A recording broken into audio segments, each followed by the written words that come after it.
Truth Seekers is a viewer-supported show. Wonderful people like you who enjoy this show send pledges in the form of super chats, super stickers, super thanks, PayPal or Cash App. Instructions for how to help are in the description. You can also join our Patreon, and for as little as $1 a month you can get extra content. Patreon supporters get a backstage pass, early access to all our production videos before they are distributed publicly, Stephen Campion's music, private writings, a monthly show journal, and more. You can also become a YouTube channel member for $5 a month. A YouTube membership includes all of the Patreon benefits, plus a special members badge, priority reply to video comments, and the live chat, plus a monthly members-only video. We thank you all, kind and generous benefactors, for supporting Truth Seekers. Thank you for your generosity and support.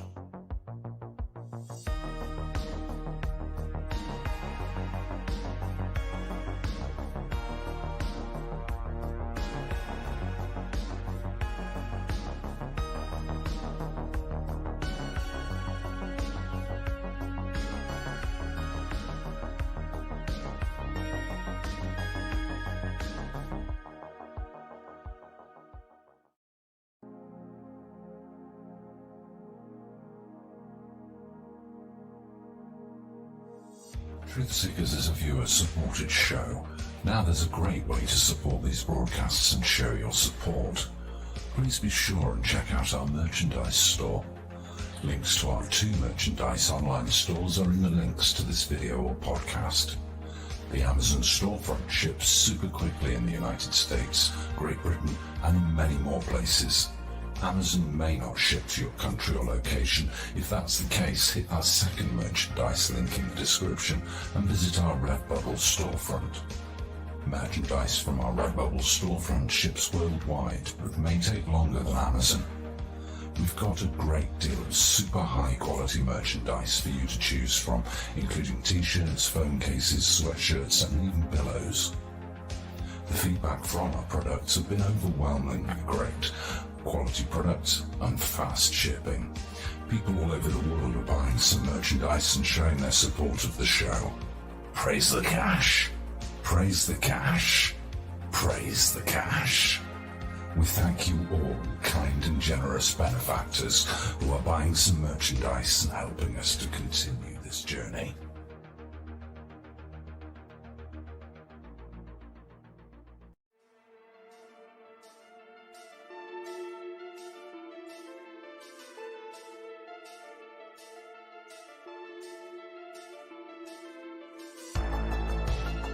Thanks for being here. This is Truth Seekers with your host, Stephen Campion.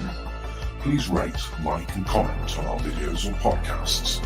If you are listening to an audio podcast, please rate us 5 stars to help us rise in the search rankings. If you are watching on YouTube, please like, comment and subscribe to our channel. If you're listening to an audio podcast, we love and appreciate you listeners, but you are missing the live tapings. All our shows are recorded live with video feed. We'd love you to come be a part of our live broadcasts and tapings for the podcast. Head on over to YouTube, click the search tool, the little magnifying glass, put Truth Seekers, one word in the search bar, and hit enter. You'll see a strange and mysterious guy with sunglasses. That means you found the channel. Go there, smash the subscribe button and hit the notification bell to receive up-to-date info on our YouTube channel. We welcome you to be a part of our live taping and our chat room during the live broadcasts. Seek the truth. Speak the truth. This is Truth Seekers. Truth Seekers.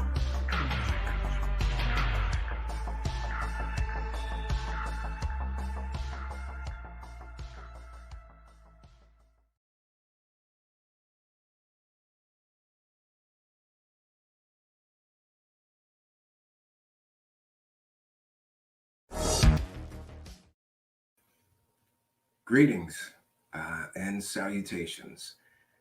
We are back tonight to continue our coverage. I thought eventually this could become sort of a series. Maybe we'll have a playlist of these episodes. Previously, we covered a device created by Victor Schauberger called the repulsing engine, which is very interesting in that was supposed to be both, I suppose, a free energy device and a propulsion device.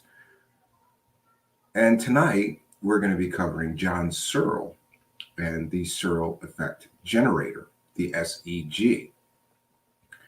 One of the reasons that I wanted to cover John Searle next is because, like the Victor Schauberger repulsing engine, John Searle claims to have invented both a free energy device and a propulsion system that he claimed powered flying saucers that he and his team created. There are some very famous pictures in ufology of these probably 20 square, 20-foot diameter flying saucers flying right above him. You may have seen, it's probably in the thumbnail for this video. These are very famous pictures I have seen in probably 10 different books about UFOs. They mention John Searle and his Searle effect generator. One of the other reasons that I thought it important to cover John Searle is because I, for a time, got to know someone local to me in Philadelphia who is quite famous in these circles of 0 point or free energy researchers. And his name was Jeffrey Miller. He has someplace that he calls Energy Bat Labs, which is just outside of Philadelphia. So, in full disclosure, I, for a time, became obsessed with these free energy devices, tinkering around in my basement, building all kinds of different things, playing with magnets, trying to see if this was possible. In most cases, you come away tantalized that it may be possible, but extremely disappointed in the actual results that you can generate. There are, just for those unaware, there are hundreds of companies out there that will sell you plans, blueprints, schematics for some sort of free energy device. Usually they want between $20 and $100 to send you the plans, and you too can build this device. But the problem is that none of them work. None that I have found sold by these let's just say, less than reputable companies, even if you build it exactly the way they describe and show you in the plans and the schematics, just don't work. Or the claims versus the reality of what it generates or creates are vastly different. And so I got to know this Jeffrey Miller a bit from Energy Bat Labs. You can look it up. He's also got a new project called Fringe Energy, which I believe is sort of like a new venture for him. But Jeffrey Miller is one of the most well-known, especially in Pennsylvania. I mean, ask anybody in Pennsylvania or the tri-state area, I suppose.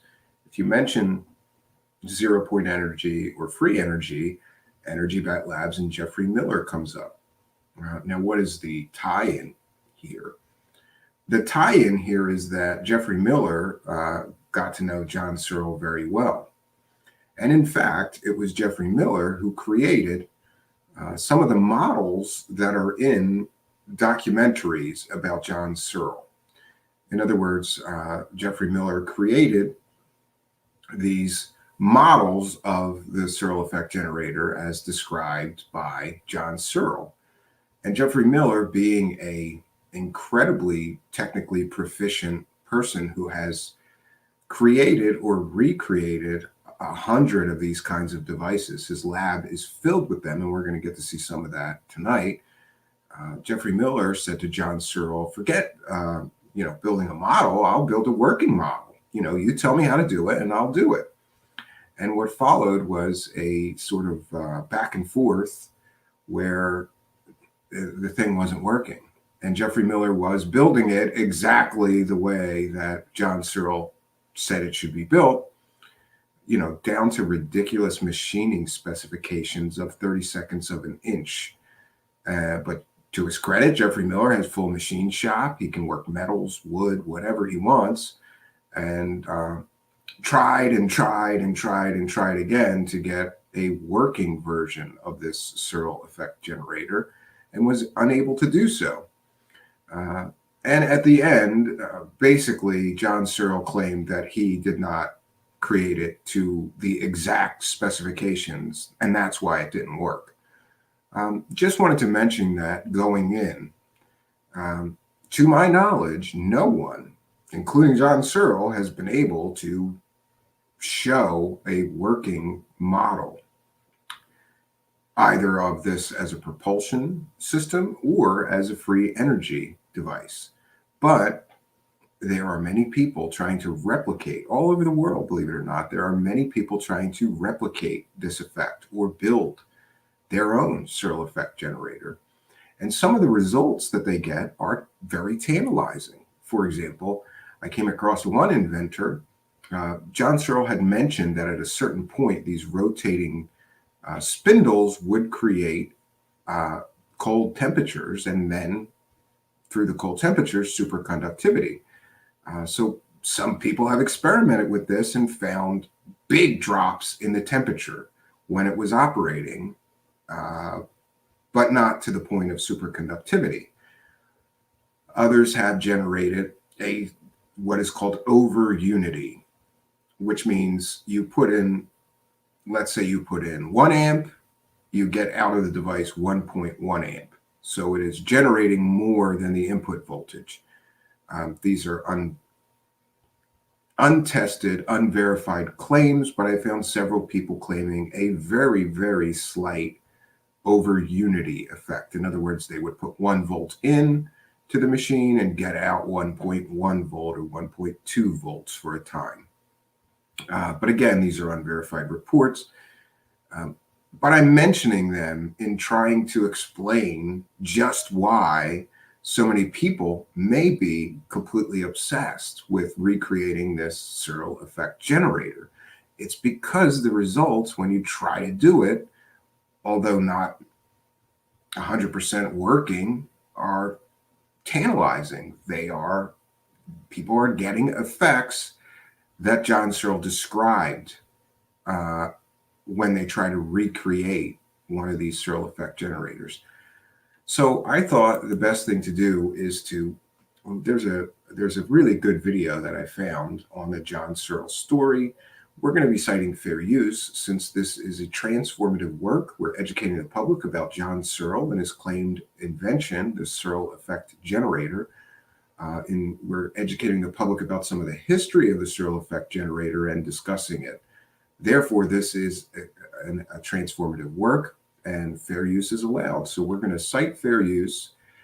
And this is a particularly long video, so I'm going to have to be stopping and commenting along the way. Otherwise, we may get a streaming violation or policy violation, whatever YouTube decides. Even though this video I found, I don't know for certain that it's copyrighted or it's on a non-monetized video channel. I think it is definitely free use.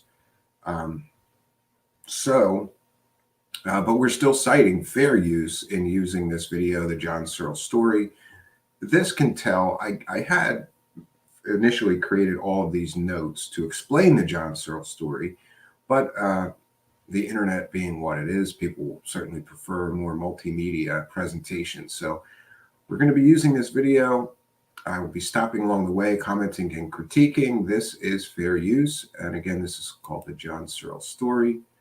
Let's see if we can't share that. And once we have gone through this, it might be a pretty long presentation. This is a 30-minute video. I'd like to get through as much of it as we can. And then just briefly, I'm going to be showing you some of Jeffrey Miller's lab, who sort of refutes the claims of John Searle.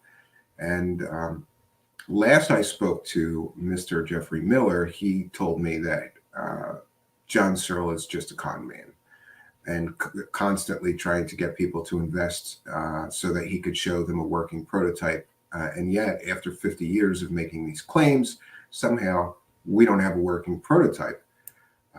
But again, the tantalizing effects when people study this thing, I think, is what keeps this thing going.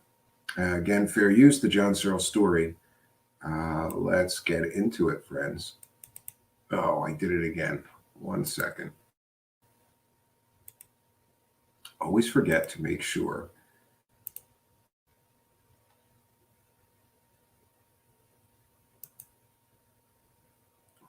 The hell is this? 1 second, friends. Okay, got it.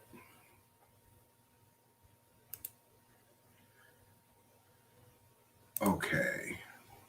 Fair use, the John Searle story video. Here we go. And for those unaware, the terms free energy device and 0-point energy device are sort of interchangeable.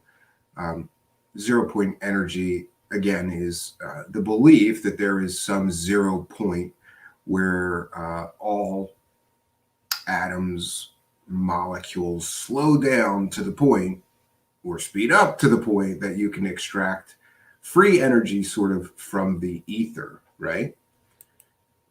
And I believe that's where the term 0-point energy came from. And you can look up 0-point energy devices on YouTube or Google, and there is tens of thousands of videos and articles on 0-point or free energy devices. However, John Searle's is perhaps one of the most famous of these purported 0-point or free energy devices. So here we go.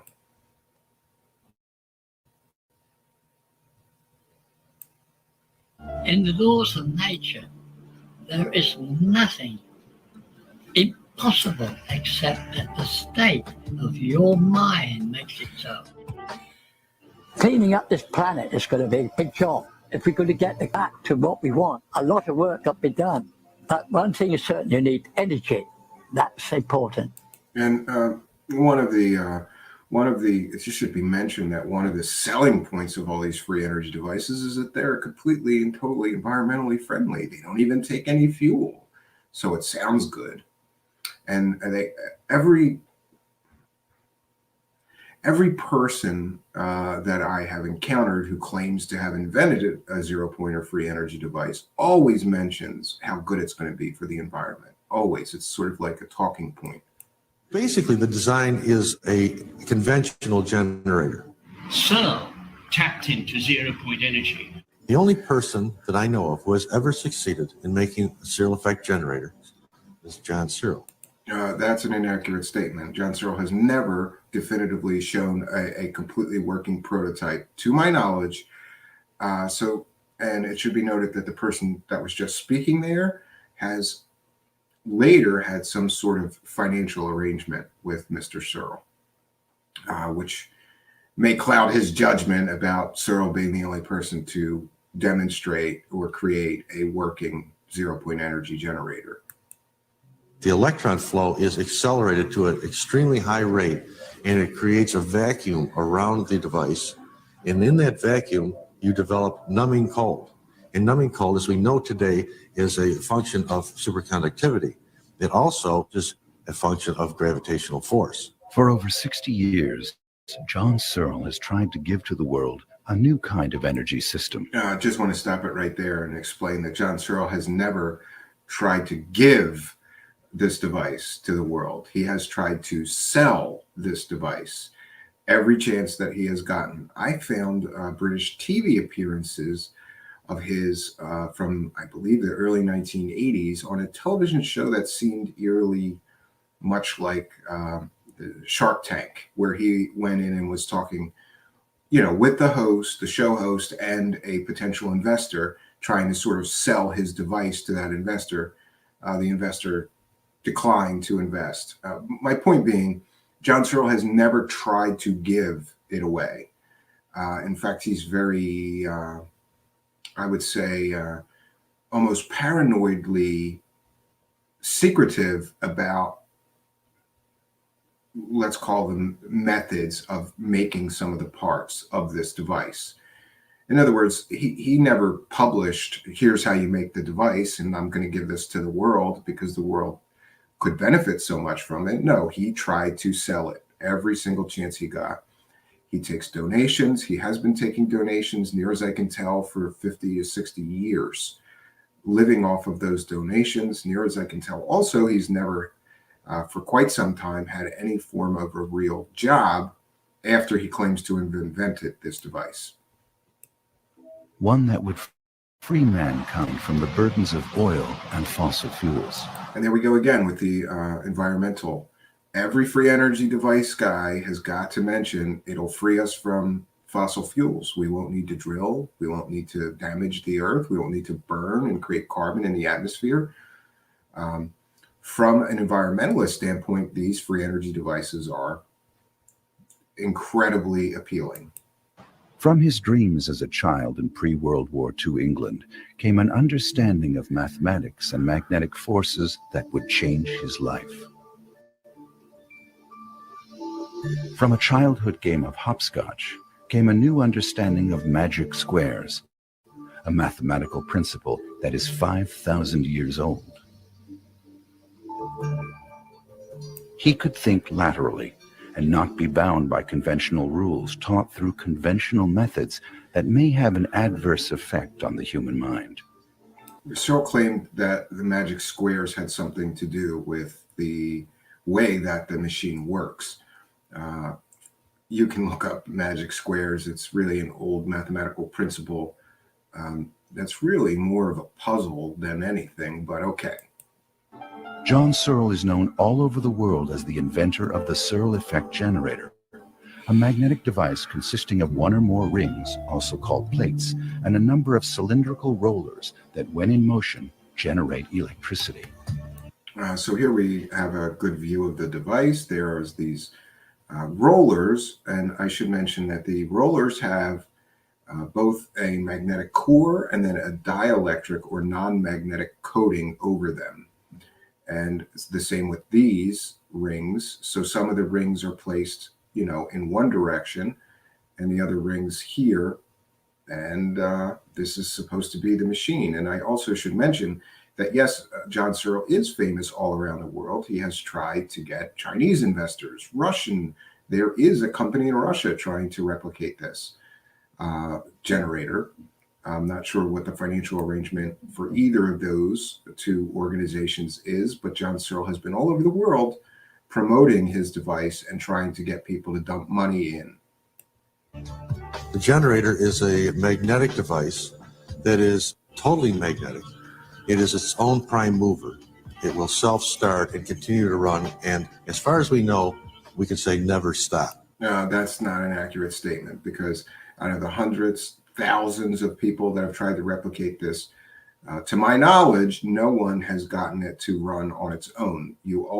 Everybody that I've seen, they have to apply some form of power to it to get the rollers to start spinning. And once that power is taken off of the machine, the rollers do not continue to spin.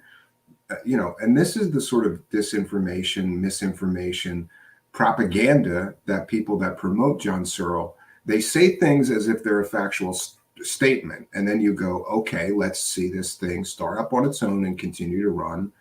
Even let's see it continue to run for a week with no power applied to it. And you can't get to that proof. You will never get to that proof, which is disappointing. Yeah. The Searle effect is an effect based on magnetic fields that generate the continual motion of magnetized rollers around magnetized rings, producing electric energy. The generator runs in harmony with nature. The law of the squares is harmony with nature. But the Searle effect is a great deal more than a simple generator. In our polluted and energy-starved world, here we go again. And again, this is more or less a propaganda film for John Searle to collect investment money. Here we go again. This is the third time they have pitched the environmental, effects that this machine could have on the world. We don't have to burn fossil fuel. It's going to be great for the environment. We'll become energy independent. It is the hope of all mankind that we find the solutions that lead us to both prosperity and harmony with nature. Is it possible to maintain mankind's industrial output and at the same time reduce the pollutants that are slowly killing planet Earth? Is there a way to increase the productivity of the human species as we rid ourselves of the poisons and recover the waters of this world? Yeah, so sounds great. Forget about fossil fuels. We'll just use this magic magnetic free energy device, and everybody could have one in their house, and we could get rid of all the telephone poles and the power poles and nuclear power plants, coal-fired generators, and we'll all have our own free energy device in our house.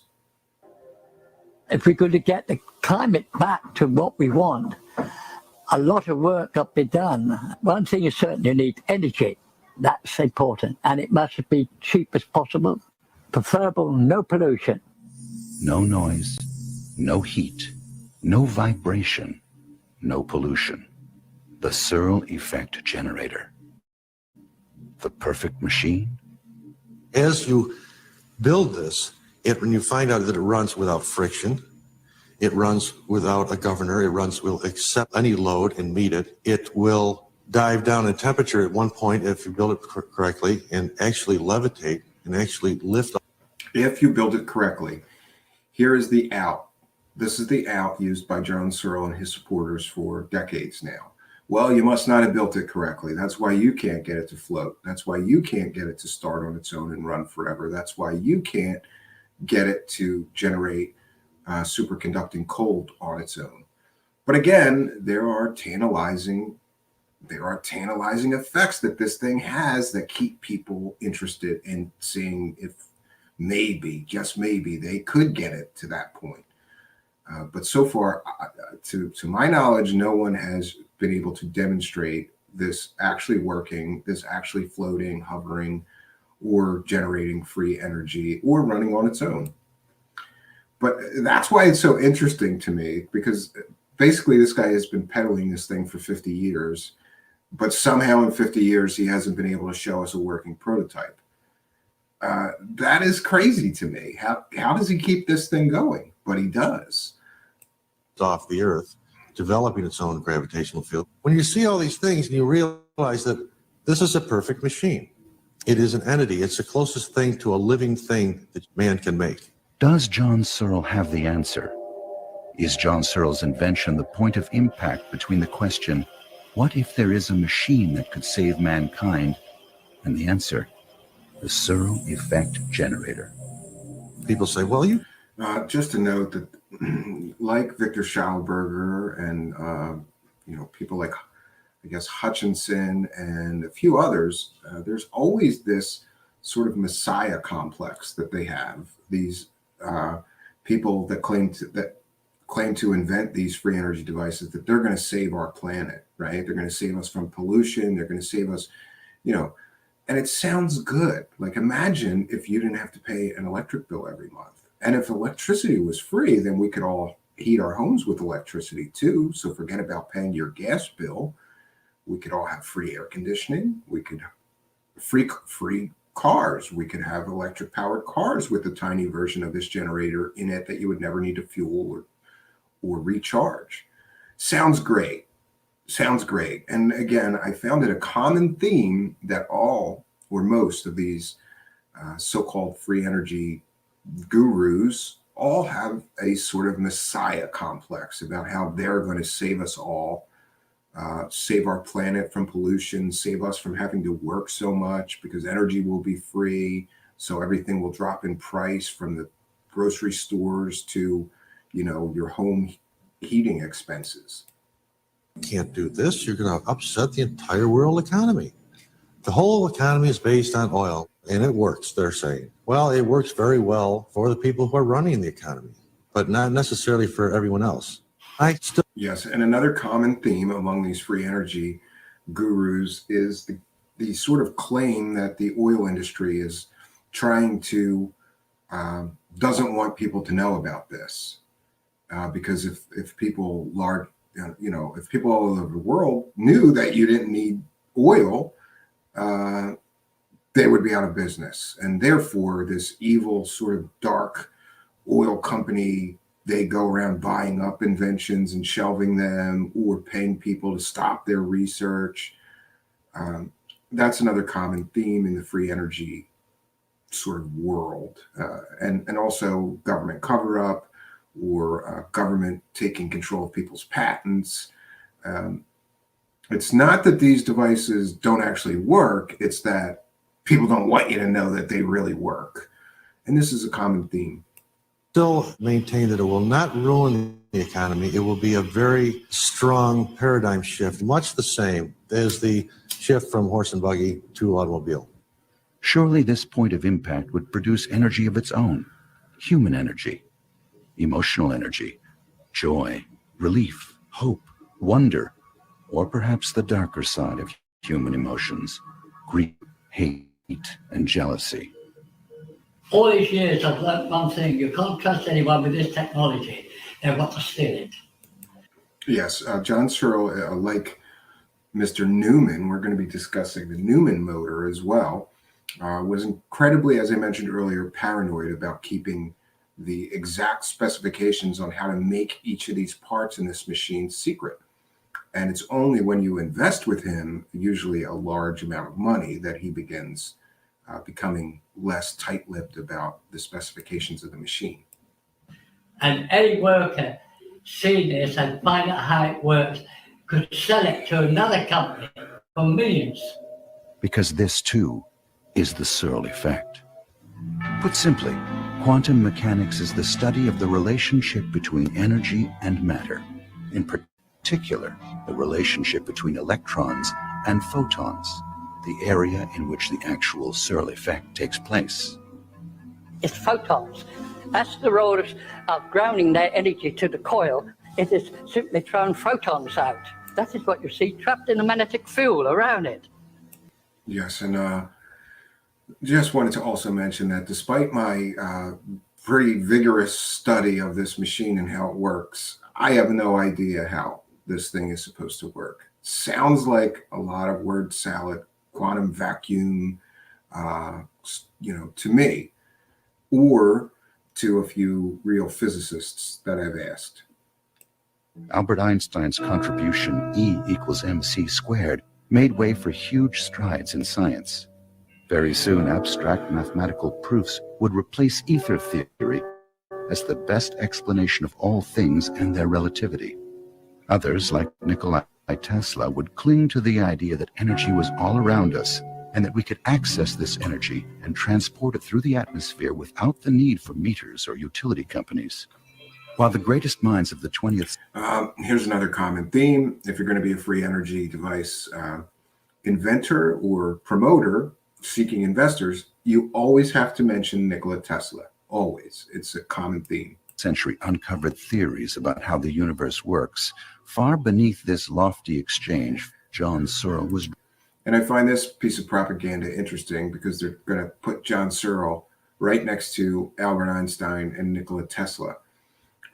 If you want to, you can hear John Searle sort of lecture on general physics and how his machine works.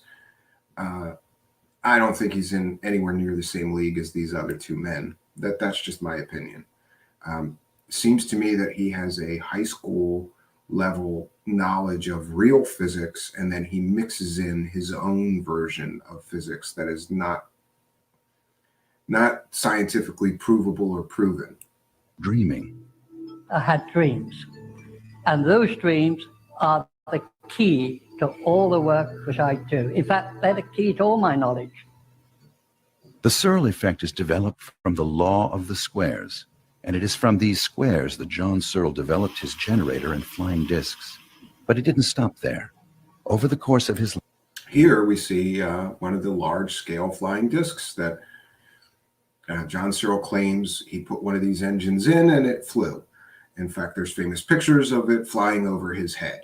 Lifetime, John Searle's understanding of the squares would be used by him to explain all aspects of life in the universe, from DNA to relativity, from single-celled life to the human being, from transportation to construction of buildings, the squares could be used to understand everything. And yeah, the squares is kind of tantalizing. It's sort of like fractals. If you look into fractals and how everything in our world could be generated by fractals and the laws concerning the mathematical principles concerning fractals, the law of the squares, or the magic number squares, are very kind of interesting. And I could see how somebody could make that leap, but I think it's a leap. When I took up my training as an apprentice electrical engineer, about the third day, I was presented a docket to take to the stores, and I saw this tube with a small tube above. I asked the foreman what that meant. He said, that's 2 squares. So I said, well, what is 2 squares? So he draws 2 by 2. Show me 4 squares. 4. You can take a square, if you run the numbers in normal, 1, 2, 3, 4, 5, 6, that is uniform in. But when you total them up, each row, each column, each diagonal, you'll find they add up different. Putting numbers in random, we come up with a uniform output. Every line, every column, the 2 diagonals come out precisely the same. Random numbers in squares will produce a uniform total. John Searle would soon call this the law of the squares, nature's way of achieving order from chaos. This led to Searle's revelation. From those numbers, John Searle had the exact amount of each ingredient in the rollers and rings of his generator. Now, And here we get back to the exacting specifications. Everything in this roller, every piece of this thing has to be built to a certain exacting, measurement. And John Searle's claim is that if you were even a tiny little bit off, the machine would not work.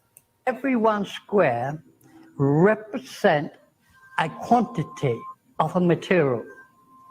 And that's very important. This is precisely how I developed the SEG. So I copy nature in every way. I work at trying to think how nature's doing it, and then produce this object. World War II had ended, brought about by the most devastating weapons ever conceived. The product of those lofty minds who 20 years earlier wondered what would happen if you hit a single atom hard enough. What kind of energy was stored in this tiny place? The answer, they thought, is the source of all energy in the universe. The practical answer was bang. In fact, the biggest bang mankind could ever devise. Einstein opened the door a bit further. Like most people, they come up with a wonderful formula. Einstein did. And then he stops at that and says, there's no way you can get this massive energy out of an atom. The cost would be too high. It's not worth it.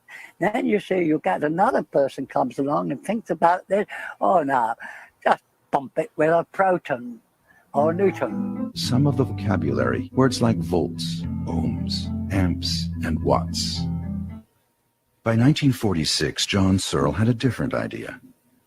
Yeah, so John Searle sort of piggybacks his idea onto the splitting of the atom. And his general, well, we'll get an explanation, but his general theory is instead of splitting the atom, we just pull protons off of it. How could this energy be tapped without smashing the atom into bits? His idea was a completely new generator design. We didn't call them solar-effect generators then, but we were just trying to produce a generator to run the house lights on, because I felt that the big generators at the power stations were a waste of money, would present to us vast pollution problems in the future. So the whole idea was to get something to produce electricity. Basically, the design is a conventional generator as far as how it looks. You've got a magnet passing by a coil. And all generators of electricity are based on magnetics and coils. You can pass a coil by a magnet or a magnet by a coil, but that gives you your deflection in the electron flow and the force in one direction. I already knew most of the fundamentals. What I was doing here was trying to get rid of the petrol engine or other devices to turn the generator. That was the objective. The two. Yeah, so his objective is a generator that requires no fuel. I'm still skeptical. I've yet to see this thing run without somebody applying some form of power to it. Even the models that people make or try to make. Two key issues are electrons and magnetic fields. John Searle understood the basic principles for generating electricity. He knew electricity was made up of electrons traveling down the wires into our homes. To generate, you've got to have electrons for motion, create motion. That's why you go to the rare earth. The primary component is a rare earth. Yes, neodymium magnets. Neodymium magnets, for those that don't know, are the most powerful rare earth magnets. They're ceramic magnets and other magnets that are, they have an attractive force, but the attractive or repulsing force in a neodymium magnet is orders of magnitude more powerful than regular or cheap sort of ceramic magnets that you might have on your, refrigerator, things like that. Although it can be any of the rare earths, the component that we use is neodymium. That's element number 60 on the periodic chart. And that unit puts out an excess of electrons for some reason, and it will also replenish them very easily. Rare earth. This is scientific gobbledygook. There's no scientific evidence that rare earth magnets put out an excess of electrons. That's just my take on it. I could be wrong. I'm not a physicist, but I don't believe that's an accurate statement. But this is one of the things that the people promoting John Searle have said over and over and over again. And so far, no one's been able to show me any scientific literature that proves that that's an actual, real scientific phenomenon. And just another note, this is why it's tantalizing. People feel that attractive or repulsing force of the magnet and figure there's got to be a way to get this thing, get power out of the magnetic energy, right? That's the point of a lot of these magnetic generators. It's the greatest weight of the whole materials that you're using. That has got to hold the mass of electrons. John Searle's idea was to find a way to ease those spare electrons out of the structure and use them. Instead of smashing the atom into bits, why not tap this vast electron reservoir by using magnetic fields, same as any generator of that time? So I say to myself, if you can release all the energy with a simple particle, surely we could ease it out gently by tunneling it in and giving it something to run up. So if we put a straight line, magnetic line, through, and the electron spins around, all this energy is spinning around and come out, we'll get a constant flow. And again, his physics are not, let's just say his physics here that he is explaining is not conventional physics at all. Tunneling into the atom using a specific magnetic field will cause the electrons to move in one direction, and they can be collected and used. With production of electricity, you have two choices. You either rotate the magnetic field or you rotate the conductors. In our case, we rotate the magnetic flux. So as the roller rotates, it's also rotating around the base plate. To make his generator work, John Searle had to overcome many problems. Most of these occurred with the shape and design of his magnets and in the behavior of their magnetic fields. How can you make a round magnet orbit another round magnet without stopping or flying off? He studied the behavior of a bar magnet and a round magnet. There's something wrong with this. It's got a turning action on it. It was tormenting me. That must be able to go straight. I placed on and it kept straight. And not only did it keep straight, it freely moved up and down. What happens if you make a ring? He knew magnetic fields could be impressed or printed on certain materials using a magnetizer, a device. I just want to back that up for a second to show you. Straight. And not only did it keep straight, it freely moved up and down. What happens if you make a ring? He knew magnetic fields could be impressed or printed on certain materials. Okay, right here. So you see how somebody's hand is moving this magnet to make it spin around? The problem with this is you need that other magnet going back and forth to keep the magnet spinning. Therefore, in the absence of somebody's hand doing it, you would need an electric device that you would have to power to move these things around the ring. So the claim of this thing running on its own is completely and totally bunk. It cannot run on its own. Somebody has to stand there and move a magnet back and forth, or a magnet has to be put on some sort of electrical device to move it back and forth. And this is a perfect, a perfect display of that right here. Materials using a magnetizer, a device common to shops and factories that use magnets. Question that baffles scientists is why, when 3 was on, they just run round and round. The picture here was there was 2 states involved here, and of course there is. The 2 states referred to the 2 magnetic fields printed at right angles to each other. Both the roller and the plate had independent magnetic fields, one vertical and the other radial from the center to the rim. Clearly, the magnetic field was completely different to the magnetic fields we knew of. For some reason, why it was different at the time, I had no idea. The intersection. And that's worthy of noting. You can get some interesting effects by using two magnetic fields that are, let's just say, orientated differently. Of these 2 fields produces a wave that carries the roller around the ring, although this wave was unknown at the time the phenomenon was present. So we got fields at right angles. That's why the whole thing moves. If you haven't got 2 fields, it won't move. Now the 2 key issues for the production of electricity were present in a totally new generator design. The electrons were available in the rare earth material. The magnetic fields induced the roller to run on the plate. We didn't even know what the field looked like till a few years ago in Germany when we remade a segment. I said, well, let's have a look at this field.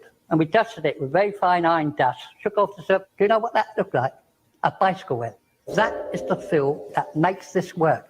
Any other field won't work. That field does it. So we know that the magnetic field can be set to perform functions quite different to what we were taught in my day at school. And this is another common theme that we see in these free energy guys. It's this belief that they understand magnetism better than a conventional physicist, or that they have some specific insight into magnetism that has been missed by general science or real physicists. Newman, several others, and John Searle all claim that they understand something about magnetism that the rest of science is missing. I think we're only scratching the surface of magnetism. Was this thing a generator? It created an extremely high voltage, but John Searle had no control over it whatsoever. With each experiment came a new set of questions. My magnetism is not your magnetism. Here we see that theme repeated again. He has some, different form of magnetism. Could it be that general magnetism contains multiple bands, a magnetic spectrum, exactly the same as white light contains a spectrum of colors? Magnetism is identical to light. In a way, that's how I look at it. They're identical, they're pairs. John Searle used a combination of AC and DC current when magnetizing the components of his generator. If we isolate the particular band we want and then print that, we have something different, we have a wave. This is the Searle effect, the intersection of 2 magnetic fields creating a magnetic wave that can be measured and amplified. John Searle designed a generator using magnetic fields to induce a flow of electrons from a rare earth element through a system of rotating magnetized components so that those electrons would be collected, compressed, used, and recycled. Magnetic forces and electrons in motion, the 2 key issues. All right, we're going to stop right here. Demonstration of LED lights receiving power from electrons emitted from ring and rollers. But here's the problem. The problem is that the power that they're putting in to make this thing spin versus the power that they're getting out to light these LEDs Yeah. How can I explain this better? They're putting more energy into the device to make these things spin than they're getting out to light these LEDs. Therefore, it's not generating free energy. In fact, it's operating at a deficit. In other words, they're putting 1 amp in and they're getting 0.1 amp out. That won't do anything for you. If you need 1 amp to generate 0.1 amp, then you're just wasting energy watching this thing spin. Will it light some LEDs or charge a battery? Yes, but you're always going to be putting in much more energy into the device than you are harvesting out. And that's my general problem with this thing so far. Issues necessary for the production of electricity. Yes, a condition you can't get a wave in a magnetic sense, like a wave, a sine wave, and they act as a rhythm. Now they're stationary until reaction effects takes place, and to do that you have to set a cylinder on it, magnetized, and then that wave goes into motion. Now the roller placed on that field, it floats. We know it cannot touch that, it's too dense with energy, so it will float. So we got something floating there. Then if this wave is moved due to reaction between this plate, this roller and this plate, then that wave is going to carry that regardless. So the roller maintains still its constant height. Though it's now running many times faster, it does not fly off. The magnetic field is holding the roller tightly to the plate. At the same time, the electrons moving through the layered elements are collected and compressed on the surface of the plate, lifting the roller and creating space between the roller and the plate. So the roller flies round and doesn't roll round. As it moves, the field is being rewritten all the time. So the field never diminishes. It cannot diminish because a magnetic field is in constant running order. The energy, or electrons, moving through the system recycle. The rare earth element attracts new electrons that also move through the system and recycle. Because of their negative charge, the electrons compress, causing the drop in temperature and creating the energy field that radiates from the generator. And this is another claim that the device drops in temperature once it starts operating, therefore creating some sort of superconducting effect. And this has been, at least a drop in temperature has been demonstrated by experimenters trying to replicate this device. Not enough to create superconductive sort of temperatures, but enough that it's a measurable effect that it drops in temperature. In 1956, I was soldering. I had to produce another unit, and this time we wasn't powering it up. I wanted to try to meter up things to see what the oscilloscope was showing me. And it was accidental that when I took the hot iron to solder the wire on, I couldn't solder it. Something from the machine was cooling things faster than you could heat them. That was accounting for some of the behavior of those early models. Counting for why, when I got a hold of it, I was stuck to it. I just wanted to stop here and mention that he mentions building one of these devices in 1956. One of the problems I have with John Searle is if you created this device in 1956 and it worked, why can't you recreate it today in 2020 with all of the advances in machinery, in tools, 3D printing? Somehow I can't recreate the device, but he made them, the originals, in 1956. And the story goes something like the government stole them, from him. He was arrested for a short time, apparently for stealing power from the power company, but he claims no, it was his generator that was hooked up to his home powering it, when other reports from court even indicate that he basically stole wire, just hooked a wire up to the local power pole and stole his house power, which is an interesting part of his story. John Searle created a generator design that became a superconductor, producing extreme cold and incredibly high voltage that caused it to lift off the ground. But could he control this flying disc generator? One thing I didn't know was that gravity can be inversed. No scientist ever had come up with that idea. Again, he's special. He has a special understanding of not only magnetism, but gravity now and how gravity can be reversed. Clearly, the magnetic field was completely different to the magnetic fields we knew of. The heavy rollers spinning as they rotate around the plates acted like a flywheel and caused a gyroscopic effect. The extremely high voltage created a dense field surrounding the generator, a device built with individually magnetized components. I think it's interesting, too, that they're using this sort of toroidal effect. Yeah, the toroids, Dense field surrounding the generator, a device built with individually magnetized components. Incorporating these principles displayed by the device, he christened it Gyro Flywheel High Energy Density Mechanical Magnetic Device, but it would soon be known as the Levity Disc. You've got to put a load, resistance load, on the generator to speed it up. And once it starts, you get to about, on average, about 1 million volts. It begins to really build up a charge. Then this superconductivity switches in and the Earth pushes it up. But it's also affecting the atmosphere above it. It is making it pull to the rim and rotate with a field. So you've got like a hurricane effort. It's sucking it up.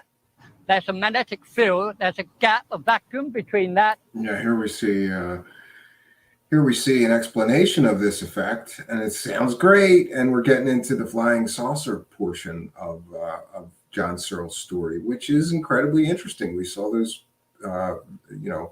clips of people basically building a flying saucer, and he claimed that you can put this thing in the middle of the flying saucer and it would float. And the rim, and it's the photons which is discharged, trapped by the magnetic field, which gives it the glow. Basically, the Searle effect was meant to turn the ether, which is all around us, which contains energy, and tap into this energy, which has euphemistically now been known as zero-point energy. And various other people who followed Searle's footsteps have also potted around, and they've tapped into it by mistake. I can understand why people would have difficulty in understanding it, because it does take a great deal of effort to make sense of it technically. Fernando Morris, an electrical engineer and computer specialist, is... Fernando Morris is now in business with Mr. John Searle. They have a company, and they're soliciting investors, trying to make these generators. And he's a very interesting character because he's a little more scientifically, let's just say classically scientifically trained as a computer scientist. But he is intensely interested in this Searle effect generator, so much so that he basically has dedicated his life to trying to make one work. And you've got to admire that kind of passion and that kind of intense interest in this subject. Responsible for the most credible attempt to rebuild the Searle effect generator. We have something here that needs to be investigated. And really, that's my role. I am a technical investigator of the SEG. In his home laboratory workshop near San Diego, California, Morris is following the footsteps of John Searle. Personally guided by Searle himself, he is rebuilding the generator precisely as Searle did long ago. Morris developed the unit that reveals a magnetic sine wave in the Searle generator. That's how I started off, is to try to build a magnetizer for it. And if I could develop this sine wave, which I'd never heard of before, I think we're onto something, and we can build upon that. Now that is proven, repeatable, and I've got the unit to do that. It's a process of magnetizing the rollers and the plate. And when you develop sine waves on it, in effect, you're developing a motor. And that's essential if it's going to be a viable device. Yeah, so it's interesting that some of John Searle's claims about the device, how it works, and the effects that it has turn out to be absolutely true. There is a sort of wave magnetic field generated from these spinning rollers, and this has been proven. That's exactly what I've been saying since 1946. There is a waveform in a magnetic domain on that metal. And the scientists say impossible. After years of studying Searle's books, trying to decipher their meaning, and endless question and answer sessions with the man himself, what does he know that assures him Searle is right? I'm going to release a piece of information here that I haven't shared before, and that is the law of squares. That's one of those question marks right now, is how does that come about? It took me a while to understand it, but what it is, it represents time, space, and energy. And what it says, it's in a random state. That's not useful energy. But what John has done is he has transposed that matrix so that the output is uniform. And within nature, uniformity means resonance. So if you can resonate that with random energy, you got yourself an electric current, because electrons are the only things that are free to move on metal. So what we got here is a converter of random energy into electrical current. Yeah, a converter that apparently creates energy from nothing. And again, sounds good, but it violates every known law of physics if this thing truly works the way that in which John Searle describes it working. Could every scientist or most scientists be wrong and John Searle and a few others that support him be right? Sure, I leave open that possibility. And that's the brilliance behind the machine here, is not only was John able to decipher his matrix, but he was able to make it into a workable device, and that's the SEG. Morris's mock-up of the SEG needs an outside power source, just like Searle's original back in 1946. As stated, no one so far has shown me one of these devices operating under its own power. They always have to apply power to it to get it to spin. And that, to me, is very disappointing. If this guy is a computer scientist, obviously he's very technically proficient, and he's got John Searle telling him exactly how to create the device. Shouldn't he be able to show us it working without a power source? So far, no, he's not able to do that. He always has to apply power to it. But here we get into the, okay, well, if we apply power to it, we see some of the effects that John Searle talked about. And that, for some, is proof enough of the legitimacy of John Searle's research. This unit does not contain the rare earth material and will not display the Searle effect. It was built to demonstrate Searle's contention that spinning magnets give off an electric charge as measured by the flashing LEDs. What will be the reaction if and when the Searle generator functions as the inventor assures it will? I think the public will demand to know, why has this technology been ignored? Why have the experts failed to recognize it? John has a solution that is really the ultimate solution, because we're using energy that's already available within nature, and it's benign. I think we have a wonderful opportunity here. I just want to stop it here for a moment just to mention that if you move magnets past a coil, no matter how you do it, the magnets moving past that coil will generate some electricity. So for them to make these claims is pretty suspect, because they're powering a device to move magnets around in a circle, and then they put a device there with a coil on it and some LEDs to prove that it's generating electricity. But again, they're putting in more energy to spin the device than they're getting out from this small coil device with the LEDs. It seems to me to be almost like a magic trick. Like, see, it's generating power. Yeah, and if you were to spin those magnets around with your hand and put that device there with the coil and the LEDs, it would light up the LEDs. It doesn't prove anything about these more fantastical claims of John Searle. It's a shame it hasn't been taken advantage of. I mean, John has been struggling to get this technology out for years.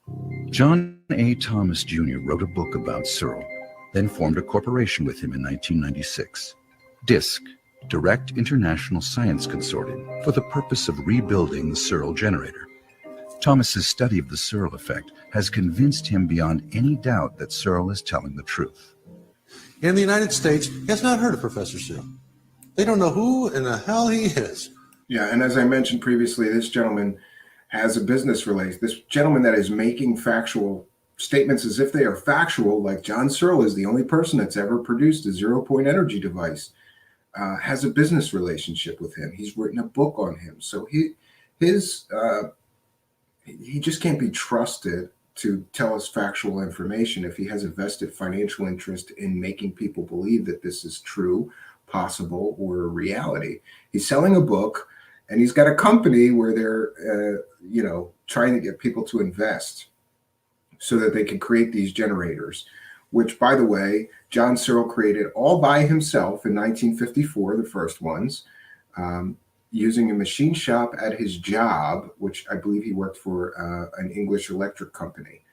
So in 1954, by himself, just using some, common machine shop tools and components, he was able to create these devices.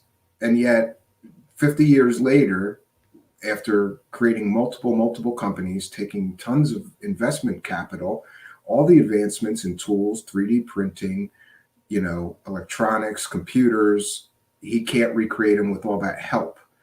That to me is very suspect. The people of this world have been offered this technology in a refined form that's usable since the early 50s. And it was their right to have it. And it's been taken away from them by the media and by the power companies and by the people who are running this economic society. And we have been told that we cannot have this and it can't exist.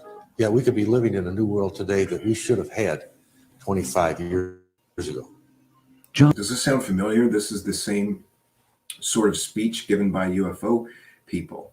We have crashed recovered flying saucers, and we could have had free energy as early as 1947 or 1948, and they're holding this technology back from us. It's a big grand conspiracy, and we could be living in a whole new age right now. And this is, again, a common theme in the free energy sort of community. It's all cover up. They don't want us to have this. It's all secret technology that they want to keep secret from the masses so that they can keep robbing us every month for oil and gasoline. John Searle has since reformed the Spectral International Space Research Consortium, or SISRC, an offshoot of his earlier organization. The Searle effect generator represents a fork in the road of scientific development that was abandoned nearly a century ago when ether theory became a relic of the past. The trouble is, we're confronted by a brick wall called the expert scientific world. If they haven't done it or cannot do it, it's impossible to do. All these years, 1964, we were at a peak, we were demonstrating, and still the scientists say it's impossible to do. Really? Well, we're going to show you. They're wrong. And they have held up this technology since 1946 to today. Perhaps it's easier to believe that Searle's technology does not exist. Yeah, I think it is easier to believe it. It would be easier to believe that Mr. Searle's technology does exist if you can show us a working prototype. And again, this is the problem that I've always had with John Searle. I love this story. I'm a computer and electronics nerd, right? And I spent some time myself trying to build some of these weird devices that I got plans for on eBay. And yeah, I would love it if this was real. But the problem I keep coming back to is if you say you had working models, where are they? And if you say you could build this in 1956, why can't you just build another one? The government stole the originals from him or something like that. Okay, so build it again. And he's got expert help in the form of computer scientists, physicists, electromechanical engineers. There are people all over the internet trying to make this thing work. look it up on YouTube. There is thousands and thousands of videos of experimenters building models of it or trying to build a working version of it. Some people become obsessed with this thing and are convinced that it will work. But if he already had it working, why are all these people spending all this time and not getting a working model? The Searle effect generator at first look seems to violate known physical laws. Energy must come from somewhere. John says he found it in the rare earth material. Could it be that simple? Searle speaks his own language, a combination of known physics and terms he created to describe his invention. Numbers in squares told Searle that nature has a way of creating order out of chaos. Does the Searle effect generator convert random energy into usable electricity? When his generator is overloaded, it affects gravity and flies. Again, this is made as a factual statement. When his generator is overloaded, it creates an anti-gravity effect. That has never been demonstrated. We have some pictures of supposed flying saucers that were flying over his head. He claims that he created flying saucers that flew using this generator, but we don't have any proof other than some grainy photos from the late 50s. Says he gave it a body and let it fly. What is the truth? German philosopher Arthur Schopenhauer was once quoted as saying, "All truth passes through 3 stages. First, it is ridiculed. Second, it is violently opposed. Third, it is accepted as being self-evident." Could it be that John Searle's technology is passing through Schopenhauer's 3 phases of truth? The movement toward alternative energy sources is worldwide and essential. The promise of a working Searle effect generator represents a paradigm shift and a renewed hope for all life on Earth. So there we have it, friends, which I think this is an excellent video, but only if you have someone that's knowledgeable about this subject commenting every so often, as we did tonight, because they make a lot of statements that they make these statements as if they're factual. And it's important, like I said, to have someone who I looked into this thing, never tried to build one myself because I knew somebody that did. And the guy that I knew that did try to build this actually built the models. Some of the models that we saw in this documentary were built by Jeffrey Miller. I mentioned him in the beginning of our presentation, and I have to say that for purposes of full disclosure, I reached out to Mr. Miller to try to get an interview about the Searle effect generator.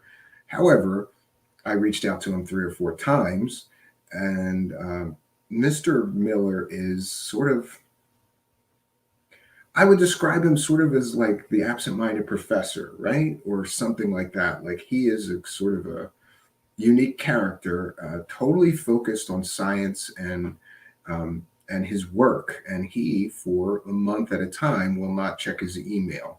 Eventually, I'm hopeful that he'll get back to me and we can reconnect. I really enjoyed talking to him a few years ago about both the Searle effect generator and many of these free energy devices. Jeffrey Miller is well known in the fringe or 0-point energy community, had a big lab outside of Philadelphia, got to know him a little bit. I think he's an amazing character because he basically was obsessed with these free energy devices and built all of them. He's got this warehouse, which we're gonna take a look at, where he has tried to recreate virtually all of the major of these free energy devices to see if any of them worked. He's created his own energy devices with varying results. But the important thing to know about Jeffrey Miller is that Jeffrey Miller made some of these models that you saw in this sort of mini documentary that we just witnessed. And Jeffrey Miller came away from his personal interactions with Mr. Searle believing that he was nothing more than a con man who was always trying to solicit donations and money from people for his research. And Jeffrey Miller having had a life of experience in electrical engineering and building many, many different things. You know, he's an impressive person that I trust his judgment. He came away saying, it can't work, it won't work. John Searle can't explain to me how to make it work. I was going to build it exactly how Searle wanted it. Whatever he wanted, I had the tools, the machining, the materials. I could get any material that he wants. He couldn't explain to me why I followed his instructions exactly and to the letter, and it didn't work as described. So Jeffrey Miller sort of became obsessed with talking to John Searle, going, okay, like, why is this not working? And basically, Jeffrey Miller told me, and this is a secondhand account, take from it what you will, but I'm relaying my conversation with Jeffrey Miller and his personal experience with John Searle, was that John Searle simply made a great deal of excuses for why the machine wouldn't work anywhere near to the level or capability that John Searle describes. Jeffrey Miller was all hands on deck. He said, I was going to dedicate months of my life, a year of my life to make this thing work. All we got was a model that when you applied power to it, the rollers would spin. But Jeffrey Miller basically said it didn't do anything. It just spun these magnets around a thing, and it looks cool, but does it generate any useful power? No. It always takes more energy input to spin the rollers than you could get out of it. So therefore, there is no free energy out of the device. I'm going to cite fair use once again, and we're going to just quickly see some of Mr. Miller's free energy lab. I consider him a trusted source on all of these things. And I know all I can say is, having spoken to him a bunch of times, I really admired and respected him. I got to know him a little bit as I was building crystal batteries. You can look those up. And that's another form of free energy that people experiment with. Of all these things, I tried playing with magnetic sort of based devices to generate energy. And other than building like what would be a high school science project standard electrical generator, crank generator, nothing worked with these so-called magnetic generators, magnetic free energy generators. And then I got into crystal batteries, which were at least tantalizing because you could measure that it was generating a very tiny amount of power, but that it would do so for a year, 2 years at a time without any energy input. Those fascinated me. I talked a lot to Mr. Miller about the crystal batteries. We did have some plans that I was going to visit and visit his lab and shop, and it just sort of never happened. I was beginning to get ready to move at that point. So this is about 2 years ago. But I hope to reconnect with him. Fascinating guy. And he could certainly be our guide into, I want to get him on the show if possible. It would be a great interview. And he can sort of be our guide into these free energy devices, their, and free energy claims. But let's share this. This is a sort of a tour of Mr. Miller's and he's from, again, Energy Bat Labs.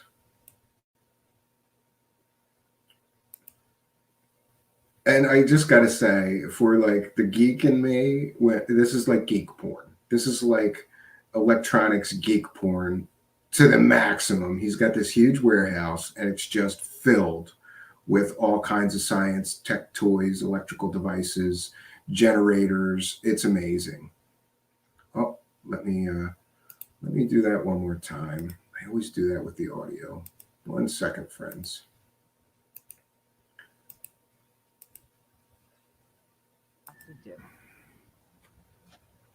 So this is another energy experimenter that has been invited to spend the day here and see Mr. Miller's lab and warehouse. Excited, James? Oh, yes. Oh my gosh. Yeah, this is amazing. So I just asked Jeff if those are speakers that you're looking at, and he said yes. You want to hear them? What's today? Friday or Saturday? Saturday. Okay. I mentioned the absent-minded professor. You see here, he had to ask somebody what day it was. He doesn't even know. As I got to know Mr. Miller, he's quirky. Like he doesn't know what day it is. He doesn't return emails for a month at a time. He's just one of those guys that's like always just laser sharp focused in on whatever he's experimenting with or working on. And imagine this, he's got an entire warehouse full of these devices.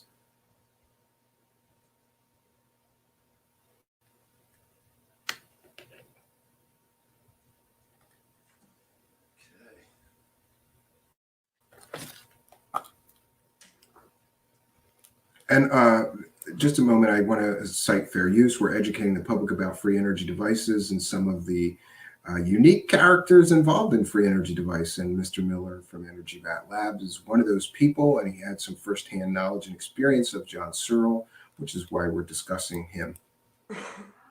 So this is fair use.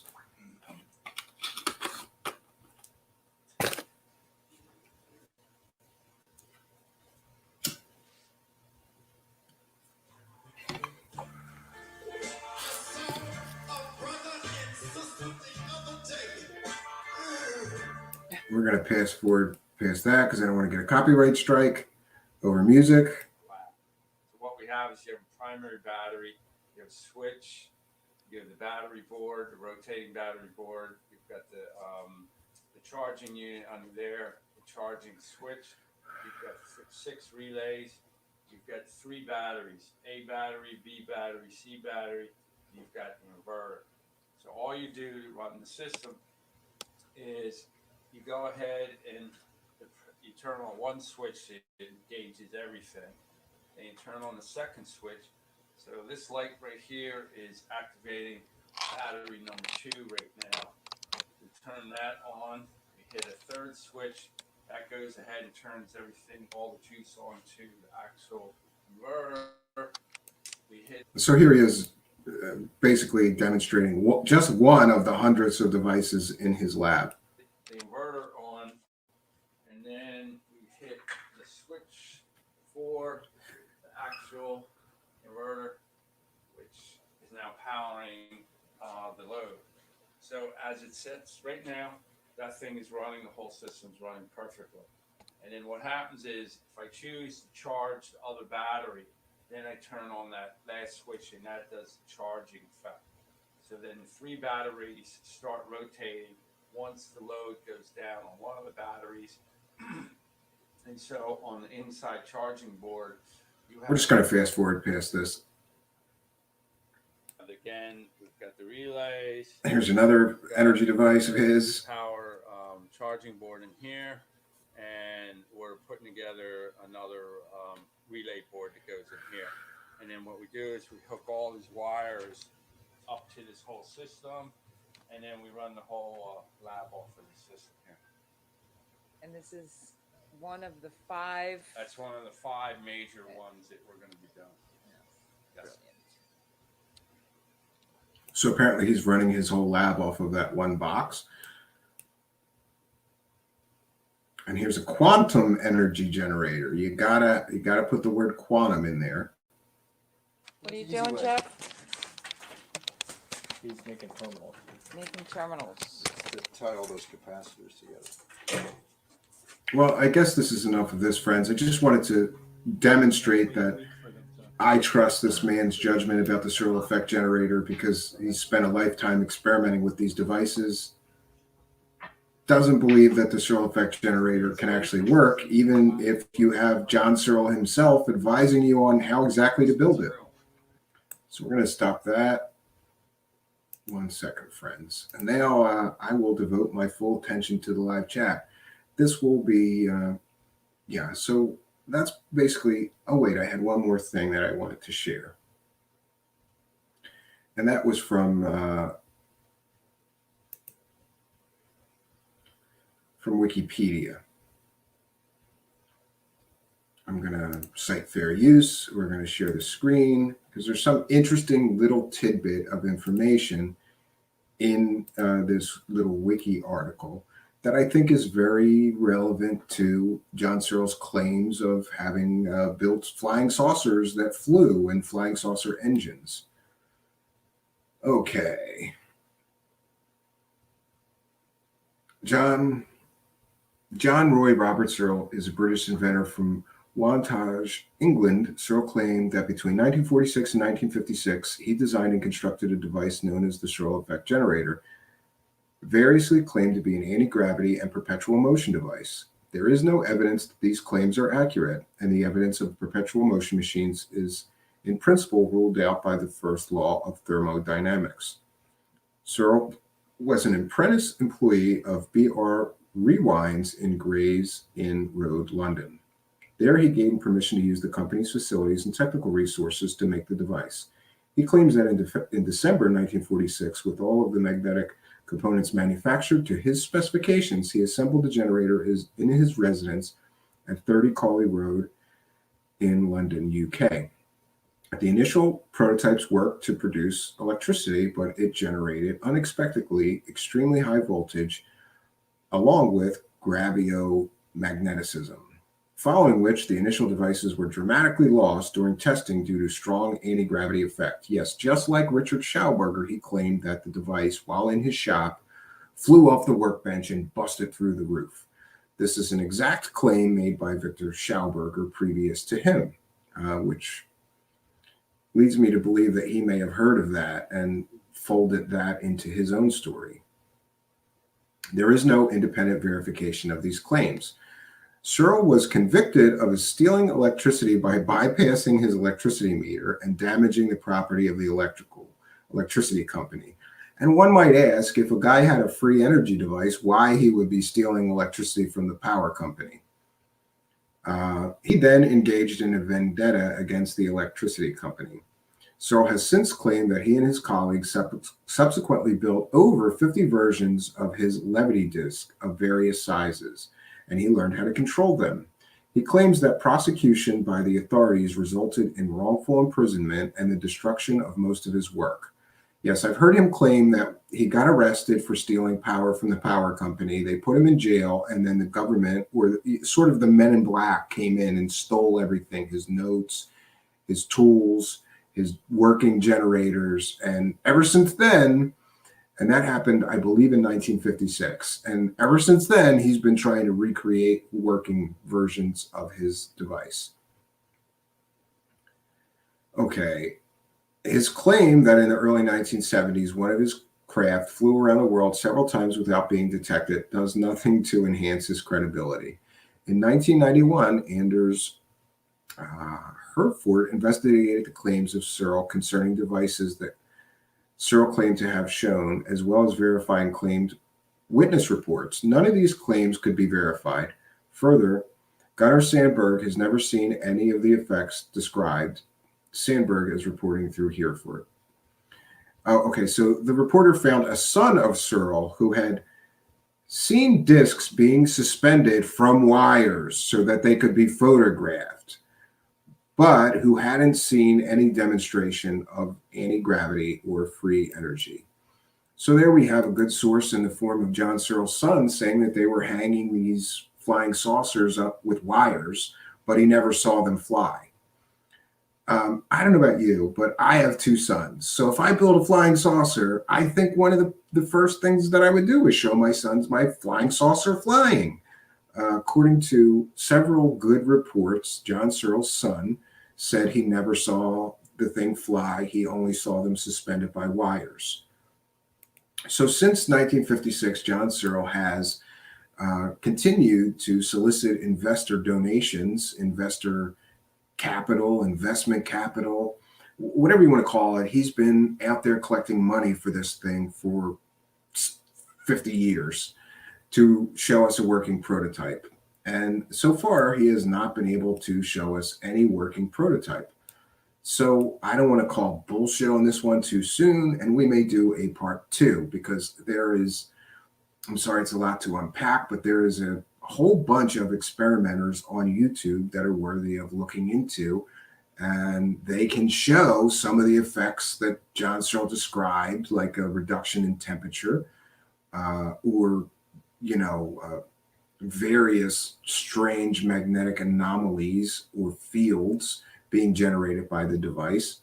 However, a working prototype. And I don't think that if he's collecting money to make this thing a reality again for 50 plus years, I don't think that it's too much to ask to say, okay, John Searle, sounds great. Show us it working. Show us a flying saucer flying with this thing as its engine. Show us this thing generating power. Show us even the claims of it moving on its own without any fuel source have never been proven.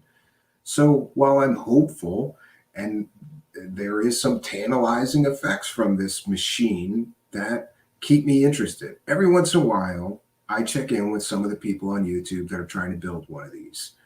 I even considered trying to build one myself until I talked to this Mr. Miller from Energy Bat Labs, who, got to speak to John Searle many, many times and build models for him and was never able to crack the code of this thing.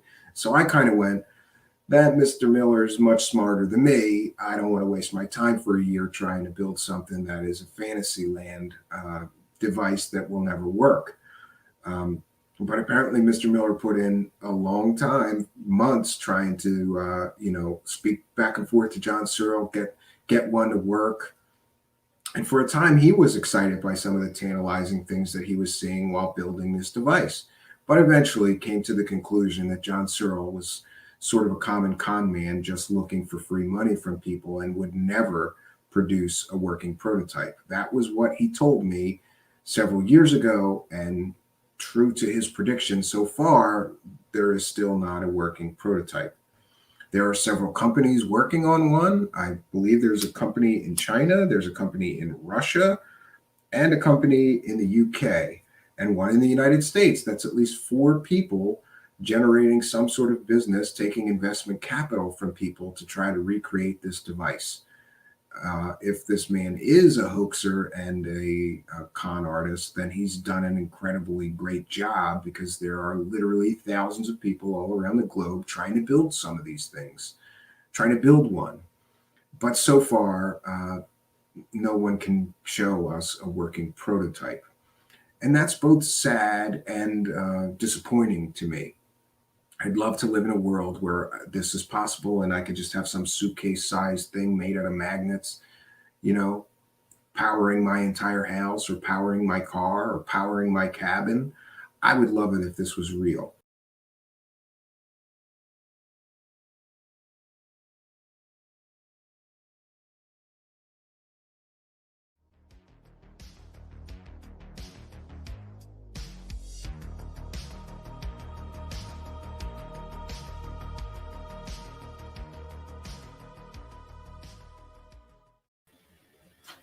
Greetings and salutations, old friends and hopefully some new friends.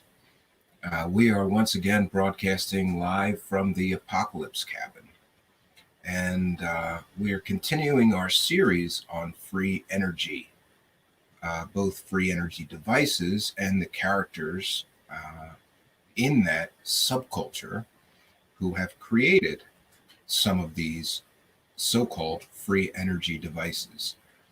For those that are unaware, all over the world, there are hundreds, thousands, maybe tens of thousands of experimenters, tinkerers, and dreamers attempting to create a machine that can create free energy. Most of these machines involve magnets or crystals. All of them rely on what most would call fringe science. I studied many of these devices, having a fascination with electronics and electricity from a young age. I was that kind of kid that was building AM/FM radios and playing with electronics parts that I would basically steal out of stuff I picked out of the trash. Yeah, I was that kid. Like, if there was a broken TV when I was a kid near my house, I would carry it home. And then I would get a desoldering bulb and iron out and pull any useful components out of it. Capacitors, resistors. I would pull chips out of these things and try to figure out what the chips did, having no idea, really, But most of my life, I have been involved. Later, I got into computers, of course, and my point being that I was just an early experimenter, I guess, with electronics and electricity in general, something that's always fascinated me. So when I found or discovered that people were trying to create energy from nothing, or from magnets, or from crystals, this fascinated me. And for a time, I experimented with these things myself, never finding much success, but I suppose learning some things along the way. So far, we have covered Victor Schauberger's repulsion engine, which was reported to be both a UFO propulsion device and a free energy device.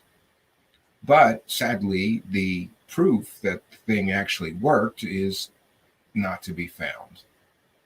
Next, we covered John Searle and the SEG, the Searle effect generator, which was another device, coincidentally, or maybe not so coincidentally, which was supposed to be both a propulsion device and a free energy device using magnets and rollers and coils. The proof for the Searle effect generator, after 50 years of him making pretty remarkable claims, pretty out there claims about its capabilities and what it could do, is still not yet to be found. No one can show anyone a working model. And if you were to search on YouTube, you would find hundreds, maybe thousands of videos on people trying to replicate the Searle effect generator. Likewise, tonight, our subject is Joseph Newman and the Newman motor or Newman engine. And again, if you search YouTube, you will find hundreds, maybe thousands of people trying to build Mr. Newman, Joseph Newman's Newman motor, to create their own free energy source. The Newman motor is perhaps my favorite because some people have claimed to make it work. Not only that, but Mr. Newman was probably the only person who has ever created a free energy device that literally took on the U.S. Patent Office. He spent, I believe I've heard, hundreds of thousands of dollars fighting the U.S. Patent Office, trying to prove to them that the machine indeed worked. There is an amazing documentary about this man, which I highly recommend to anybody interested at all in this subject. And that documentary is simply called Newman. But before we get, I'm going to share the trailer from that film. It's on both Netflix, Hulu, a few other sites, and also you can watch it for free with ads on YouTube. Just look up Newman, N-E-W-M-A-N, the film. So a bit more about Mr. Joseph Newman. I'm just going to be reading from the Wikipedia article. Joseph Newman was born July 2nd, 1936, and died March 6, 2015. He was an American inventor and author who claimed to have developed an energy machine deemed by the U.S. Patent and Trademark Office to be a perpetual motion machine. He described this device in a book, The Energy Machine of Joseph Newman. Newman alleged that he had a mechanical explanation for Albert Einstein's unified field theory of physics. After applying for patents on the perpetual motion motor, he battled for over 7 years against what he claimed was a government conspiracy to suppress his supposed discoveries, garnering national attention as a result. Mr. Newman, besides being a prolific inventor, it should be noted that he actually invented many different things before the motor and was quite, some would say, he had a lot of money from real inventions and patents that he held. But he spent the bulk of his life after these initial inventions and making a lot of money, concentrating almost solely on his Newman motor, this device.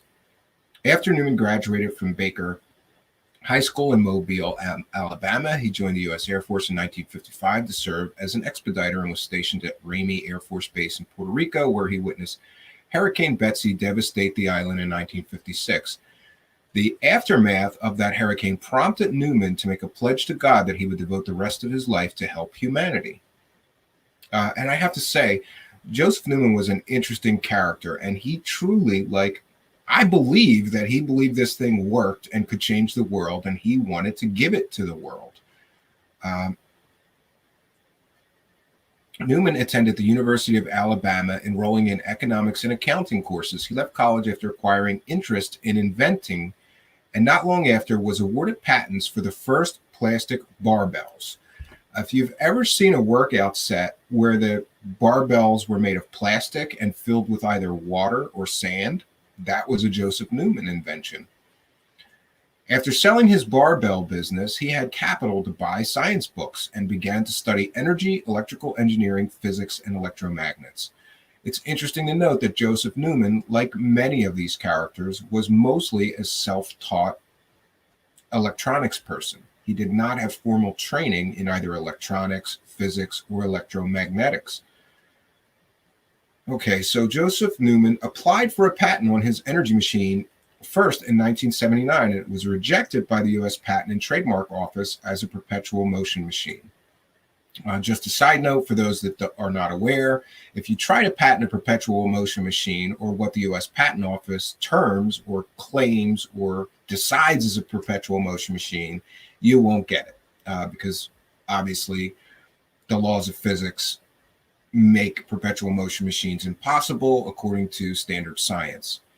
So from 1979 to 1986, he filed numerous lawsuits against the Patent Office to force the award of the patent.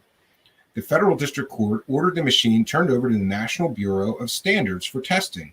The NBS also admitted the order to test was unusual, saying it's very unusual for us to be testing something for a patent. And yes, for those that don't know, there are an incredible amount of patents that people have been awarded, from anti-gravity devices to free energy devices to all kinds of machines. And the patent office never asks for proof that it works. They just see if it's already been patented and generally issue you a patent. This is some of the basically fuckery that we're seeing from idiots like David Wilcock, promoting that the free energy patents and the UFO propulsion system patents of that gentleman from the Navy, claiming they're real. No. You don't have to prove that your anti-gravity device really works to be issued a patent. But in the case of Joseph Newman, it was extremely unusual that they said, okay, well, we have to have this machine tested by the National Standards Institute. So the Federal District Court ordered the machine turned over to the National Bureau of Standards for testing. It's very unusual for us to be testing something for a patent, Matthew Heyman, the Bureau spokesman, said. I'm not aware of us ever having been involved in a patent case before. So this broke new ground, Newman's machine. Newman persuaded 7 members of Congress to sponsor private bills on his behalf that would order the patent office to grant him a patent. And again, for those unaware, unless you've got a ton of money, you can't even get 7 members of Congress to speak to you. So I have a feeling that he put out a huge amount of money to get the support of these congressmen. And he wanted them to force the patent office to give him a patent. The NBS eventually concluded that Newman's machine did not reach or exceed 100% efficiency as Newman claimed, and declared the patent was unrewardable. And there was a lot of controversy surrounding the testing. According to Mr. Newman, they did not run the machine correctly so that it could be tested. It's also important to note that unlike a lot of free energy crackpots making ridiculous claims, there was an incredible amount of well-known scientists, physicists, electronics engineers that were 100% behind Mr. Newman's machine as saying that it worked. Throughout his life, he would if somebody was an electrical engineer, he would let them right into his shop, show them the machine working, let them get their test equipment out, and prove to a lot of scientists' satisfaction that the machine indeed worked. This, my friends, is what is so incredibly tantalizing to me about Mr. Newman, as opposed to many of these other less than scrupulous individuals.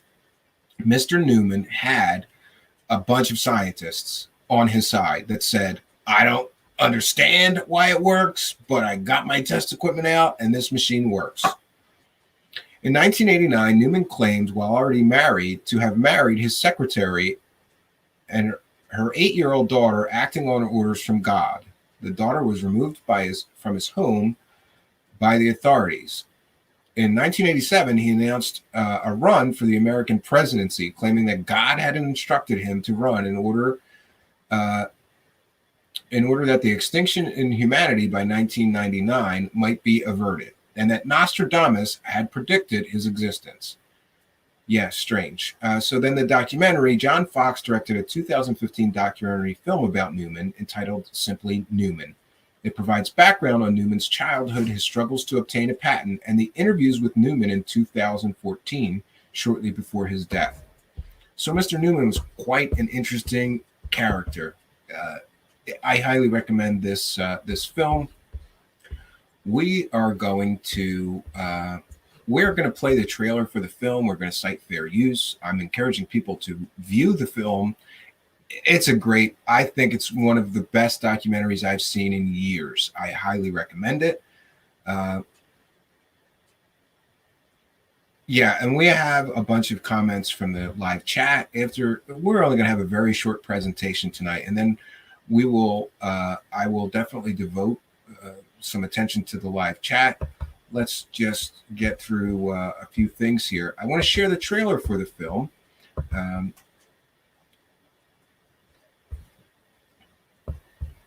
Okay. All right. And again, fair use. This is a transformative work. We're educating the public about free energy devices and some of their inventors, including the subject of our show tonight, Mr. Joseph Newman. So this is the trailer for the Newman film. Let me see. We can't get this thing machine working. Runs on its own energy. Oh, 1 second, friends. Why am I having issues with this? Okay. Let's try to back that up. Sorry about that, friends. I have no tab. Why don't I have a tab? All right, we're just going to play it small. That's fine. Or I can big it now. There. Yeah, so as we can see, he was a pretty interesting character. I think, like, first of all, he was very intelligent, very well-spoken, and very charismatic. He knew how to work a room.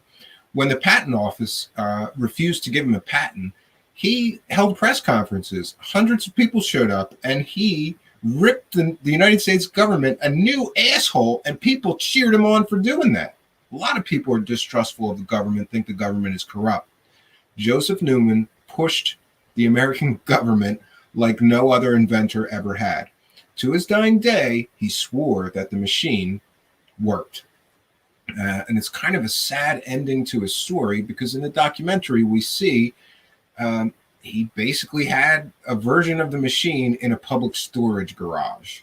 And he would bring people to the public storage garage. Small groups of people would show up to see him demonstrate the machine work.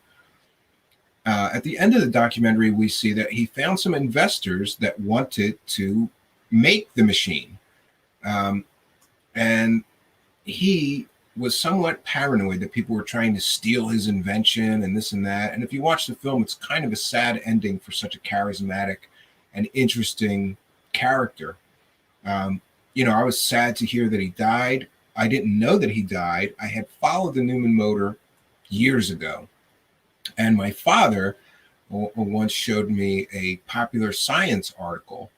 My father was real big into science and aviation. And there was an article on Joseph Newman and the Newman motor in an issue of Popular Science, or maybe it was Popular Mechanics. A little foggy on the details. That was 20 years ago. That's when I first started reading about it, looking into it. I have read his book.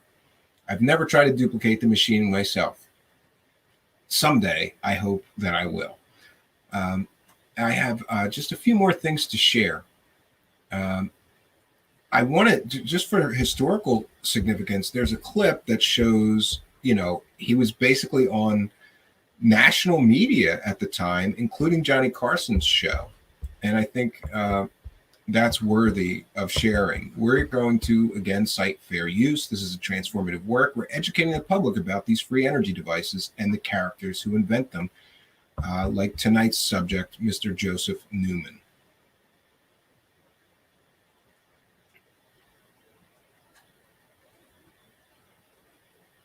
Okay, 1 second, friends. Again, this is fair use.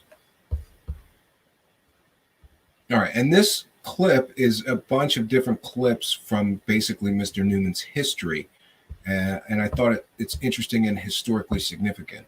Because of your theory, several laws of physics may need to be re-examined.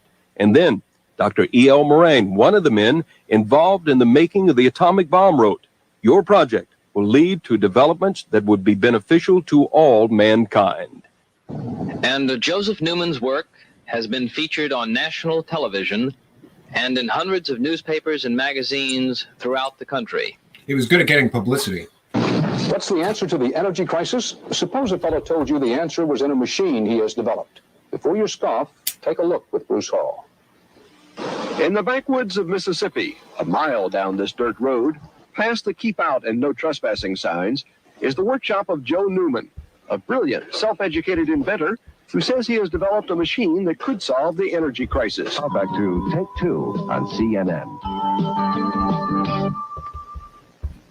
What if someone invented a machine that would make the gasoline engine obsolete? What if someone invented a machine that produced more energy than it used? And that energy is cheap, non-polluting, and safe.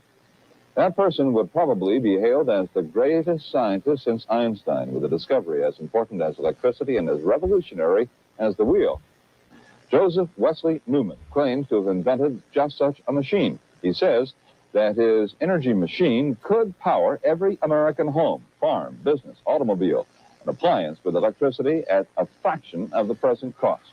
More than 30 scientists and technicians have tested the energy machine, and they agree it works. Well, 30 scientists. First of all, if you can tell stupid people like me as sort of how this machine works. Okay, Dave, it's basically is that you're not creating anything. You're simply utilizing the energy that prior to this time hasn't been understood. It took us several thousand years to ever put a water wheel in moving water. And basically what I'm doing is utilizing the energy in the magnetic field that consists of matter in motion, exactly like a moving river does. We are back. Well, would you welcome, please? Here's the Johnny Carson. Again, fair use. Johnny Carson. Don't copyright strike me. Nice to meet you. I appreciate you having me. Do you think your machine, if it can be commercially made available, can, for example, a person would buy a 300 or 400 pound unit and all of a sudden would be able to produce all of the energy they need for their home? Is that certainly within the realm of possibility? Exactly. I have absolutely no doubt about it. That such a device hooked to a home, a person will never have to pay for energy again. The device will be made small as to put in an automobile, plane, spacecraft, you name it. This device. Using the atoms from the magnetic field.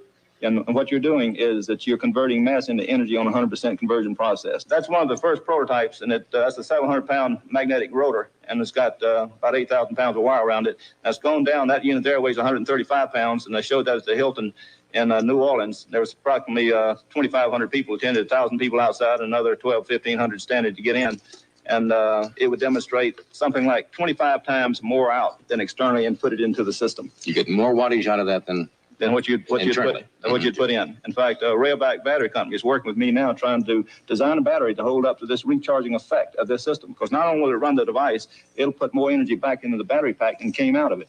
So you could, that's fascinating. Tell you what, we could stay here all night. But there's a major stumbling block in getting this device to the public. The inventor can't let private industry have the machine until the patent is granted, but obtaining the patent seems to be almost impossible. Examples. December 1981, following the patent application, Joe Newman calls the patent office to talk with an examiner. He is told they don't want to talk to him. Newman protests to his congressman, and a meeting between the inventor and patent officers is arranged in Washington. But on January 6, 1982, Joe Newman receives a letter that says his patent has been totally denied. A hidden energy device is suspected. But the scheduled meeting on January 27th is held nevertheless, at which time the examiner told Mr. Newman, I don't think I'll ever be able to give you a patent, no matter what evidence you present to me. The reason for that statement? Patent examiners felt that what Joe Newman claimed was impossible.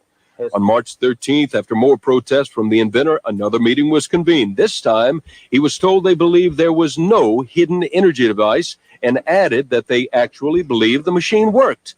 But now, they feel his technical description of his invention is inadequate. And then I asked him a second time, in fact. I said, you're saying that you agree that the energy out is greater than the energy in? He said, Mr. Newman, you say that it does. We looked at the facts. We believe you. Mr. Newman then protested to the Patent Office's Board of Appeals. A meeting is set for September 30th, 1982. Incredibly, at that meeting, Joe Newman is told the description of his invention is now adequate. But then they went back and started saying, we don't think that the device is now operable. Now, and also at the time of this meeting, they gave me 2 minutes at the very end of the discussion that they allowed me to get up and try to discuss at that time it was 17 years of work. Yeah, so Mr. Newman fought the patent office for at least 7 years. Some say more, because he continued even after being denied completely, spending hundreds of thousands of dollars on lawyers, testing equipment to try to prove that the machine worked. The patent office continually rebuffed his attempts. In 2 minutes. So in little less than a year, the U.S. Patent Office has told the man who just may have an amazing machine, number one, they didn't want to talk with him. Number two, they will never give him a patent. Number three, the invention has a hidden energy device. Number four, there is no hidden energy device. Your invention works, but your description of the invention is inadequate. And finally, your description is adequate. Your invention does not work. And now 31 people with scientific backgrounds have signed legal documents swearing to the machine's validity. Yeah, so there we go, friends. I wasn't aware of the number. Apparently, he had 31 different scientists that were willing to put their own reputations on the line, saying that the machine actually worked. And I think it's very interesting that the patent office kept coming up with different stories. First, they admitted the machine worked, but his technical description of how it worked was inadequate. Then they said, okay, your technical description is adequate, but we don't believe the machine works. The patent office claimed at one point that he was using some kind of hidden device to produce the effects. They never proved that. To this day, they've never proven that he was hiding something inside the machine. They had versions of the machine available to test for them. And if they had a version of the machine, they should be able to find, if he's using some sort of trickery, right? They never did. I have just one more thing to share. And this is kind of a longer video, but we're going to share some of this. Again, citing fair use. This is a transformative work. We're educating the public about Mr. Joseph Newman and free energy devices.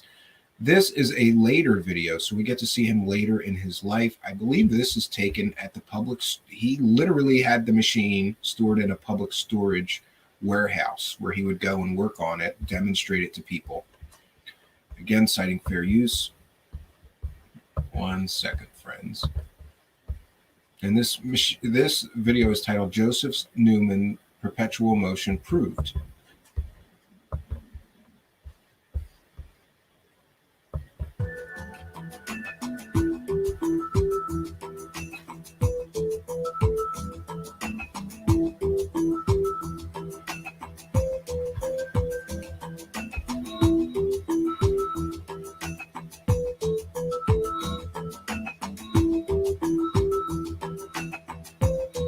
Yes, so the remarkable fact is at the end of each test run, the batteries all had higher voltage than they did at the beginning of the run.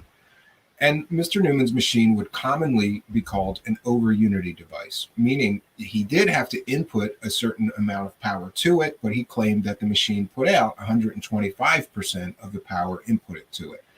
In other words, if he put 1 amp into the machine, he would get out 1.25 amps, and the additional 25% would be the free energy.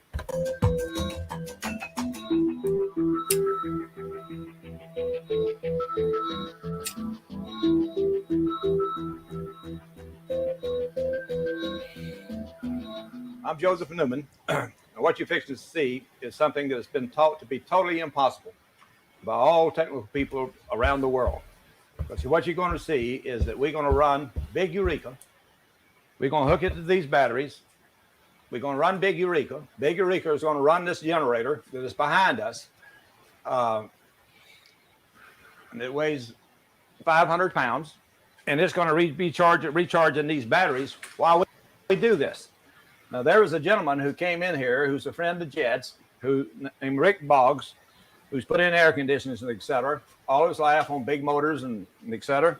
Well, he saw this little white motor right here sitting on this thing, and immediately, without me saying a word, he came over and picked it up and he said, "This motor right here is highly efficient. It is highly efficient." He said, "I've used them. They're highly efficient. Now, you get them from Granger." Now, we're going to run, it made me realize, well, this is a good way to run a test. And let me ask everybody out there, you see how small this motor is? We're going to take one of these batteries out of this line and hook it to this little tiny motor right here and let it run. Now we have all of these batteries, the rest of these, we have 10 batteries. We're going to remove one of them and leave 9 that we're going to run Big Eureka with. But these batteries are in series. And when you put batteries in series, the current is equivalent to what's in one battery. Big Eureka is going to make this motor look totally ridiculous, totally opposite of what that gentleman said when he picked it up and how efficient this motor was, because it has no load on it. We have that generator that has a load on it, and we're going to be recharging these batteries while we run Big Eureka. All right, we're going to hook up this little one now. Now we've been running that one. That has no load on it. If it was pumping out water, it'd be drawing 10 amps.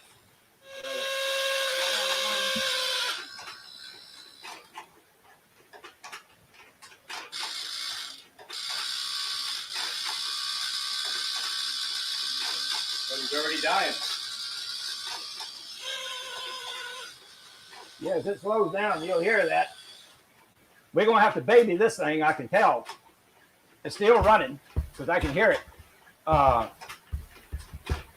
This battery will probably get hot by the time the hour is over. These batteries will be cool. Now you can watch the speed of that and see that it basically doesn't change. It just keeps right on trucking. And this motor is smoking. It's not just hot, there's smoke coming out of it. All right, so we're going to stop it. It's been running out for 51 minutes. It's been running for 51 minutes. We're going to let this motor, our motor, keep running. All right, now I'll check this battery voltage real quick. So then it's just this motor that was Smoke. causing the smoke. That's correct. Okay. Bad motor. All right, somebody call out this when I hit this battery. You see that on your camera, Jim? I can see it, yes. What's our voltage on that battery? 11.4. We're going to fast forward. Running a generator, and that generator is going to recharge these batteries at the same time it runs this machine. That's taught to be totally impossible. We're summing up what we did on that test. We had perpetual motion, so you'll understand it. Now, we took the first battery, and we ran that little white motor, and it fell really 5/10, in that length of time. Now, I'm going to draw an arrow over here. I put it in red because it means we're losing money. That's why I put it in red. Now, I'm going to show what it was when we finished. It was 11.4. Now, when we started, though, it was way over here at 11.81. That's where we started, 11.81. We didn't even get to an hour. We got to 159 and it started smoking and we disconnected it. All right, now we take the other batteries that we ran Big Eureka. It weighed 7,500 pounds. The Granger catalog shows you that that motor ought to be drawing some portion of 600, better than 600 amps based on their information, and they claim to be the best in the world. All right, now look what happened. We started off, and I give it the highest number, 11.7. And we go to 11,770 an hour later. On this battery, it goes to 12 volts.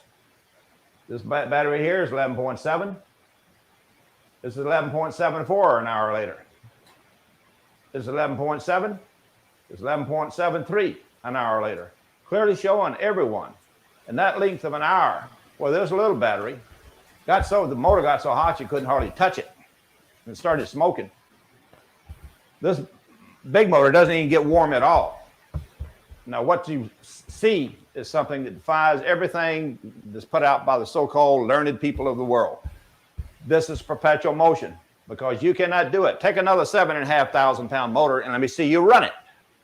Off of that, and the battery voltage will not fall. It'll rise. Now, what you're seeing here, if you look at this, you got a chart made by Dr. Swimmer. This shows you something that you won't see on any graph on electrical motors of conventional motor. But look at this. It rises.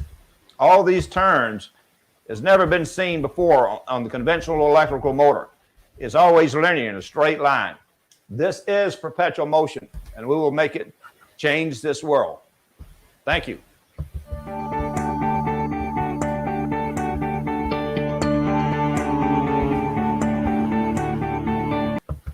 So that's Mr. Newman himself proving that the machine, after running for an hour, raised the voltage of the battery bank, not lowered it, which is basically his essential claim, is that the machine would output more power than it would input.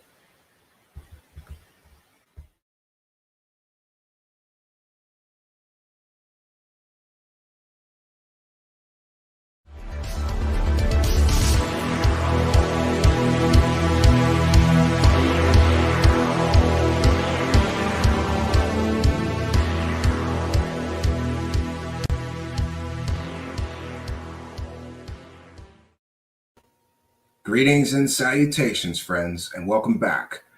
We are back for another round of our coverage into the strange world and subculture of free energy.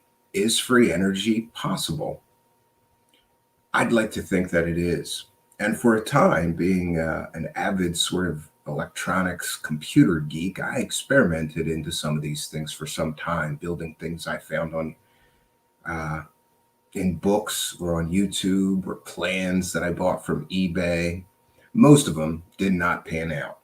But tonight we're going to talk about the one, well, there's really two energy devices that I think show tremendous promise and could be called a free energy device. Tonight we're going to be talking about crystal power cells, made famous mostly by John Hutchinson, who claimed to have invented these crystal energy cells. However, there are some other inventors, most notably Bedini, who are also credited with the invention or the discovery of these crystal energy cells. To those watching, most of the people who are watching today probably are no stranger to some new age theories that crystals hold some kind of power or energy. It's a common belief in the new age or spirituality community that crystals hold some kind of special energy, be it healing energy or radiant energy. This is a common theme in many new age sort of spiritual circles In fact, at most UFO conferences, you'll find a table of somebody selling crystals. At most spirituality conferences, for sure, you're going to find many tables that are selling crystals. And our friend Jason Quidd sells crystals. I find the connection between somebody making a free energy device out of essentially crystals and the New Age spirituality sort of belief that crystals hold some kind of power or energy to be an incredibly interesting thing. I mean, why is it that so many people in the New Age community think that crystals hold some kind of power or energy? And is that proven by these strange crystal power cells? Now, I was going to play an entire explanation on how to build a crystal power cell. However, I decided that that would take way, way too long. So I apologize, but you're going to have to settle for my very quick explanation. First of all, you need two separate metals.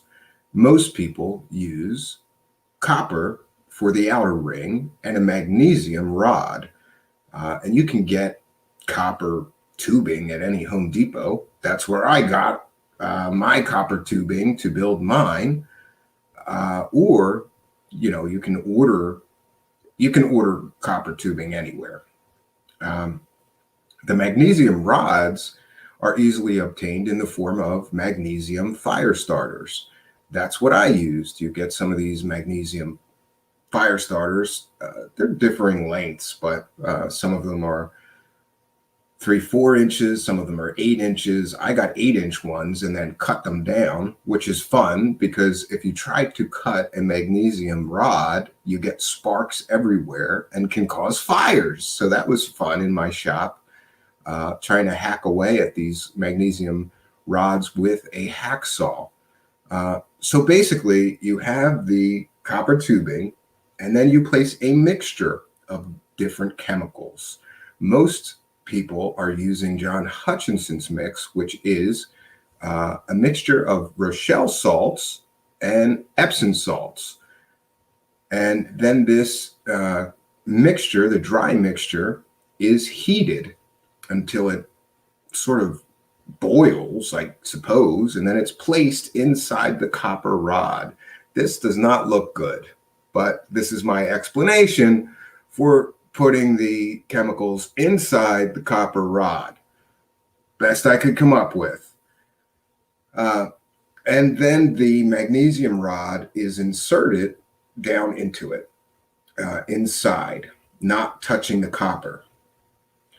The outer copper is then tapped, or you wrap a wire around the copper tube, and you wrap a wire. The magnesium rod should stick out of the top. Here we go again. Stick out of the top of the copper tubing, and a wire is wrapped around that.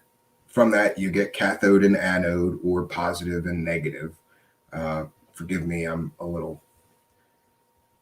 may be wrong on the terminology, but the copper becomes either the positive or the negative, and the magnesium becomes, again, either the positive or the negative lead. Now, there are 100 different mixes for the crystalline structure mix, chemical mix, that goes inside of these things. Many people have done an incredible amount of experimentation into different mixtures. John Hutchinson's formula also calls for a doping agent, where you will file off a little bit of silver and a little bit of iron pyrite into the mixture before you melt it and create a crystal power cell mixture. Others have done experiments that sort of prove that you don't need to heat the mixture, you just need to mix it. And it works just as well in many cases if you heat it versus if you do not heat it. There's lots of variations into these crystal power cells. There's lots of experimentation being done to try to increase either the voltage of them or the milliamps that you get out. Now, it should be noted that these crystal power cells have some strange properties. And one of them is if you build a tiny one, the size of a AAA battery, it will put out 1.5 volts and a very small amount of milliamps, 5 to 20 or 5 to 40, maybe if you're lucky, milliamps, a tiny, tiny amount of power at 1.5 volts. But interestingly, if you build a huge one, you still get 1.5 volts and a small amount of current. I think the larger ones put out more milliamps than the tiny ones, but the voltage is always 1.5 amp. Now, we're gonna watch a short video, and I'm going to cite fair use of John Hutchinson's sort of girlfriend explaining the mixture that is used. We're not going to watch the entire video because it's really long video, but I will cite fair use. This is a transformative work. We're educating the public about John Hutchinson and his crystal power cells. I also just want to mention that I am aware of John Hutchinson's various scientific claims, the Hutchinson effect, and various other things. Tonight, we're going to do an entire other show on the Hutchinson effect, which is him floating things with ultrasonic waves or, bending and melting metal with ultrasonic waves, moving objects. That's the Hutchinson effect. It's an entirely different subject and worthy of its own show here. Tonight, as far as John Hutchinson is concerned, we're solely going to be focusing on his take or his claims about these crystal power cells. So please bear with me. Oh, you know what? Actually, I don't think we're going to.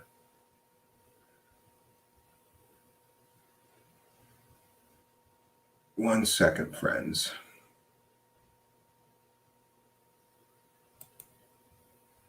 Let me just check in with my tabs that I have found. Okay, we could get rid of that one. Okay, so first we're going to share a video of John Hutchinson talking about these crystal energy cells and what they do and what they're composed of and how he created these crystal power cells. One second, friends.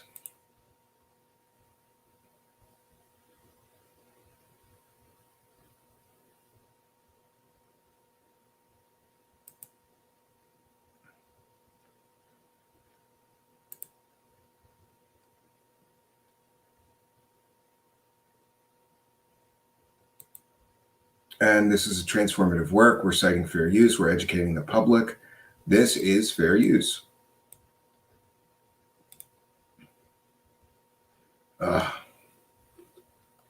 One second, friends. Let's try that again. I always have to do this. Make sure we have the audio. There we are.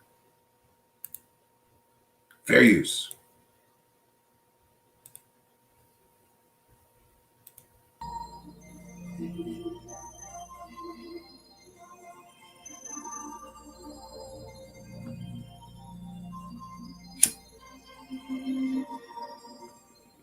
Using common minerals, I'm able to capture the jitter of the zero-point energy that's taught to many physicists around the world.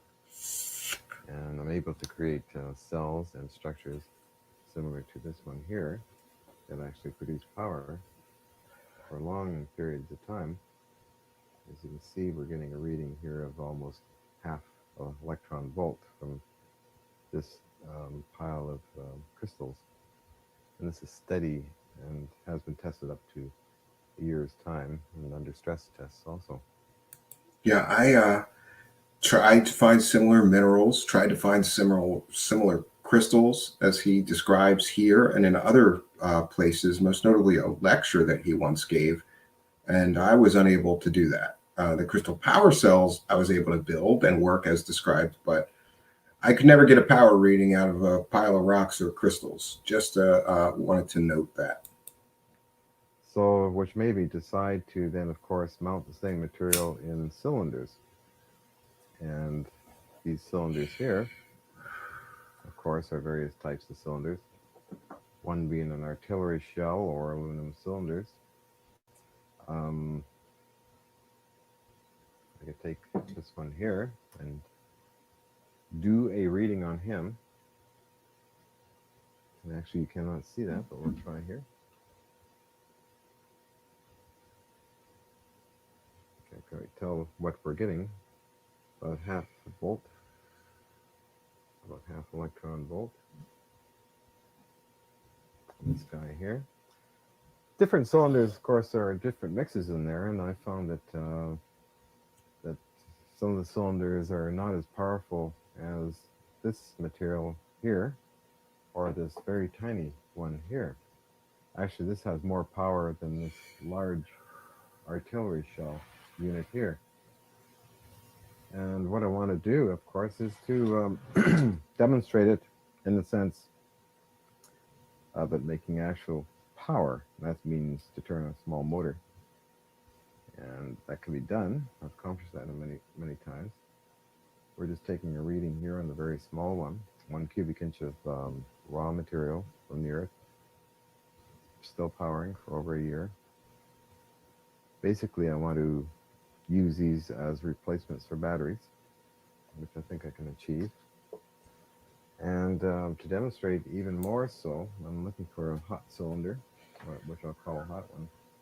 Yes, and just an item worthy of note is that for a time there was a Japanese company that was working with John Hutchinson to create basically batteries like we're used to, you know, AA batteries, AAA batteries, D batteries, based on this technology.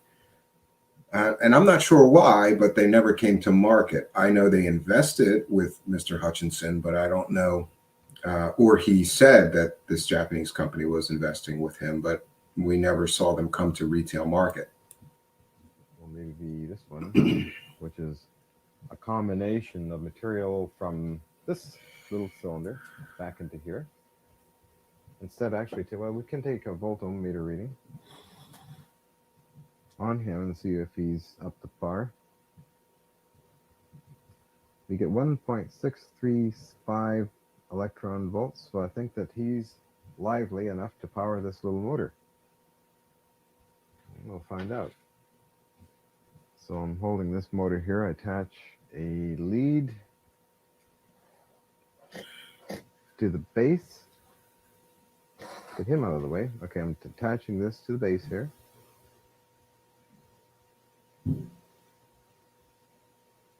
Another lead to the top, and it should spin, which it does. So yeah, basically, this kind of material powering motors. Of course, it's a very small motor at this time, but scaled up in larger amounts of material to power up to several horsepower if needed.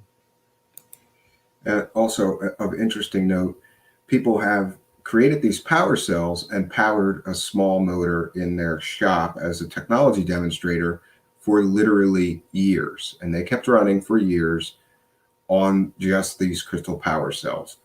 That's what hooked me and got me so fascinated by these. I was able to get some of these crystal power cells to power a small LED for years on end.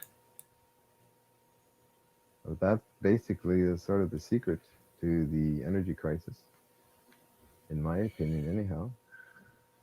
It's using ordinary materials, non-toxic, that will interface with zero-point energy in space and time.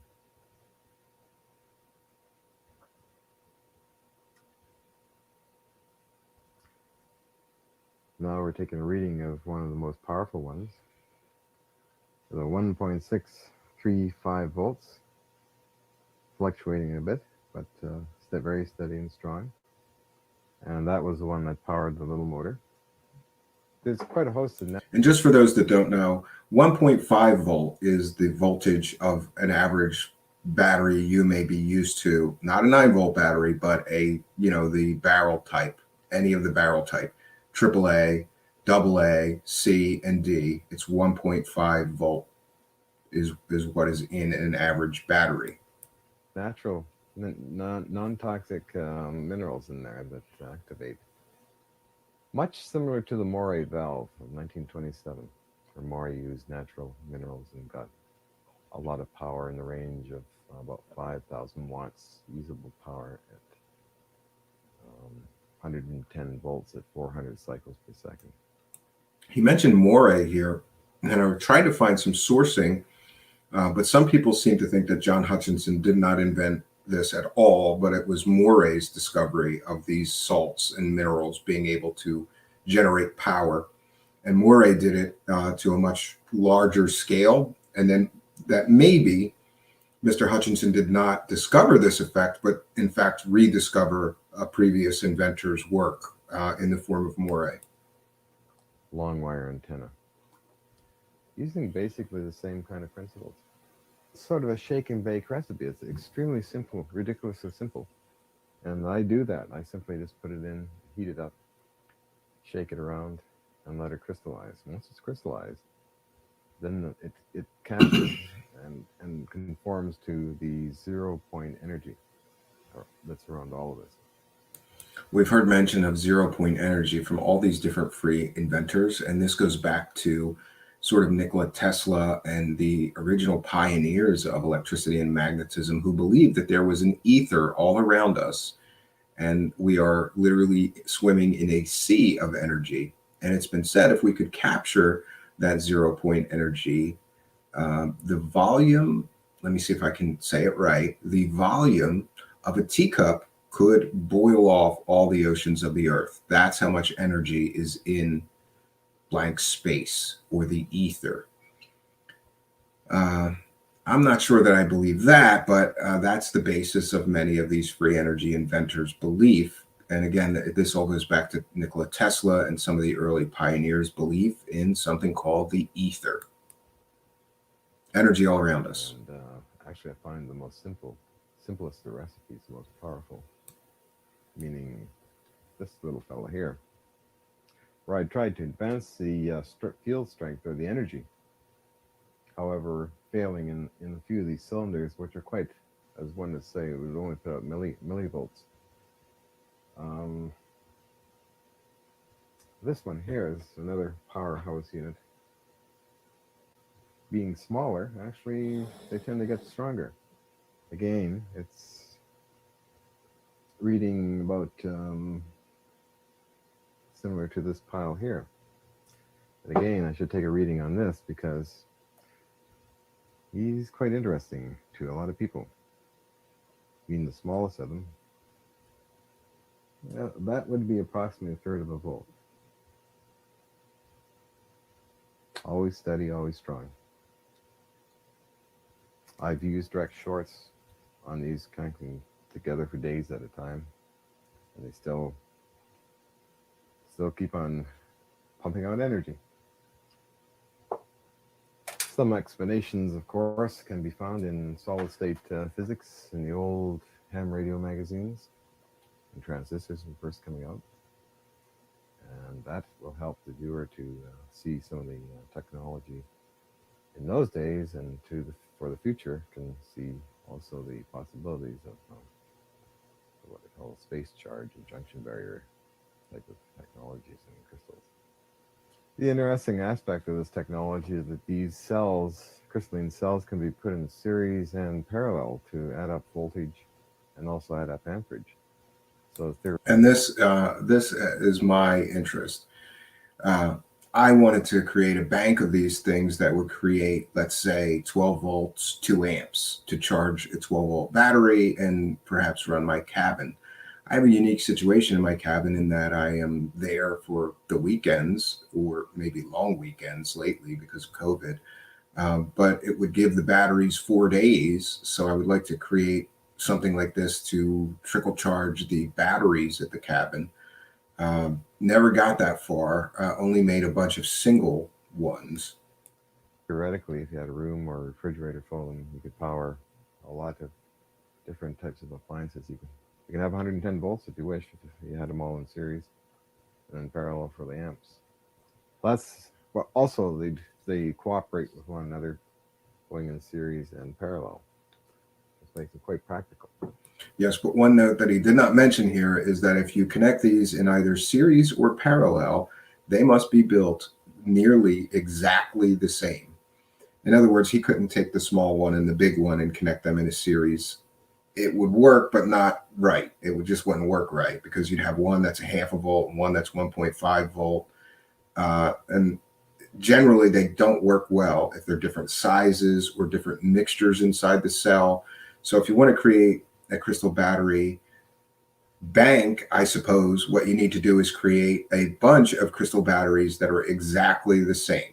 And that's what I failed to do because I had all different size copper tubing, different size magnesium rods, and I wanted to try different mixes to see if I could get more voltage or more amperage out of them. So I was never able to create a bank of them. But I should mention that I just ordered the parts and supplies to begin making these again. I was going to wait on tonight's show until I could show you mine, but I dug around in my garage and I found like one that still worked. And so I'm going to create a video and we'll put it here on our channel of exactly how to build one of these things. Plus, they're very cheap to make, and they are basically from just nature's own raw minerals. If you were fascinated by the amazing technologies and concepts you've just witnessed, now you can get even more valuable information. And oh, yeah.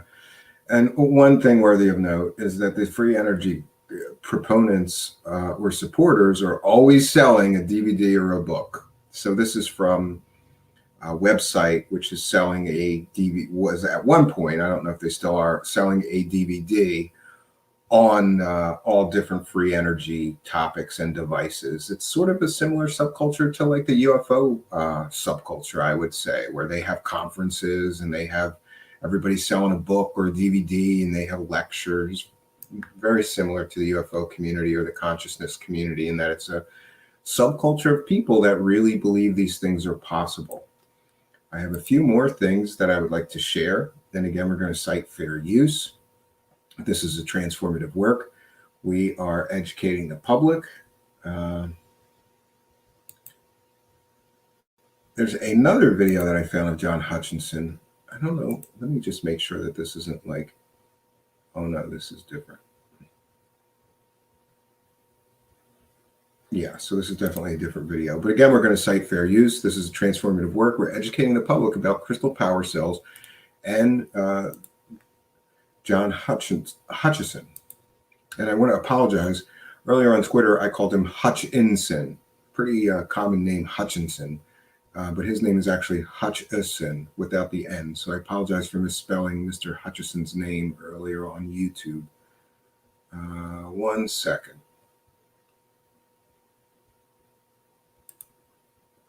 And folks, while we do this, I'm going to post the link to our live stream on Twitter. I apologize, I have not done that yet. A little rush to begin at our 9 p.m. start time tonight. So this is fair use. This is another video on John Hutchison. This is called John Hutchison Crystal Power Cell.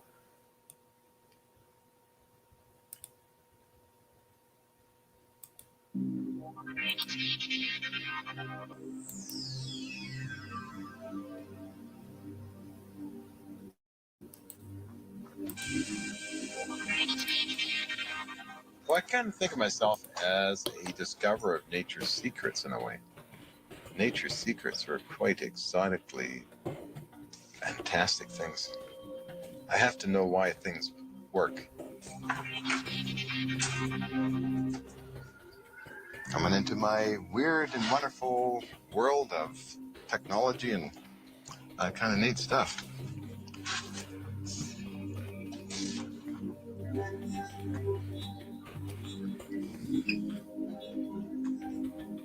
It's a bit of a squeeze, you know.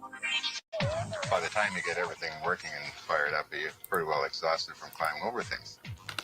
And I got complaints from the neighbors across the street that I open their doors and by themselves and that kind of thing when I'm doing experiments. So lucky they haven't come around with torches like in the classical Frankenstein movie and tried to burn me out. Yeah, and for those that are unfamiliar with John Hutchison, he's sort of famous for having this huge collection of surplus electronics, everything from sonar units from submarines, radar units from the Army that was retired, power cells, weird, huge capacitors from the military. He is if nothing else, he is an incredible collector of strange technological items, which he sort of hoards up and does his experiments with.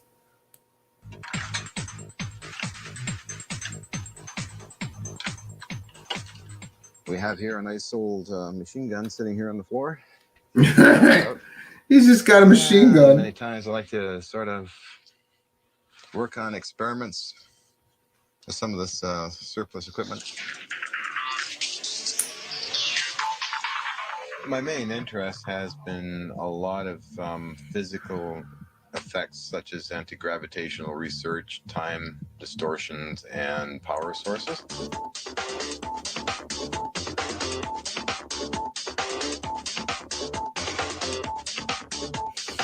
Oh, I gotta back that up because did you see that? There's like all this stuff piled around what I think is his bathroom. There's like a toilet in the middle of all this electronics gear.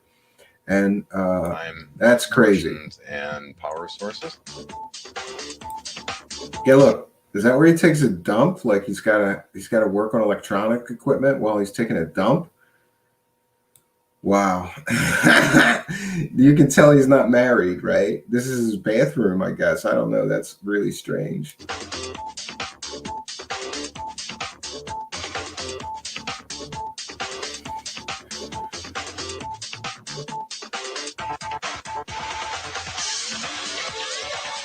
It's finding things like gravimetric stresses from the moon, bits of zero-point energy, and it's finding things like heat, vibration, and other things. I would safely say it's an energy scavenging unit.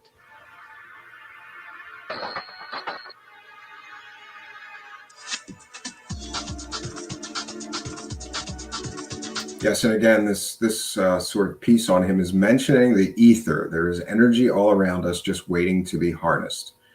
And I'd really like to believe that is true, especially given current problems with oil production and fracking and destroying the environment for fossil fuels.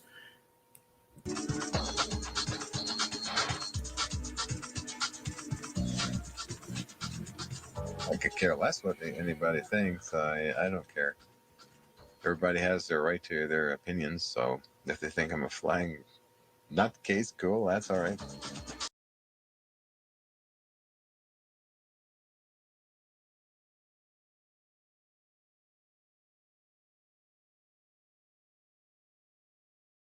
Yes, and we've mentioned this before. Almost every one of these free energy inventors always either they discuss Nikola Tesla or they were a huge fan of Nikola Tesla. And I've got to say, being a science and computer nerd, of course, I'm a fan of Tesla myself. And a lot of them sort of give credit to Tesla for some of their ideas. More so than being tied down. I've been offered so many jobs that no, I prefer my freedom where I am in charge, even if it's being dirt poor.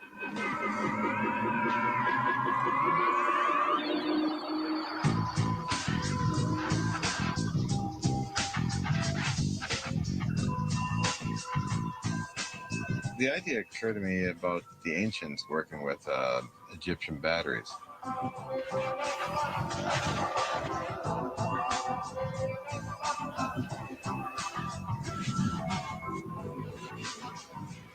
So I came up with this dirt cheap idea of common minerals treated in a certain way that produce endless electricity. It's called petro-electrical effect. And just a note, there is no real term.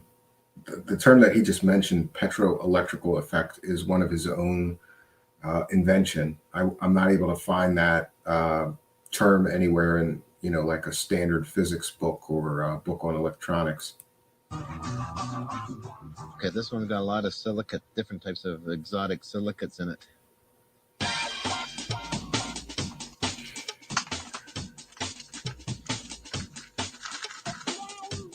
It's quite simple. It's you're grinding up rocks in that, and they turn into small platelets, which conforms to the Casimir effect, where you have energy between two little metal plates.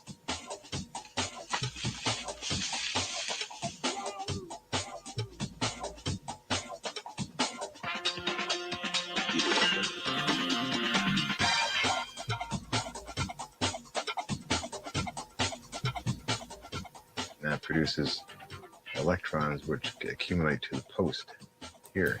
This, I just want to stop it here. When I was giving my explanation at the beginning of our broadcast, I forgot to mention that after you create this, you have to give it a shock charge. Most people just apply 12 volts to it for a very short time, a few seconds. And then it energizes the cell, and this cell continues to produce energy, theoretically, forever.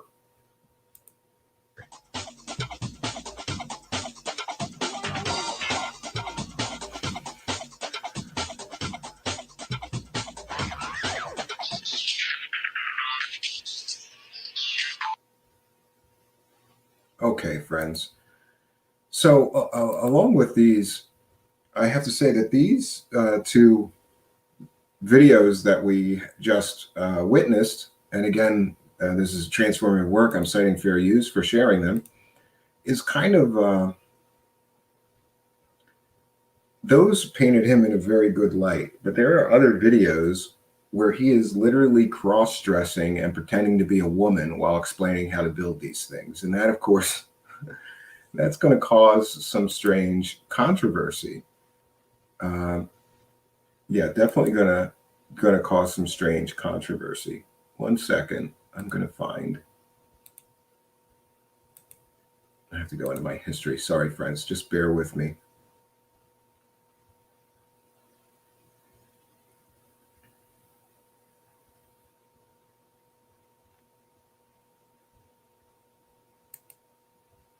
One second. I think I've got it. Nope, that wasn't the one.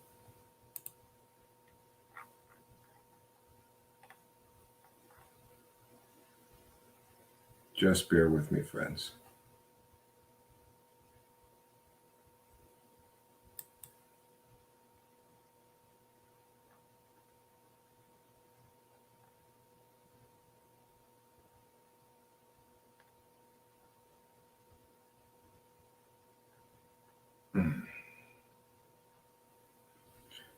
Should have X'd it out. I apologize. Well, we'll go on to. So there's various videos of him like literally in drag. It's enough to say that. So there's one video where it's sort of his like new age girlfriend explaining how to build these, and then he's in drag going, "Yay, free energy!" And this, of course, has caused many to say that he's just not credible. You know, like why would he be in drag? Promoting these, you know, in drag, sort of laughing like, yay, free energy, promoting these things. These two videos that we watched earlier really painted him in a sort of, you know, painted him in a very positive light. Okay, I found it. Good, I found it. All right, we're going to cite fair use, and this is transformative work. We're educating the public about John Hutchinson and his crystal power cells. 1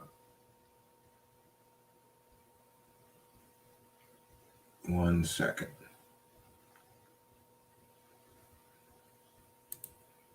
Okay, fair use. We are going to share this and cite fair use. We're educating the public, and this is a transformative work. Wrong one. Let's get rid of that one. All right, I have it now.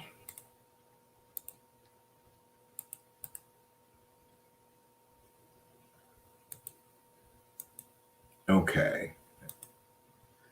And we're gonna go through the first few minutes of this. This is quite a long video, 23 minutes. But we're going to go through just the first few minutes where the mixture of how to make the crystalline mixture is explained. Some crystal crystal power cells. And we start with Rochelle salts and Epsom salts. Now, Rochelle salts are made from cream of tartar and baking soda. And there are recipes on the internet on how to make your own Rochelle salt. When we weren't getting Rochelle salts because we bought it off of eBay, and sometimes they have it and sometimes they don't, we've been able to use the cream of tartar and the baking soda and heat it along with the Epsom salts, and we still do get a power cell. Not quite as strong, about 10% less in power than the Rochelle salt when we get it directly from manufacturer. Yeah, and I just wanted to mention that I tried making my own Rochelle salts, and I got 20% less power than the ones where I just bought the Rochelle salt. You buy Rochelle salt on Amazon or eBay. So if you can't get the Rochelle salts, go on the internet, look for a recipe for Rochelle salts, and you use cream of tartar, organic cream of tartar, like from your co-op, and you can get a bag of it, and baking soda. So I'm going to take 1 part Rochelle salt and 2 parts Epsom salt. I'm going to put it in this glass container here because that's what I'm going to use for mixing. Now, we're going to only use a very, very small portion of our mixture, but I need to dope it. And we only use a very, very tiny amount of doping in the power cell mixture. And so since I'm going to be only making 1 tiny cell, to be able to do that with the doping is a little bit difficult. And this way I have extra materials for making more cells. So let's mix it up. There's John Hutchison. Let's make some cells. Let's make some power cells. So, and I just want to mention that she's mentioning this doping, which is really just filing off a little bit of silver, iron pyrite, which is better known as fool's gold, and I think calcium chloride. But many people that have experimented with these have determined that that is not necessary at all. In fact, all you need is the salt mixture of Epsom salts and Rochelle salt. I used iron pyrite and silver and calcium chloride because I wanted to follow. I thought this is the person that has got the best results with these things. So I followed this recipe pretty exactly, or as exactly as you can. They don't give any amounts for the doping agents. She just sort of files it off into the mixture, but we'll see that coming up. we're going to take 1 portion. This is just a 1/4 cup measure. It's a little bit less than a 1/4 cup. And we put it into the container. The Rochelle sometimes will come lumpy. If it comes lumpy, just pull it up and just squish it with your hands because you want it smooth, because we're going to try to make as smooth of a compound as possible. Another note, many experimenters have found better results. You know, Epsom salts is not a powder. Epsom salts is it's chunky. So better results can be obtained building these crystal power cells if you put the components, the Rochelle salt and the Epsom salt, through a grinder. I used a coffee grinder and I made 2 different cells exactly the same. In one, I ground the ingredients, and in the other, I did not. I got 10 or 15, maybe even 20% better results from the cells where I ground the mixtures. So just a note, if you're going to attempt this, you may want to grind both the Epsom salt and the Rochelle salts to get better results. Epsom salts. Epsom salts. Look at this. Epsom salts. Woohoo! We're going to take... Yeah, not exactly the serious scientist, which you can see why to regular scientists, this guy is sort of worthy of mockery. Like I said, the first few videos, he seemed like very serious scientific researcher, even though he's self-taught, but there's so many videos of him just going kind of nutty, in drag. Epsom salts, let's make power cells. Crazy. Smash this down so it doesn't have the lumps in it. Okay. 1.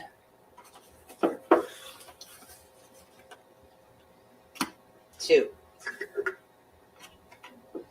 Go get a spoon and mix this up.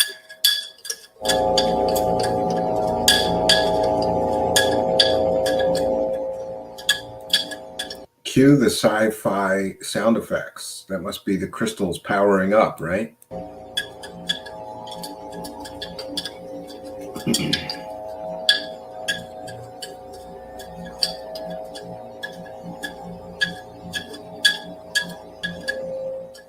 Get that incorporated as much as you can. It's like you're cooking. All right, now our doping agents. We've got calcium carbonate. I'm sorry, I said calcium sulfate. Calcium carbonate. And we're going to...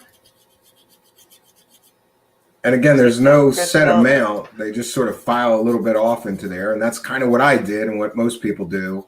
They don't give it, you know, like a measurement of how much of each of these fine powder that's coming off. so-called doping agents you're supposed to include.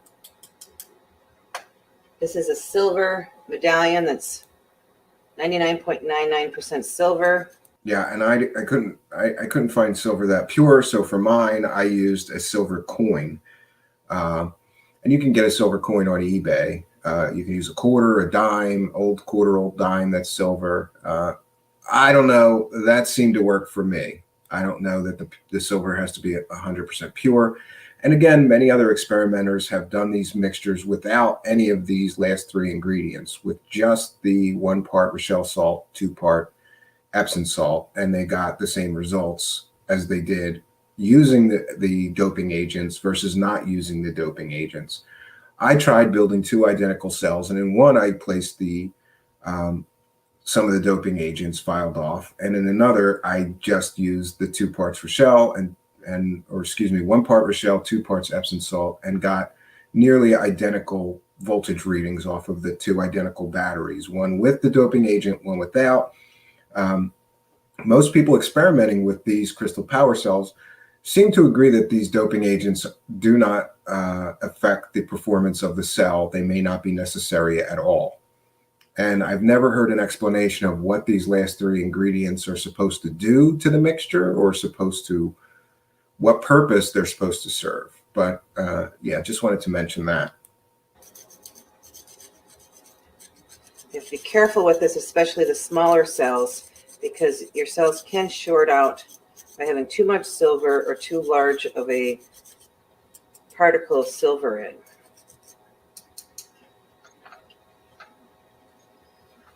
Iron pyrite, also known as fool's gold.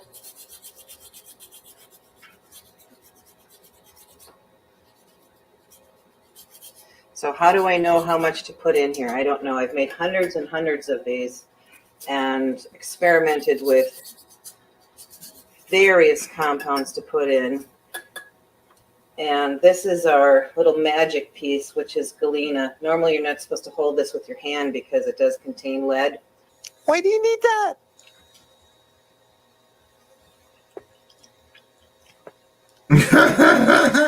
And galena acts as a radio receiver.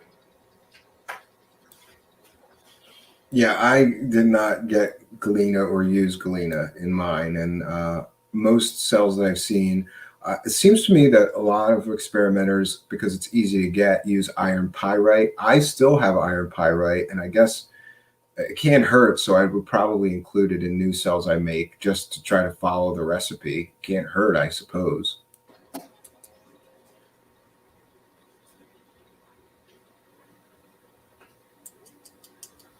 I can look in the top and see the galena and the other compounds on there. I'm going to wash this and wash my hands and be right back. We're going to Drying skip off. ahead. We're going to skip ahead because this is pretty long. So the mixture is placed into any suitable heating vessel. She's using a soup ladle here, and then the mixture is heated together and mixed together. Put that out of my way. This will be heated up, and then I will need to take my piece of wire. This is the galvanized wire that's been coated in the sodium silicate. And once this is heated to the correct level, I'm going to spin it around inside of here and then place it into the tube. And we'll have actually lots of extra compound. So I'm ready. It's two-handed. Let's start the stove. Again, we'll fast forward a bit. And I just wanted to mention that I tried both the dry method, which is to just mix the dry ingredients together, do not heat the ingredients. And I tried not using just the dry, not ever heating, or, like she's doing here, 2 identical cells, one with heating and one without heating the mixture, and got nearly the identical voltage readings from each. I think the cooked mixture was slightly 5% better voltage and milliamp output. So is it worth heating it? I guess if you want to make the very best crystal cell that you can, and I think it can't hurt. I would think that just the act of heating may mix these various compounds together better, right? And according to John Hutchison and others, this crystallizes the crystal mixture better. As soon as it clears out there, almost there. Yeah, and I should note, just heating this stuff is it's not easy to do, because you're going to ruin whatever you're using to heat this stuff up. Just a note of caution, don't get in trouble with your wife using her nice pots trying to make this mixture. It's very easy for this stuff to boil over, and then it becomes solid and stuck to the bottom of the, or burn and be stuck to the bottom of whatever vessel you're heating it in. You have to be very careful. So less is more, slow and steady with heating this stuff.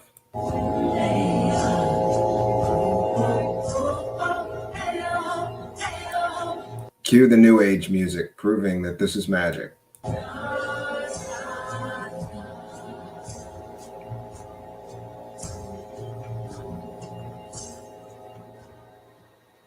Okay, that's about it.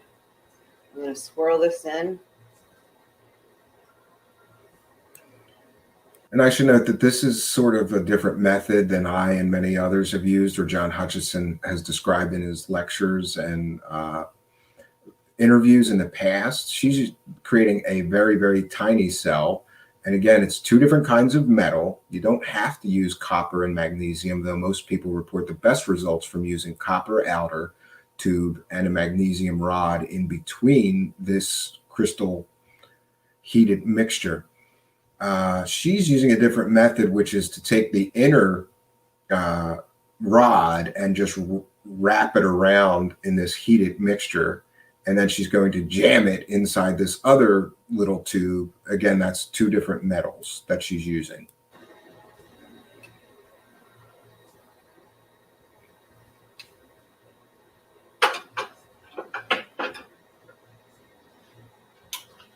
And we go into the cell.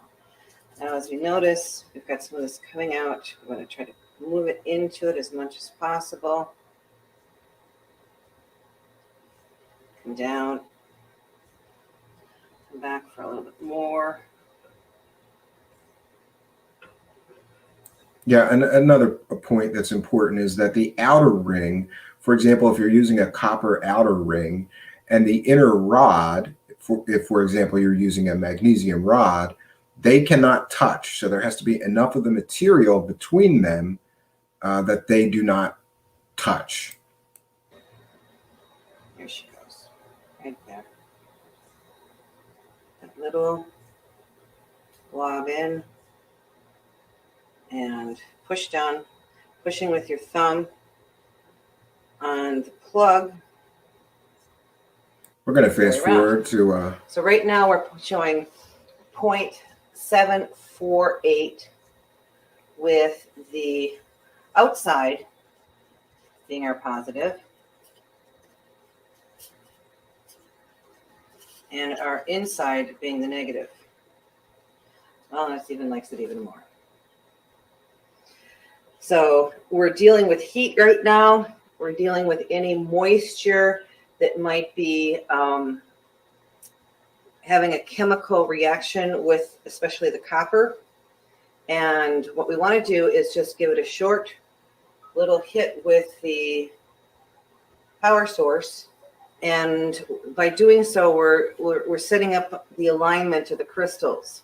And then we're going to let it rest and see how she does. Yeah, so most people charge these things for a short time with a higher voltage, say 12 volts.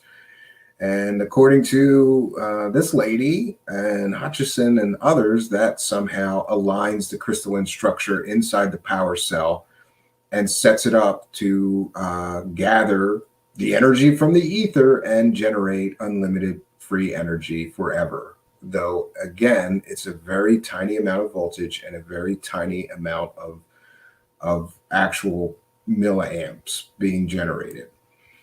It's much less than an average battery that you may be used to, like a AAA battery or a AA battery or a C battery or a D battery.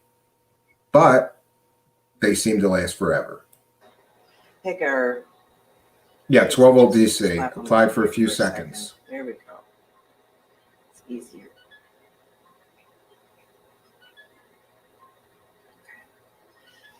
Coming off at 1.6, 1.59. So it's going to settle down. All that's doing is just setting up information. Yeah, so once charged like this, generally most of these batteries put out 1.0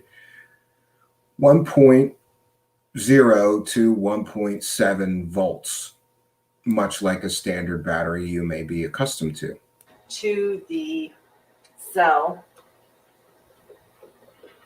as to how it's supposed to be sending its charge. Okay, we're going to go back to the stove and I'm going to show you what you don't want to have happen. This is what happens when you go too far on your compound. Is that, see, we have this nice taffy and we're able to work with it. And notice the white that's building around the edge. Yeah, so don't heat it too much. We'll skip ahead here. How we make crystal power cells. And we have made hundreds and hundreds of different crystal power cells. Let's look over back at her cell and where she's sitting at now. She's going to be settling down. 1.2 volts. Generally, what they do is they settle down to their voltage that they were before you put them on the power supply. Power supply gives them a boost of energy.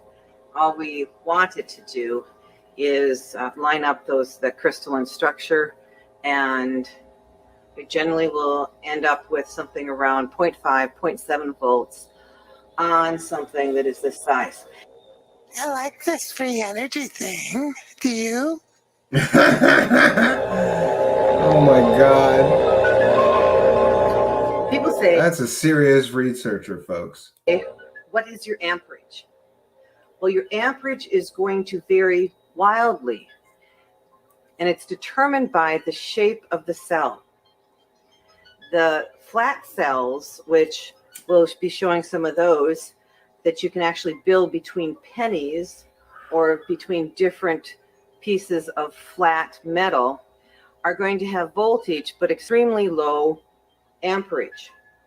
The ones that carry amperage are going to be your cylinder sizes, the cylinder shapes like this one here.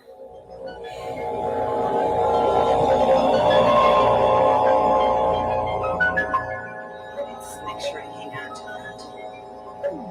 If I go and check the amperage on this.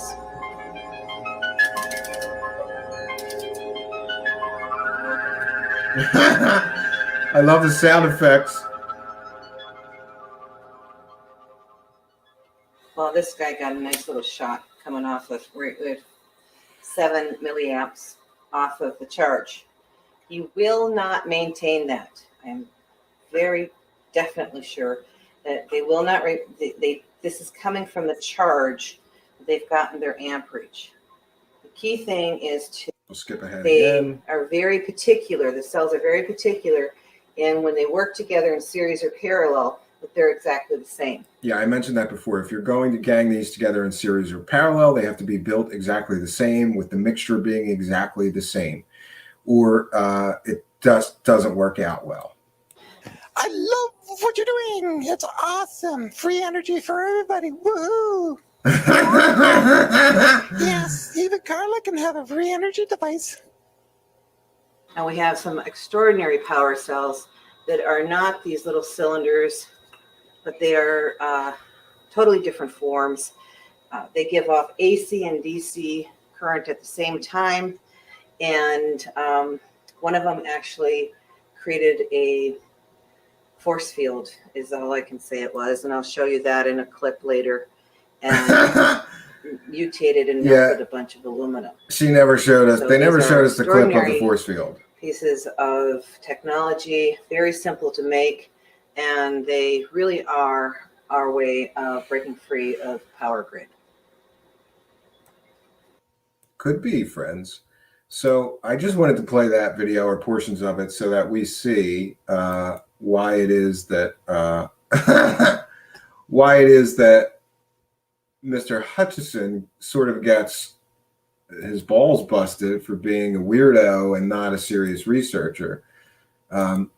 Dressing up in drag and joking around about what may just be a technology that could free us from fossil fuels is not a good way to get people convinced that you are genuine or that you are credible, I would say.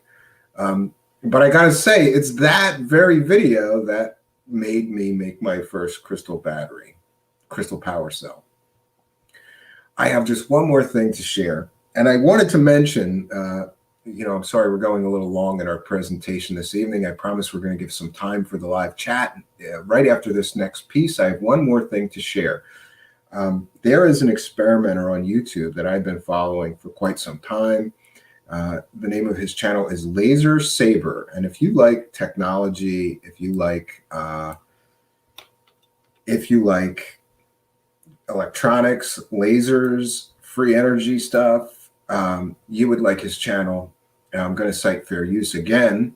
In this video, it's a short video. We're only going to be sharing a portion of it.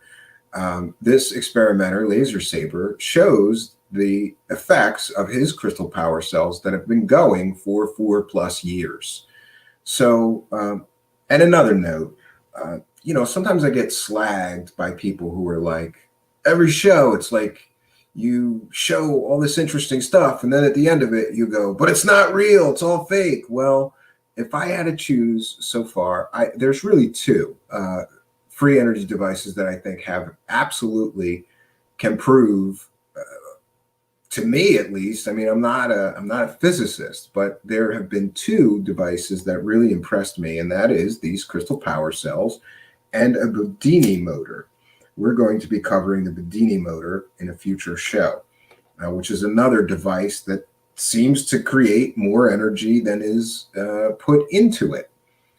And interestingly, Mr. Bedini is also involved in these crystal power cells. Some people say that it's really his invention and John Hutchison lifted it. Others say that Hutchison invented it and Bedini ran with it.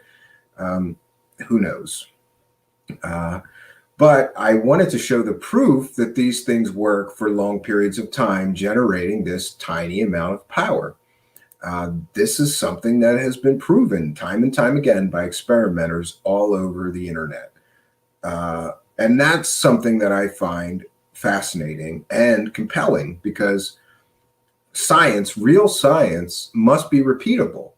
If some crackpot says, I've created this free energy cell and it'll run for 5 years, or it'll run for a year with no external charge or power after it's initially created, and no one can recreate it, you can't really trust that person's claims as being factually accurate. However, in the case of these crystal power cells, and you can look on YouTube or forums on the internet dedicated to energy research, hundreds, maybe thousands of people have created these crystal cells and shown that they work for years once created.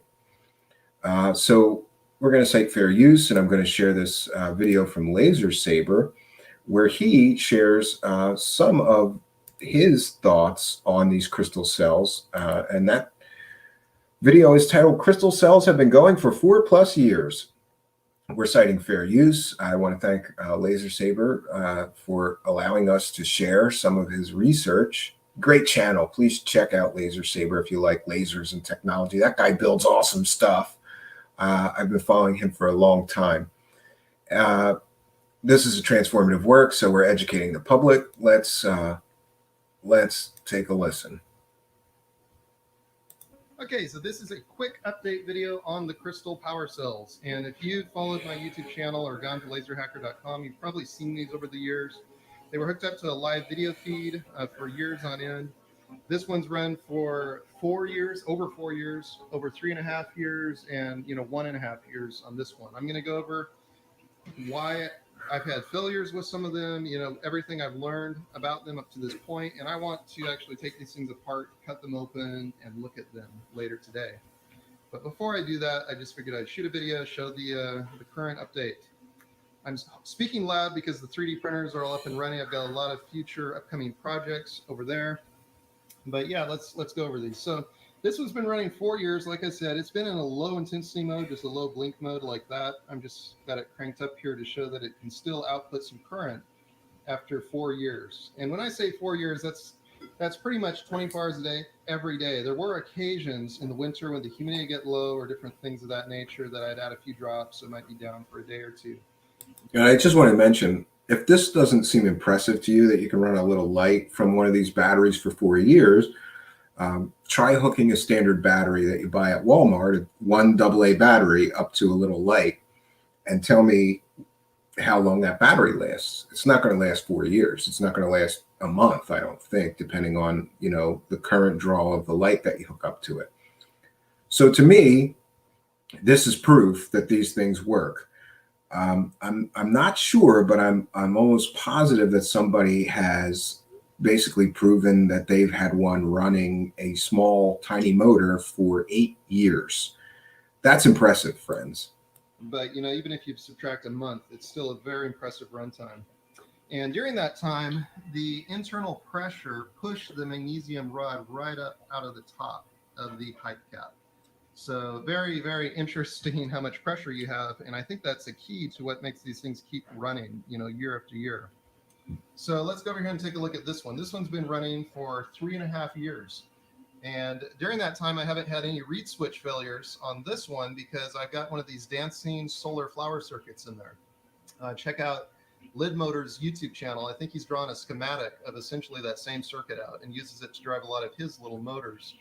But, during that time, this one's been maintenance free. And the real thing bringing this one to an end is, again, the crystal cell growth. You can see the magnesium rods. They may have come up at the top just a little, but the bigger issue is this internal pressure ripping the seam. And you can see the fresh copper color there at the top of that V, showing the very fresh copper as that seam is ripped. That I've just noticed that over the last week. So a lot of internal pressure. And I think that's the key that keeps these things going. The internal crystal growth keeps growing and driving its way into the fresh virgin magnesium.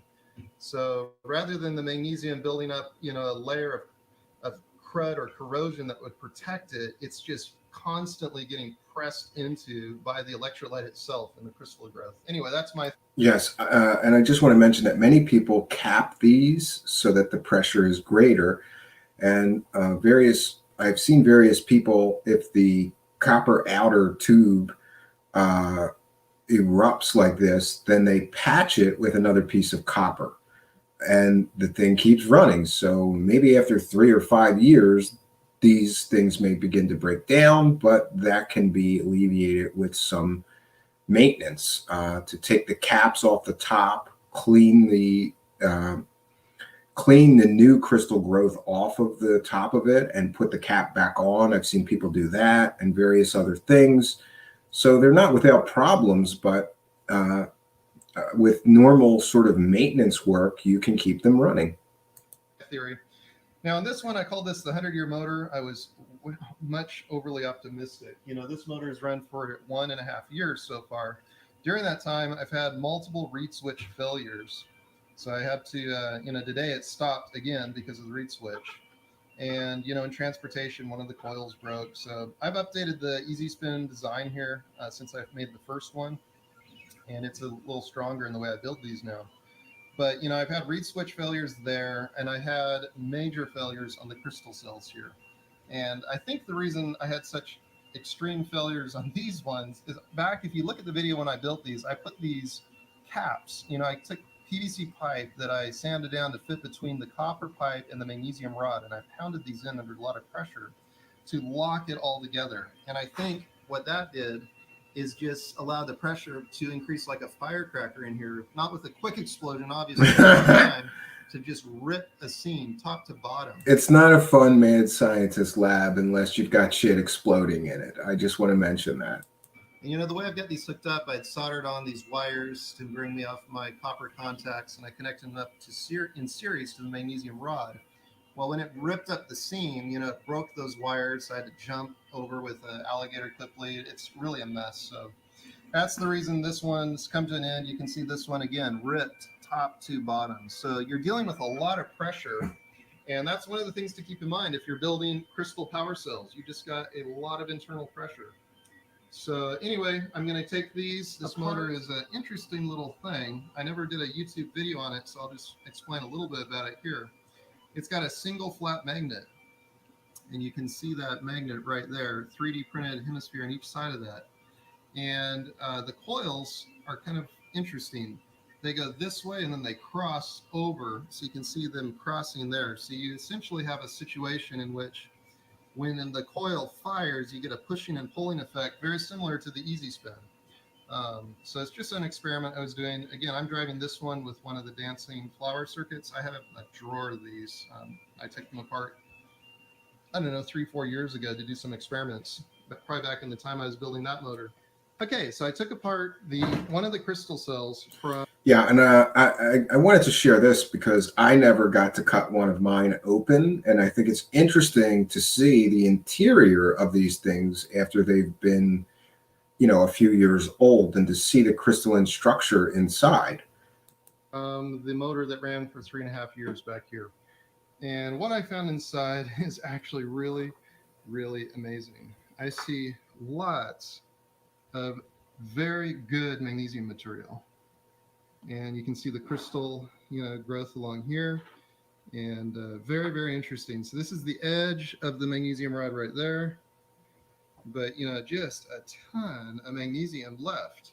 So and again, this is good because we can show, like I said, there's the copper outer ring, and the crystal structure goes in between, and then the magnesium rod goes down the center. You do not want the magnesium rod and the copper touching, so there has to be enough material around it. And people have done various experiments with huge amounts of this material, and don't seem to get better results with huge amounts. In other words, if you had like a 4-foot wide piece of copper tubing and you filled it with this crystal mixture, and then you had a 1-inch wide magnesium rod right in the center of that, doesn't seem to do any better. People have built huge versions of these things out of copper bowls, and with varying results. For running, 3.5 years, to have that much, good quality magnesium down through the core tells me this thing would run on and on and on and on for many, many more years. So, this one's blowing out the side. These two look like they're fine. I may just put them on the shelf, clean them up on the outside. And yes, and people have theorized that the way this works is that somehow this crystalline structure is borrowing electrons from the copper and the magnesium. And people have reported that the magnesium rods may be losing mass over vast amounts of time. So they may not work forever, but they may work for 20 or 50 years if properly maintained and they don't explode on you. Who knows? Maybe those ones will even go into another project because there are many more years worth of runtime on this. So that's really encouraging. Very, very interesting. I was really expecting to have a lot more deterioration to the magnesium rod inside here. I was expecting to be, really pitted and eaten into and, almost non-existent, but it's still in great, great shape. So anyway, folks, that's why you experiment. That's why you open stuff up. Very, very fascinating. Yes, and you can visit laserhacker.com or visit his YouTube channel. I highly recommend it. 1 second. So this will conclude our presentation on crystal power cells. But I do want to say this. I have recently ordered some parts and materials, and I will be making some new crystal power cells. And I will be sharing a how-to video on how to make a crystal power cell so you too can have free energy. Here's the deal. This device works. I'm not a physicist. I don't know why it works. I'm not even sure how it works. One thing I am sure of, however, is that I was able to power a light off of one of these for 1.5 years or something like that. You couldn't do that with a standard battery that you bought off the shelf at Walmart. It would die after a few weeks or a month. The only reason that I took the light off of the power cell that I was running it on in my shop is because I was moving. And yeah, and now it's in my garage somewhere. And like I said, I did go looking for, my garage is a mess. I went looking for some of these crystal power cells so that I could demonstrate them. I found one that worked, but the time being what it was for tonight's broadcast, I decided we'll do that at a future show. And I'll also be making a do-it-yourself how-to video of how you too can make a crystal power cell. And if there is interest, we'll do additional research into these crystal power cells. Here's what I will say. Researching free energy devices is a lot like researching UFOs. You'll find thousands of fraudsters, hoaxers, bullshit hucksters, and just fake people selling fake plans, fake shit that doesn't work. Everything from they like spinning mercury too, just like the UFO people. Spin mercury in a vacuum tube and you'll get free energy, or power a generator with nothing but magnets and all of this different stuff. And much like the UFO community, you'll find thousands of fake videos. You'll find thousands of people selling shit that doesn't pan out and doesn't have evidentiary or scientific support to prove their claims. Doesn't stop them from selling shit, though. They're all selling something. There are just a few out of the thousands of these devices I have looked into. This one is one of the good news ones. Here's the good news. The good news is I believe it works and will generate power for years and years, maybe decades, if the cell's properly built and properly maintained. Here's the bad news. They generate a tiny, tiny, minuscule amount of power. And so as people have described, they need to be ganged together in a series or in a parallel in order to, for example, if you wanted to generate 12 volts, you'd have to, string 4 of them together or whatever, generate 3 volts, string 2 of them together, generate 6 volts, 4 of them together, and to generate 12 volts, 8 of them together. And I did attempt some of that and had some major successes and then major failures. And then I was moving and playing around with crystals in my basement just wasn't a huge priority for me for a time. I had 6 months worth of work to get our house ready for sale, our old house. And sort of just lost interest. Well, I didn't lose interest. I lost the time to have the interest, if that makes sense. So I'm going to be returning to building some of these things, and I'm going to share the results with all of you.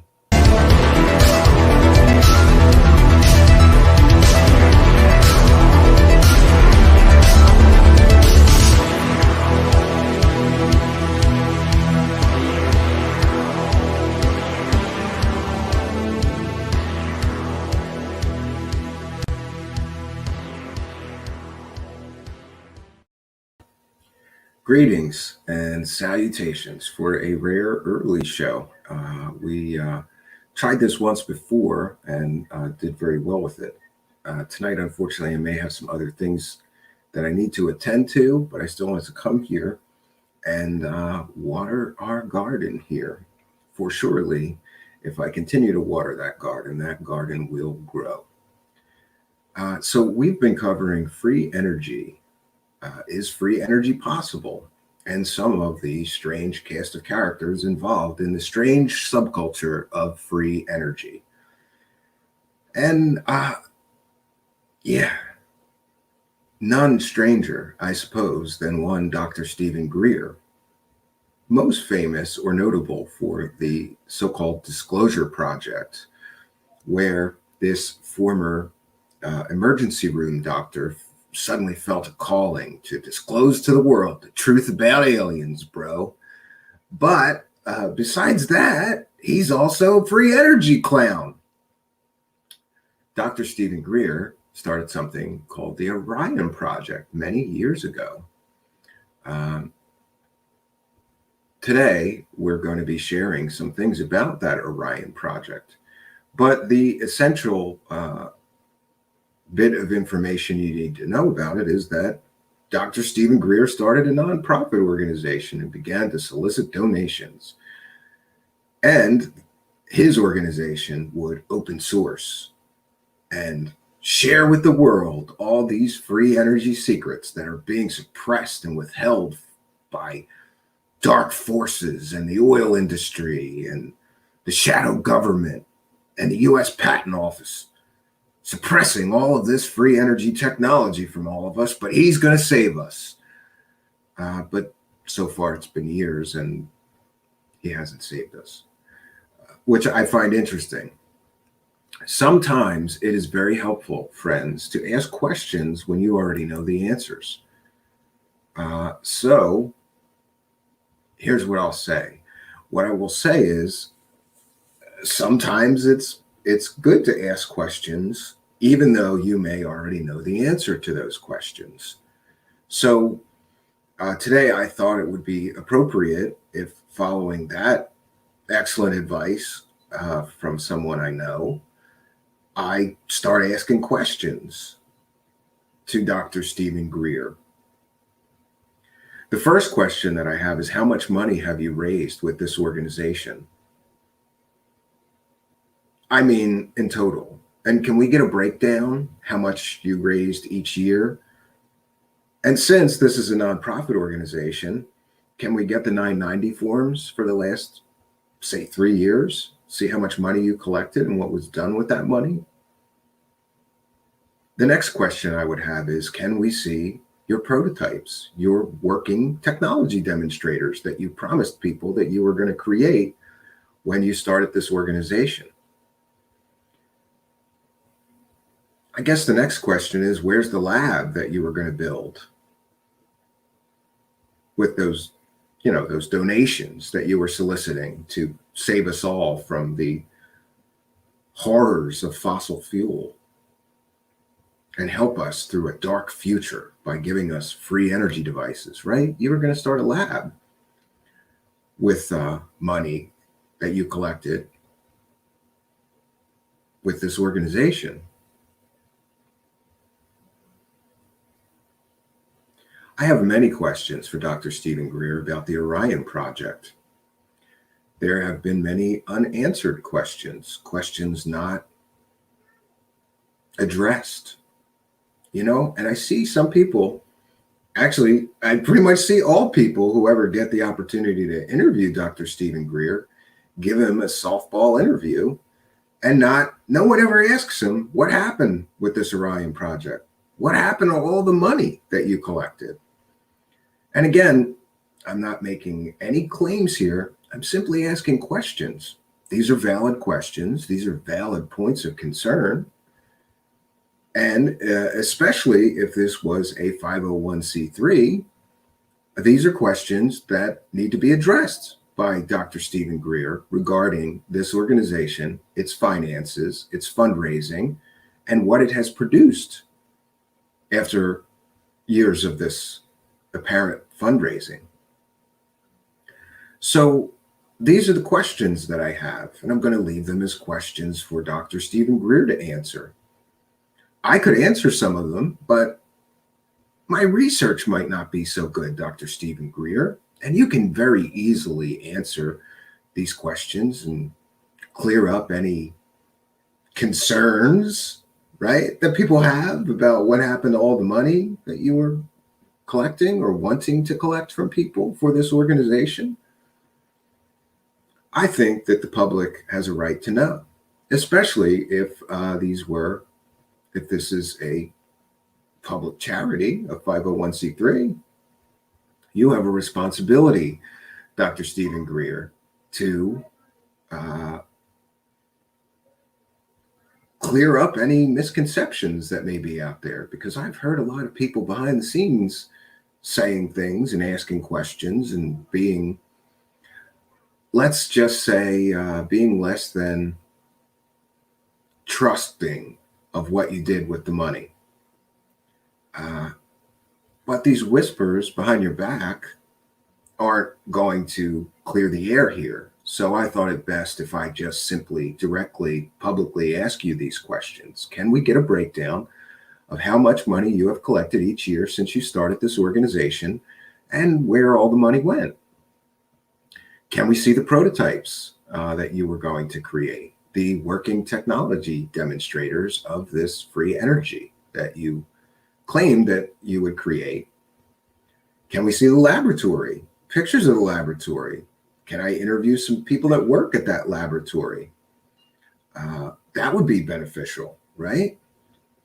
So friends, first we're going to cite fair use and share some things from the Orion Project website. I was surprised that it was still up. I thought it had gone down years ago, but apparently I was mistaken. So this is directly, and I'm going to cite fair use. This is a transformative work.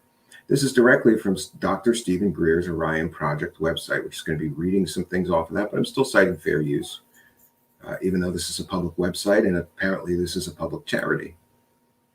Our vision and purpose. The Orion Project is an organization created to transform the current energy, environmental, and social crisis into a world of sustainability and enlightened abundance. Boy, sounds good. This is some great free energy bullshit. They all have good bullshit, and it all centers around, let's stop this oil monopoly. Let's stop destroying our planet, right? A world of sustainability and enlightened abundance. This is gold, friends, if you're trying to do a free energy business venture. Let's just call it that. Technological progress in the areas of advanced physics and electromagnetic systems, if appropriately supported, will enable humanity to live on Earth with a minimal footprint with genuine long-term sustainability. For over 100 years, these advanced concepts in energy generation have either been ignored or actively suppressed due to the power of fossil fuel-based economic and industrial interests. It's always those goddamn fossil fuel companies that are stopping us from living in a free energy utopia, Stephen Greer. Imagine a world where every home and village has its own clean source of electrical energy, free of the cost of fossil fuels, nuclear power, or centralized electric grid. This guy must be a John Lennon fan who wrote this, because the mantra is imagine. What great copy. It's, imagine, imagine, imagine. Imagine every means of transportation running off of clean power plants using no source of fuel and creating no pollution. Imagine the developing world blossoming with these new technologies. And rainforests protected from slash and burn subsistence farming and logging. Yeah, imagine. Imagine all inner city transportation above the ground and the millions of acres paved over with highways, freed for productive agriculture and recreation. Well, we're not going to need cars or roads anymore? Okay, Dr. Stephen Greer. Imagine all manufacturing being clean, fuel sourced, using no cost or low cost energy. Imagine the possibility of 100% recycling, because the energy cost of transporting recycled materials, processing them, and scrubbing pollution out of the air and water approaches zero. Wow, this is sounding good so far, Dr. Stephen Greer. Imagine This is no mere pipe dream, but a world that is well within our grasp to create and do so in our lifetimes. Imagine and see that it is a reality. The Orion Project is dedicated to supporting the world's most accomplished engineers, physicists, and inventors who have developed innovative solutions to energy generation, cleaning up the fossil fuel power sources currently in use. You can help. The Orion Project urgently needs your help to see that these emerging scientists are disclosed and implemented globally as soon as possible.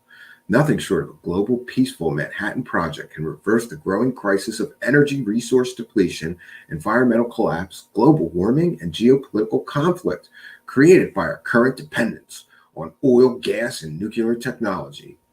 The technologies outlined on our website, in addition to solar and wind, provide our best hope of obtaining true sustainability, peace, and enlightened abundance for all of humanity. Well, gee, this just sounds like so good. Oh, geez, what a great vision, Stephen Greer. Wow. We can stop the oil companies, right? We can all live in abundance and peace. We can have free energy, free transportation. And all we have to do is give you and your organization money, and you're going to get it done, right? You're going to get it done. Oh, I don't even know if we want to. Do we want to read any more? Why now? Oh, here we go. This is another part of the pitch. History is replete with inventors who have discovered and produced amazing clean energy devices. Men like Nikola Tesla. What do I keep saying? You got to bring in Nikola Tesla. You got to mention Nikola Tesla. T. Townsend Brown, Stan Meyer, and others have shown us it is possible to have all the power we can need without burning noxious oil, coal, and gas, or risking nuclear damage. For 100 years, however, there have been no significant changes in the way we generate power. Oh, geez. And there's a link to their so-called research, but curiously, I don't find any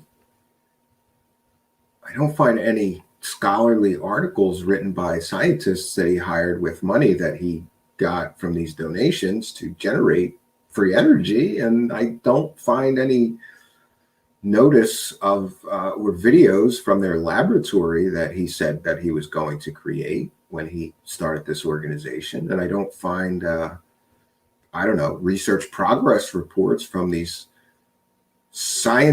leading scientists and engineers around the world creating free energy devices. No, I see shit that he wrote mostly, or stuff that he's linking to that's just from the internet. Is this research? Is this what you're collecting the money for writing some shit and posting articles that anybody can freely find on the internet? Yeah. Here we have energy solutions. And here's where it gets thick, friends. During the past 2 decades, Dr. Stephen Greer and his team have extensively researched the most promising inventors and technologies available on the planet today. They have traveled the globe investigating scores of inventors and have witnessed an exhaustive range of technologies from the impossible to the near miraculous. From this painstaking work, they have narrowed their scope to a handful of the most brilliant inventors and the most promising technologies. Heretofore, these inventors have been valiantly struggling forward to bring earth-saving technologies out to the world. Usually, these committed and intrepid pioneers are operating with low budgets, very limited equipment in their personal shops, little or no access to other brilliant people to spur their thinking, frequent strong skepticism, outright ridicule, and in some cases, harassment. This is a continuing theme for all these free energy clowns that free energy inventors are getting bought off, are getting threatened, are getting harassed. Okay. The mission of our Energy Solutions Plan is to bring the very best inventors in the world of sustainable, non-polluting free energy together under one roof to achieve very specific objective. Our ultimate objective is to produce an energy generating system, a free energy generator for the home or business, which will be available to the general global public. Ultimately, this will free us from dependence on costly, limited, and polluting fossil fuels and forever transform the current non-sustainable energy paradigm. Following are the technical description and performance criteria for this mission. Yeah, it gets thicker and thicker. And here he is, linking the water-powered cars, which, is proven that it takes more energy to separate the oxygen and the hydrogen from the water than is produced from that hydrogen you produce. So not exactly free energy. Quantum vacuum, 0 point, electromagnetic generators. This is all stuff that you can find on any free energy website. Okay, so he's going to lease an adequate, well-equipped research facility. These are some of the things that he's going to do with the money. Bring a core group of some of the most brilliant inventors together under one roof. Support them with full-time skilled technicians, staff, and scientific engineering consultants when needed. Provide professional project management to coordinate and support activities. Align everyone towards the attainment of this single objective. Provide 18 to 24 months of intensive activity to produce the desired result. Much has already been achieved by these inventors operating independently under the most adverse conditions. Bringing them together with full support, clear direction, and aligned effort will certainly produce an energy breakthrough that humanity so sorely needs. Wow, what a great pitch, right? It's a great pitch. We're going to save the world from fossil fuels. We're going to give you free energy. And all you got to do is donate money to us. So we saw that list of things that he was promising he was going to do. I'd like a progress report, Dr. Stephen Greer. How long have you been collecting money? How many years have you been collecting money for this organization? Can you show us the lab? Can you show us the scientists working on this stuff? Because I'll donate. This sounds good. I'll donate a couple of bucks to you, Stephen Greer, because you're going to save the world with your free energy projects. All right, so this is gonna be a short show today, but I am gonna cite fair use, and we're gonna share a video of Dr. Stephen Greer talking about what he's gonna do with the money that they're collecting. This is great. This is gold. Let's cite fair use. This is a transformative work. We're educating the public about Dr. Stephen Greer's energy breakthrough campaign. Oh, Jesus Christ. He's going to give us free energy. Wasn't he also going to prove alien life with that baby Amaconda, that mummified alien, right? Oh, but that wasn't an alien. It was just a disfigured human. But he collected, was it $1 million, Stephen Greer, for the documentary about that humanoid alien, right? And you were going to prove with DNA and science that it was really an alien, but then you didn't. Did you give the $1 million back? Yeah, such high quality of all these people that are going to save Earth. They are also altruistic. They're all going to save Earth, and they're going to bring about alien disclosure, right?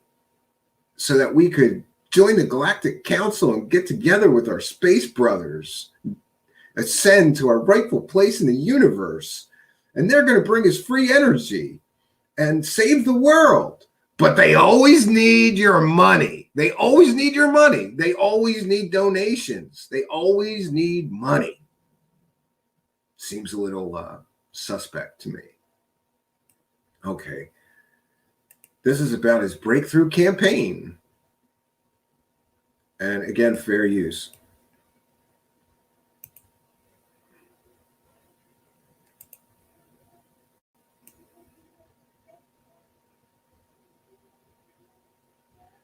What are the goals of the breakthrough campaign? The breakthrough campaign is an idea that within a 60 to 90-day period, with enough people participating, we should be able to raise around $3 million to open this research campus, to bring people together to create the one or more of these robust demonstrators that are putting out over unity electromagnetic electricity and energy. These are bold claims, friends, because he's not just claiming that if you donate to his organization, he's going to produce one free energy device. He's claiming that they will produce multiple technology demonstrators working prototypes. Quite a tall order. He's not just going to defy the laws of physics once, he's going to defy the laws of physics multiple times. The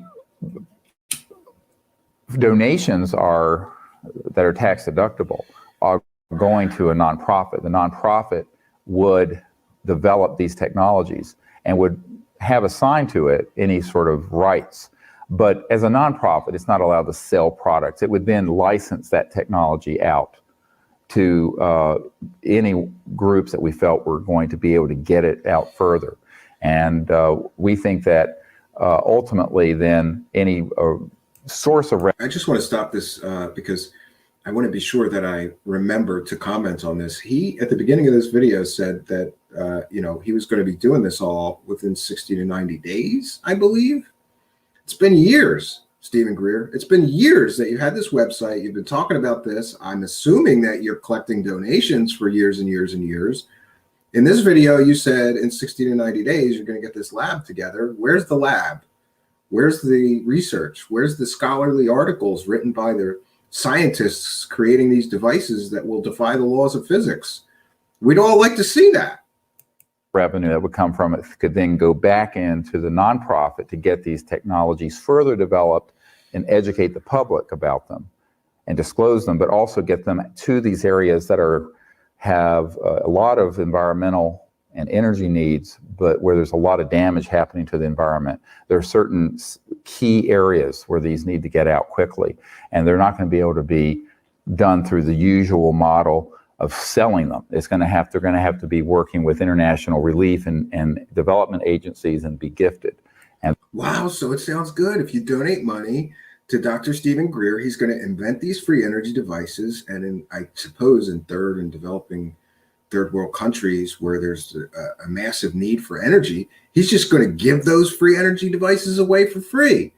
Dr. Stephen Greer, can we have a list of the countries, the villages, where you gave this free energy devices that you're developing away to other countries, other struggling peoples that need them right away? You said you were going to gift them, right? All I have to do is donate some money to you, and you're going to create these free energy devices. And sounds like a very short time, and then you're going to give them away to these developing countries.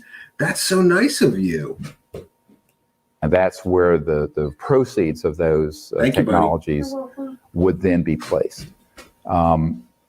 In fact, the regular company, Arrow, if it develops these, the main interest in Arrow would be assigned to the Orion project so that the profits from any of that would go back into that foundation to do. Wow, sounds like he's got the profit plan all planned out. He's going to take your free money, and then he's going to generate these devices. He's going to create these devices, and then he's going to give some away to free countries, but the rest of them, they're going to license the technology and create a big profit plan. Dr. Stephen Greer, you fucking idiot. Are you on a fucking public YouTube video talking about a nonprofit organization's plan to generate profit from the free donations? Sounds like it, but I don't know. This doesn't sound right to me. Wait, let me get it straight again. I think I follow you. You're going to take donations from people, and you're going to create these free energy devices. And to some people that really need them right away, you're going to give them away. But to others, you're going to license them, and then you have a profit plan to make sure that profit keeps pouring into your non-profit organization for free energy. I'm confused at this point. I'm just confused. Do the same work. So that's the idea behind that. No one involved with this project are doing it with any financial need. Everyone involved don't need the financial reward from this. We're more interested in getting this project done for the planet. And that's great news. So can we see your paperwork and see what all the money was spent on? If it was not, can we see the paperwork and make sure that you and none of the people involved in this organization profited from any of the donations in any way? Sounds good to me. It sounds like, yeah, that's the right way to do things, Stephen Greer. And also the right way to do things is to release all your paperwork and show how much you generated in donations and where the money went. That's called a 990 form. And all 501c3s have to file them every year. And I'd like to see yours. Any member of the public can request it. I'm officially requesting the 990 forms from you so that we can see how much you generated in donations for the last 3 years and where any of the money went. Fixing the environmental. Oh, but actually, I'd like to see the paperwork for every year. You know, how long have you been collecting donations, right? How long have you been collecting these donations? Because this video that we're watching is from 2008, right? Have you been collecting? The website's still up. Have you been collecting donations for this for 12 years now? And if so, how much did you collect in donations in the past 12 years? And where did all of that money go every year? These are valid questions, Dr. Stephen Greer. Energy crisis, because there's not a lot of time left in our view. I think that even the last UN scientific study on global warming, they found that the rate of decay of the environment is exponentially accelerating more than they thought it was based on their previous models. So each time they do a study, the condition is worse and worse and worse. So we feel that we're in sort of a global environmental and energy emergency that requires a public, peaceful energy effort. Yeah, this is an emergency, so you got to donate money to me and my organization for 12 years. And, you know, we've done this in the past for other purposes that ended up in creating things like the atomic bomb for the Manhattan Project. We think that it's time that the public and the people of the world say, no, Dr. Stephen Greer, you idiot. That was a government-controlled, funded, and created project. It wasn't crowdsourced. There wasn't a fucking charity creating a nuclear bomb, you idiot. How are you comparing this to that? I don't know. I don't understand his logic here. let's do this for peaceful, clean, free energy research. And that's really where we are today. Let's do this for peaceful, clean energy research. Sounds good, Dr. Stephen Greer. Sounds like you got it all figured out. And you had it all figured out in 2008. But, bro, it's 2020. So I'd like to see these free energy devices because I want my flying car. And, you know, I want that box-sized generator sitting outside of my house so I can say, fuck this electric company. I'm not paying this bill no more. That would improve the quality of my life, right? That would really help. And there's another video about the scientists, but he mentions a bunch of scientists that are going to be working with him in this other video. And then we don't get to see any results from those scientists, any comment from those scientists. You know, I could be wrong, but I don't think that they're really, I think he kind of started this project and it just fizzled out, but it's 12 years later, Dr. Stephen Greer. You know, where's the results? You've had 12 years to create this laboratory where you're going to get everybody under one roof. Can we see pictures of that? Can we get like a tour? Can you just go with your cell phone and show us the laboratory and all the things that you're working on there in that laboratory that you were going to create some 12 years ago? Can we get, I don't know, interviews with the scientists on their progress for creating this free energy device? And again, can we get the paperwork showing how much you collected in donations and where all that cash went? Tax-free cash too, by the way. So I'm just confused by Dr. Stephen Greer. I'm confused at why a man who's already a multimillionaire can't just fund this himself, right? Dr. Stephen Greer, you're a multimillionaire, right? You have a net worth of several $1 million. If you felt this strongly about it, why do you have to collect donations, right? Was it $3 million you said you were trying to raise for this effort? You have multiple millions of dollars. I mean, why couldn't you fund this yourself? That's another valid question. And if you collected a bunch of donations and then failed with everybody's money, why couldn't you match those donations or something and try again? After all, you made these promises on public websites, on public YouTube videos. Dr. Stephen Greer is going to learn that it's best in the free energy community not to overpromise and underdeliver. Yet he, like all of these clowns, that's all they do is overpromise and underdeliver.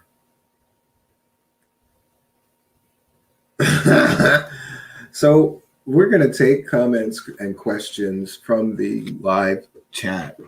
I'm happy that we could take this time to be here with you today. And I have just a few more of these free energy characters that I want to present something on before we do sort of a wrap up. And the wrap up will be interesting because we've identified several key similarities to all of these free energy characters.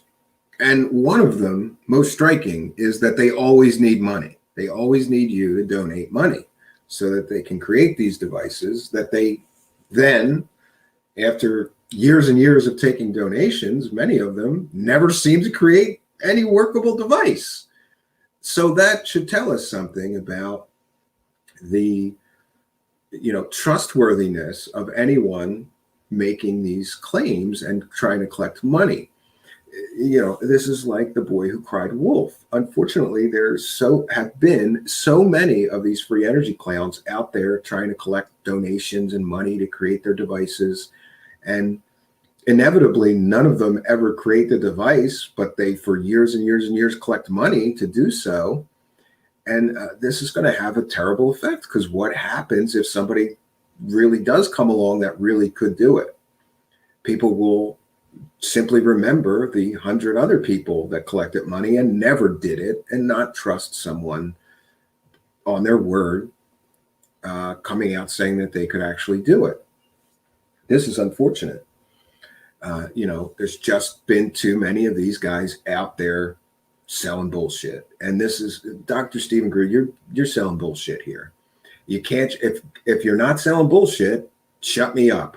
Let's see a tour of your laboratory. Let's interview your scientists. Let's see the financial records, see where all the money's been going. I've done free energy research on a budget of, pennies myself, in the form of crystal batteries and some other things. So I'd love to see where, all the funds that you created went and what kind of results you got. I got some interesting results, and I'm just some slob with interest in electronics and sort of fringe science.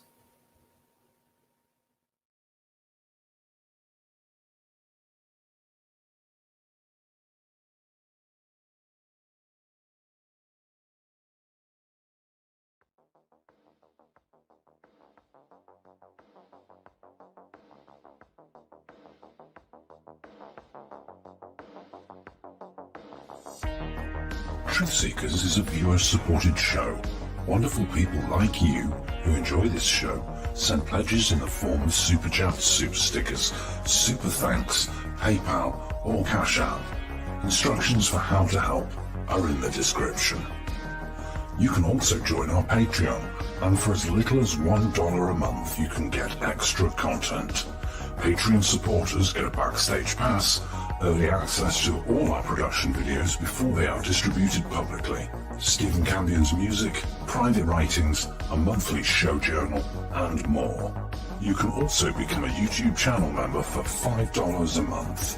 A YouTube membership includes all of the Patreon benefits, plus a special members badge, priority reply to video comments, and the live chat, plus a monthly members-only video. We thank you all, kind and generous benefactors, for supporting Truth Seekers.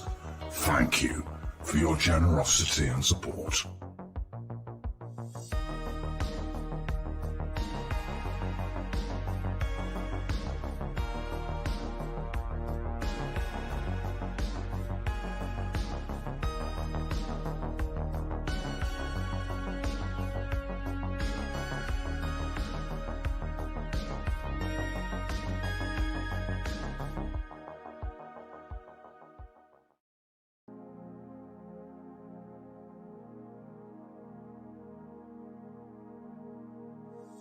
Truth Seekers is a viewer-supported show.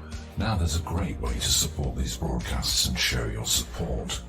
Please be sure and check out our merchandise store. Links to our 2 merchandise online stores are in the links to this video or podcast. The Amazon storefront ships super quickly in the United States, Great Britain, and in many more places. Amazon may not ship to your country or location. If that's the case, hit our second merchandise link in the description and visit our Redbubble storefront. Merchandise from our Redbubble storefront ships worldwide, but may take longer than Amazon. We've got a great deal of super high quality merchandise for you to choose from, including t-shirts, phone cases, sweatshirts, and even pillows. The feedback from our products have been overwhelmingly great. Quality products and fast shipping. People all over the world are buying some merchandise and showing their support of the show. Praise the cash. Praise the cash. Praise the cash. We thank you all, kind and generous benefactors who are buying some merchandise and helping us to continue this journey.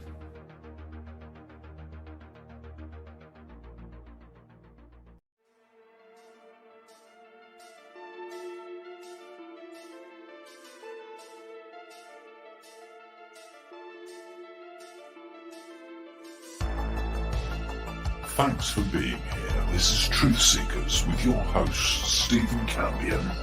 Please rate, like and comment on our videos or podcasts. If you are listening to an audio podcast, please rate us 5 stars to help us rise in the search rankings. If you are watching on YouTube, please like, comment and subscribe to our channel. If you're listening to an audio podcast, we love and appreciate you listeners, but you are missing the live tapings. All our shows are recorded live with video feed. We'd love you to come be a part of our live broadcasts and tapings for the podcast. Head on over to YouTube, click the search tool, the little magnifying glass, put Truth Seekers, one word in the search bar, and hit enter. You'll see a strange and mysterious guy with sunglasses. That means you found the channel. Go there, smash the subscribe button and hit the notification bell to receive up-to-date info on our YouTube channel.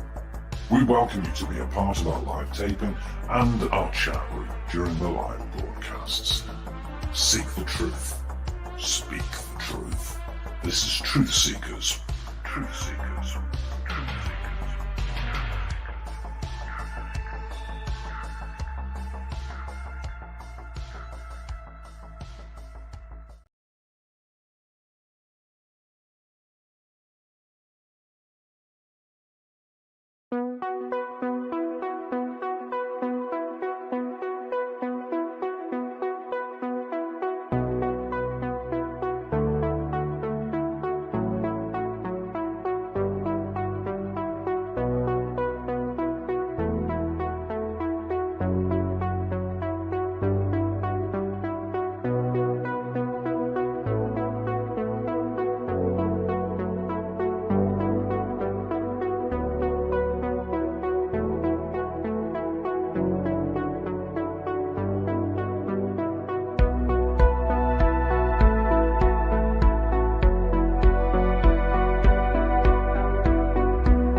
Greetings and salutations, friends, and welcome back. We are, after a short break, back on track. Happy to be here with you, friends. No place that I would rather be.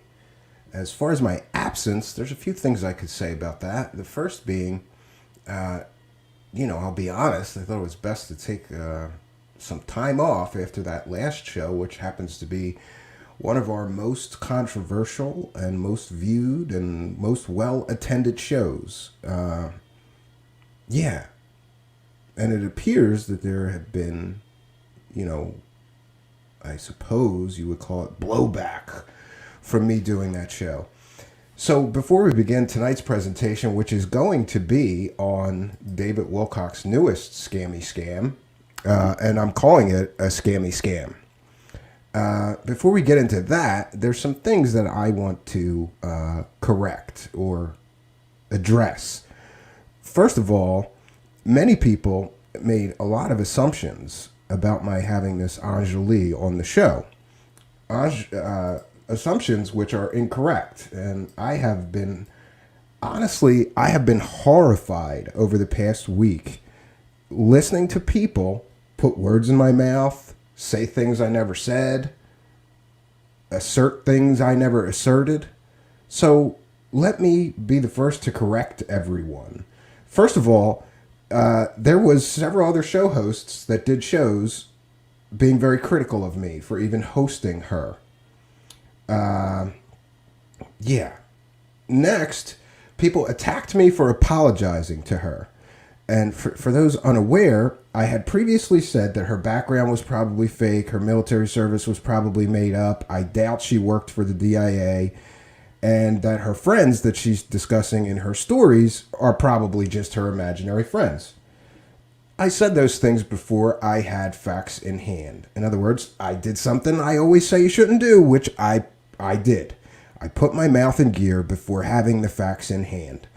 So I don't understand people attacking me for apologizing, for correcting myself, both to the person that I was speaking about, because that was wrong, and correcting myself in front of my audience. Attacking me for doing the right thing, the ethical thing, the honest thing, and admitting I was wrong and made a mistake and correcting that mistake, you're essentially saying that I should just lie about people, and then when I get caught, and the truth comes out that what I said was factually inaccurate or a lie, I lied or I made these facts up that weren't accurate, that I should just not say anything. I'm sorry, but I disagree with that.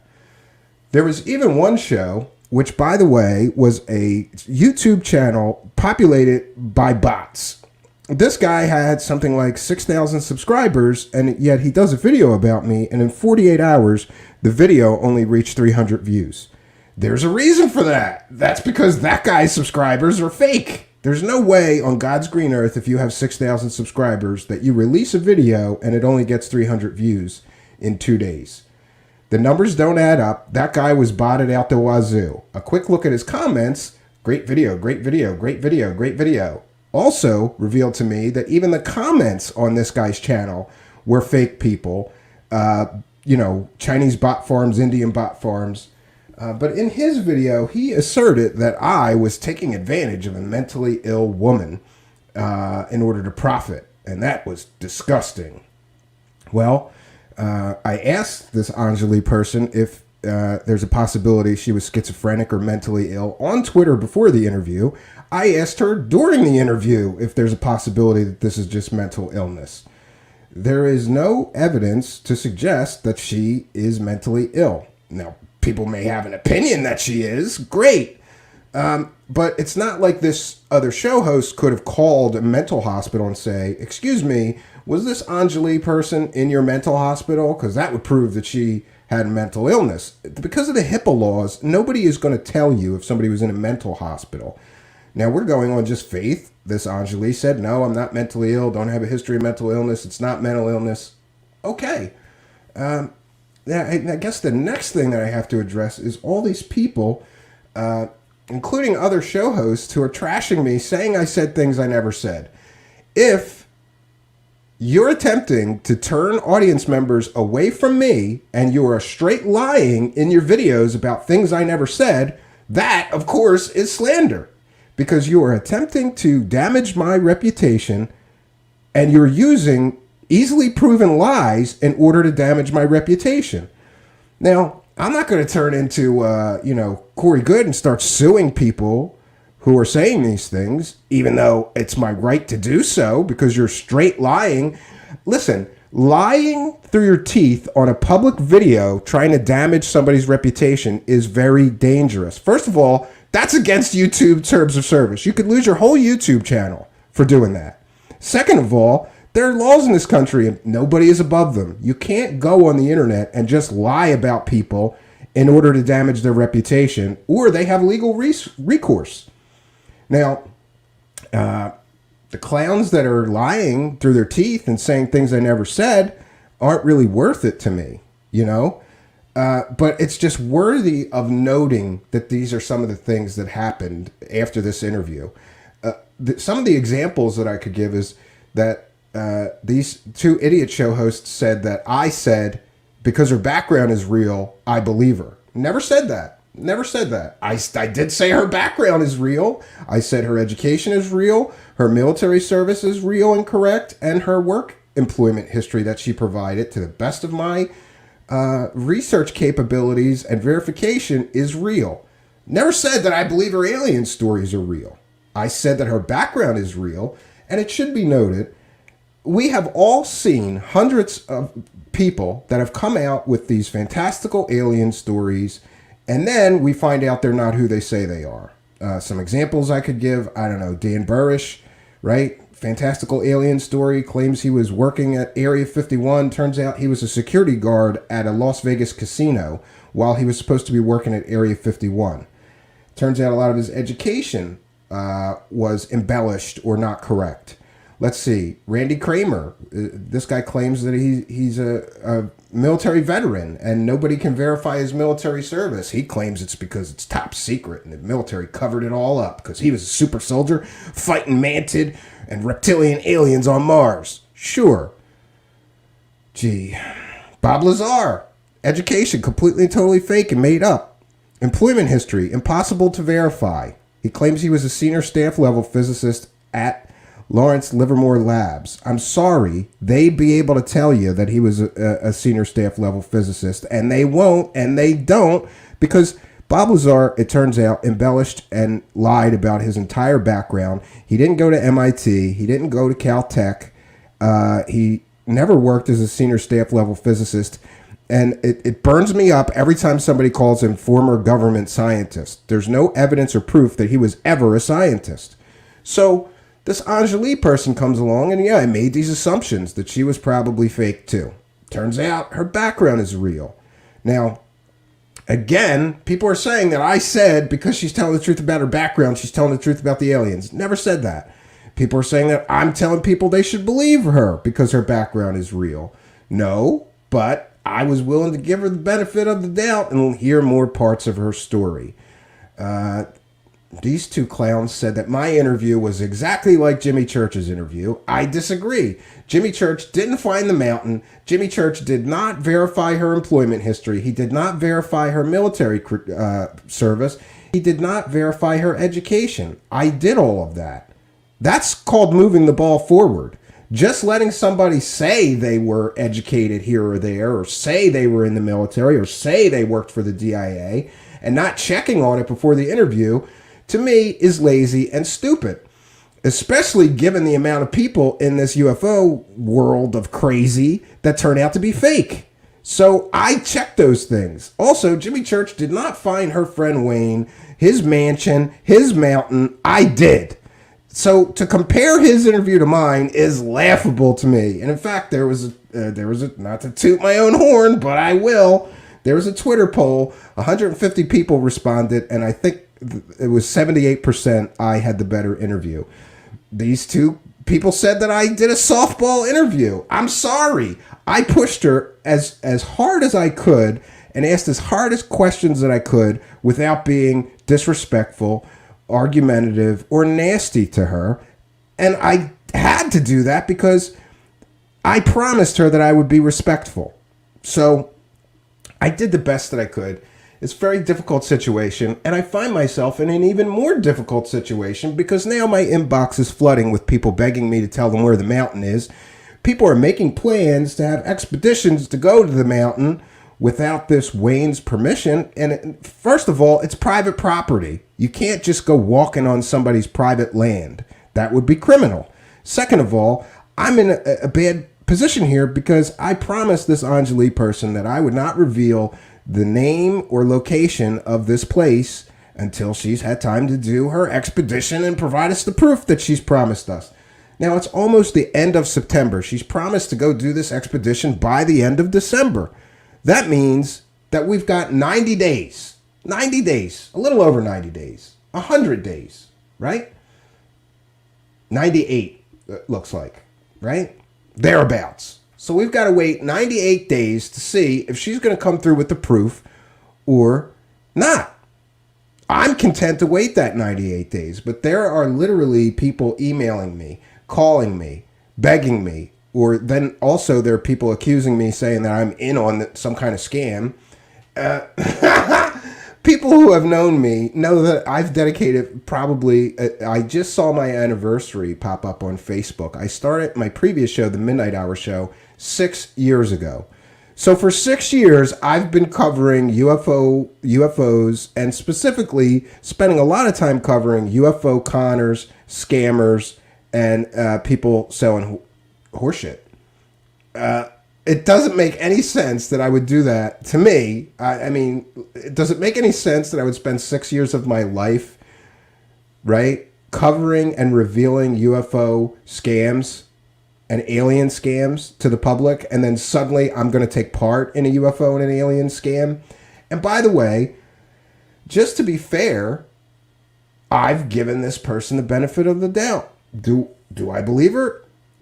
You know, it's hard to say. I believe that she believes that she had a real experience.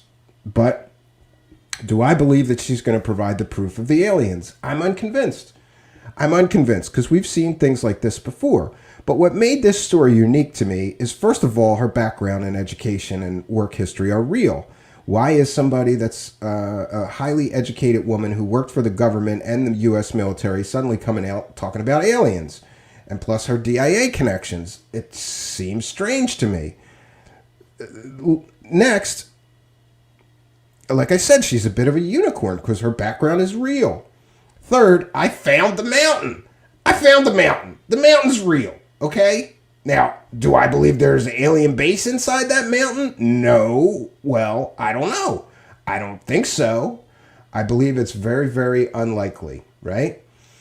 But what if it's not?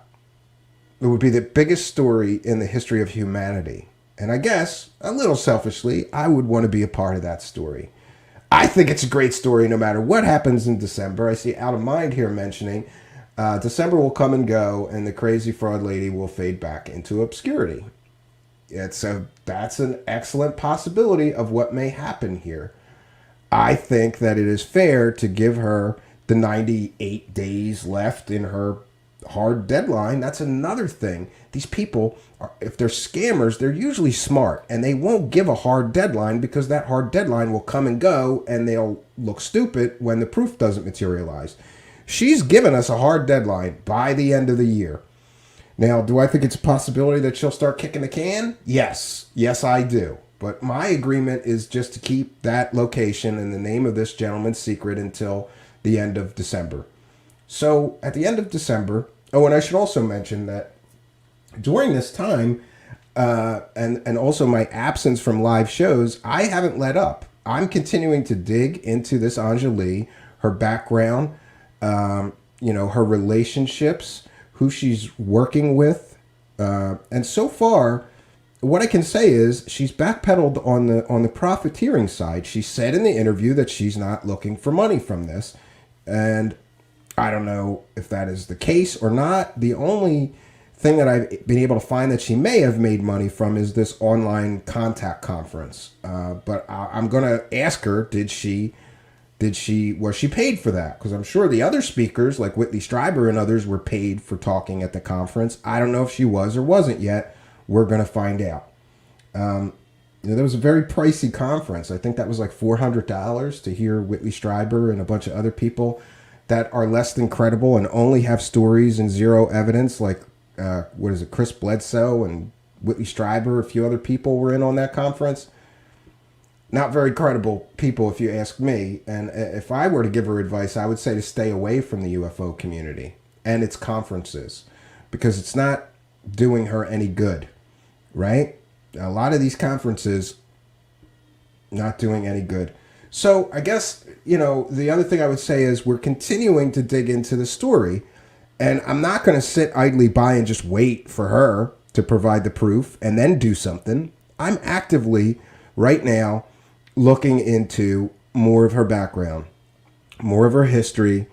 I'm looking into some of the people, including this Wayne construction company owner. I'm looking into all things that I can concerning this story. But I got to tell you that there is other people that are also looking into the story and collaborating and sharing information with me. So there's going to be more to this Anjali story. It's a complicated story, and you can't cover that in one run. Now, to the people who are blasting me for hosting her, I get it. People are saying she's crazy. People are saying she's a scammer. People are saying she's never going to provide the proof or the evidence. I think all of the above may be true. We don't know yet. But I gave her the benefit of the doubt. I have been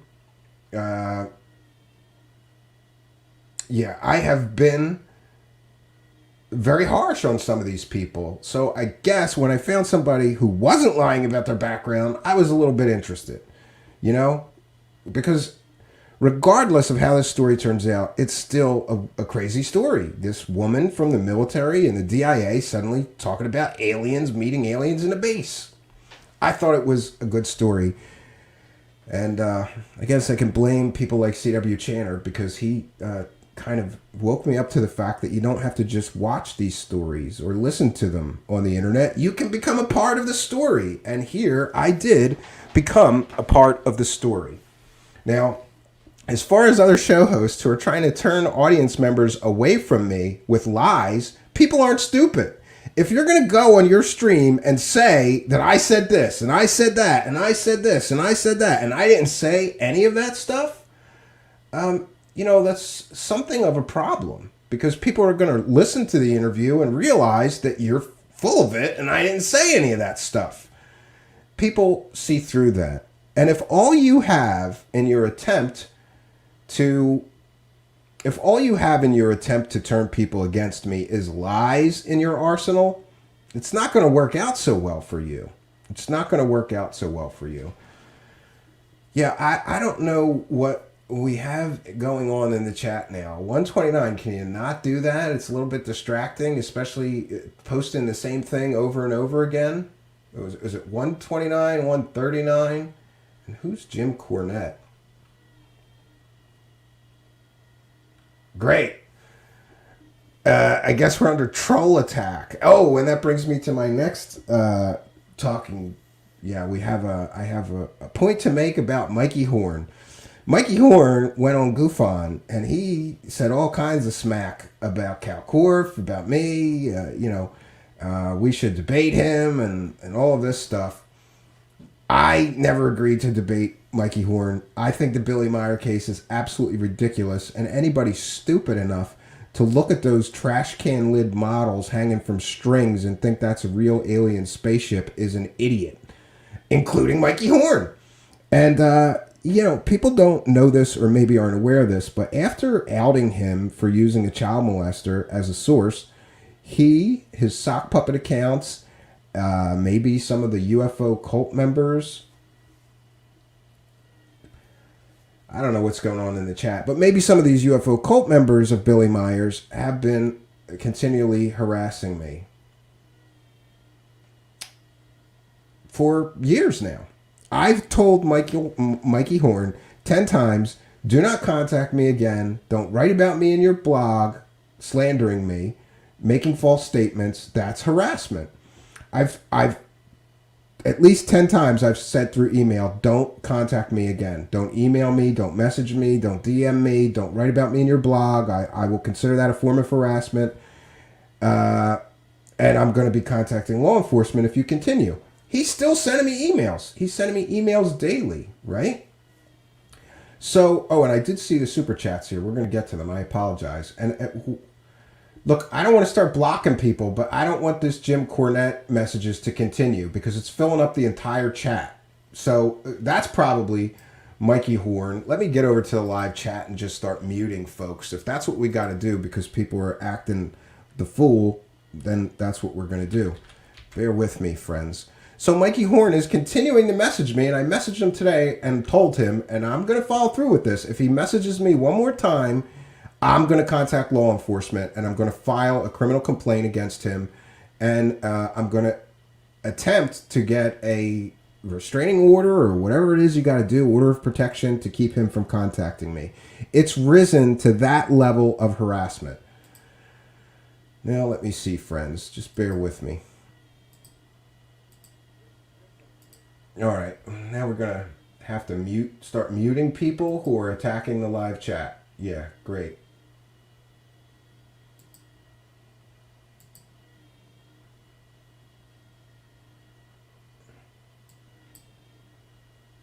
One second, friends. Bear with me. I don't know where all the mods are tonight. Normally they would do something about this.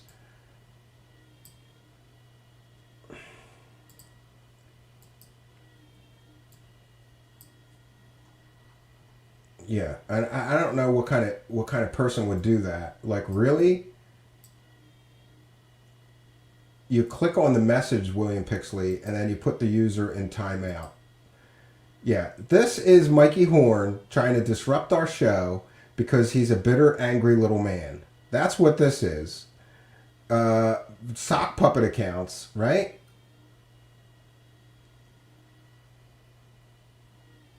Oh, Jolly Bridge Burner, it doesn't work like that. Well, who is this joker and why is he disrupting our chat?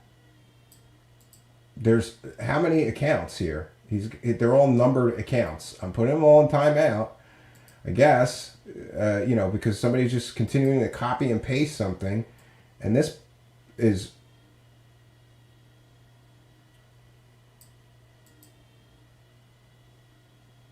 yeah, let me see if we can't get rid of this person disrupting our chat. I apologize for that, friends.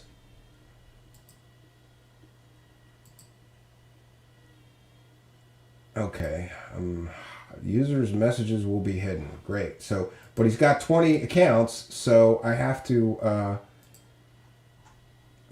Jeez. How do you throw the guy out of the chat? I want them all thrown out of the chat. If there's any mods in here, just throw them all out of the chat. It's Anton Weiderberg, a troll dude who runs these scripts. We've been dealing with him for months. Great. So how am I on this guy's list of people to attack with scripts? I'm reporting every one of these accounts right now, but it doesn't do anything to stop it from right now continuing to disrupt the live chat. And are you sure, Jolly Bridge Burner, you know who this is and it's not Mikey Horn and his idiot UFO cult?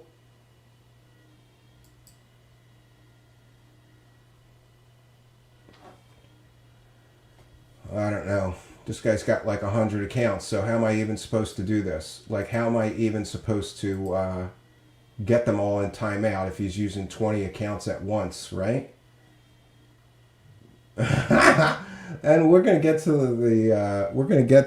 the super chats because somebody just sent me 7,000 CRC, whatever that is. I gotta look that up. I've learned not to get excited when you see a big number. Oh, okay. It's $11.20. It's Costa Rican money, so that's good. All right, let me see here if we can't do something about Mr.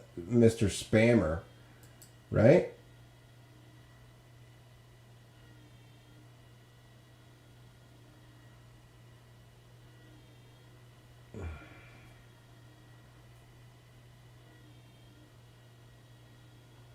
All right, I see Lee Veltman is here, and he's deleting. these accounts, right? How do you just get rid of the guy? Can't you just boot him from the chat? This is ridiculous.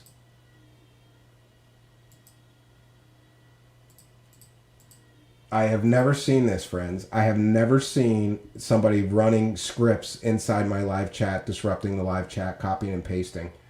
I have never seen that before here. This is a first. And, yeah.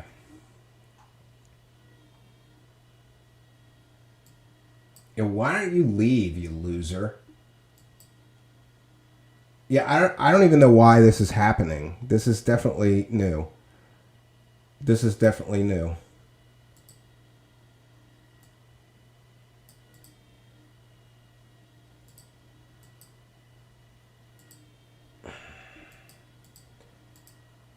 Yeah, I don't know what else to do here. Keep putting every one of these accounts in timeout mods. I'm going to continue with tonight's presentation. That's all I can do. 148 now. Like, how does this guy have this many accounts, right? Jeez, God.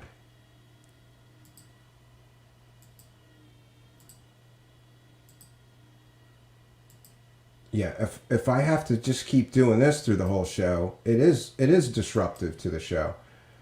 What? It's scripted.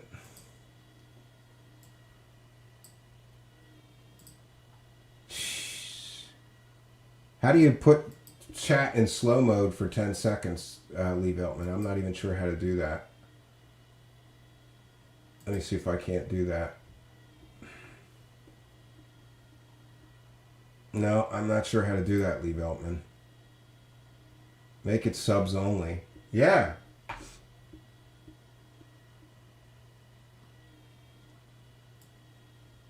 I don't know how to do that either.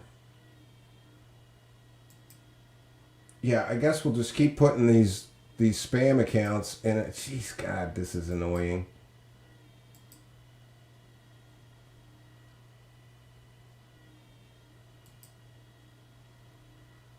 Check your Twitter DMs. All right, 1 second.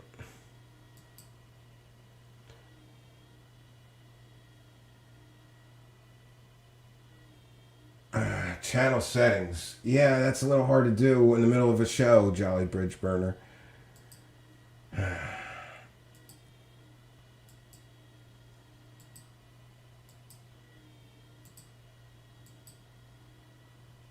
Now it's letting me block the users, so I'm just going to continue to block them, I guess. This is ridiculous.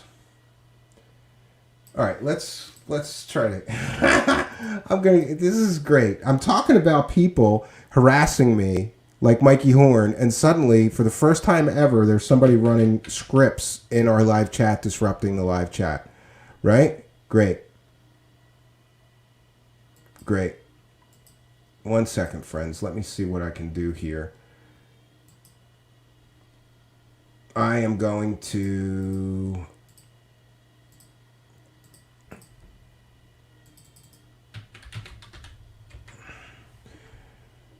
I just, now they're going to try to disrupt the live show. These bitter, angry little people, right? And I don't know, Jolly Bridgeburner, you're saying you know who this person is? Who is it? And what is he attacking our live chat for? Because if I didn't know better, considering the exchange that I had with Mikey Horn earlier, I would say that was him. Or one of his UFO brainwashed cult members doing this. Yeah. What can I say? All right, we're going to go to the super chats. We're going to go to the super chats and praise some cash. So we've had 3 so far. We've had Patrick Sheehan with message deleted, $9.99, kind and generous super chat donation. We've had Christian Aguilera, 7,000 Costa Rican dollars, who says, interview was good. You made the tough questions. She was respectful. So were you. If you trash every character out there, you will have no show. Keep up the good work. And Inzane with a kind and generous super chat, $7.50 donation. Yeah, and to the mods, just keep blocking every one of these accounts. They must have hundreds. I don't understand how you can just have accounts named numbers on YouTube. I don't understand how YouTube's algorithm won't automatically block somebody that's continually... yeah, everyone report those as harassment to YouTube, and those accounts should be deleted, right? I'm blocking them as they come through, so... there's that. Let me see if we can get into praising the cash. So I want to thank the kind and generous super chat donators who are helping us to keep the show going. Praise the cash, friends.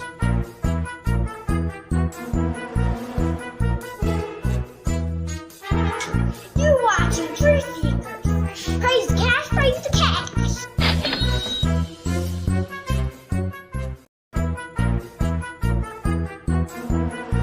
Praise the cash, praise the cash, praise the cash.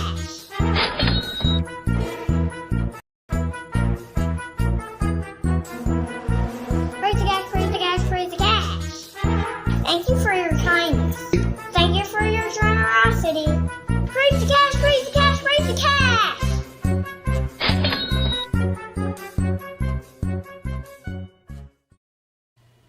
So praise the cash. I want to thank all the kind and generous people who are helping us to continue moving the show forward. Yeah, and again, anybody see these messages from this clown, just report them for harassment. If you're a mod, block them. I appreciate the help and support of the moderators because I can't run the show and deal with this at the same time. I will try to watch and block as many as I can. Eventually these clowns get tired, or they expend their 100 fake accounts that they use to harass people with. Amazing. Yeah. I don't understand how we can't.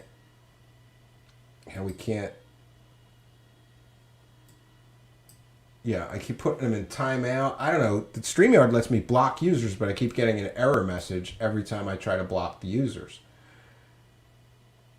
Yeah, you can't block just timeout. Great. I'm blocking and on the StreamYard side, and it's not working. It's giving me an error. An error occurred. Try refreshing the page. I don't think I want to do that. All right, so we're going to just continue with the show.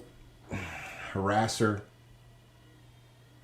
And it's such a ridiculous, stupid message saying, like, okay.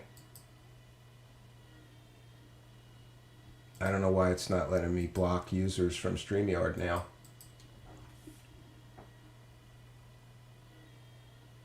Yeah, JC Denton is asking, why would somebody do this on this type of channel? It's one of my haters. That's what it is. It's somebody trying to disrupt the show. We'll just ignore them. Mods, just keep on. Look at that. What is this garbage? Yeah, we'll put it on the screen. Bok Bok Bish. This is that karma guy. This is that gray karma guy that's always talking about the Jews, Lee Veltman, right? This is Mikey Horn. So congratulations, Mikey Horn, you bitter, angry little man. I'm going to the police tomorrow in your home state, and I am going to file harassment charges against you.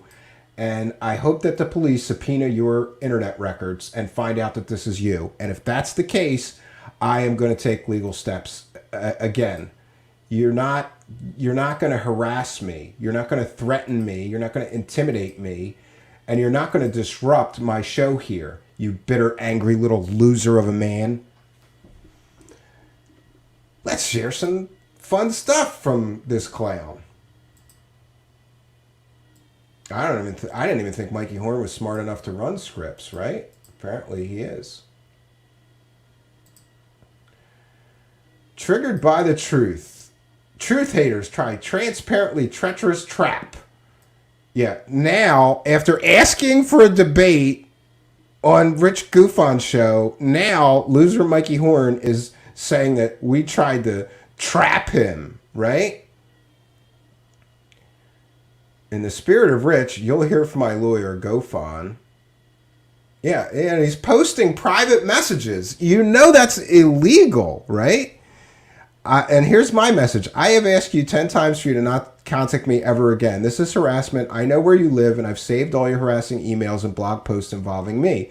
Use my name or contact me again, and I'm contacting local law enforcement and filing a criminal complaint against you. Right? And listen, he's telling me, please do contact law enforcement, though, so I can show them your degenerate, defamatory stuff about me. So there, your mama. Why is he bringing my dead mother into this? What did my dead mother do to you, Mikey Horn, you bitter, angry little man? My mother's dead. Why gonna bring up my mother, my dead mother, right? Is that what those super advanced extraterrestrials want you to do as a spokesperson for a man in contact with super advanced extraterrestrials? Insult somebody's dead mother in an email? This is how childish and stupid Mikey Horn is. Mikey Horn is an idiot. Mikey Horn wants you to believe that his lord and cult master, Billy Meyer, is in contact with super advanced extraterrestrial beings, right? And Billy Meyer is apparently okay with his media spokesperson harassing people for years on end and insulting people's dead relatives in emails and threatening people in emails. Does that sound like a guy who's in contact with super advanced spiritual extraterrestrials? Such love and light? Yeah, and now he's posting private emails that I never gave him permission to post on his public blog. He's posting private messages that Rich from Goofon never gave him permission to post on his public blog. Rich calls him Dr. Evil. Dr. Evil, we will be doing the show Wednesday night at 9 p.m. That's tomorrow. So Cal Corf's going to be there. If you have any left in your ball bag, you'll show up, and I'll send you the link 30 minutes before, just like we did last time you embarrassed yourself. Cal will be there waiting again for you to not show up. I can hear the excuses now. Wednesday night won't work for me. I'm shampooing Meyer's hair. Or I'm already giving lip service to the newest hoaxer, Travis Walton, on Wednesday, the 22nd. If you show... we know why. Be there or be you. Listen, and now he's starting to say that this must be an oversight on Corf's part. The Zero to have a fail and polite. It's not a problem, though, because I'm fully prepared to host this debate on my channel. See, here we go. Here we go with Mikey Horn weaseling out of the debate with Cal Corf yet again. He agreed to a debate with Cal Corf on my show, weaseled out of it at the last minute. He is the one who asked for the debate on Rich Goofon's show, and now he's weaseling out of it saying, I'll host a debate on my channel. Why is that? So you can mute the person you're debating if you don't like what they say and you can talk over them? You're a coward and a weakling, Mikey Horn. And your trash can lid UFOs are a joke. Anybody that looks at that and doesn't laugh at it is an idiot. And you are an idiot for dedicating your entire life to this stupid UFO cult built on trash can lid UFOs hung from strings, you dummy. Yeah, and now he's attacking Rich Giordano just like he attacked me. Look at that. It's Rich Giordano's fault that he doesn't have the balls to show up and debate Cal Corf in a fair and honest forum. Yeah, I could say whatever. You can say whatever you want about Rich from Goofon. He will be fair and let each of them speak for equal time or whatever. Rich promised to be fair, and I believe he's a man of his word. So that's where we're at. This guy is making, look at this. He needs 10 pages of excuses for why he's backing out of the debate with Cal Corf. When the truth is, he's just a coward. He's just a coward, and he's afraid to show up because Cal Corf is going to make him look like a total idiot. And so here's what's going to happen, Mikey Horn, you dummy. Here's what's going to happen. You're not going to show up, and then... You're not going to show up, and then Rich is just going to let Cal Corf talk about what a joke Billy Meyer is for 2 hours. So how does this help your cause, you being a coward and weaseling out of the debate at the last minute and no showing? It doesn't. Mikey Horn's an idiot and a coward and a harasser, a serial harasser. You want to post private emails that I didn't give you permission to post? I guess that means that I'm allowed to post private emails you've sent me that you haven't given me permission to post. Maybe I'll do that, and I'll show people years worth of harassing, nasty emails that you've sent me. What kind of media representative for anybody sends people threatening messages for years because they don't like that they don't agree with them? An idiot! An idiot! Mikey Horn is an idiot!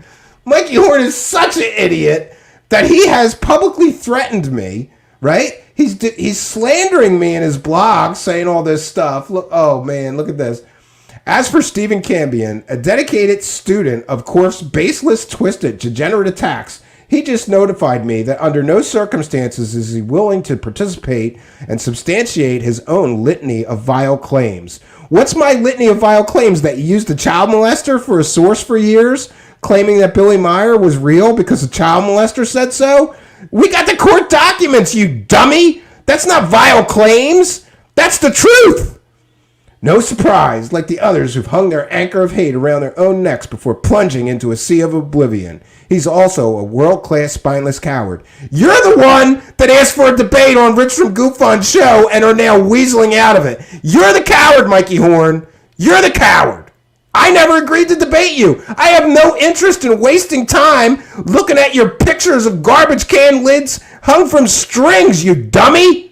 I'm not going to waste my life on something like that. You've wasted 35 years of your life trying to tell people that this garbage is real. And pictures of a pterodactyl from his time travel adventures, you dummy. Oh, it's beautiful. So tune in to Goof On tomorrow night and listen to Cal Korf rip the Billy Meyer garbage, so-called evidence, to absolute shreds. Because Mikey Horn is too much of a coward to show up and defend his position in a fair forum. Coward. That's what you are, Mikey Horn. You're calling me a coward. You're the one. How many times are you going to weasel out of this debate with Cal Korf? I think we're up to 4 now, right? You weaseled out on television. You weaseled out on my show. Now you're weaseling out on Goof On. All right, 3. At least 3 times you've weaseled out of debating Cal Korf. Do you think that makes Cal Korf look bad? Or does that make him look like he's not telling the truth? When you continually are too cowardly to show up and actually have the debate with him, that you asked for the debate all 3 times, then you no-show because you're a spineless coward, you dummy. All right, and you know what? This isn't even the show. This isn't even like supposed to be tonight's show. So let's get into tonight's show while we continue to deal with this online troll that we can't get rid of, apparently. I don't know. We can put him in timeout, but then he just starts putting these messages in again.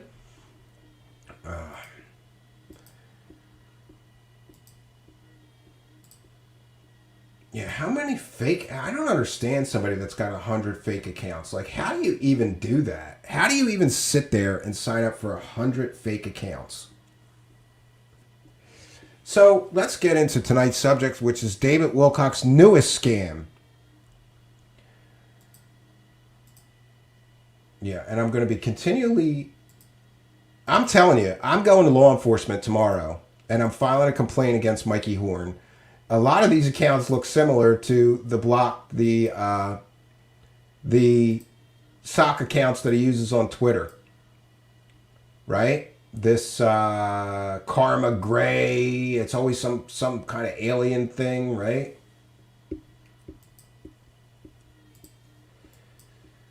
So, we're going to share David Wilcock's latest thing. Yeah, exactly. Come on, goof on, Michael Horn, and be a man. Billy is going to be disappointed that you dropped the ball. Yeah, I'm sorry, and I apologize to the live chat for this disruption tonight.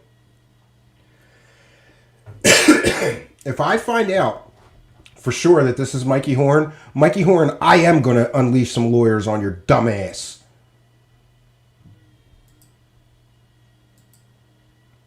I doubt he's smart enough to hide his IP while he's harassing people on the internet. Does anybody know how long does the timeout last? Because this clown is just going to keep this up.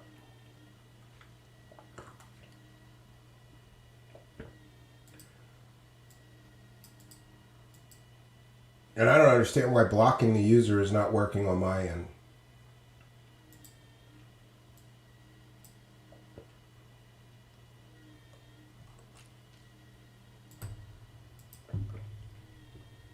How does he have... Yeah, it's got to be a script, because no human could be copying and pasting this stuff this fast. Yeah, it is an algorithm or a script. So it's some, you know, and I'm a computer science guy, so let me just tell you that scripts are not hard to write. So it's not a genius, I can tell you that. We call them script kids. And does it work if you put them in timeout multiple times? Just keep doing it, I guess. It's a bot script. Yeah. Yeah, and it's very disruptive, right?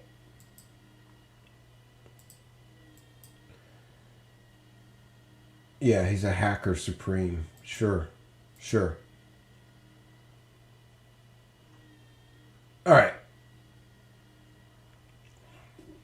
Well, all we could do is keep putting the user in timeout. It's kind of funny to me. Yeah. It's kind of funny to me that I started tonight's show talking about getting harassed. And then here we are, even our live chat is getting disrupted by harassers, right?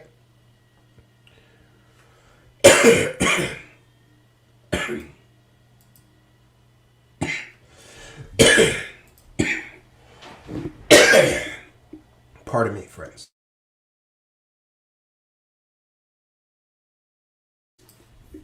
All right.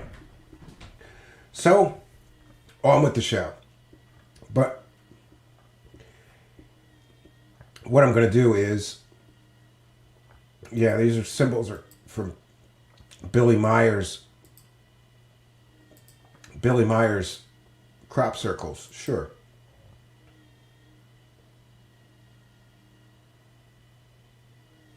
Pragmatic says chats are poison anyway.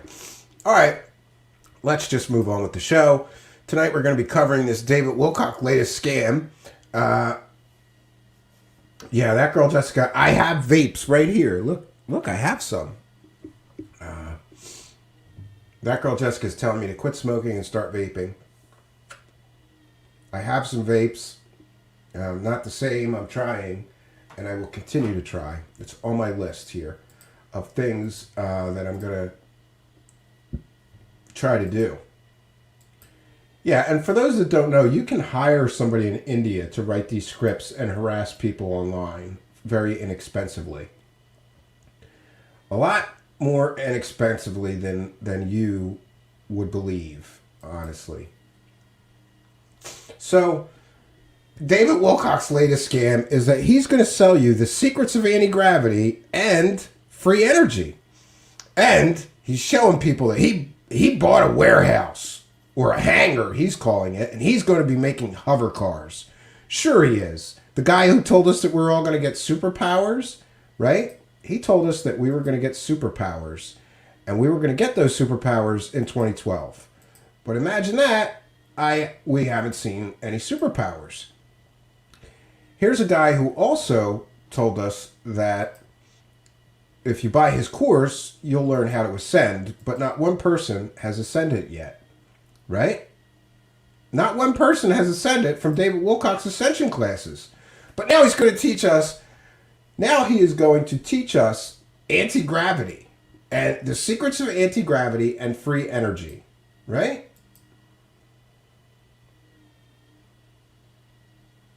Yeah, Lee Veltman says, thanks for the engagement. Maybe. Yeah. So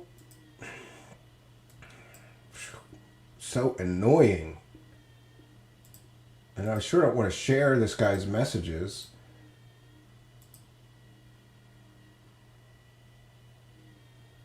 And I don't understand, if I keep putting him in timeout, why he keeps coming back. It's like whack-a-mole here.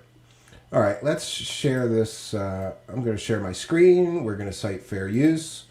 We're covering David Wilcock's. Oh, and it could be David Wilcock for all I know, right?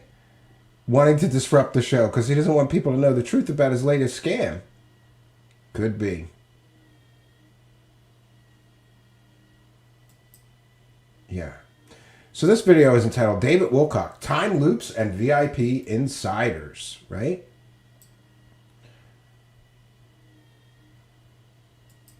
One second, friends. I'm going to get my fair use banner.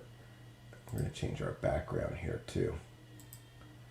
Get my fair use banner. Because this is fair use. This is transformative work. We're going to be sharing this video, but we're educating the public and critiquing the video that is being shared. This is covered under fair use and is allowable by law.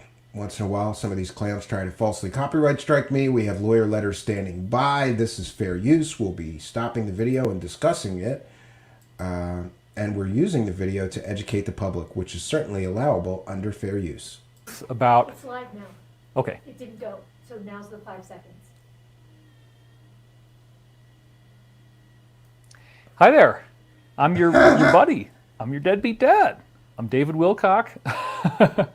How is that funny? Why is that a joke to open with? First of all, but okay, he's a deadbeat dad. I might not actually be your deadbeat dad. That was more of a figure of speech.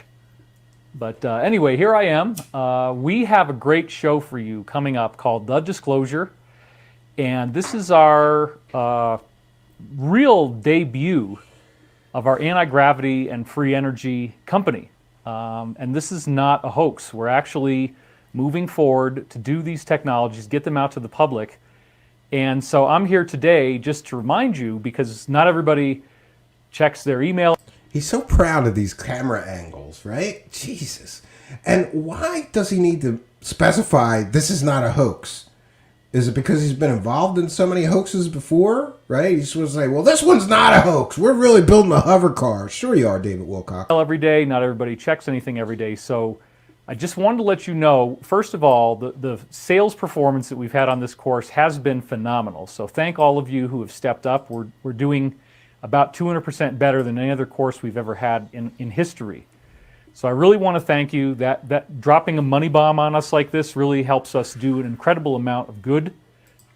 Dropping a money bomb on us like this really helps us do an incredible amount of good. And I just want to ask David Wilcock, what incredible amount of good have you done from all the other previous courses? You've done nothing but enrich yourself, make yourself rich, buy yourself $1 million mansions and $100,000 cars, even though you're telling people that they're giving money for charity, right? And there's no accountability. When you buy a course from David Wilcock, does that money go to his charity or does that money go to his for-profit business? Because now we're going to see that the lines are very gray. Because later in this video, he mentions that he's been putting all the money from his online courses into this business. That doesn't make any sense because previously he said that the money is all going to his charity, which he is using to help humanity. So does that mean that he's illegally funneling money from charitable donations into a for-profit company? For humanity. So what we're going to have coming up for you is an amazing 6-week course, which is partly intended to help us crowdfund the actual initiative to bring out anti-gravity and free energy. Now he has the balls to mention crowdfunding. Just so everyone is aware, David Wilcock was caught dead to rights selling a PayPal donation scam for Pete Peterson. He was caught dead to rights promoting, I'm sorry, that was a GoFundMe crowdfunding scam. And I will say on the record that the Pete Peterson GoFundMe was a scam. Every word in the text body used asking people for money was a lie. Next, there was the PayPal donation scam by Emery Smith. He said in a 5-page blog post that Emery Smith was under attack from the deep state and ended up in the hospital and they killed his dog and they crashed his car and all this stuff happened. Turns out Emery Smith is a falling down drunk alcoholic and was in the hospital for alcohol poisoning, not for a deep state attack, and he promoted both of those scams on Jimmy Church's show. To the best of my recollection, And Jimmy Church has never even acknowledged or apologized to the UFO community or anybody who donated to those two scams. But previous to those two scams, David Wilcock ran another crowdfunding scam called Conversions Pictures LLC, in which he collected crowdfunding in $10,000 chunks. In other words, to be an investor in his new film company, Convergence Pictures LLC, you had to donate at least $10,000. I don't know how much David Wilcock collected. He won't answer any questions about how much money he collected for Convergence Pictures LLC. But one thing I do know is that David Wilcock never produced any products for Convergence Pictures LLC, and he never refunded all the investors' money.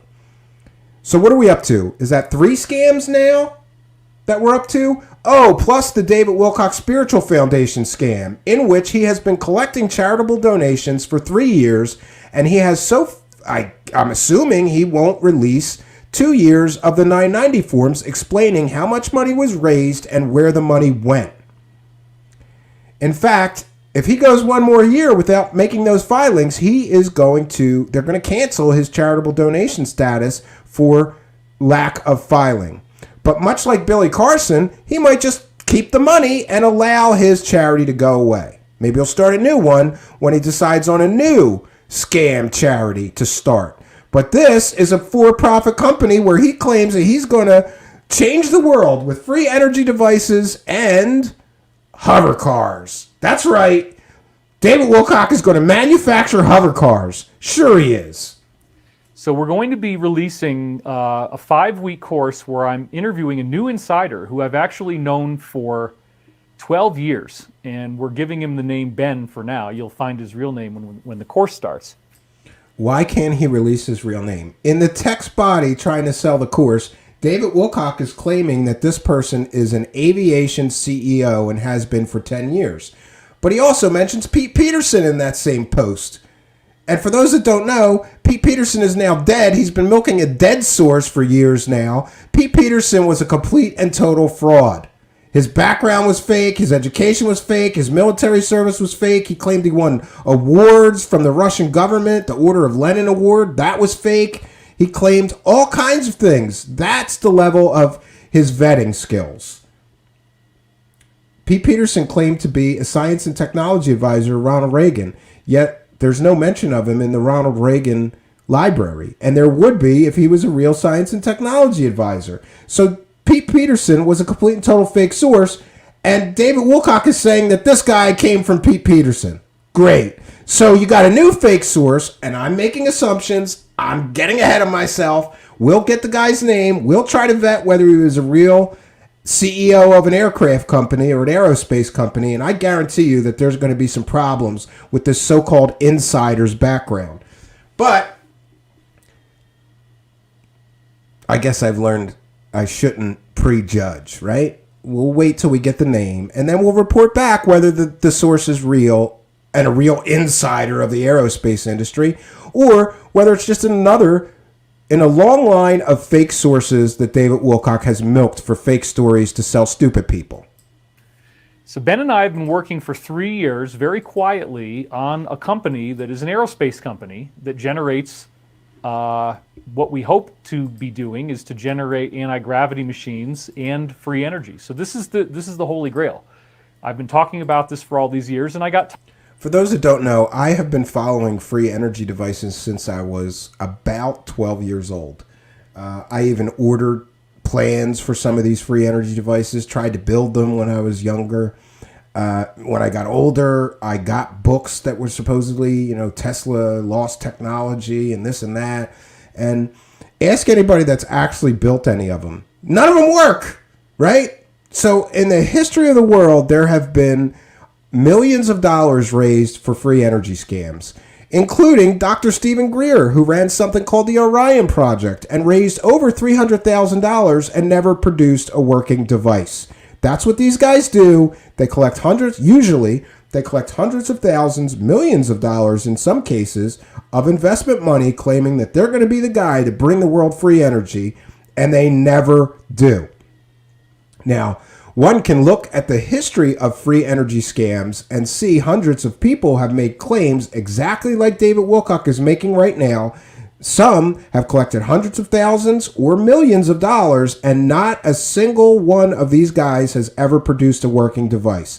But David Wilcock, who has been lying through his fake teeth for 20 years to people, telling people they're going to get superpowers, he's going to be the guy to bring us the real free energy device. All you got to do is invest. Sure, David Wilcock. Tired of always talking about it, and I got tired of not doing anything about it, which is why now, like I said, I've been taking the money from the launches we've done and directing it into this initiative, because I was... Yeah, and I'm confused because before you said you were taking the money that you were collecting for the courses and it was going to be going into your charity. And people could donate to you and you wouldn't have to pay taxes on that money so that you could help the world. What have you done with all the money that you've been collecting for this charity for 3 years, David Wilcock? Now you're telling us that you're playing... What are you? You're playing Elon Musk now? You're gonna start a hover car company?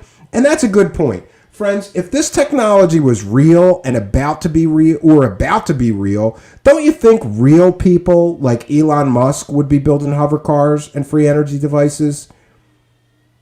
I do. So maybe, just maybe, the fact that no credible real science guys or tech billionaires are making hover cars or free energy devices may give us some clue into the chances that David Wilcock is going to pull this off. Or is this going to be another big money grab in a long line of David Wilcock money grabs where he's going to take all this money from the public and live off of it, live his millionaire's lifestyle? This man owns $1 million home. He rents another $1 million home. He's driving around at conferences. I don't know if it's a rental car, but in a $100,000 plus car, right? What is he doing for charity? What are you doing for charity, David Wilcock? Show me some homeless people you fed. Show me some starving children in Africa that you dug wells for or something. No, just take the money and buy $1 million lifestyle things with it. Great. You're such a spiritual master. And I just want to mention, too, that in this last 3-hour plus stream, I didn't cover it. Thank God CW Channer covered it, so I didn't have to. But in that stream, he said he made fun of having a life of chopping wood and carrying water because he's destined for greater things. Friends, go to a Tibetan monastery and ask the monks there if chopping wood and carrying water has value. Right? This guy's supposed to be an ascended spiritual master, and he's making fun of people who spend their lives in service to others, chopping wood and carrying water. I happen to have a cabin in the middle of the woods. We don't have a well. I have to fill these 12-gallon totes of water, right? And drag them all to the cabin. I have to carry every drop of water we used there. And I have to chop all the wood there. There's definitely some value in chopping wood, because I'm providing heat for free to the home, the cabin there. And there's definitely value in carrying water. My whole family benefits from my willingness to carry water. But this ascendant master clown, spiritual guru, fake psychic says, that's not the life for him. Yeah, I don't think that this guy has worked an honest day in his life, right? And this is very shallow of me to say, but I truly feel this. If I had my way, David Wilcock would get sent to a work prison, where they have to hammer on rocks all day or, clean the side of the road. That's my wish for David Wilcock, that he finally gets arrested for all these scams he's been running for years and gets sent to a prison where he's forced to work every day. Was not sure if we were ever going to get this technology otherwise. So the full course itself normally is $333. You can get $111 off if you have been a previous customer of mine. Yeah, so if you've been a previous victim of David Wilcock and bought his course where he was going to teach you how to ascend and then you didn't ascend, just throw in a couple $100 more for his new latest scam. Sure, that sounds like a good deal. So that's one of the options. If you've already signed up for one before, any of them, you put that in, you get the discount. However, we also have a special offer that I wanted to let you know about because it ends tonight. It's a special offer. And this is completely and totally consumer fraud because it didn't end at midnight as he claimed. You could still sign up for the course and pay. And he's saying here that the course is only available at this discounted price until midnight when that's not the case. This is a common scam tactic. It's a call to action. Hurry up. Operators are standing by. This is a limited time offer. It's not a limited time offer. You can buy the course whenever you want. 7:59 p.m. tonight. And this is where we have a VIP special. Now, so I'm actually going to take this video back down because I don't want people to get mad. But just from now until midnight tonight, you can get in for a significant discount that you pay the normal price, but you get our VIP package. Now, what is the VIP package? It's garbage. That's what it is. Who's David Wilcock? You think that you're so important that people want to be VIP attendees at your crappy online events selling garbage, fake information? And we're going to break down some of the fake information that he's using as sources. He's telling people that he's going to teach you the secrets of anti-gravity and free energy. This is consumer fraud. Because if you pay $333 and he can't prove that he's teaching you the real secrets of anti-gravity and free energy, he just took your money on a lie. That's consumer fraud. We are now, David Wilcock is right now just blatantly committing consumer fraud. The VIP package, we're going to make every effort possible to actually have a live show with Ben where you can submit your questions by video. You can actually add these questions. Look over here now. You can submit your questions to us by video. I don't expect you to have 4 camera angles like this, but we'll play the ones that we like and we'll ask those questions to Ben. So you have an opportunity to get in there in real time. If you don't want to do it by video, you can also submit by text. But the point is, we are moving forward. We've already taped the whole class with Ben, so it's definitely going to come out. We've already got it. We're editing it now. So there's nothing left to be done. It is very amazing. The amount of material that we managed to get through in this is really astonishing because we covered the Philadelphia experiment. We cover dematerialization. The Philadelphia experiment was a fake story. It's completely and totally fake, made-up story. And he's going to give it to you like that's factual information.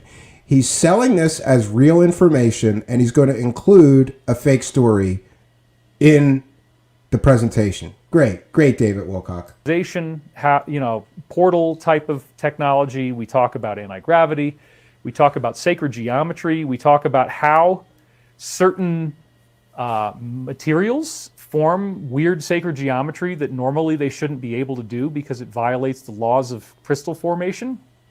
And we talk about a lot of other things, including the company that we're developing. So one of the things I'd like to do for this little VIP video is give you an exclusive first look inside our hangar. When I say roll the clip, we will, but let me just set this up first. So he's going to show you an empty hangar and claim to you that they're going to create and manufacture hover cars and free energy devices in this hangar he's going to show. Great.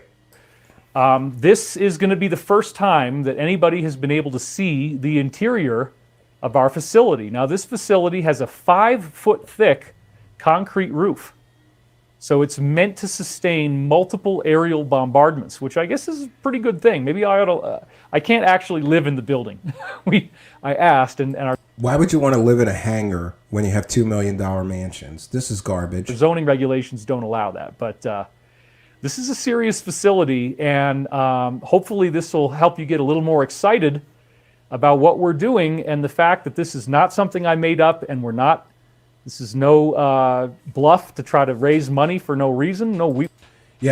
So right now, you're putting yourself online here, David Wilcock. If you're taking people's money and telling them that you're going to create free energy devices and hover cars and you don't do it, that's a criminal act. That is consumer fraud. And I believe that David Wilcock is really, he must need money right now. He even mentions in this that him and his wife were down to just $3,000 before this big money bomb hit him. Where'd all the charity money go, David Wilcock? The first year of your charity, you collected something like, I think it was $70,000, right?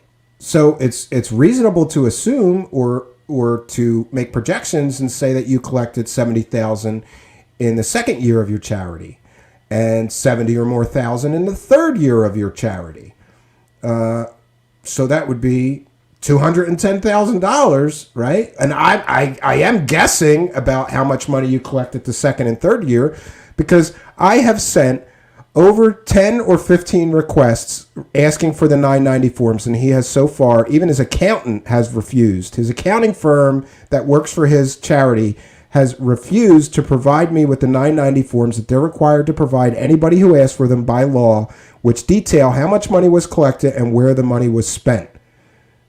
But he's going to tell you that he's down to $3,000. Where did all the charity money go then, David Wilcock? Because you sure can't show us you feeding starving children in Africa or doing anything that relates to charitable work. We're already doing it, and we already bought the facility that you're going to see. So again, before I roll the clip, let me just say that this is the small one. So what you're seeing right now is, what you're about to see is the main hangar within the smaller facility that we acquired last year. We're now also acquiring a larger facility. So without further ado. So he took money that he collected. Did he take money that he collected for a charity and buy rich boy toys like hangars or, aircraft development facilities with it? That's a valid question, David Wilcock. Did you funnel money from people donating to your charity into this now for-profit company that you're going to continue to try to raise money on the basis of this? If you'd like to see how the future is going to roll out and what we're actually doing, go ahead and roll the clip. He's so proud of himself. Look at that big fake smile with those big fake teeth. He's so proud. He bought himself an aircraft hangar, friends. Hey, this is David Wilcock, and I am here in our undisclosed location, which is codenamed Snapper. And this is the future, folks. This is where we're going to be prototyping your hover car that we would like to have ready for commercial development at an affordable price in the not too distant future, hopefully within 4 years, and a working prototype within 1 year. Did you hear him? He's telling potential investors that he's going to have a working prototype from nothing in a year. The same clown who mentioned that he was 3D printing anti-gravity engines with his brand new 3D printer he just bought. Friends, look, I may be wrong, but I got a 3D printer. I don't think that you could just 3D print an anti-gravity engine. Now, I'll admit that that's informed speculation on my part, having been somewhat of a 3D printing hobbyist for years and also interested in anti-gravity. I haven't seen any anti-gravity files on the internet that you could just print an anti-gravity engine. But David Wilcock would have you believe a few short months ago, when he got a 3D printer, was telling people that he was developing prototype anti-gravity engines with his new 3D printing system. Sure. Now he's telling you that they're going to develop a prototype within 1 year and you should invest in his new for-profit hover car company. That's a real problem. That's a real problem for you, David Wilcock. You are given a hard deadline. Never a good idea when you're running a scam. As you can see, I was not lying to you when I said that this is all happening. This is a obviously real facility with a cement reinforced roof, and it's a very nice hangar. It's a nice hangar, but it's empty, David Wilcock. Show us the anti-gravity engine. Show us where your prototype is that you're claiming you're going to have ready in a year. David Wilcock, come on, bro. You bought an empty hangar, and this is somehow proof that you're going to develop a hover car? Amazing. A lot of space and a lot of cool things we can do here. Hello! You can hear it's got some incredible echo. So we are very excited about how this is moving forward, and we will be hoping to sell you hover cars very soon. Oh, sorry, friends. 1 second. It's funny. This is a pitch. He's running a pitch for a course that he wants you to buy and soliciting investors for his hover car company. And while he's doing that, his video is monetized. Great. Let me just share this once again, friends.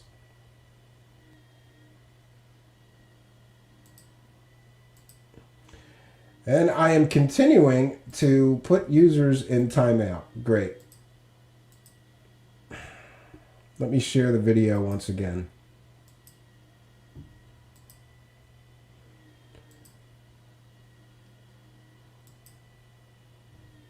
Oh. Let me try that one more time. Sorry, friends.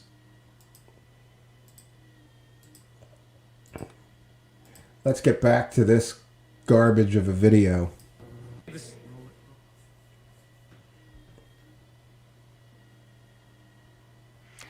Well, there you have it. Some of you were saying, wow, cool. So thank you. I just ran over and was reading some of your comments. So yeah, this is definitely not a joke. No, it is a joke. Because the likelihood of an idiot like you, who has been promising people superpowers and telling them that you're psychic for 20 years, when all of your psychic predictions fail horribly, the likelihood of you developing a real working hover car, I'd say, is pretty low and laughable. It is a joke, David Wilcock. If I had tried to go in and do something like that in a facility we didn't own, it's called trespassing, and that's a crime. So this is... Yeah, so is consumer fraud, David Wilcock. And you standing there with a straight face telling people to invest in your company because you're going to develop hover cars and anti-gravity. That's criminal, David Wilcock. This is real. You don't get unauthorized access to military facilities. This is our facility. We own this. Okay, we actually paid for the whole thing, and we got a great deal because one of the things that we're going to be doing is creating thousands and thousands of jobs. And another key point of the way that we're running this company is that we're going to use, and if you're not in America, I apologize, but America's been getting a lot of negative business competition these last few years. And so what we're going to be doing is using as much as possible when we manufacture in the U.S., all American parts from American manufacturers creating American jobs. So our goal is going to be that we're not outsourcing these jobs, that we're keeping them in the country. Yeah, great. First of all, David Wilcock, you're an idiot because you cannot not buy foreign parts for any technology device. Go ask anybody that. I have a tiny technology company, and I know, for example, I can't manufacture a computer board in the United States. I can't manufacture even a computer chip in the United States. I mean, maybe I could, but it's 5 times more expensive than it is in China and Malaysia and other, I'd say, the Asian Silicon Valleys. You can't. No car, even cars made in the United States, are filled with foreign parts. But he's going to claim here that all the parts in his hover car are going to be made in the United States. That is a stupid statement. And only somebody that doesn't know anything about technology at all would say that. I got a computer science background. There's no way that he's developing any technologically advanced product and making it in the United States with all American parts. Zero chance of that ever happening. Country, and we're buying parts made in America by American workers. So that's a very important part of our plan as well. Yeah, it sounds good, but it's not practical, or it's not even probable that he'll be able to build anything in the United States from all American parts and all American products. Garbage. This is garbage. It's designed to make people feel good so that they throw money and invest. Now, if we have a foreign subsidiary and they wish to start making larger numbers of our aircraft for their own Air Force, one of the packages we're offering... I thought it was a hover car. Now it's an aircraft, and foreign governments are going to want to buy his aircraft he's developing.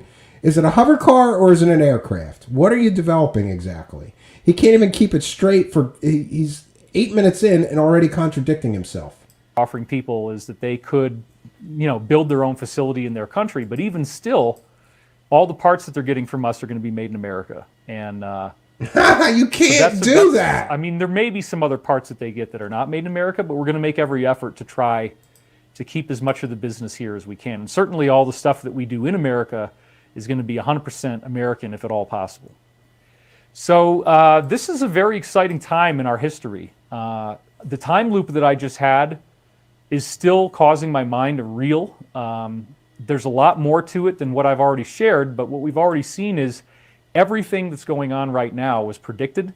Everything that's going Yeah, none of this was predicted, David Wilcock. You connect dots that aren't there, move things around. Oh, these numbers and these numbers in this other separate event that have nothing to do with one another prove that my predictions are true. Really? Why didn't you? Why is there no record of these predictions from 1980 and 1999 that you can produce? No clear-cut prophecies that have come true from you. Because you, David Wilcock, are the world's worst psychic. You have a batting average of 0. You have deleted whole websites full of fake predictions that never came true. You told us that we would all get superpowers and light bodies in 2012, and none of that happened. going on right now was known about, at least in 1999, and again in 1981, the Law of One was pretty darn close, as I showed you in a previous video. Yeah, the Law of One, a channeled work that's supposed to come from Ra, sure. And you channeled Ra before, right? We're going to do a whole show on that. That's some funny shit. So it's a very intense time. To be honest with you, it's a very intense time. And one of the things that I'm happy about is that, first of all, we have 3 more free Sundays coming up where you're going to see me either here or wherever we end up. Oh, God, he's threatening us with 3 more 3-hour videos of him connecting dots that don't exist and telling people fake fairy tales. Great. Well, I guess some people will be happy about that. I don't think I'm covering that. I'm going to leave this 3-hour coverage of David Wilcock to people like CW Channer or others, because I don't want to listen to this clown for 3 hours. The only reason I'm doing this is because the video is only 11 minutes long. Going. So when you sign up for the VIP class, one of the things that happens is that you are guaranteed that you're going to see these next 3 shows, as well as the ones that you paid for, which is then 6 more, plus I think there's like 2 more really great ones, at least in the special features. There was a long geek out that Chris and I had on aerospace history of air. Oh, did he just out his insider? Before he said that they were going to call the guy Dan, right? Isn't it Dan? Now he's saying Chris. Oh no, he said the insider was named Ben, and now he's mentioning a Chris. So did he just out his so-called insider, right?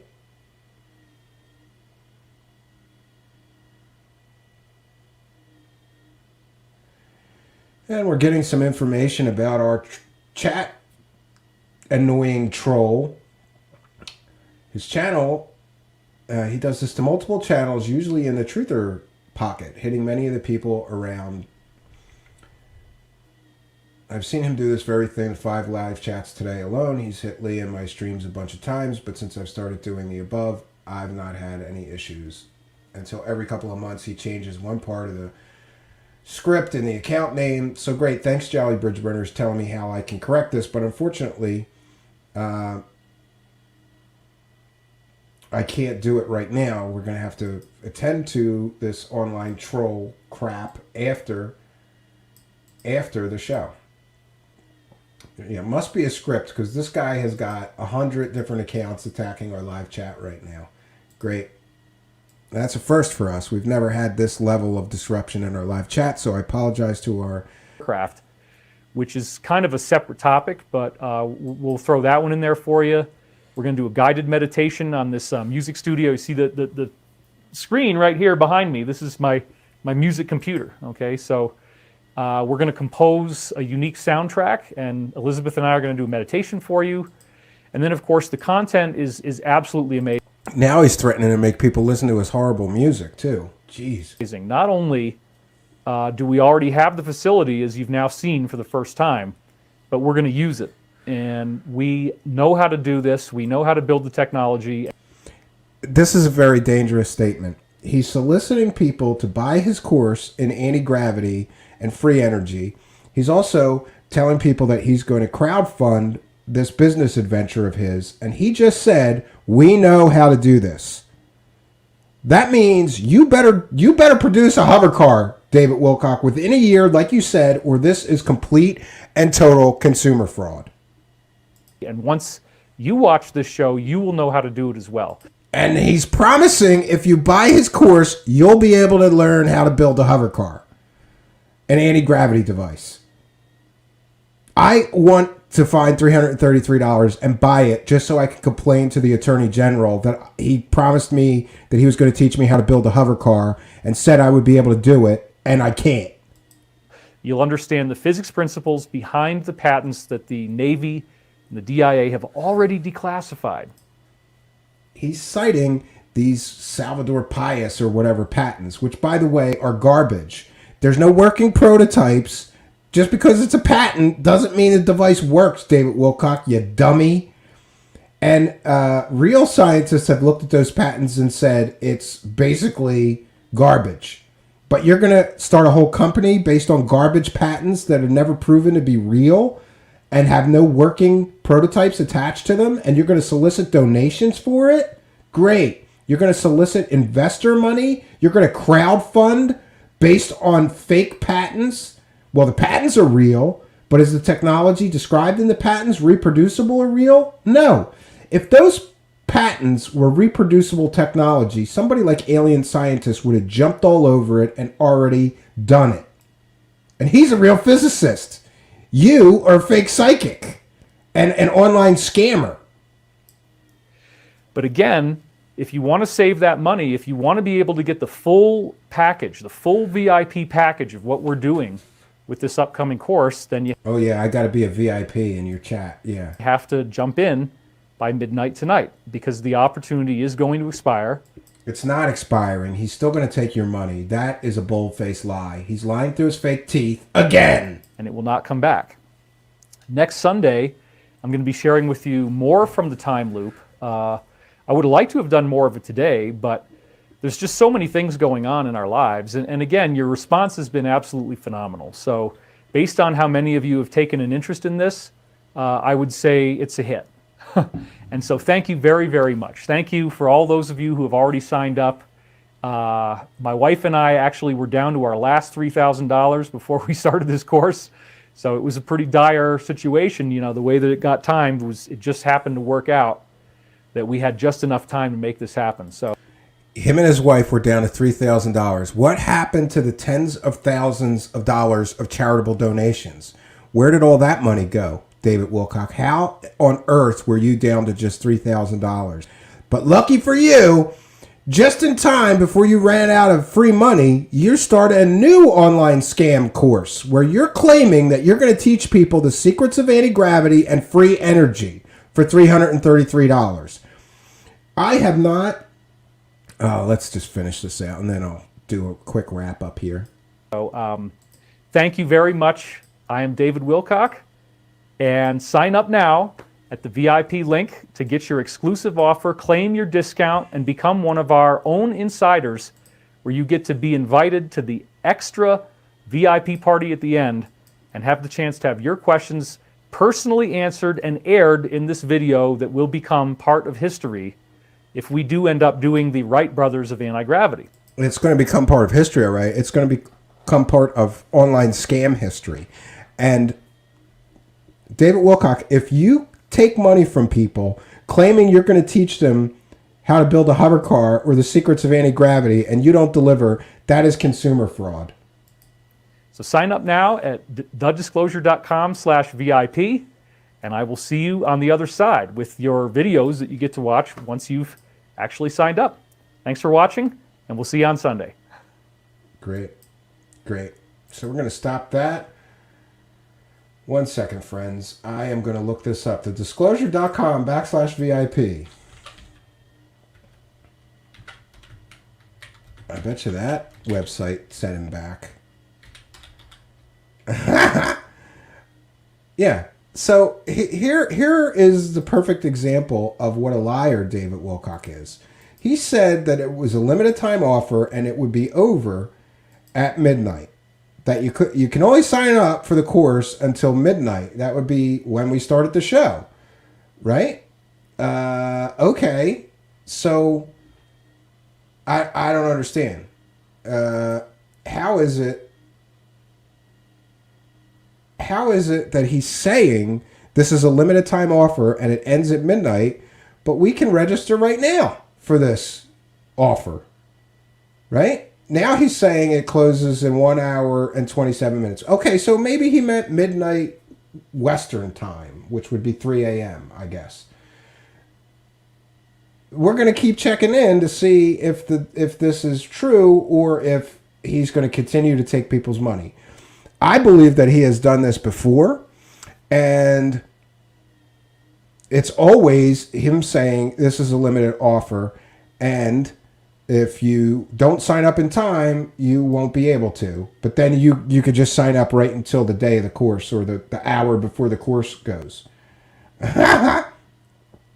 You are seeing this page because this is an opportunity for my first responders only, the insiders in my community. I have urgent and exciting news. After 12 years, one of my original and most well-informed insiders, Ben, has decided to come forward.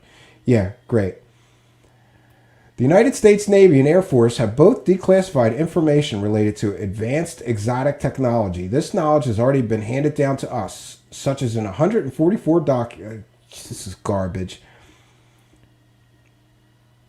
It seems that very few, if anyone, has attempted to make sense out of the various disclosures in these documents, such as the concept of amorphous metals and their possible relation to ET-oriented crash wreckage.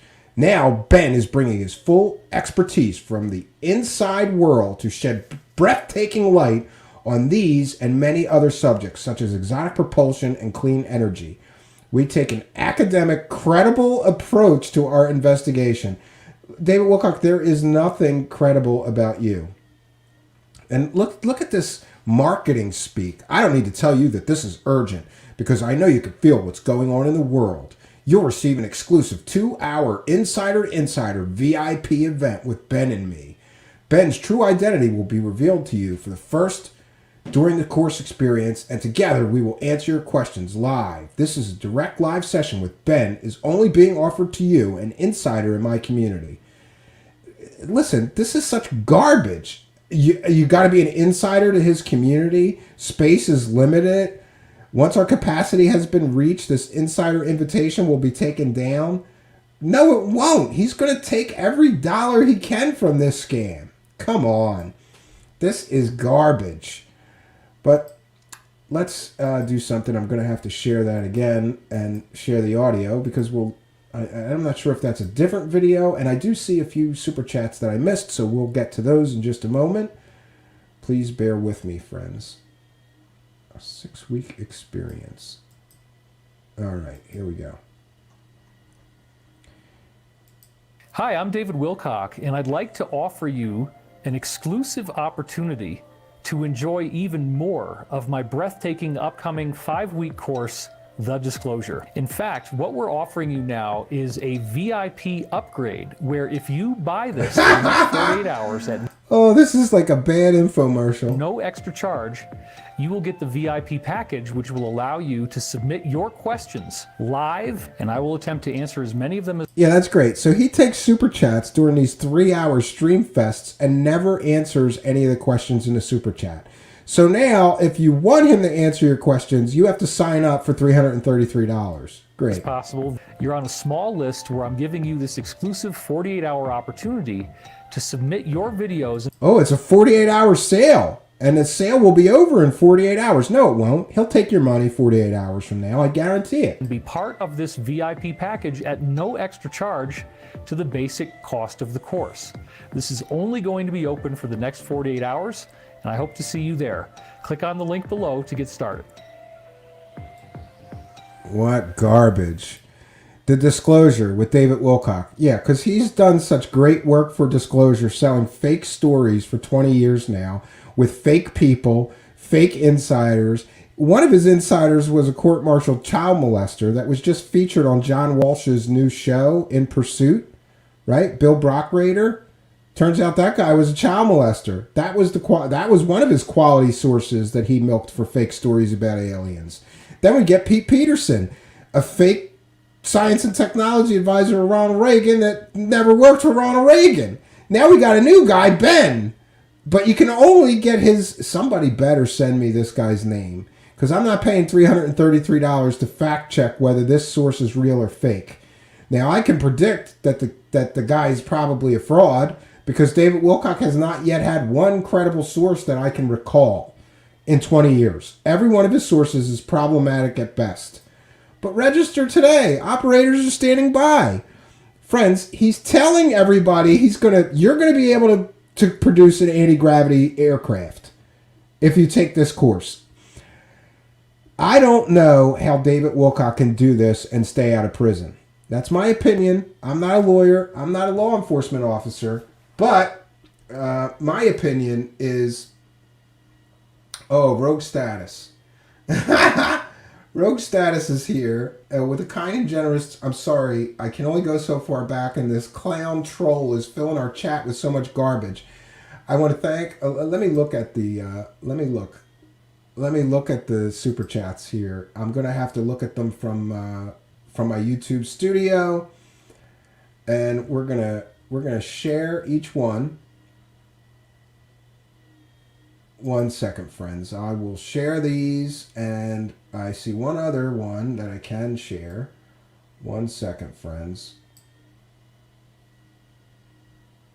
So Rogue Status with a kind and generous $20. Sorry I can't share the thing on the screen, Rogue Status. He says, just give up, this show sucks.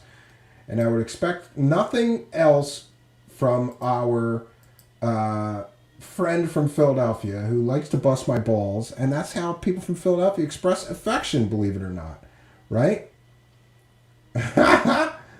Oh, and this guy is really getting on my nerves. This troll in the chat is really getting on my nerves. What can I say, friends? I'm doing my best here. I can't see questions in the live chat because it's filled with this garbage that this guy is filling it in. I've put 100 different accounts in timeout since the show. Matt Taylor says, I'm getting briefings. Yeah, he's getting briefings. Oh, no, he's not getting any briefings. That's Oh, wait, I did. I can do it. Rogue Status, with a kind and generous $20 super chat donation, says, just give up. This show sucks. I agree. I should just give up. And yes, I agree. Rogue Status, this show does suck. But you're here, you know.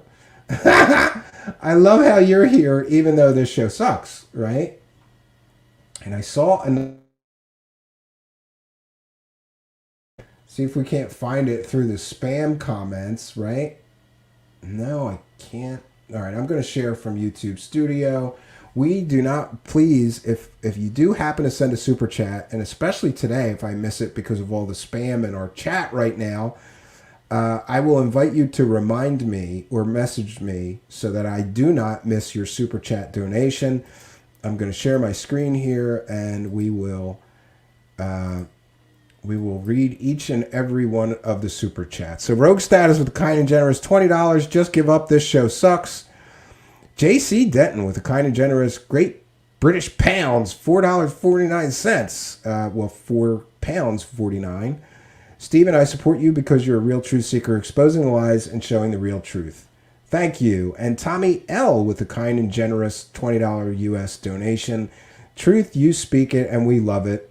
Tommy L with another kind and generous double shot of super chats with another one for $5 saying this show is awesome.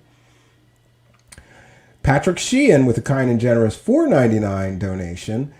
What is this guy's professional educational background? We're going to look into that. And Patrick Sheehan with another kind and generous $9.99, just message deleted. And I think we have read the rest of them, but I want to thank them anyway. Christine Aguilar with a kind and generous Costa Rican $7,000. That equates to about $12 US. So thank you. Saying interview was good. You made the tough questions. She was respectful. So were you.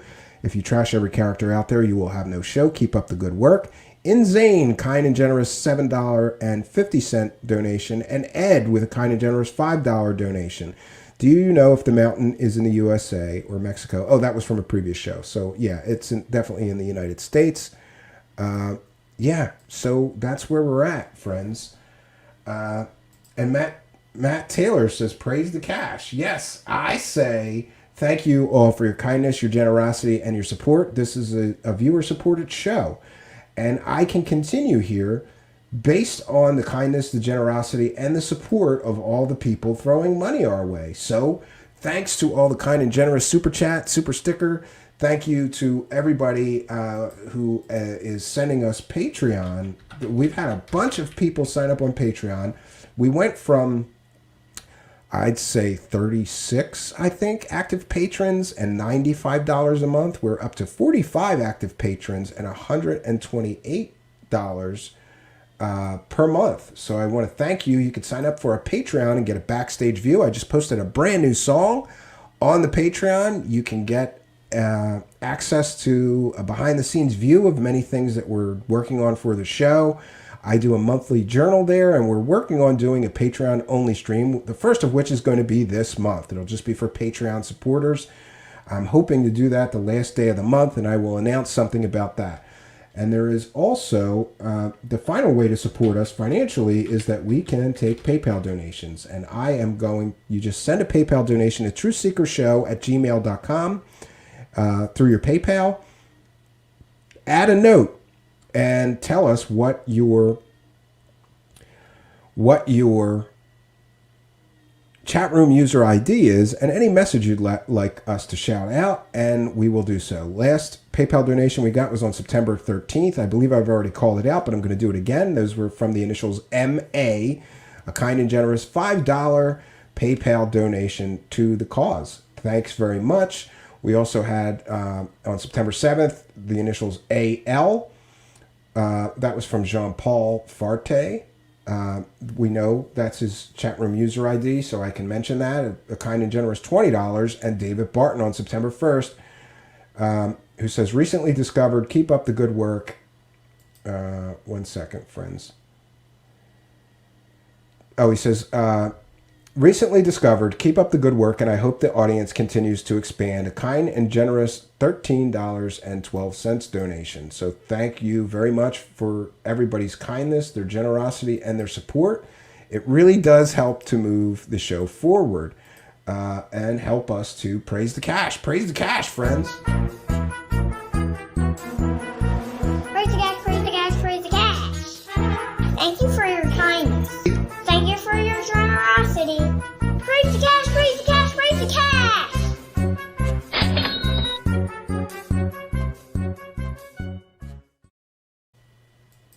Yeah. Compliziert says, Steven voice sounds so cool and creepy on the beats. Yeah, I'm a big fan of big beats. Bernard Conkin says, most advanced bot I've seen so far.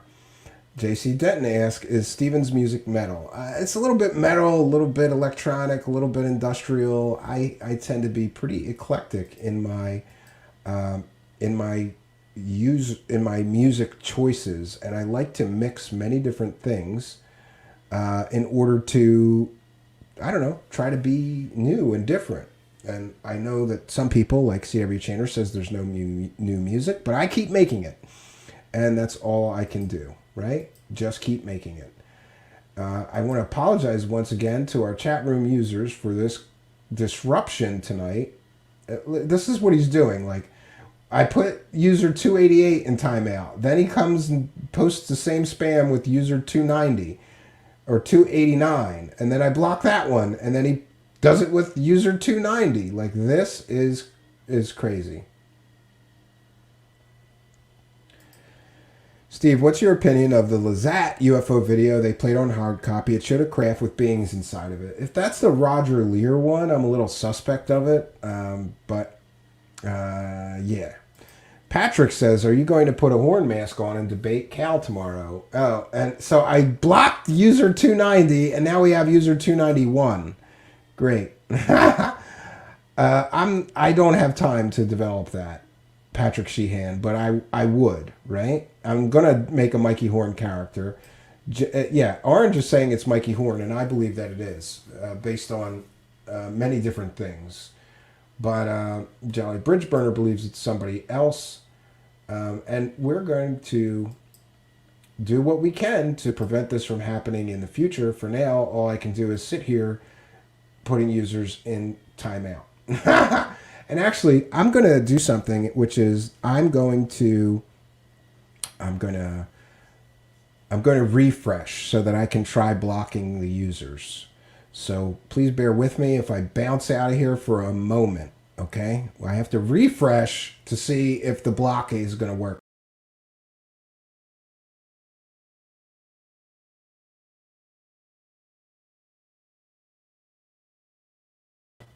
All right, here we go. Now let's see if we can block users. An error occurred. Try refreshing the page.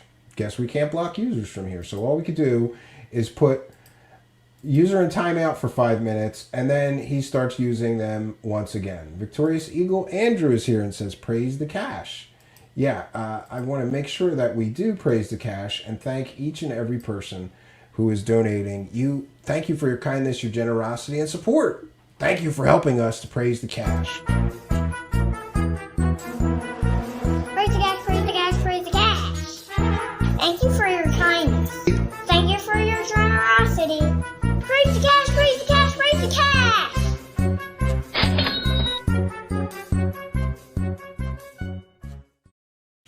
So I want to thank everybody for their kindness. Oh, now we have 295 is here. Great. And this just keeps going. 291, 292, 293, 294. Now we're up to 295. This guy must have hundreds of fake accounts that he is using in a script to harass our live chat. Yeah, Ron Patton is here, who from our Facebook chat, who says, hey, it's Stephen Cosmic Cambion. Okay. I'll take that, Ron Patton. Nice to see you in our Facebook comments there. Yeah, this is really, really... Orange, says Mikey. Everybody seems to think it's Mikey Horn because he's famous for all of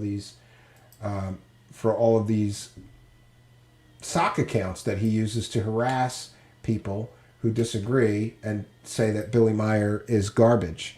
Which would be anybody with a brain, really, I would think, would know that Billy Meyer and his trash can space flying saucers is garbage. You know?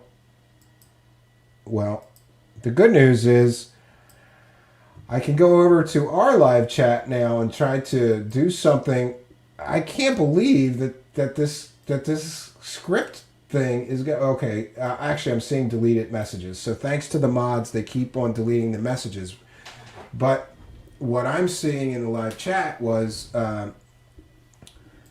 Johnny T asked, what was your verdict from the alien lady you had on? Sorry, I forgot her name. That would be Anjali. And my verdict is I'm waiting to see. But I am not feeling very hopeful that she will provide the evidence that she claims she will. I'm cautiously optimistic about that. But I wish her the best. Hey, if she's going to provide the proof about aliens, right?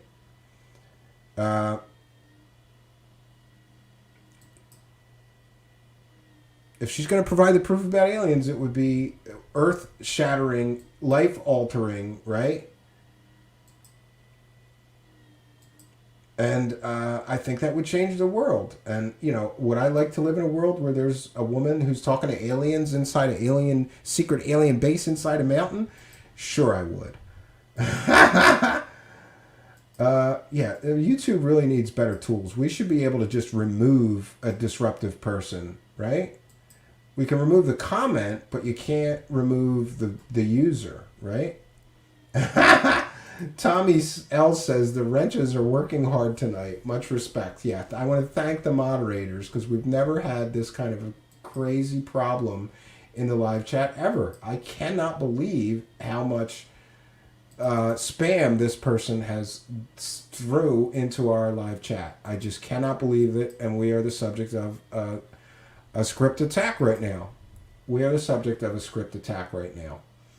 It's a scripted hack attack on our YouTube channel. And I'm going to be reporting this to YouTube and doing my best to see what we can do to prevent this from happening in the future. So I apologize for the disruption. Nothing I can do during the live chat. This person has sent something like thousands of messages into the live chat, all copied and pasted, all the same message. And we're helpless here. All we can do is put the user in timeout, and 5 minutes later, he's posting more garbage.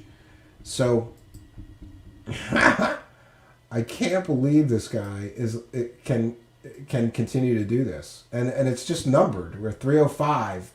We went from 291, or maybe even 270, an account called 270, then 271, 272, all the way through 290s. Now we're at 305. He's using numbered accounts to continue to attack the live chat.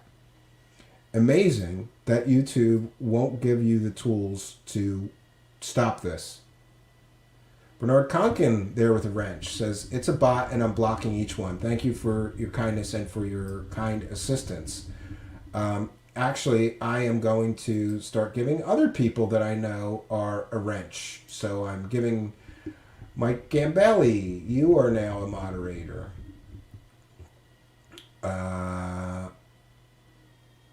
Mike Gambelli says, Jimmy Church Cornet bot, maybe. Comp Lazard, I am making you a moderator. Johnny T says, the grifters don't cop these attacks. How do you do it? Yeah, not sure myself. But Johnny T, you are now a moderator. Frapsap, you are now a moderator. Frapsap says, concerning Mikey Horn, the UFOs are so laughable, but it leads back to a sinister cult. That's why we should sit in triumph tomorrow as Horn sits in defeat, whether through the losing debate or a no-show. Yeah, one way or the other, he's going to be a no-show. And Frapsap, I have made you a moderator. So everybody I'm making a moderator can hide and put these attacks into timeout. Patrick Sheehan, I know you're a real person. I've made you a moderator. We are going to have more moderators that can just attack these spam attacks back. Johnny T saying concerning Anjali, she will probably end up on the grifter channels, e.g. David Wilcock. Yes, I agree. And Tommy L, I am making you a moderator as well.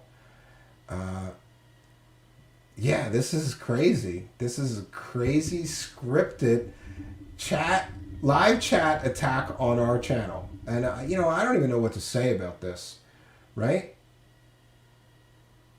Wendell Lambo is here and says, Pleiadians came here so we could get spammed. Yeah, you're probably right. And I've just made you a moderator, and you can now delete the messages, hide the messages, and put these users in timeout. I mean, I don't know. I've never seen something like this. Victorious Eagle Andrew, you are now a moderator and can help us to deflect these attacks. William says, the Dorothy Izat film. I just found a video today from Turkey showing what looks like the same craft and beings. Yeah, email that to me, and I will look up the Dorothy Lazat film. Maybe I'm confusing it with another. I'm certain I'm confusing it with another video that I have seen previously. Yeah, so I'm trying to. Any questions or comments for me, please put them in the live chat, but have some.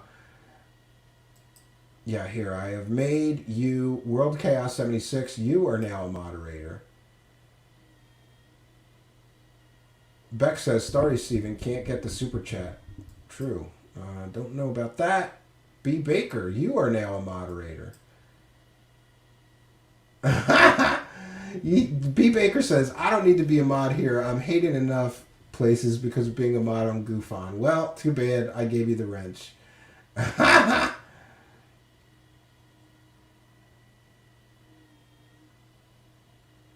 Yeah, it really is a pain. This is pain. This is really a pain. William, here, I'm making you a moderator as well. Joe says, Jimmy Church couldn't lead this attack. He's a caveman. Caveman can't use computers. If I had to guess, I would say that this is Mikey Horn because he's all butthurt. And every time Mikey Horn gets butthurt, the harassment and online attacks of me suddenly start.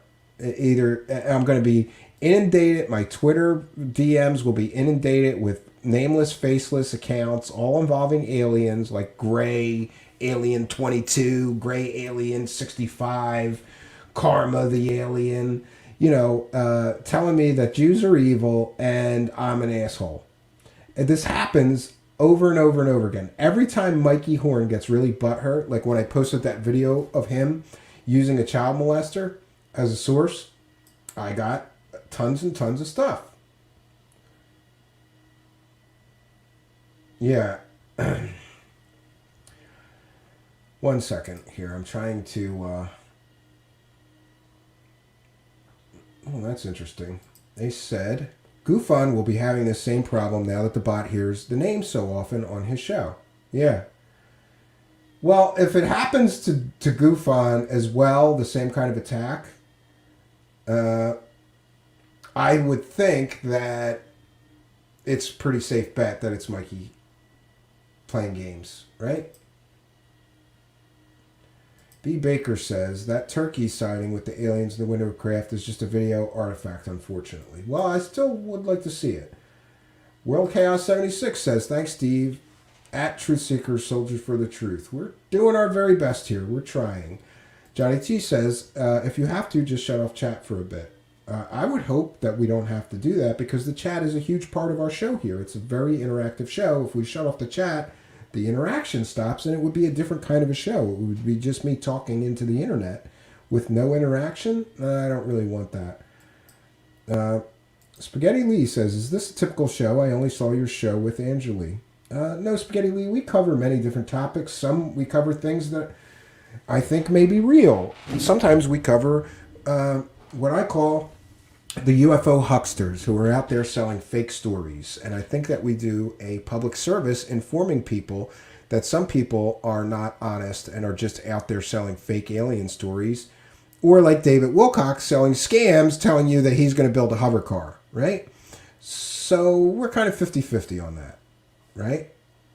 Johnny T says, it is, I know, just a suggestion. Yeah, I would have to try my best not to. And now it seems that the script attack stopped because I'm not seeing those messages every 2 minutes here anymore, which is strange, right? But we're going to continue to be vigilant and guard against this stuff, right?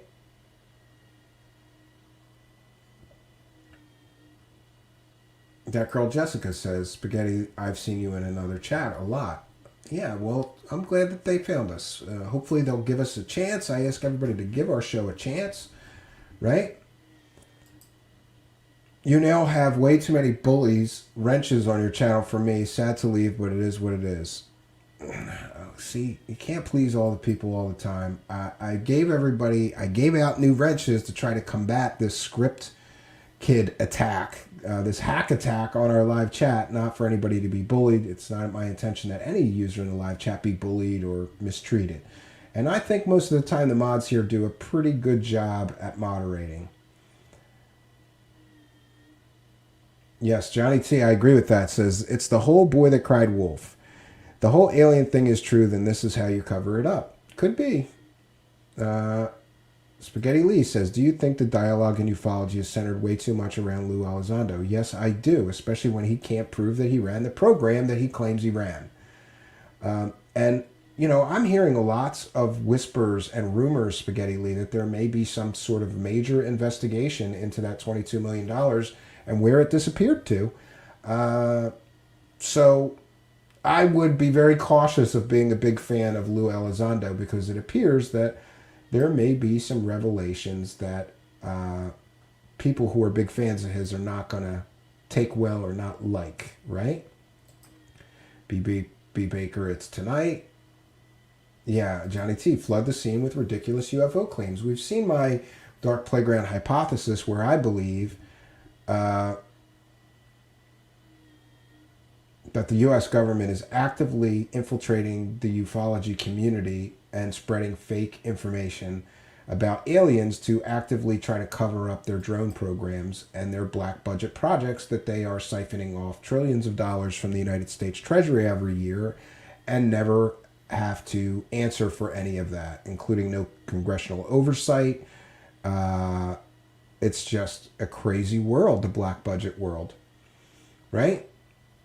Rogue Status says, I'm not a bully. I hate bullies. No, I don't know what the guy was talking about. So, yeah, TTSA shareholders are going to get stiff. They've already been stiff, Wendell Lambeau, because Tom DeLonge promised everybody that he was going to create, just like David Wilcock. Tom DeLonge solicited money from investors claiming that they were going to create a revolutionary spacecraft with a revolutionary power source that would change the world.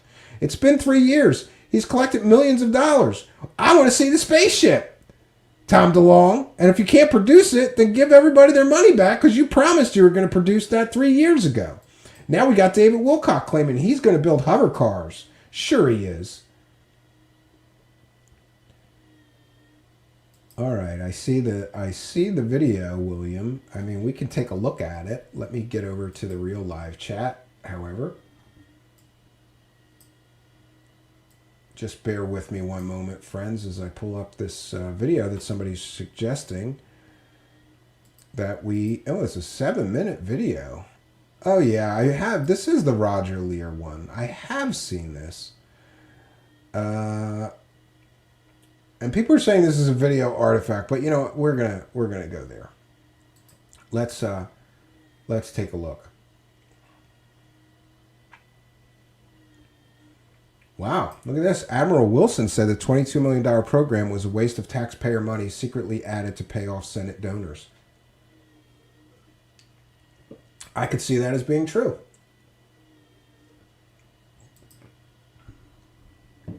B. Baker says Lowe is so full of hooey. Could be. Well, we still have our fair use banner. I'm going to share this video of a UFO and occupants inside. I have seen this, but I guess somebody did an enhancement of it. And to be honest with you, I do not trust enhanced videos because anybody could manipulate the video and say it's enhanced or add things to it that weren't really there. I want to see the original footage, but yes. 1 second. We have to recognize here. We've got another kind and generous $10 super chat from Bex. So I want to thank them for their kindness, their generosity, and their support. It's always good to see people from... I am just blown away by people all over the world who are helping us continue the show and helping us to praise the cash. Thank you, Bex, for your kindness, your generosity, and support, and helping us to praise the cash, friends.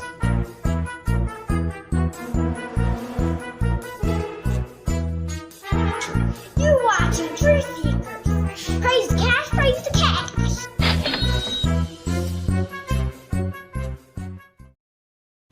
Thank you for your kindness, your generosity, and your support, both Bex and all the Super Chat supporters and donators. And I just want to mention that if there is another way to help us here. If you, brother, can you spare $1? That's the first way to help us. There's 3 ways to do that: Patreon, PayPal donations, or Super Chat donations. But failing that, the other great way to help us is to like, comment, subscribe, and share. Hit that notification bell so you'll know when we're having new shows. And also, be sure to hit that like button. Comment on the video. We'll be pinning one comment from every video going forward. And you too can win the pinned comment competition. All you have to do is leave a comment below the video. You can leave any comment you like, and I'll take what I feel are the best and pin them at the top so everybody gets to read them. Thank you, Bex, for your kindness, your generosity, and support, and all the Super Chat donators. Now we're going to see this Turkey UAP raw footage zoom, 100 times stabilized and enhanced. And this looks, I can't lie, I've seen this video before and thought it looks pretty good. It does look pretty good. Do I think it's real? I don't know. Yeah, look at this.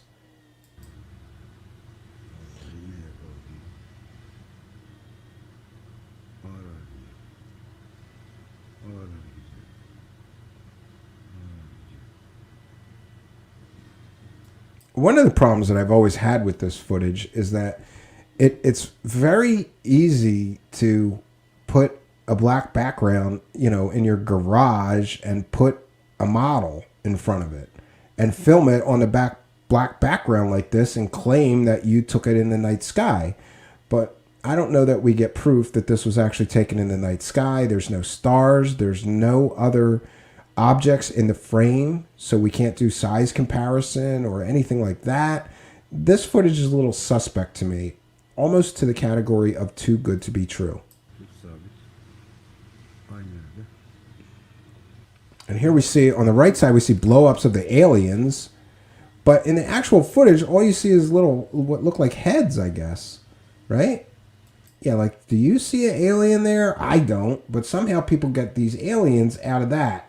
After you mess with it in Photoshop for 4 hours, sure, maybe you're going to see aliens. I don't see it in the raw footage.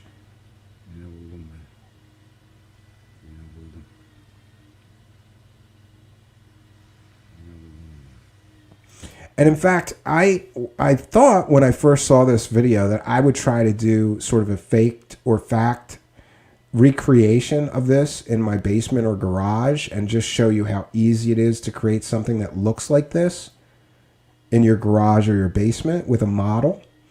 I'm not saying that's what it is, but I'm saying it would be very easy for me to recreate this footage just as this looks.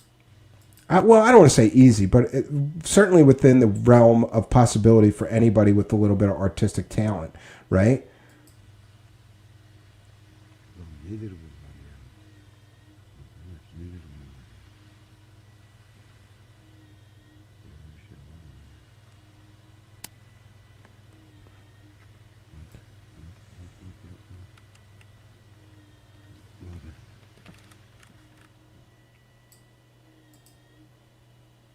Now we're going to see the original video. Oh, there we do see some of the night sky. And I guess that's the moon. But then we go right to this. And this video is from 2008, apparently, May of 2008. I mean, it's interesting footage, but does it prove that this is a flying saucer with aliens in it up in the sky? I'm unconvinced.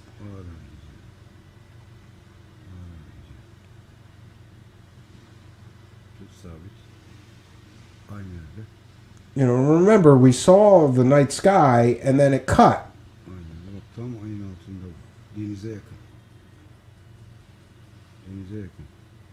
What is that, his thumb in the frame? I don't know.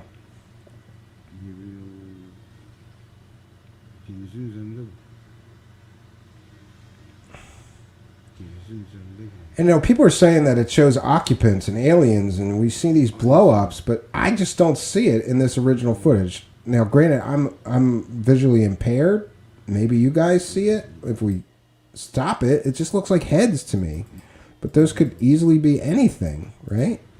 But the craft itself is very interesting, right? Typical flying saucer, though somewhat more angular than some flying saucers we've seen in the past. Interesting footage. I guess that's the moon, or is that his finger in the camera again?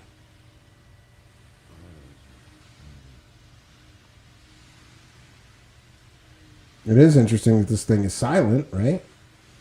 And now, are we seeing a different side of the craft here? Because we don't see the window and the aliens in the front in this shot. Now we see it. And these guys seem awfully calm for somebody that's confronting and this is 6/6, so is this a different time and a different sighting? Is it the same craft? It appears to be.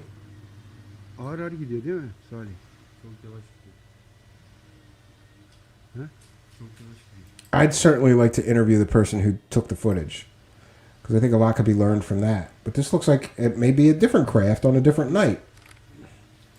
Now we got the same craft again with the aliens. Yeah, this is 6/6, and now this is 6/9. We're seeing it again. Now we do see an image of it in the night sky, but this looks like just a light in the sky. Could be anything. Well, here we see a little bit more close-up. Again, that could be a Chinese lantern or anything.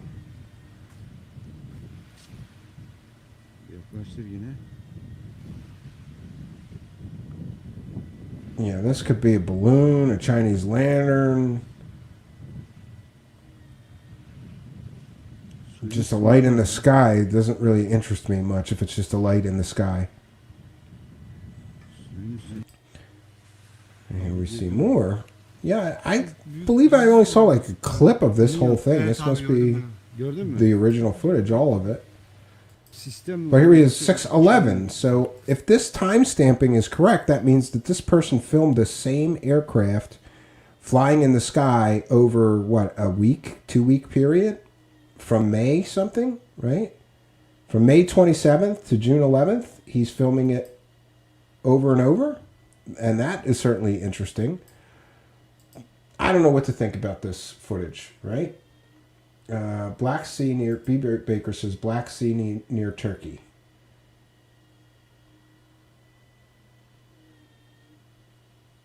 That girl Jessica says, the footage makes me laugh out loud. I don't know why. I think the way it moves.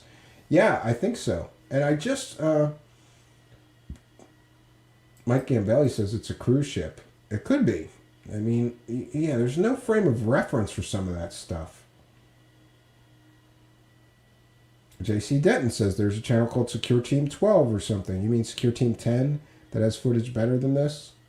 I'm not sure how much I trust Secure Team 10. Yeah.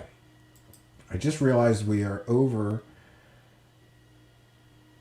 Frapsap says L.A. Marzulli, he knows the guy. I have L.A. Marzulli's email, and we've talked in email a few times, Frapsap. I am going to definitely reach out to him, and thank you for reminding me, because I'm trying to get an interview with L.A. Marzulli as well. I want to talk about the possibility that these aliens and alien sightings are, in fact, demonic entities, as many Christians believe, including, I believe, L.A. Marzulli. And I think that's an interesting... could be an interesting part of the phenomenon that I would sure like to go and explore with someone like L.A. Marzulli. I really liked his Watcher series because I'm a Christian, and I've always been fascinated by tales of the Nephilim in the Bible and giants and angels interbreeding with humans, and he talks a lot about those subjects. So, yeah. Yeah, I understand that people are sending me additional videos. Maybe we'll do a whole show on that footage and try to do some analysis of it, right? B. Baker says those were the taillights of a 72 Pontiac. Yeah, could be. So I just realized we're well over 2 hours, and live chat is starting to drop off, so it's a good time for me to drop off. I'm glad that we could come together again, and I'm glad that we were able to... I'm glad I was able to end my hiatus and come back. But I do want to mention some personal things, and that is, I mentioned that my children were going back to school. One of the other reasons I've been away is because I've been very busy with 2 children at home. Remember, they were supposed to go back to school, and they did for 2 whole weeks. And then my younger son got the sniffles, so he's out of school for 2 weeks. And my older son, we got a letter from school saying that he may have been exposed or was exposed to somebody that was COVID, that tested COVID positive. So he has to stay home for 2 weeks. So much for getting, my days back. I got a 2-week break at least. I'm thankful for that, where they were in school for 2 weeks, but now they're home for 2 weeks. And it appears to me that anytime either of my children, because they may make you... None of this makes any sense. Like, okay, my older son may have been exposed to COVID. So my wife contacts the younger son's school and says his brother may have been exposed to COVID. They're very close. They're always wrestling and touching, they're brothers. And they sit together and, whatever. Doesn't that mean that my younger son Xavier may have been exposed to COVID and he shouldn't go to school? And they said, no, you can send him. Great. So then we sent him, and then he was sniffling at school. So then they sent him home for 2 weeks.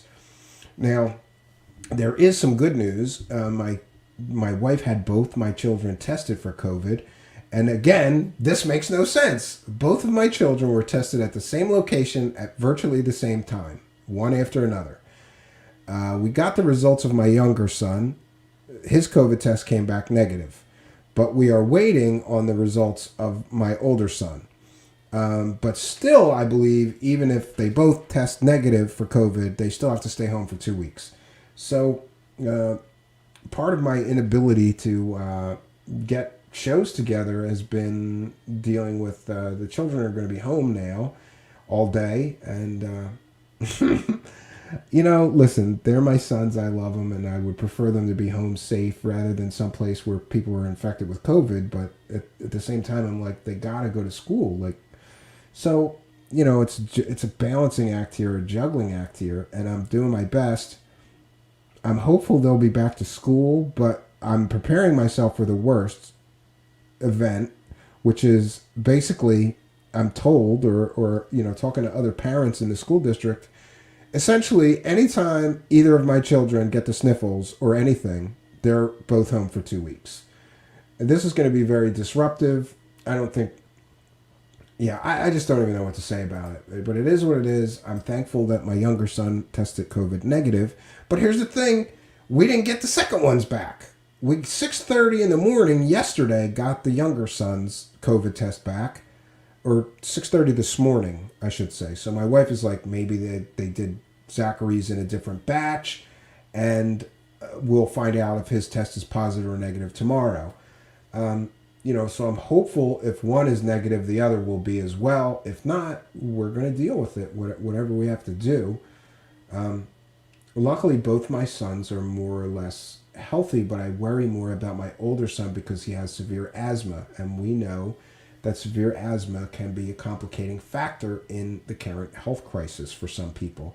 So, I'm very scared for him. I'm kind of pissed at this testing facility for leaving us hanging on the one that was exposed to the COVID that has severe asthma and would be most probably more affected by the current health crisis than the younger one who doesn't have severe asthma or any asthma or, issues like that. But other than the asthma, Zachary eats like a horse and is generally very healthy.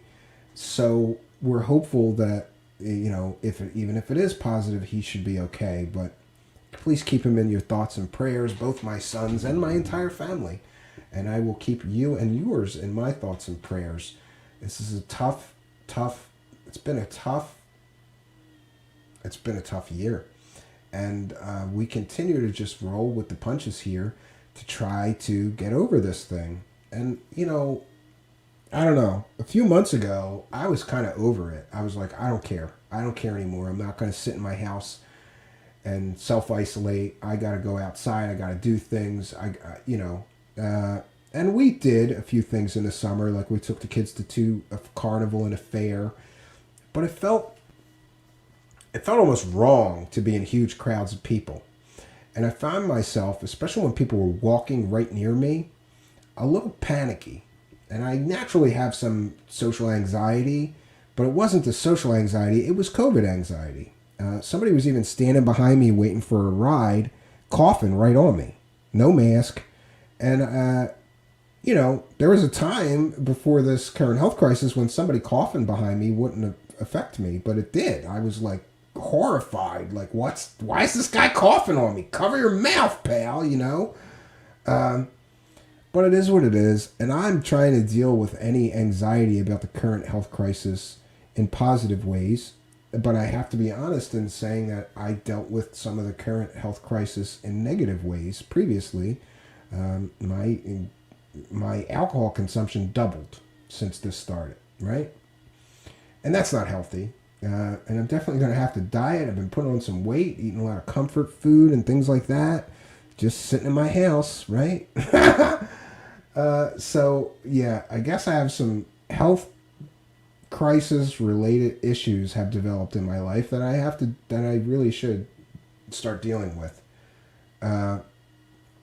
Yes, and Johnny T says it is hard when they are spewing it at us 24/7. Yeah, the fear. You watch the television and the hospitals are overrun and this is a huge crisis and we're going to have to decide who gets health care and who doesn't because the hospitals are overrun again.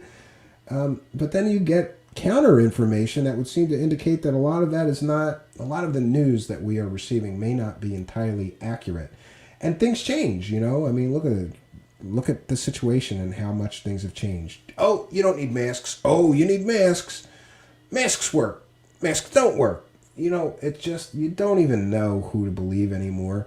And it seems as if the time between conspiracy theory and fact is about 60 days, right? Some information comes out, people say, no, that's crazy, that's a conspiracy theory. About 2 months later, you find out that information is correct. And I don't know. I'm trying to mostly ignore the current health crisis, but I can't when my child gets sniffles and has to stay home for 2 weeks. COVID positive or COVID negative, And I could be wrong. I have to talk to my wife. Maybe once they both pass a COVID test that they're both allowed back. But from what I got, no, they have to.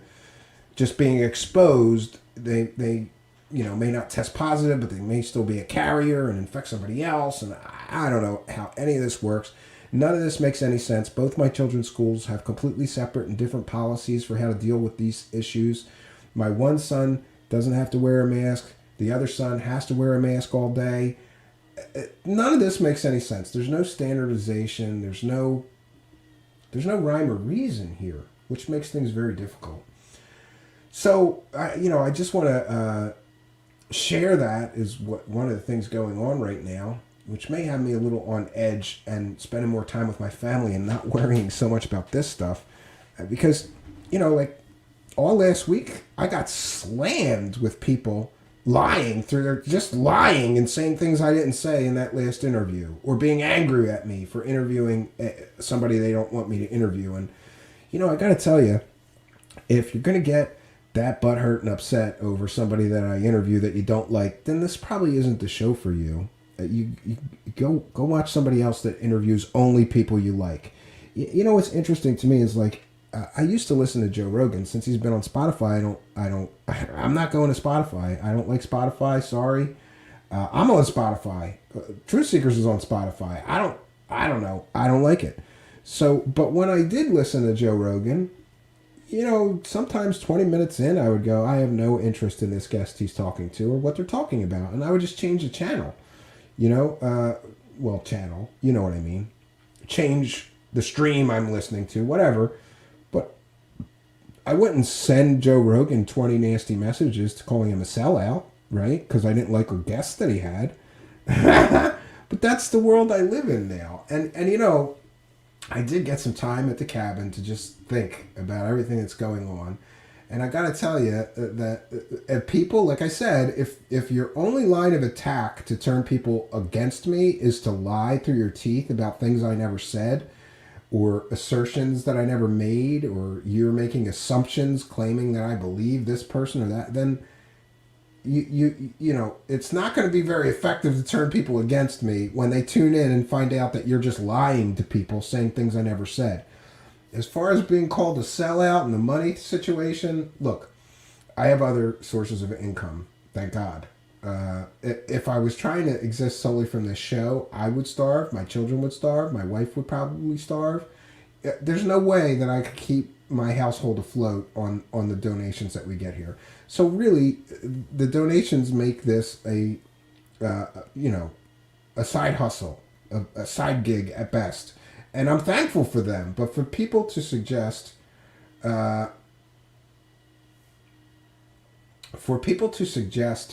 that I'm doing everything for money, if I wanted to sell, listen, if it was all about the money for me, we would have woo all day, woo all night. We would have people telling fake stories all day, all night, every single show with no evidence, no backup, with fake. I can book guests right now that have fake degrees who are going to tell you that they're a doctor that they're not, right? I mean, if the people that are being so critical are just ridiculous, because if I was doing this solely for money, ask anybody. I'm an all chips in guy. If I just wanted to go woo and make money, I'd have done that already. We have guests on that I think have interesting stories to tell, and we will continue to do so. And if you don't like that, this may not be the show for you. So I've said my piece about the criticism, and, listen, I guess the final thing I will say about the criticism is I listened to people's valid criticism, and some people said, you should have asked her this, or you should have asked her that. In a 2-hour interview, I asked her everything I could. I took questions from other show hosts that really wanted to ask her questions, but would never get a chance to, because they're too critical of her on Twitter. I took questions from Scott Brown. I took questions from Erica Lukes from UFO Declassified. I took questions from Rich from GoofOn. Anybody that wanted to ask her a question that I'm friendly with that's a show host, I let them give me some questions. We did our best, and that's all that I can do. Yeah. And I'm going to continue to try to do my best. But at the cabin, I was thinking about something that a mentor of mine told me is you got to just love what you do and hope that people connect with it. And I'm like, well, what do you mean? And he'd say, no matter what you do, half the people are going to like it, and the other half are going to hate it if it's too out there. They don't, whatever. And that's kind of like that's kind of where I'm at. I can't please all the people all the time, so I'm going to do the best show that I can do. And I'm going to continue to try to do my best to bring people the truth behind some of these strange conspiracy land stories and crazy conspiracy theories. And that's where we're at. And I want to thank everybody who was supportive, because the overwhelming majority of people were very supportive of that interview and my performance, if you could call it that, or how well I handled myself during that interview. I'm thankful for the people that enjoyed it and wanted to learn more about this woman. We're going to continue to cover that woman's story regardless of how it pans out, because I think it's a good story. No matter if the proof of the aliens comes, it will be the greatest story ever. If she makes up some excuses, the aliens left, the tunnel caved in, Wayne wouldn't let us go talk to the aliens again, whatever happens, it's still going to be an interesting story to me to see how it pans out. So we'll continue to cover that. So I want to thank each and every one of you for joining us. Especially want to thank all the kind and generous super chatters and PayPal donators and Patreon supporters. You truly do make this show possible. And, I even want to thank those people who are stupid enough to go on their shows and lie through their teeth and say things I never said to try to turn people against me. Because they're so dumb, they don't realize that people are messaging me going, these guys are lying. They're not even telling the truth about what you said. People aren't that dumb. And I'm thankful that some people that are talking trash are that dumb. Because lies are not ever going to get you what you desire. If your desire is to turn people against me and the only weapon you have in your arsenal is to lie and say things I never said, it's not going to work out well for you. And these same hypocritical idiots, went after me for having the audacity to have a tarot card reader. Suddenly I was a sellout. But their friends are allowed to do tarot cards, and they even show up sometimes to their friends doing streams, doing tarot cards. And what's the excuse? Oh, the chat's a social thing. I don't care about what they're doing on the show. But they don't do a show putting their friend on blast for having tarot cards, or their other friend on blast for using tarot cards in virtually every show. Those two people aren't sellouts. I'm a sellout.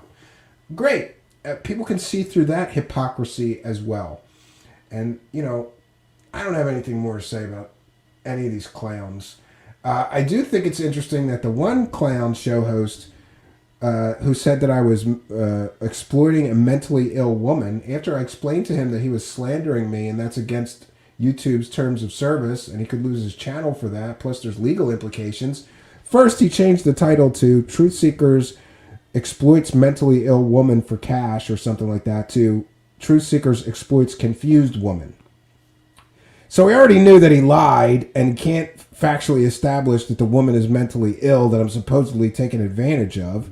Then he just privated his video and he took it down because he knew that I was correct. And again, I wasn't threatening him or his channel. I was trying to educate him because this clown said that he was a veteran journalist and journalist researcher or something like that. And I told him, no veteran journalist would go on YouTube and slander somebody with made-up facts because they would know better.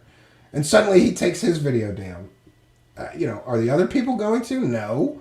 No, because some people don't care. They'll just lie and lie through their teeth about me, And there was a time when I would invite them on the show and had done something like that previously. I'm not giving them the airtime.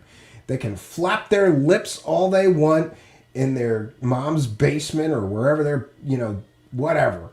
I don't care. I don't have time for the negativity. And while these guys are doing 3 shows, I think the one guys, they did 3 shows about me, about that one interview, milking that, right? And what they don't realize is people recognize the pattern. Start an online beef, trash talk somebody for 3 weeks. When that wears out, start a new online beef, trash talk somebody new for 3 weeks because we're too lazy. These guys are too lazy to do a good show So all they can do is trash talk somebody. That's it. They're not intelligent enough to, actually create a good show for people that doesn't involve that. And hey, in fairness, I do my fair share of trash talking, but we do our fair share of exploring strange, esoteric topics as well. And I think having that balance is good.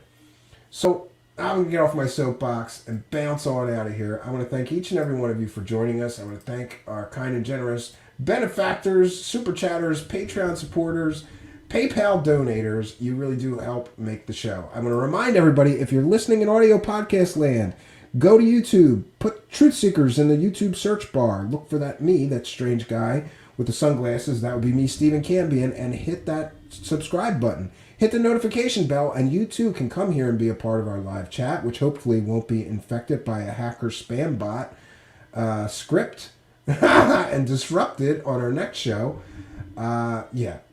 You can come and be a part of our online chat. You hear all this interaction, you're missing half the fun if you don't come to the live chat. If you're listening in audio podcast land, you're listening to a repeat. And there's nothing wrong with that, but we'd like to invite you to become part of the Truth Seekers live chat.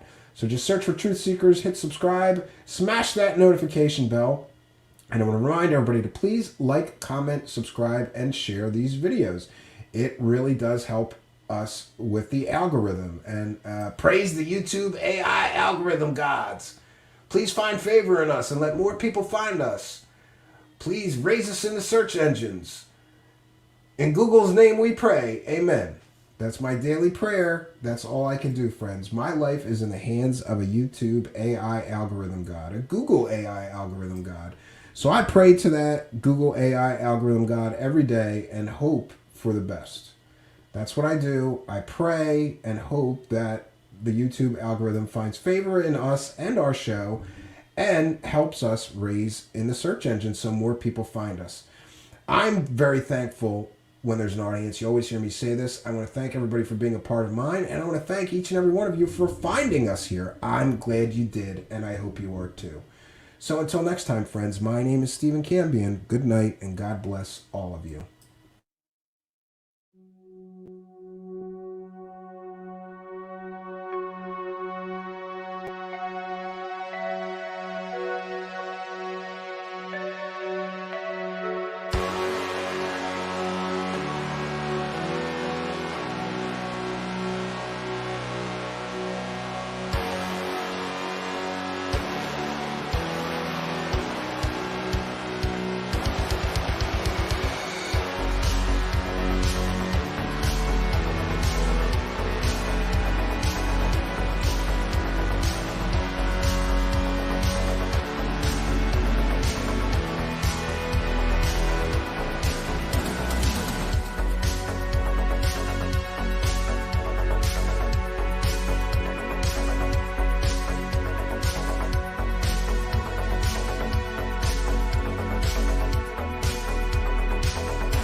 Greetings and salutations, friends, and welcome back to Truth Seekers.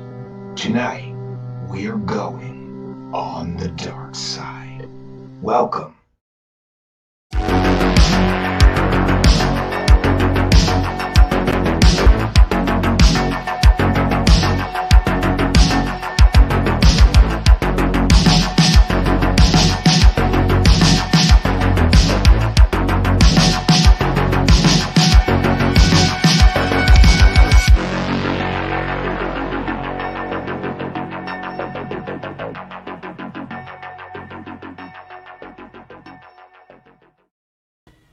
Greetings and salutations, old friends and hopefully some new friends.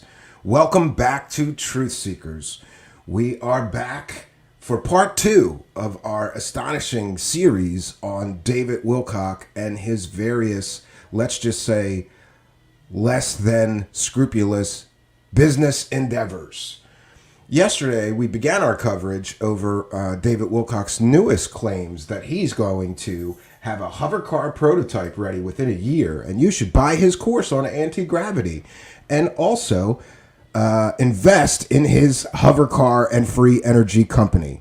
But before anybody parts with their hard-earned money, I thought it was especially important that we present a history of some of the less than ethical things that David Wilcock has been involved in. And there are many to choose from. So many, in fact, and we have covered so many of these various, I'm calling them scams. I believe that is a fair assessment of some of his business dealings, calling them scams. There were so many that we have covered previously, and I realized that what we really needed to do is collect all of the data and the proof of these unethical business adventures of David Wilcock over the years into one exciting presentation. And I'm happy to say that thanks to the kindness and the generosity and the support of Spooky, please do buy her a coffee. There's a link in the About section of our video for helping out. Spooky helped me all day with this presentation to create these slides. And Jonaside, we've got slides for you tonight. What an exciting night. We finally get the slides that Jonaside has been asking for. So David Wilcock has been involved in so many things that I would call scams, or things that appear to be scams, using fake sources, GoFundMe scams, PayPal donation scams, all of which the internet never forgets. Now, it's important that I point out that a lot of this information is being slowly purged from the internets. David Wilcock is deleting all of his Facebook posts concerning the Pete Peterson GoFundMe scam. His posts promoting that GoFundMe have been deleted from Facebook and are unrecoverable as they were not crawled by Wayback Machine. But it's okay, because we have the substantial and supportive proof of his involvement in that scam, and we will present it to you tonight. We've got the Emery Smith PayPal donation scam. We've got the Convergence Pictures LLC invest in my film company that never made the film after 4 years of collecting donation scam. Now we've got what I call the David Wilcock Spiritual Foundation charity scam, in which for 3 or 4 years now he has collected charitable donations and has only shown us where the first year of donations went, where he collected something like $70,000 and did not manage to perform any charitable acts with the $70,000. Instead, spending the money on things like travel expenses, software, and equipment, and never actually doing any charitable work with $70,000 worth of charitable donations. And my friends, that is just the first year of charitable donations and the only year he disclosed, which he's required to do by federal law, how much he actually has collected in donations and where all the money went. Gee, we also forgot to include, there's so many that we forgot to include some in the slide presentation, so I apologize, but we have also what I believe was a scam, which is running a online course with Daniel Brinkley, claiming that Daniel Brinkley was going to die any day now, and you got to hurry up and sign up for this course or it'll be gone, and Daniel Brinkley could die any minute. Well, that turned out to be completely made up fairy tales. And this man pretended, I suppose, that one of his friends was deathly ill in order to sell more online courses. Great guy, David Wilcock is. Such a spiritual man, such a spiritual guru, right? That he's willing to lie through his fake teeth and say that his friend is about to die any minute. By the way, that guy Daniel Brinkley is still alive. He's still posting Facebook posts as of yesterday and the day before. So he wasn't in any danger of dying. And in fact, we reached out to somebody that was in business with Daniel Brinkley, ran a charity for veterans with Daniel Brinkley, his partner, who said that Daniel Brinkley, although not in the best health, he does not have any terminal illness currently or major health problems, and he was not in any danger of dying anytime soon, to the best of his partner's knowledge. For those that don't know, Daniel Brinkley is a great partner for David Wilcock, because Daniel Brinkley claimed that he died, not once, but I believe 4 different times. And it just so happens that every time he needed a new book, he would die again and write about his new near-death experience. We have covered Daniel Brinkley, the man who died all the time, on a previous show here. And in that show, we detailed how the doctor who attended him after his first near-death experience claims, where he had a lightning strike hit him, Daniel Brinkley claimed that he woke up in the morgue with a toe tag on. That never happened. And the attending physician who treated him spoke to a reporter who said that never happened. He never left his hospital bed. In fact, they don't believe that he was ever even truly unconscious during his hospital stay, where he claimed he had a near-death experience and woke up in a morgue. There's that, right? And David Wilcock hooks up with him and starts selling a course that you got to buy right away, because Daniel Brinkley, the guy who died 4 times, may die a 5th time. Great. So without further ado, I'm going to put up my fair use banner here, just because we may be sharing some audio and videos that I think are important, and we have to be sure that we cite fair use, because this is a transformative work and we are educating the public and critiquing the video that we are sharing. So this is certainly covered under fair use and allowable by law. We will be critiquing the video, discussing the contents with our live chat, and educating the public with it. This is the textbook definition of fair use. We vigorously defend our right to use these clips in the spirit of fair use, and lawyer letters are standing by for those stupid enough to falsely copyright or privacy strike me for the use of their materials. A lot of these guys don't like it when you use their own clips to show what liars they are, and they try to falsely strike you or, whatever. We have lawyer letters standing by. So far, I've won every frivolous or false copyright strike where we use something under fair use. I think we're up to 13 now. So we've got good lawyer letters standing by if anybody wants to waste their time falsely copyright or privacy striking me for the use of these said materials. Now, we are going to begin our presentation with an edited video. I edited several clips from a video where David Wilcock was discussing time travel and its relevance today. Because in this video, he talks about his hover car company. This is several months ago. But I thought it very relevant. And why is that?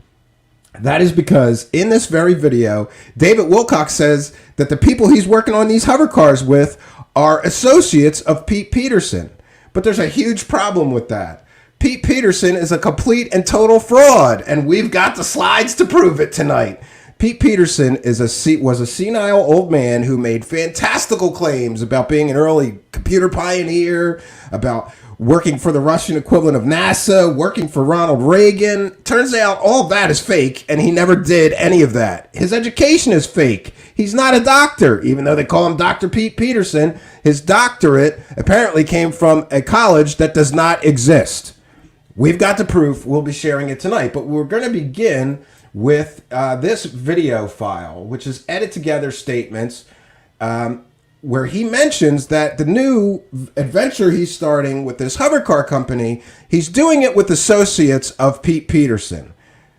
But there's a big problem with that, because how does a known guy with a fake education, fake computer background, who was performing pump and dump stock scams shortly before his death and other let's just say, less than ethical business adventures.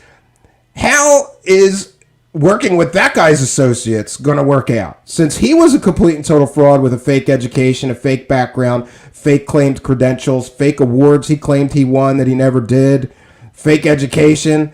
Great. So now he admits in this video that the associates of Pete Peterson are the ones that are helping him create these free energy devices and these hover cars. Then he says that he's going to be using the patents that were recently released by Salvador Payas and the U.S. Navy to create the hover car. But the problem is, ask any scientist to look at those patents. Pete Peterson claims the patents tell you exactly how it works. The problem is that those patents were released over a year and a half ago, maybe 2 years ago now. And so far, nobody's looked at the patent and created a free energy device or a working anti-gravity craft. But David Wilcock claims if you invest in his company, he's going to be able to do it, where every other real scientist that looked at those patents said there's no proof that this is a workable system. Great. All right. So we're caught up. We're going to be sharing this video. Working on hover car technology right now. I'm Oh, not there joking. we go. 1 second, friends. Talk about it. Oh, this share video So function we've got never works so something for great. you, but we're getting pretty close. Once we get to that point, I can talk a lot more. But several of Pete Peterson's former associates I'm working with on this, and it's very, very real. So he's using associates of his former completely and totally fake source to create a hover car. So this fake source with a fake education who was performing pump and dump scams, yeah, he's going to use that guy's friends to create a hover car. I wonder how that's going to work out for him. I mean, this is crazy. Bear with.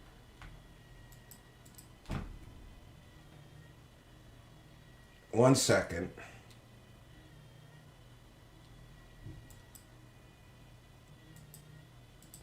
Oh, junk.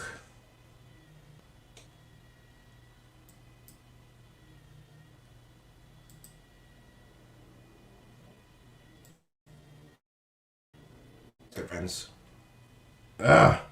We are having StreamYard issues here. And that's not good. 1 second. Let me see if I can't get this to go.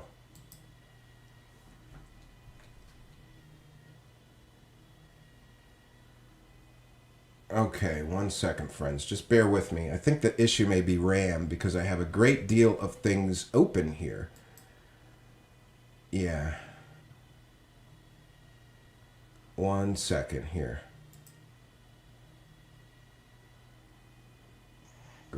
We expect that once we get financed, hopefully, that we'll have an operational working prototype within 1 year, and that we could go into mass production within 4 years, where you will have a hover car in your garage at an affordable price. And, the company that I'm working with is one of about 5 that I've been briefed on that are all working on.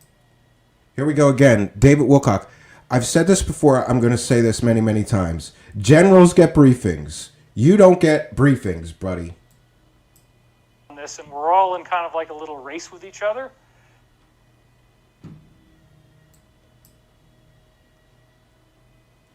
Yeah, I'm sorry for these issues.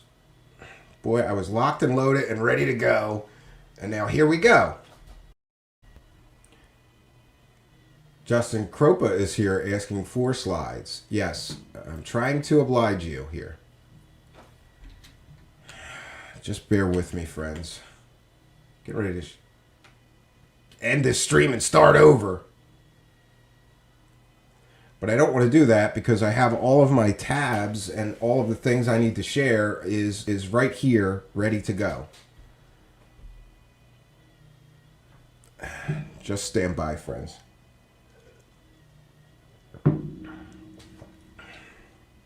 We're going to give up on this video in a moment if things do not improve.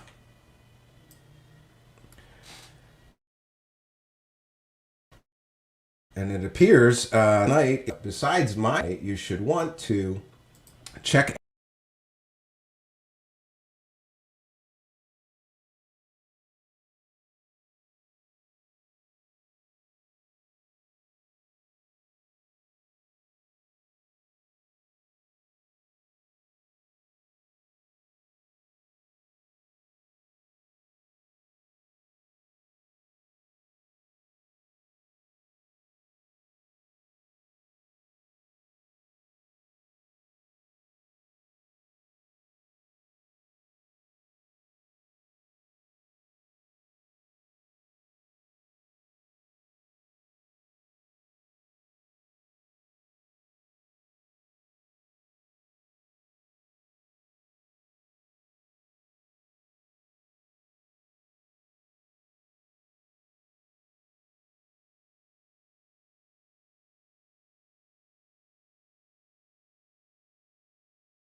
Yeah, I apologize for that, friends. We're having major technical issues here, which is kind of funny to me. So we're going to forego the video that we're playing. The important part of the video is just to establish that he's saying that all of this information and technology to build the hover cars and the free energy devices are coming from associates of Pete Peterson, who we can prove is a complete and total fraud. And we're going to do that right now. 1 second, friends. Let me share my browser tab. And thanks to Spooky, this slide presentation is called David Wilcock and the Saga of Scams. So here we go. Now, it's important to realize that this entire hover car and free energy scam is built on Pete Peterson. You may ask yourself, who is Pete Peterson? Well, here's some claims and some evidence about Pete Peterson. The first claim that I came across that I found extremely suspect, because I have a background in computer science and I've been a big computer nerd since I was 8 years old, is that Pete Peterson claims he was an early computer pioneer who beat Apple, Commodore, Tandy, and Atari and more to market the first alphanumeric personal computer. And he said that his computer was bought by all major universities and major businesses. So here's some evidence. First of all, I'm very familiar with early computers. I never heard of his computer or his computer company, which, by the way, laughingly, his computer company was supposed to be called Cyberdyne. You know, the same company that made the Terminators. Great. Nothing suspect about that. So the evidence is that we called 10 vintage computer museums all around the world, and no one that I talked to ever heard of Pete Peterson, his company, or his personal computer. Further, we talked to early computer pioneer David Haney of Commodore and Amiga fame. He never heard of Pete, his company, or his computer. And he says there would be record of this in a magazine article or some history supporting his claims, and there is none. So that's a good indication that all of his claims are fake and fraudulent. Further, I asked every computer nerd I know if they ever heard of Cyberdyne Systems or an early 8-bit computer that this man created that beat Commodore, Tandy, Atari, Apple, and more to market. Nobody that I know, out of all the computer people I know, has ever heard of him. Now we get to the next claim of Pete Peterson. Pete Peterson claimed, in David Wilcock's book, Pete Peterson claimed, invented, and by the way, David Wilcock has been making money off of this fake source for years and years and years. He did a Gaia TV show with him. He wrote a book about this guy's fake stories. He got paid at conferences to talk and tell stories about this guy. All of this guy's background, education, and claimed work history are completely and totally fake. Here's another claim. He claims he invented a revolutionary central processor that had 40 cores and was 50 times faster than any available CPU. Now, what's the evidence? The evidence is that no evidence of this fictional CPU was ever mentioned in any magazine, website that covers technology or computers anywhere. There is no mention of this man or his claimed inventions anywhere on the internet, except in a pump and dump scam that we found, where he was hired on by a computer company, a technology company, and they pumped his big fake background in order, I believe, to inflate the stock price. And then after the stock price went through the roof, the stocks were all sold off by the principals of the company. This is my opinion. And then the company went out of business. It is a fact that they pumped this man, this fake technology guru, early computer pioneer that never was, to investors, claiming that he would revolutionize their company. Then the company went out of business shortly after hiring him and highly publicizing his hire as being game-changing for their company. This claim of 40 core processor 50 times faster than anything is likely another fake claim, because had he really beat Intel and AMD and Apple with CPU or silicon like that, he would be a billionaire. But instead, he died penniless and broke. This is the Media G3 pump and dump scam. Media G3 welcomes Dr. Pete Peterson, except there's a problem there. He was not a real doctor. His education and his claimed doctorate degrees are all fake. Yeah. A leading developer of broadband wireless products and services, pleased to announce the appointment of Dr. Pete Peterson to the company's board of directors. Now, again, this is PR for investors. This was put out in order to get investors to invest in their company based on their hiring of this early computer pioneer that was never an early computer pioneer. In fact, he never did any of the things that he says on his resume that he did. We checked into all of it. This, my friends, is what is commonly known as a pump and dump scam. So David Wilcock is starting a new hover car company based on friends of this guy who was involved in a pump and dump scam, who has a fake education and a completely and totally made up resume full of fake accomplishments that he never did. Great. It's looking real good for David Wilcock's hover car company, working with friends of this fraud to create a hover car. Sure, and soliciting donations with friends of this guy who was previously involved in this pump and dump scam. Next claim of Pete Peterson. This is great. Claimed degrees in electronics, philosophy, and physics from Golden State University, now known as Stanford University. Golden State University is a California university, has nothing to do with Stanford University.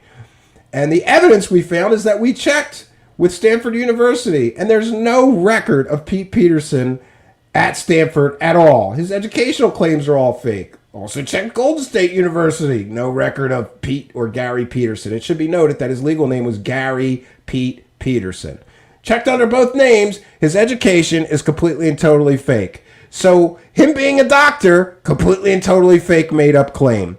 And David Wilcock always called him Dr. Peterson, right? Well, not always. He usually called him Pete, but sometimes he referred to him as Dr. Pete Peterson. When it was convenient to sell whatever garbage David Wilcock was selling, he said this guy was a doctor. No, he's not. Nobody can prove he's a doctor.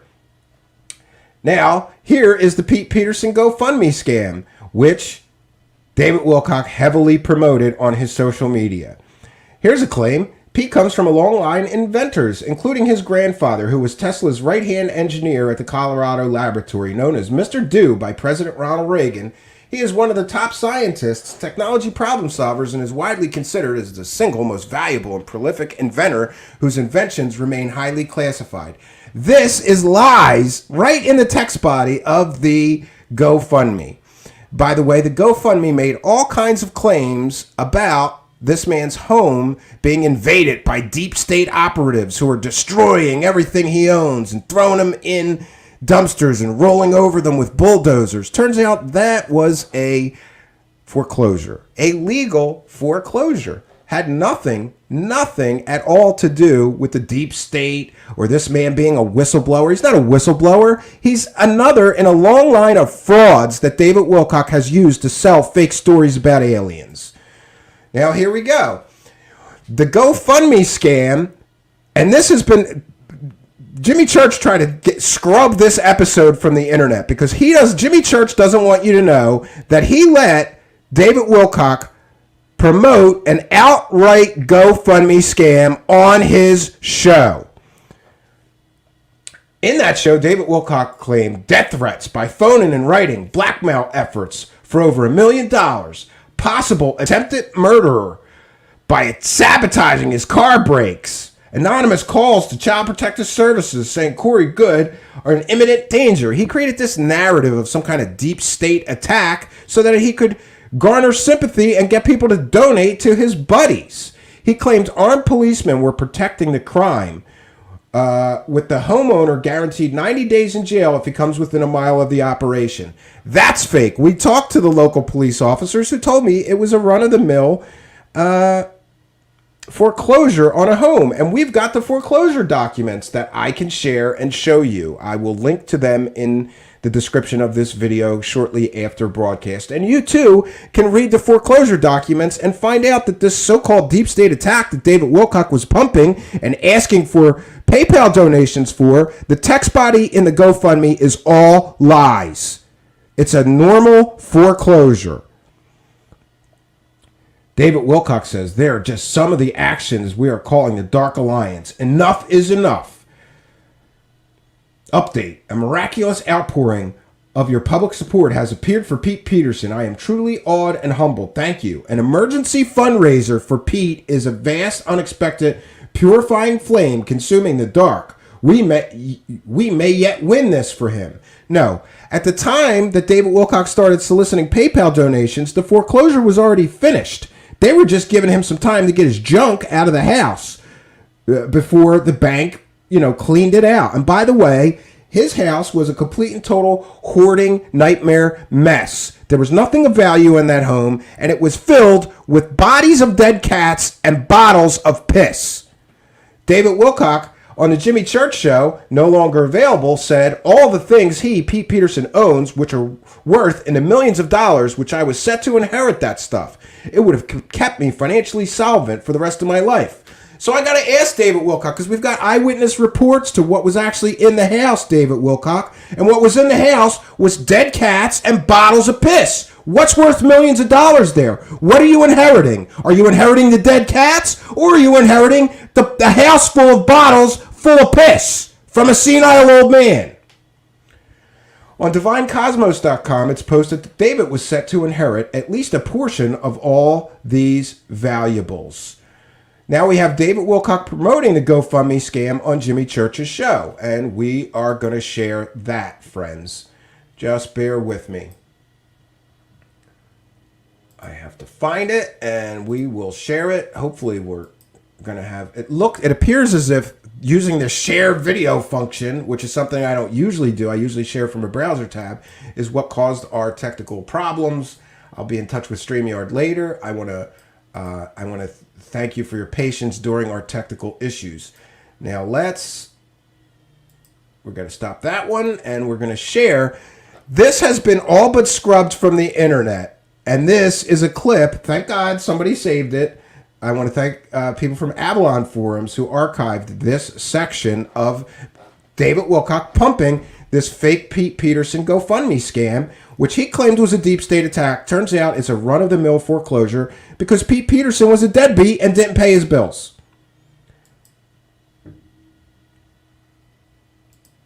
All right, 1 second, friends.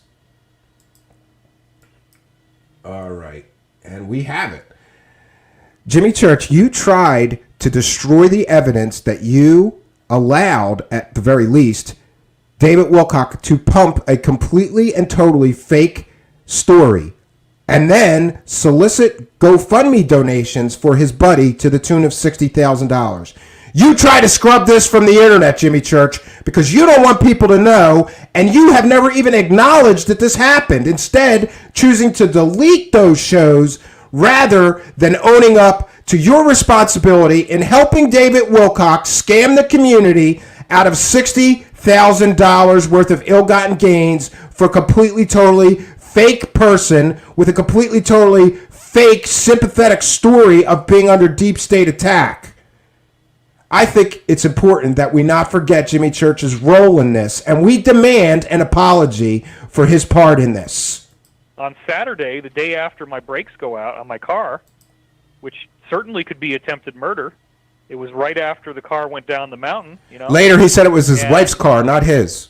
Great. Then, he can't even keep his fake story straight. I get this call from Pete Peterson saying that there are armed policemen surrounding his house, and they're taking everything he owns and throwing it into dumpsters. And when one of the neighbors came up and said, "What are you guys doing?" one of the cops told him that they've already got the hole dug in the dump.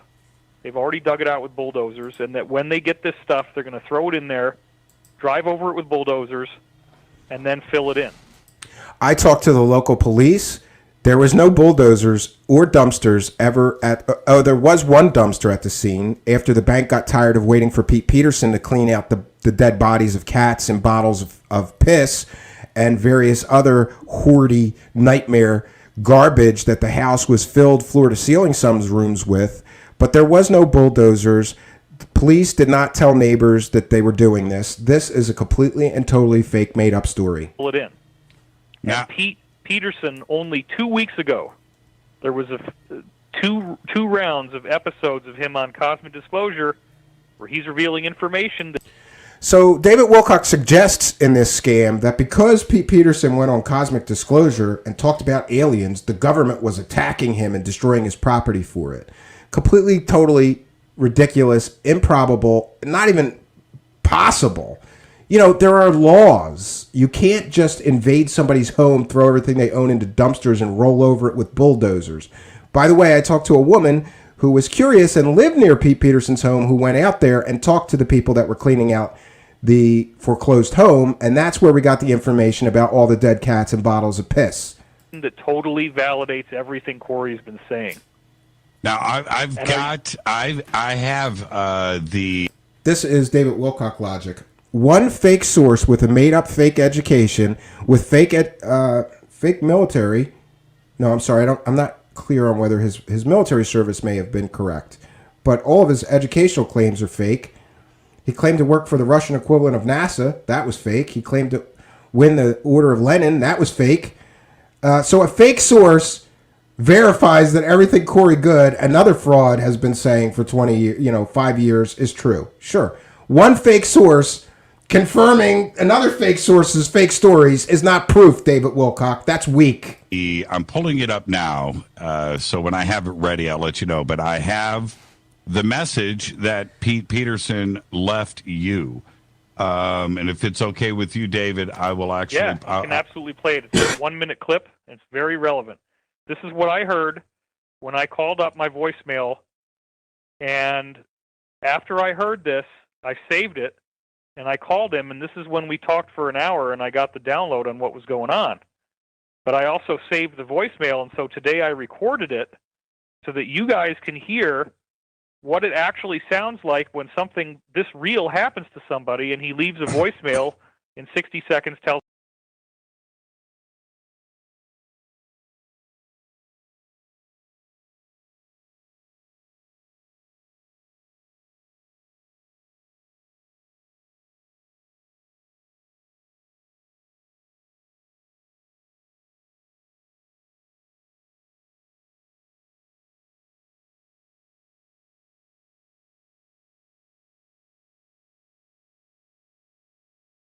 seconds tells me what's going on. Now, I paused it when it said his phone number, but otherwise, this is exactly the way it sounded. Okay, let me pull this up here. It's pretty interesting. Sorry, I didn't realize I was muted.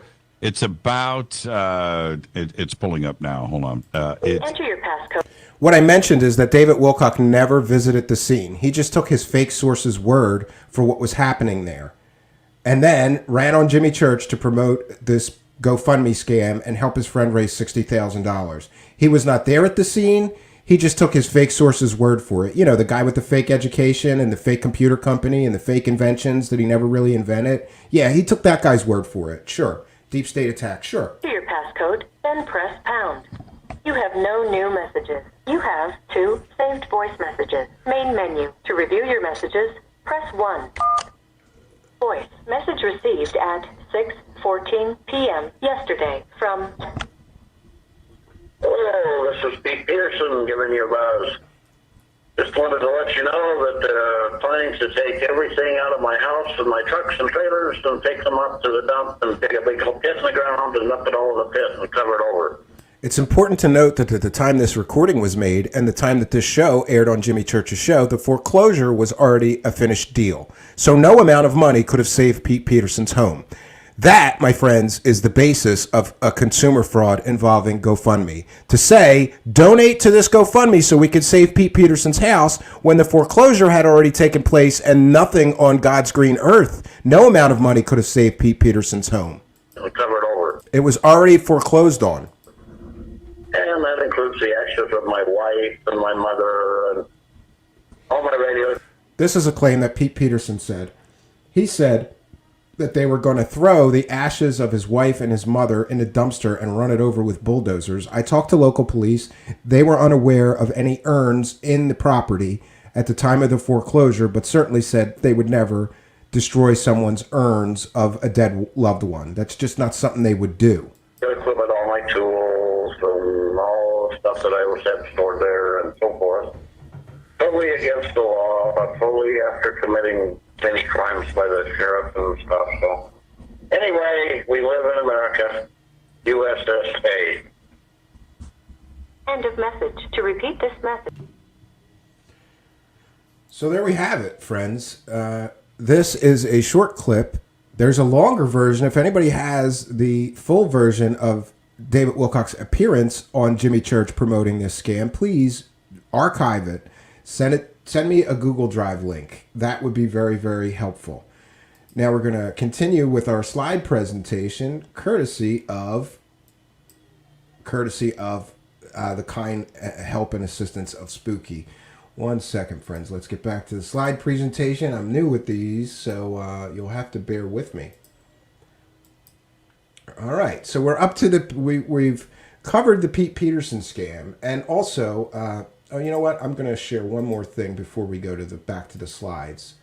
So bear with me as I find this stuff is getting harder and harder to find. So another reason I wanted to do this show tonight is to archive this stuff so that it would always be available for people who want to know more about the less than scrupulous business practices here of David Wilcock. Here is the original GoFundMe. $55,000 raised, right? Whistleblower Pete Peterson. But we've got to go back to read the text of the scam. This was created August 17th, 2017, but I assure you that everything in the text body of this donation scam was completely and totally factually inaccurate.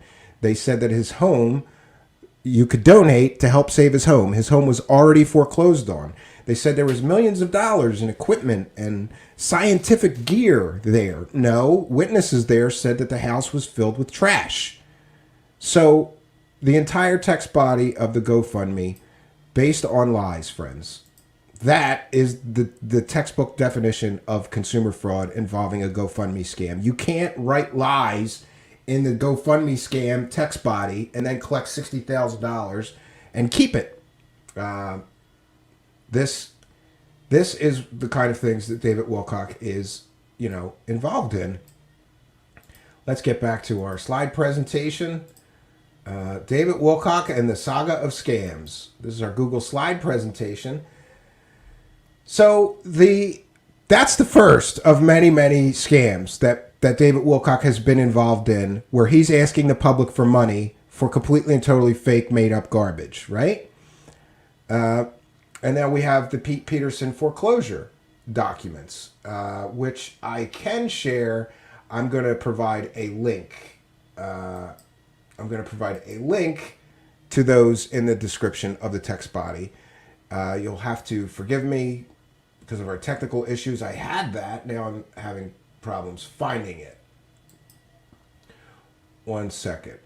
Now, Pete Peterson, as far as the GoFundMe scam, he didn't live in that house for well over a year because they'd already foreclosed on it. He had a separate apartment that he pays for out of his pension. And this is David Wilcock's claim. Nonetheless, an entire lifetime, his worldly possessions are still being stored in his house. Some were extremely valuable. And again, I would ask David Wilcock, where was the value? Was it the body of all the dead cats, or was it the bottles of piss? Or was it the newspapers, trash, magazines piled floor to ceiling in some rooms? David Wilcock says, we knew something like this might happen if he lost the legal battles he was fighting. There was no real legal battle. In fact, he didn't even show up to court for some of the foreclosure hearings. He just let them foreclose on the house. The bank begged him for over a year, please get your stuff out of the house. The foreclosure has taken place, right? He says he had effectively caught them in lies again and again, committing unbelievable acts of fraud repeatedly. So David Wilcock is accusing the local police, the local banks, the local judge, the local prosecutors, the local, public defenders. Everybody in Pete Peterson's local legal system is performing this conspiracy against Pete Peterson. Sure. And let me ask, Pete Peterson claimed to be a Ronald Reagan science and technology advisor. If that were true, why wouldn't he call some powerful friends and get some help? It's because he's a fraud, friends. We knew that if he ever did start removing items from the home, they were required by law to place them into storage. And by the way, the local police I spoke to told me that anything salvageable that wasn't, dead cats and bottles of piss, they did put in a public storage and give him access to recover any of his personal belongings, and he never did. Here's David Wilcock. I was set to inherit these items. This is a very key point here. There was nothing else like this in the horizon of my life. This was it. Yeah, David Wilcock was waiting for his friend to die so he could collect millions in scientific equipment that didn't exist from a fake computer pioneer that never did anything he said he was going to do. Great. Pete wanted me to have greater financial stability in the future after all I've done to help him over the years, often when no one else would. Furthermore, there is a dazzling wealth of classified information, objects, and documents in this collection, far more than I can explain here. It's hard to believe, but it's true. I love how he has to put that in bold, right? This story's true when this story is completely and totally fake. Now, here's David Wilcock accusing both the police and the judge in this case of provable crimes, right? I tried to reach out to the judge in the case, did not get any response. Seizure of assets from an old California address Pete hasn't lived at in 18 years. Yeah, when you're doing a foreclosure, you serve every address you have, giving notice of the foreclosure. Now, we move on to the next scam. Convergence. Well, this was really before the Pete Peterson scam, because this is back in 2009. In 2005, this post is from 2009, but in 2005, David Wilcock announced the formation of Convergence Pictures LLC and was soliciting donations, but you had to donate at least $10,000 chunks.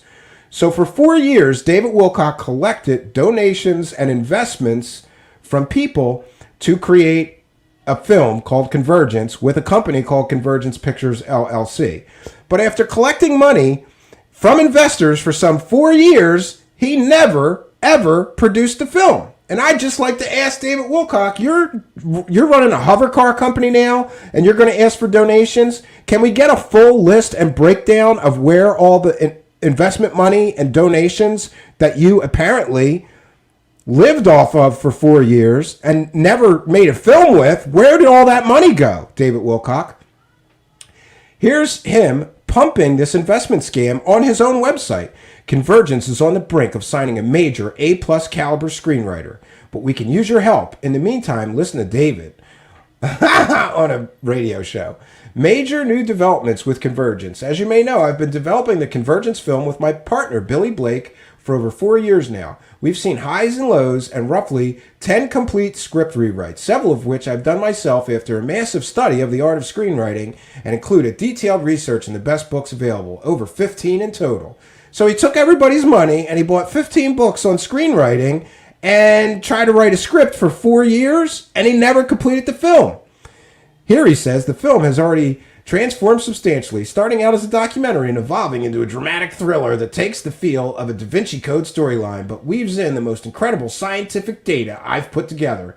We do feel very confident that this is the best way to reach a mass audience with the knowledge we have to share. Come on, friends. This is crazy. The fact that this guy collected money for a film project for 4 years and he just kept the money, never explained where the money went, never explained where the film, what happened to the film. He just kept 4 years worth of collecting investors' money. Though we are not going to public. Yeah, and then he's pumping this investment scam saying that I've alluded to the fact that a major heavyweight talent may be about to join us within this very month. Though we are not going to publicly reveal his identity at this stage, he loves anonymous sources because he could just make this stuff up and claim that this stuff is happening.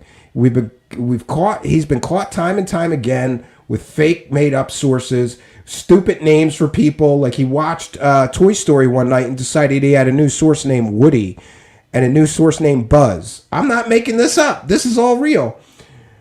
And he says, we're not going to publicly reveal his identity at this stage. We can now tell you that we're on the brink of signing a highly in-demand contemporary A-list screenwriter who has worked with Spielberg and other Academy Award-winning directors whose names are instantly recognizable. Most importantly, we literally could have not have asked for a better writer in terms of the films he has done. As if it was the universe sent us the single best person for the job. Well, great. So he pumps this investment scam saying that we've got this A-list screenwriter, but I'm not going to name him, and he's the perfect guy for the job, but we never finished the project. Yeah, and this anonymous film screenwriter that's an A-list celebrity he's claiming, he believes in what we are doing. great. He believes in what you're doing. And I have one more thing to share on this Convergence Pictures LLC. Yeah, it's the same post, but he believes in what we were doing. Look, up to 35 people can join. We're allowed to have up to 35 investors for this project.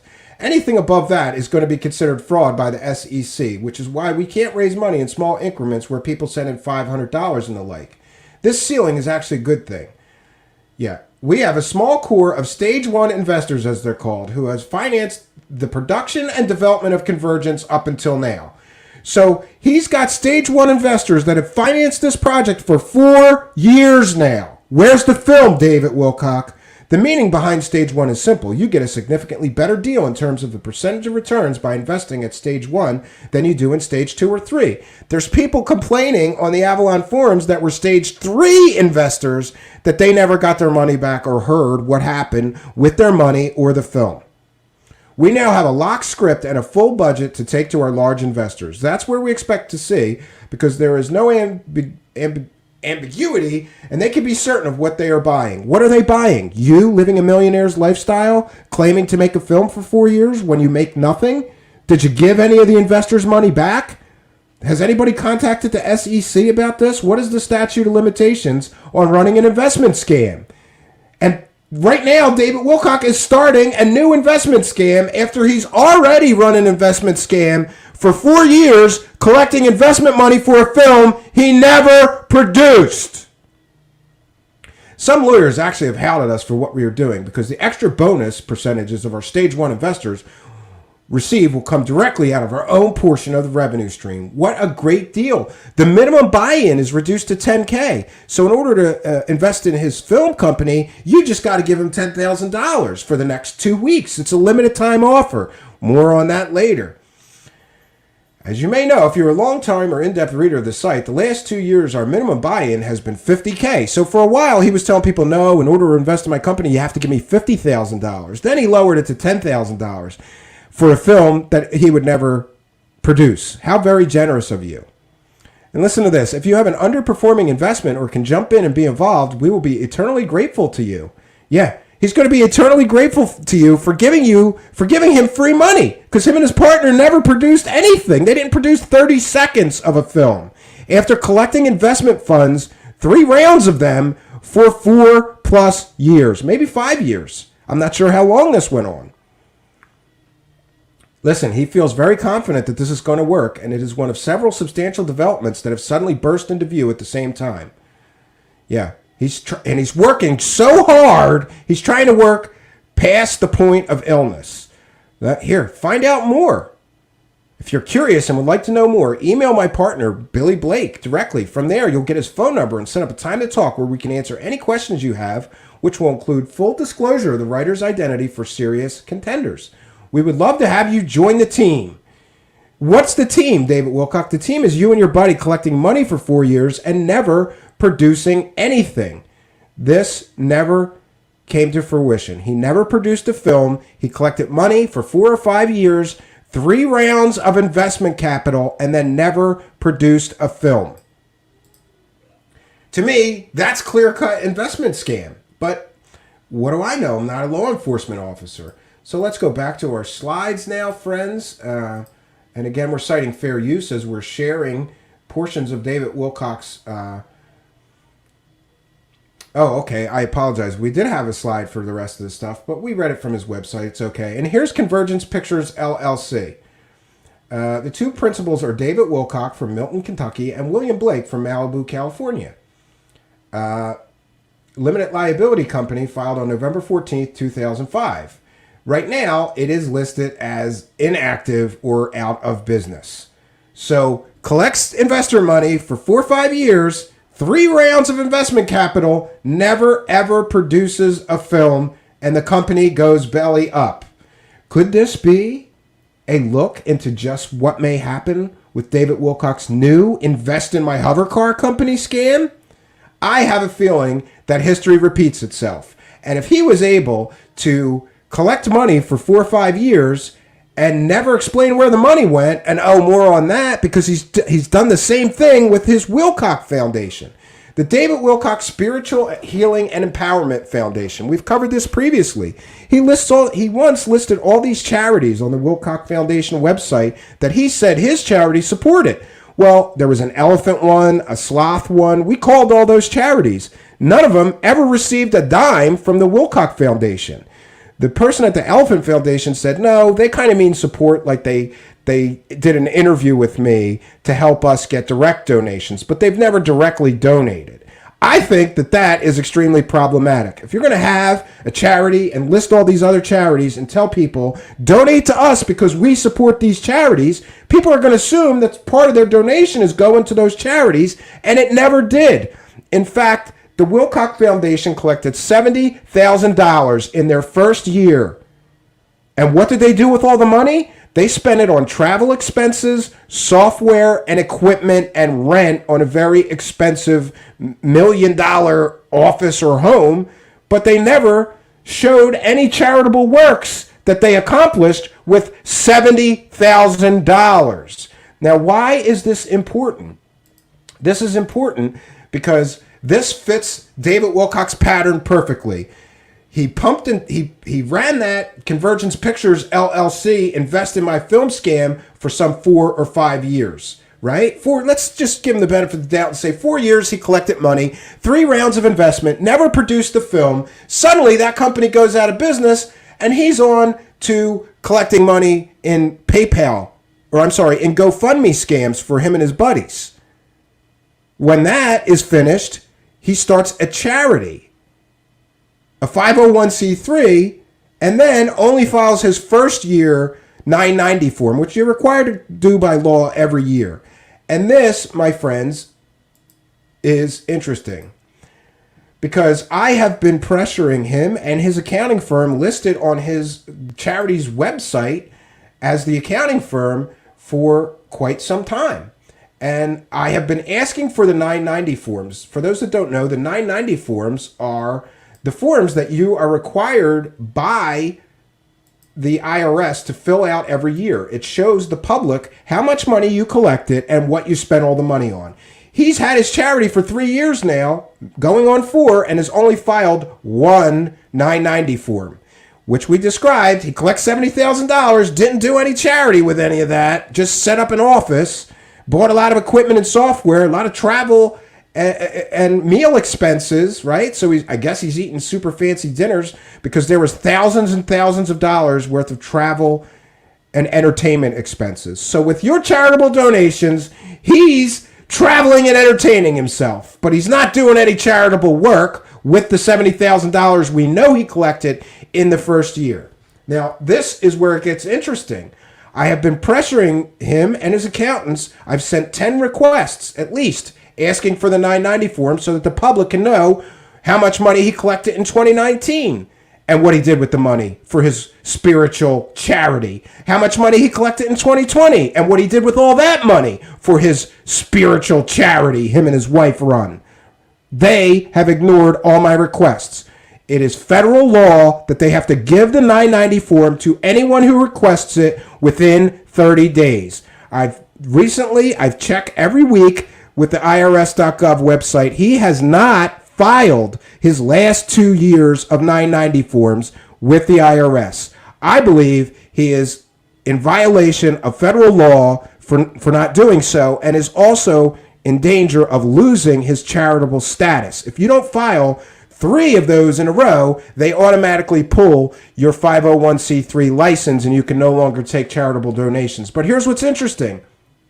After refusing to give me the 990 forms, as he is required to do by federal law, 10 requests, he won't tell me or anyone who asks for it where all the money went and what they spent it on.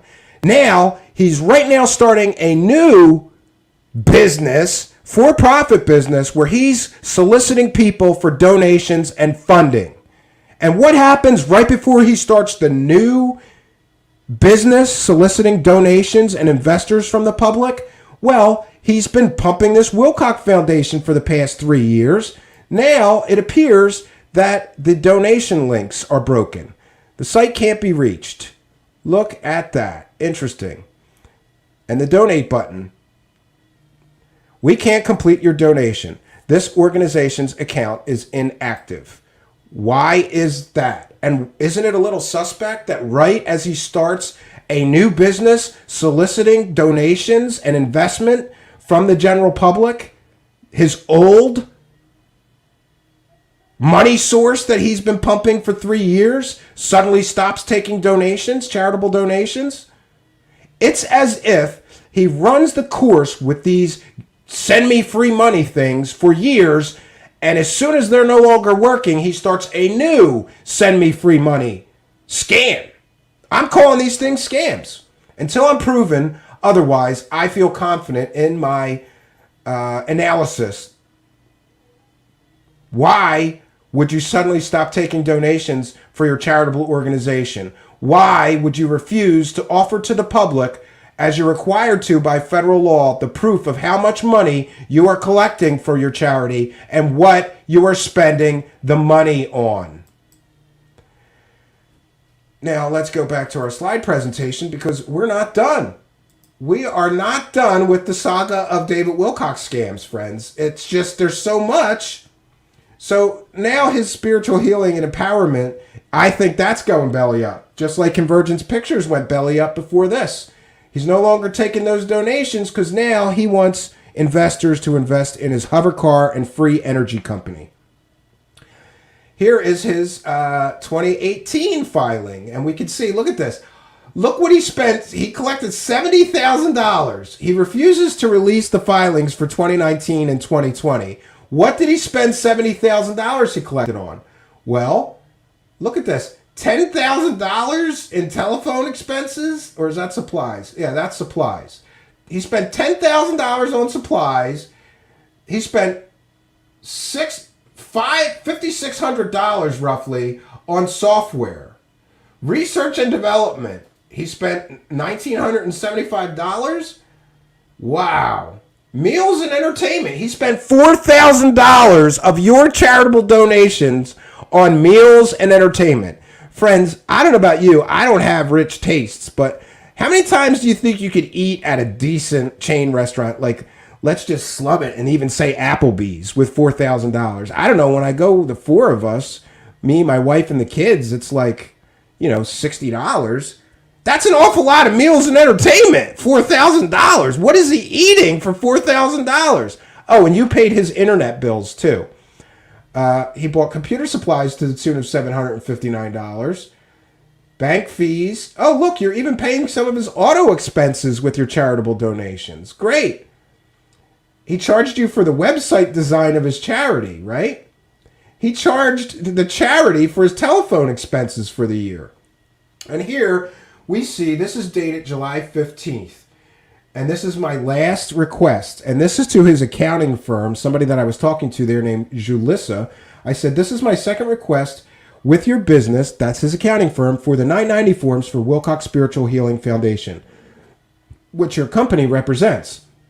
My last request was made more than a month ago, June 8th. I still have not received these forms from you. As far as I know, any charitable organization has 30 days to provide those upon request.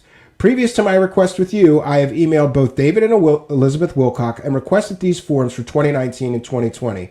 I have also requested these forms in their YouTube comments section and by using the contact forms on both their website. It will be very difficult for them to claim that they did not get these requests, which I have carefully documented for months and months now. Please advise, is your company just refusing to provide these 990 forms I have requested? Previously, you promised to get back to me and never did. Please advise. Stephen Cambion, host of Truth Seekers. And no, they never got back to me, and I messaged them several more times. I made it a habit of messaging both David Wilcock and Elizabeth Wilcock and the accounting firm once a month for the past year, I'd say. Nobody has ever gotten back to me. David Wilcock does not want you to know what he spent all the money on. Look at this, $4,000. He spent $4,000 on furniture out of his charitable donations. Oh, I'm sorry. $5,000 on furniture and fixtures. Machinery and equipment, he spent $4,000 roughly. So we see David Wilcock collected $70,000 and he just spent all the money on, I suppose, things he wanted. new furniture, new supplies, new software, pay my phone bill, buy myself $4,000 worth of meals and entertainment.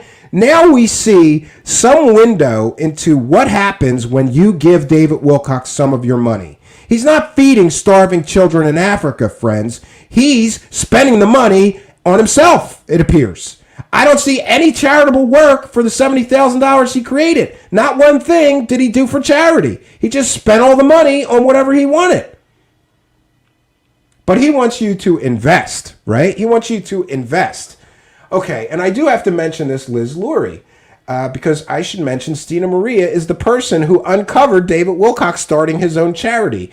She made a video about it, and what did she get? Privacy strikes, copyright strikes that were invalid. She was sharing public records. They tried to get her to take the video down, force her to take the video down. David and Elizabeth Wilcock did.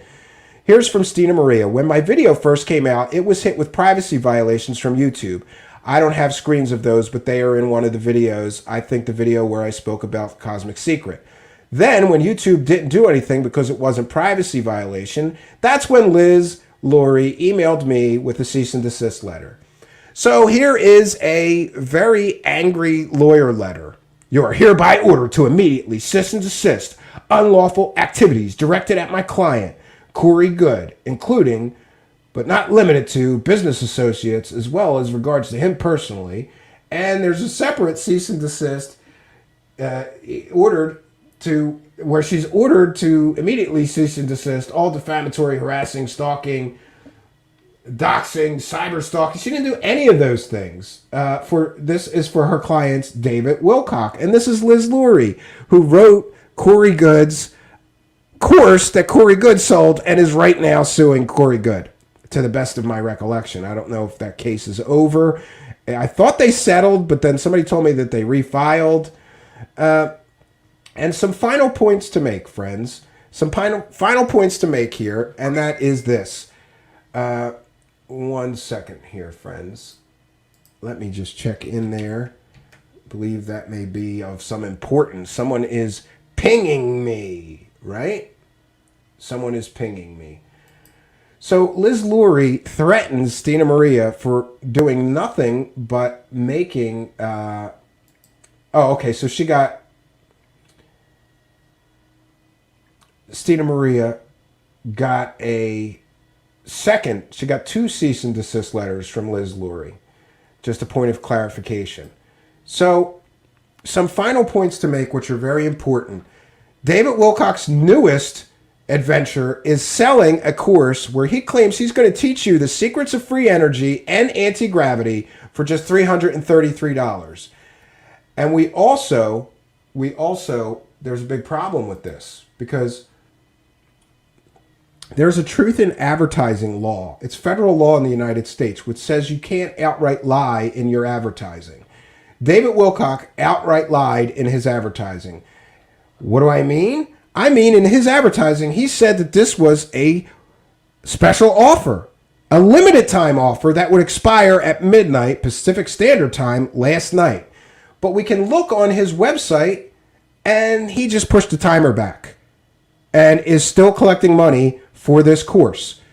I believe right there, that is a violation of federal law, the truth in advertising laws. You can't say this is a limited time offer, you got to sign up by midnight, and then just push the timer back and keep collecting money.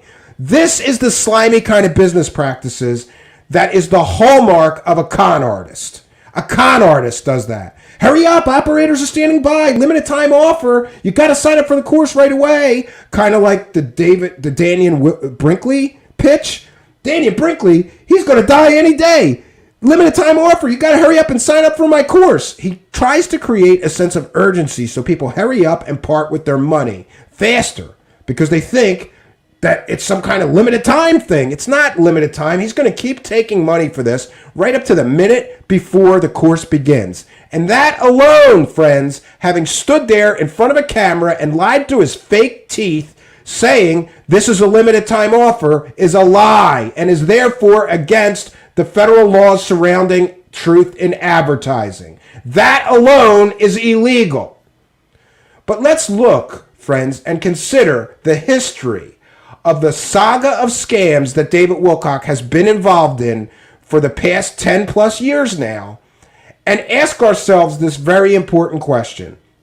What are the chances that people who invest with David Wilcock's new adventure to create hover cars and free energy devices in his secret hangar are going to get their money's worth, are going to be happy with their investment? What are the chances that David Wilcock, having failed as a fake psychic, having failed as Edgar Cayce reincarnated, some would say having failed as an author, because by multiple reports, David Wilcock buys his own books in bulk to get himself higher on the bestseller list. Having failed at being a television show host, having failed at running a film company, having failed at running a charity or doing any charity for the perhaps hundreds of thousands of dollars he collected for his charity. He was a failure at running a charity. What are the odds, friends? Having failed so much, he's a failure and a reprehensible human being for running a GoFundMe scam. Oh, and we have one final. I almost forgot. See? The David Wilcock and the saga of scams, there's so many scams that you forget some. You forget some, friends. There's just too many scams, and you end up forgetting some. So let me not forget one more scam that David Wilcock also pumped up on Jimmy Church's radio show. And that is the Emery Smith PayPal donation scam. One second, friends. I have an article here titled, "Did Emery Smith trick thousands to donate online over a drunken bender?" And this is from Boldly. An insider has revealed the backstory behind this photograph, which was allegedly used as part of a scheme to raise between $50,000 and $70,000 for Emery Smith, who it was claimed was the victim of a deep state attack by the Men in Black. Yes, you read that right. On December 29th, 2017, David Wilcock, a controversial speaker and author into the New Age and ufology field, posted what would end up being a 7,000-word blog post, which would generate almost 6 million views, detailing an amazing story of a shadowy deep state operatives who were obviously trying to take out Emery Smith and even kidnapped his dog. And this is from David Wilcock. Emery Smith is in the emergency room for the second time now in the last 2 days. The sudden health collapse occurred right after 3 black SUVs drove up and ran off with his beloved dog, Raven. And what we found out is no, Emery Smith was drunk and let his dog out, and the dog went on the highway and got killed. He has a flu, high fever, and shortness of breath. Please read this new article immediately. We are calling for your prayers and, of course, your donations. And here is the blog post. It's still available now, and so is the PayPal donation link. ET Autopsy Insider Emery Smith hit with massive attack after coming forward. Do you see this narrative of him being under attack or having some kind of vast importance in the conspiracy world, and the government is always attacking him and his insiders? His insiders are frauds. Check out the Emery Smith coverage that we did previously to this, where his fiance comes out and tells the complete and total truth that he is just a falling down drunk, and he is not any kind of a, truth teller. He's not on missions. It's all fake. According to Wilcock, Smith was a former Black Ops program insider who worked for secret biological facilities deep in the New Mexico desert and personally autopsied about 3,000 different types of humanoid extraterrestrials. Sure he did. Even Emery Smith refutes that claim. He said it was 3,000 different tissue samples. Yeah. So here is, look at this. Palm Springs just picked up a dog from the middle of the Dina Shore near San Luis Rey, who was railroaded by 2 cars just ahead of me. I can't take her for the night even due to cats at home. We'll be willing to drop her off in the morning at the shelter. So somebody found his dog that got hit by a car. And here's Emery Smith. But if the deep state attack's not true, what really happened? The insider claims Emery Smith landed himself in the hospital visit, and that would be Points on the Curve, who he's referencing here, after a 5-day bender of insane alcoholism and drug abuse, in which the former associate said he sat Smith down and advised him if he keeps up like this, he's going to end up killing himself. But what about the dog? As the insider describes it, Smith was drunk again, and he let the dog out at his car park not far from his home. He claims his wife was actually the one who then found the dog through the local Facebook group, which the screenshot Wilcock had posted to his blog. But all of this is just one anecdote covered in this insider's first video, Points on the Curve. And thank God we saved some of that Points on the Curve, because his videos he took all his videos down.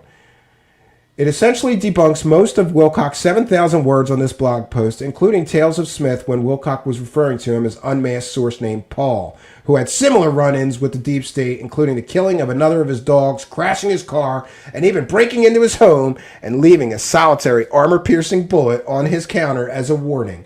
So David Wilcock, and this is authored by Daniel James, which is funny because I kind of forgot that Daniel James wrote this. I was just looking for material to tell this part of the David Wilcock saga of scam story. Yeah, so here we go. Another PayPal donation scam that was promoted on Jimmy Church's radio show that was filled 7,000 words of lies, right? And now he's on to the new scam, which is that he's going to create hover car technology, and he needs you to buy his new course and give him a money bomb so that he can do what?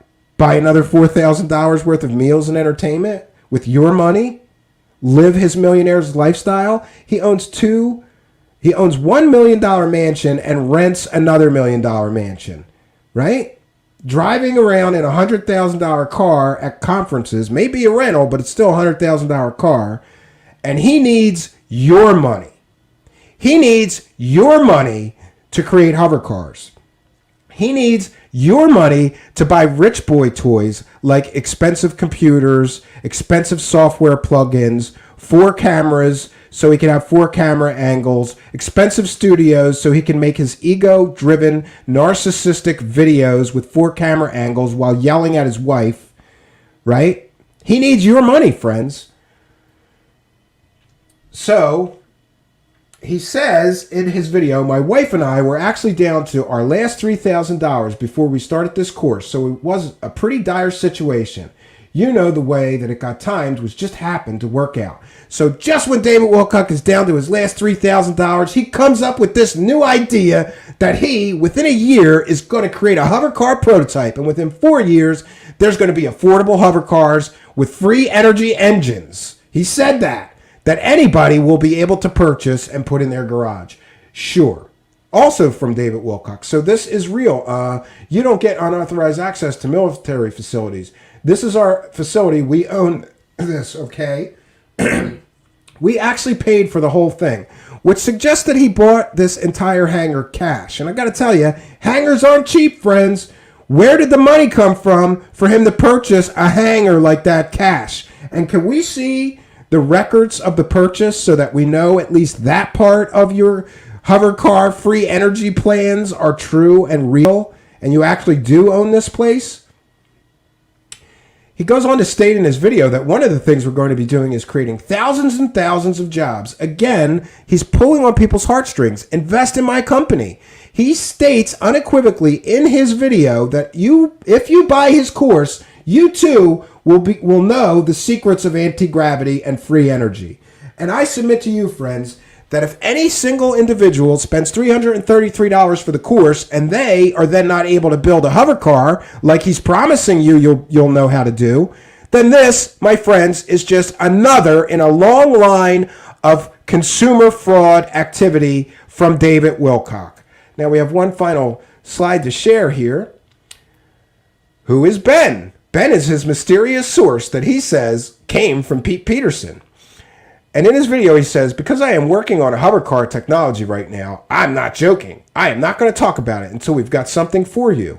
Well, he's got nothing to show us but an empty hangar, and he's collecting investor money and soliciting people to buy a $333 course so that he could teach you the secrets of anti-gravity and free energy. But hey, we're getting pretty close. Once we get to that point, I could talk a lot more. But several of Pete Peterson's former associates I am working with on this, and it's very real. This is David Wilcock's September 17th video. And I ask you, friends, if Pete Peterson is a complete and total proven fraud, How does he have associates? And what are the odds that his associates are not complete and total proven frauds like him? David Wilcock wants you to buy his course based on his anonymous source that he's not going to reveal until you buy his course. Some people have suggested that this source is David Adair, but I don't think even David Wilcock would go to that level of scamminess. But you never know, friends. He goes on to say, you won't want to miss this. Together, Ben and I will appear side by side, sharing new insights about ETs, the technology that is available for us to use right now, and how and why we are being called to meet and combat what could be considered pure evil at this time. I don't need to tell you that this is urgent because I know you can feel what's going on in the world right now. It all sounds very similar to the many ancient prophecies I have been sharing with you for well over 2 decades now. Yeah, the world's worst psychic who's batting zero. He can't show me one clear-cut thing he predicted that actually happened.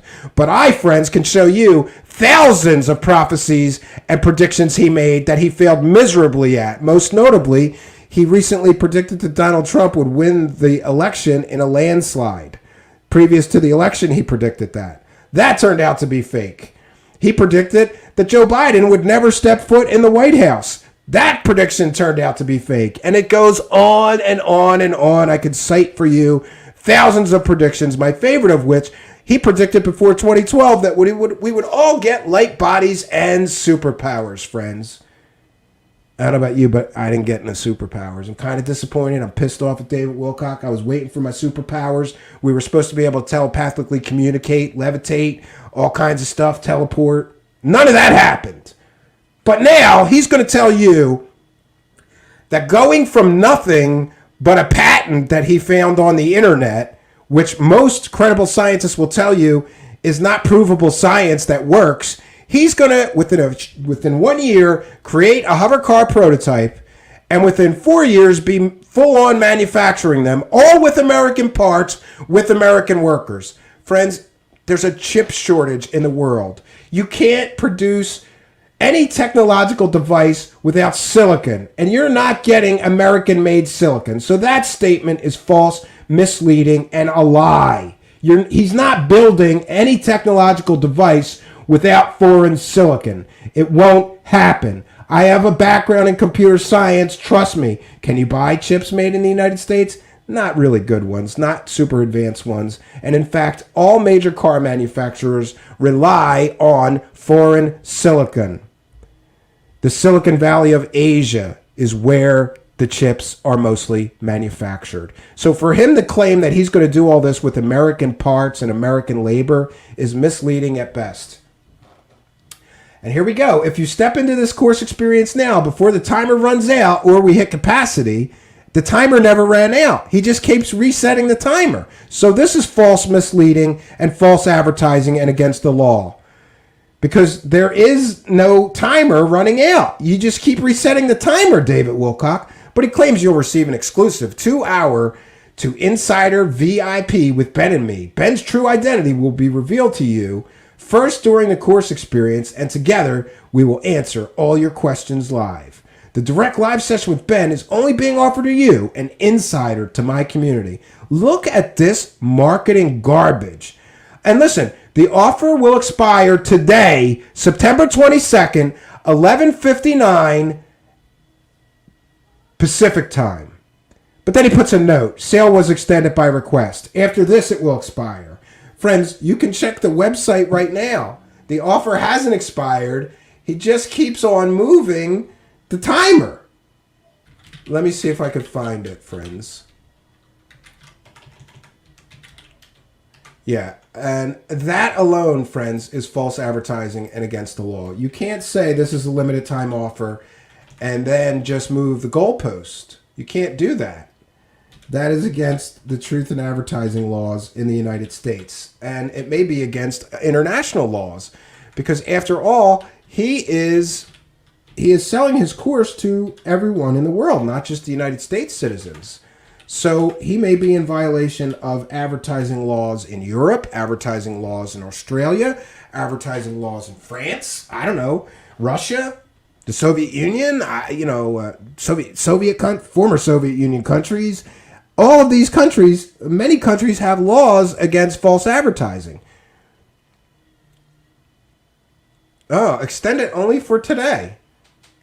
Here he is. He's still accepting. He took the timer down, but he's still accepting. Look, days, hours, minutes. The timer's not working now. But you can still register. So he lied when he said that this was a limited time offer. Because we could register for this right now, and I guarantee that he will. Yeah, there you go. You could register right now, and he'll take your money. So that's false advertising and a lie, my friends.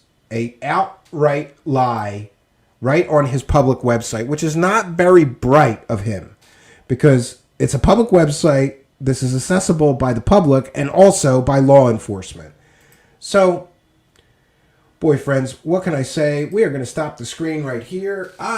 We are going to take a short break with a musical guest because I got to blast the air conditioner. And when I come back, we are going to take comments, questions, suggestions from the live chat. So let me get rid of my fair use banner. And I once again want to thank Spooky for the help. We've had our first slideshow presentation. And Jonas, I don't even know if he's here, but he better watch this because he's been asking for slides for months. Okay. 1 second, friends. And if there's any super chats, we will address that when we come back as well. For right now, we are going to play a musical guest here and blast this air conditioner. I thought I could make it through, friends. Doesn't look like it's going to make it. So we are going to blast the air conditioner for a short time here. And I will come back to answer and devote my full and total attention to the live chat. 1 second, friends. We'll be...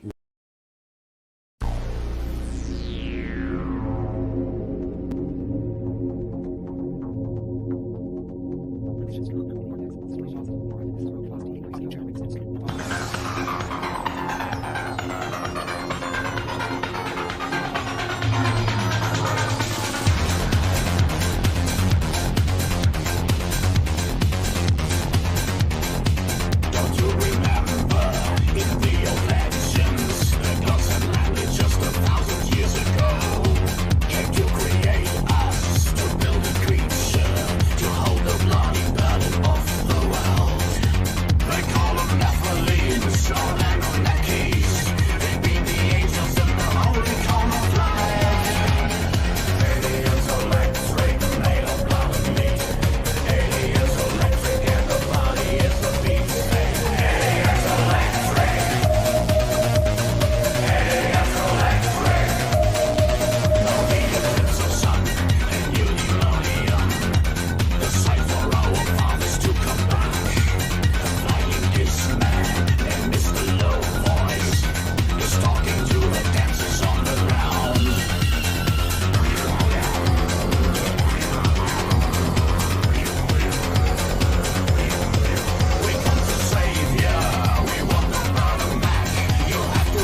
And we are back live broadcasting on Facebook, Twitch.tv, and YouTube. And of course, recording our show for distribution into the various podcast networks that support our show. I want to remind anyone listening in audio podcast land that you're missing half the fun. We record the shows live and you are listening to a repeat, of course. So if you'd like to take part in our live chat discussions, please find us on YouTube. Just go to the YouTube search bar, search for Truth Seekers, one word, look for that strange guy with the sunglasses. That would be me, your host, Stephen Cambion, and click that subscribe button, click that notification bell, and YouTube will know when we're having a live chat and live recording, and you can come here and become part of the story. I highly encourage you, become part of the story. Now we're going to be taking comments, questions, and from the live chat, and I'll devote my full and total attention to the live chat. Thank you guys for your patience in our presentation of this presentation. A lot of data, very data-rich show, a lot of data to get through, and I want this stuff all on the record, and I will reveal more about why I feel it's important to carefully document all of these things on a future show. But let's just say that I'm in contact with some people who may be helping to do something about this. All of this, including the most recent of David Wilcock's business adventures. Okay. All right, we've got Rogue Status here with a question. Shouldn't he start with hoverboards? You mean proof of concept, then the car? Sure, I would think you would start with scale models, but he can't show us a scale model. And if he can't show us a scale working model, why should we invest? So he claimed that that hanger he bought was the little one. Does he want to buy one twice as big and have another big rich boy toy that he's not going to do anything with? Mike Gambelli says, will the hanger receive a special delivery, a box of D's? Yeah, not that I'm sending him, but I may try to locate this, right? This so-called secret location. We've shown that we could do there. Jonaside is here, the man who demanded slides and finally got them. I hope you're happy with your slides, Jonaside. Shout out to Jonaside. Sixth Sense reminding everyone, please use caps for questions. We will get to them the best we can.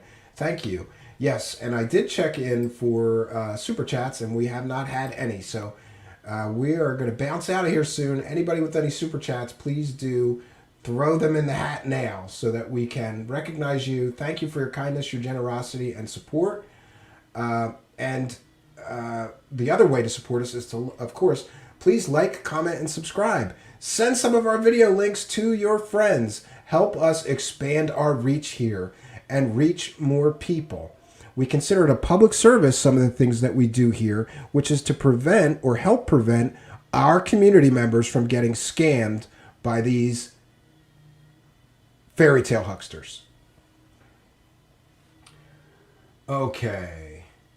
Tractor Basil says, can you please make a Randy Kramer mask? Well, he's on my list, but he's kind of low. It's kind of punching down, so I don't know. Brock Landers commenting that it can be in nice slides, but you're still missing the 3 camera angles. I know. I'm trying to do better. We actually have a multi-camera setup, Brock Landers, but I haven't used it yet. And we also have a new audio mixer here that I haven't used yet for various reasons. We're still trying to figure some of this technical stuff out. Benny Graveropper is here and just says, rock on, Steve. Yes, I am always rocking on. The Sixth Sense reminding everybody to like, comment, and subscribe. Right? And let's see. Oh, there we go. With the super chats are rolling in here. Rogue Status with a kind and generous $10 super chat donation says, have I mentioned I hate this stupid show? Yes, you have. Every time Rogue Status sends me a super chat, he insults my show. But I know, coming from Philly, just like he does, that's a sign of affection among Philly boys, busting balls. So I'm okay with it. Rogue Status, you can bust my balls all you want as long as you always send me some money while you are doing it. And we have another super chat donation. A kind and generous donation up from Patrick Sheehan for $9.99. Thank you very much for your kindness, your generosity, and support. That girl Jessica says, we love a seeker of truth. Yes. Jonaside is never happy. Jonaside says, happy with the slides. Now, where's the three camera angles and someone for you to yell out of screen? Yeah, this is what I'm going to do. I'm going to have my son, Jonaside, just sit here and I'm going to yell at him like, get the slides up on the screen. Come on, stupid. You know? Some ascendant master. He yells at his wife, right? And blames his wife for technical problems. I love it. I love it. And another kind and generous Super Chat donation, Al Warrior. I think first-time donator. I want to thank you for your kindness, your generosity, and your support with a kind and generous $5 Super Chat. Get those Super Chats in, friends, because by supporting the show, you support this work continuing. Do you want to see this work continue? I sure want to see this work continue, and we are a viewer-supported show. So your kindness, your generosity, and your support really does help keep the show moving forward. I thought of how is the best way to ask for money. I wasn't sure how to do it, so I thought I'd let the experts ask for the money, right? And who's a better expert at begging for money than televangelists, friends? Because first of all, we're going to praise the cash right after we remind people that we are doing God's work here. We are keeping people honest. We are revealing the truth behind some of these scams, fairy tale hucksters, fraudsters, and personalities in the conspiracy community world. Praise the cash, friends. Here's what I want you to do. If the Lord is speaking to you, ushers, bring some baskets down. Just leave them there. I'm not finished. I got one more point to make. This is what I want you to do. Thank you, Miss Marguerite. I brought her because I want you to understand that the work must continue. This is not a plea for money. It's a plea for partnership so that we can be what we're supposed to be. I just need 497 people to say, I'll do 300. I like being able to help others. I like being able to fulfill my dreams, and you know, it takes money to do what we're doing. That's why God gives you influence to help the world, to make it a better place. We don't ask for money, and people send in millions of dollars to help us keep the broadcast on the air. I don't think there's anything wrong with having a nice place to live and being blessed. And money should never be the focus of your life. If that's all you're doing, that's shallow. It should be to be a blessing to others.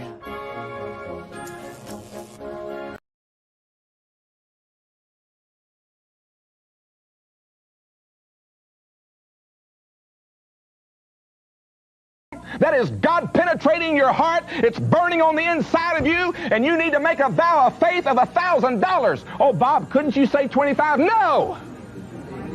You can't make a $1,000 vow of faith. I'm saying in faith. So we got people that don't have, teenagers that have hardly nothing going for them. They got enough faith to make a $1,000 vow and send little $5 here and $10 there as God begins to move like a whirlwind in their life.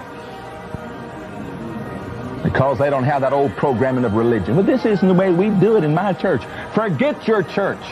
I'm talking about what God says. And if you want the kind of miracles that are in the Bible, you're going to have to do what God said to do. And I've got the faith to believe they'll come to pass. This is hot soil for anyone that's got the faith to sow into it right now. I mean right now. I mean right now, not tomorrow. That's part of your problem. God's already spoken a word to you and told you to do it. You need to do it right now. If you'll start now and get your seed of faith into the ground, it'll begin to grow and God begin to move. Thank you, Lord. Thank you, Lord. Thank you, Lord. This is somebody's day of harvest. You see, there's a time to fast and a time to feast. There's a time to sow, so there'll be a time to reap. Many people want to reap and they want to feast, but they're not willing to pay the price to sow in order that they can reap. You can't see what's not seen until you let go of what is seen. And I'm talking about your money, because your money is you. It's your blood, it's your sweat, your tears. It's driving down the freeways. It's going to work. It's believing. It's you. And letting go of it makes room for the new. Lot's wife didn't want to go on, and that was the end. Thank you, Lord. I have said your word, and now I'm going to pray for those that's got the faith to do something with what they believe. Thank you, Jesus. Here's a $1,000 vow. Thank you, Lord. Thank you, Lord. You say you want to make a $500 vow? Then do it. Then do it. If that takes faith for you, do it. You want to make a $100 vow or two? If that takes faith, see, I like 1,000 because I know I got you. I got you.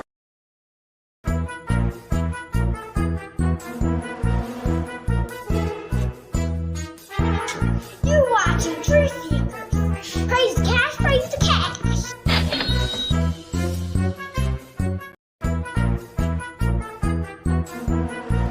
Praise the cash, praise the cash, praise the cash. Thank you for your kindness. Thank you for your generosity. Praise the cash, praise the cash, praise the cash.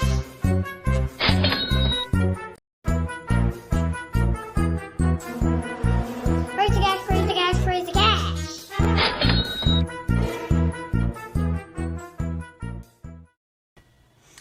Praise the cash, friends, and thank you for all your kindness, your generosity, and your support of the show.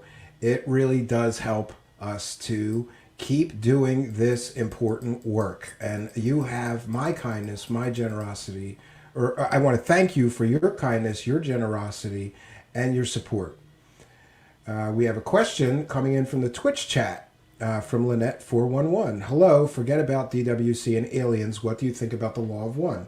I'm very suspect of channeled material. I don't think that channeled material, although it has some value, and some people certainly find value in channeled material, and it changes lives sometimes, I'm suspect of any channeled material such as the Urantia book or the Law of One, because we essentially have to trust that somebody truly is in communication with an advanced higher being who is channeling this information to us, right?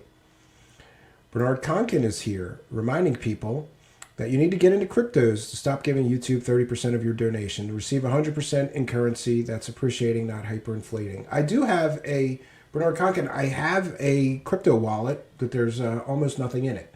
So maybe we'll open up the crypto wallet and allow people to donate Dogecoin or whatever coins they like. My crypto wallet can accept any forms of cryptocurrency. Maybe we'll do that. It's on my list of things to do, Bernard Conkin. So any more, Zenzabal says, cash is king. Yes, it is. And I want to thank everybody because every time that I've needed something here at the show, there was a little bit of money in that Patreon or PayPal account. I want to remind people you can donate by PayPal, and then we don't pay the 30%, right? If you donate by PayPal, we get to keep most of it. Yeah. And I want to thank Brock Landers for kind and generous. Did I miss some? Let me make sure that I didn't miss some. Yeah, it looks like I did. So I'm going to just read them all again because I'm getting confused here. FGraf72 with a kind and generous $2 donation saying the Truth Seekers pulpit. Rogue Status, have I mentioned this stupid I hate this stupid show. Kind and generous $10 donation. Patrick Sheehan with $10. We have Al Warrior with a kind and generous $5 donation saying keep up the good work, bro. Great, thank you for your kindness. We have Deviated with a kind and generous $5 donation saying hover car cash. Brock Landers with a kind and generous $4.99 donation saying cool show, make sure the cash clown gets his cut. Oh, he listens sometimes and he hears the praises the cash and he goes and he comes to me and he shakes me down. He comes up to me and he says, Daddy, how much money did you make? Did you use me? Yeah. So I helped, right? So how much money did you make, Daddy? He shakes me down on a daily basis, Brock Landers. Don't worry about him. I'm teaching him to stand up for himself and take what you have earned, right? And to earn a little bit of extra money. He has he got Apocalypse, not Apocalypse, I'm sorry. He got some superhero stuff that he wanted. He's really into these Imaginext toys. They're very, so we've been grabbing some for him. Doomsday, he got Doomsday, and he's having huge superhero battles where all the Justice League and the Teen Titans and everybody has to stop Doomsday. And he's having a lot of fun with that. So thank you, Brock Landers, for your kindness, your generosity, and support. And finally, Ricky Aldridge with a kind and generous $4.99 donation saying, give him hell, man. Don't mind if I do. Thank you very much. 6 Cents reminding people, please use the caps for questions. We will get to as many as humanly possible. Thank you. William Pixley says, this is awesome. Thank you for the support, William Pixley. Yeah, Blue Shift Radio is here. Shout out to Blue Shift Radio. It says, harvest the cash. And Bernard Conkin is here, shamelessly self-promoting his channel, which focuses on many strange sciences and alchemy. Pretty interesting stuff.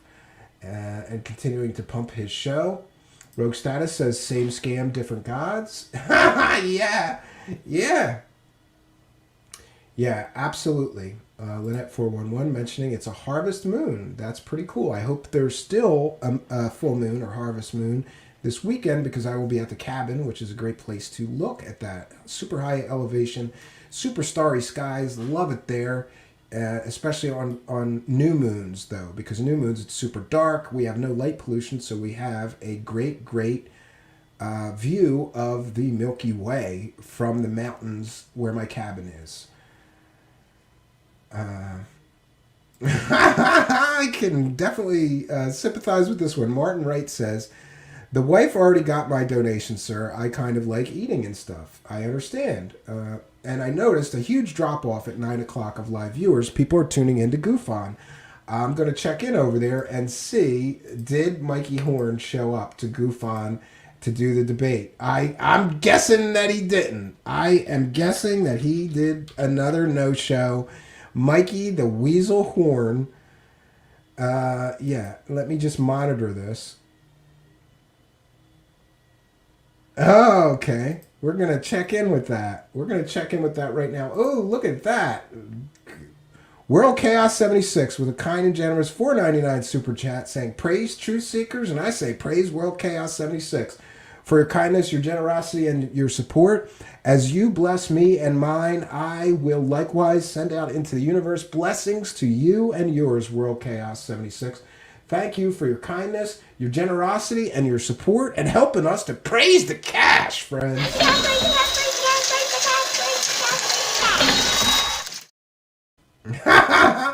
And I should mention we're working on new bumpers with the Cash Clown, so that will be pretty interesting, right? Definitely be pretty interesting.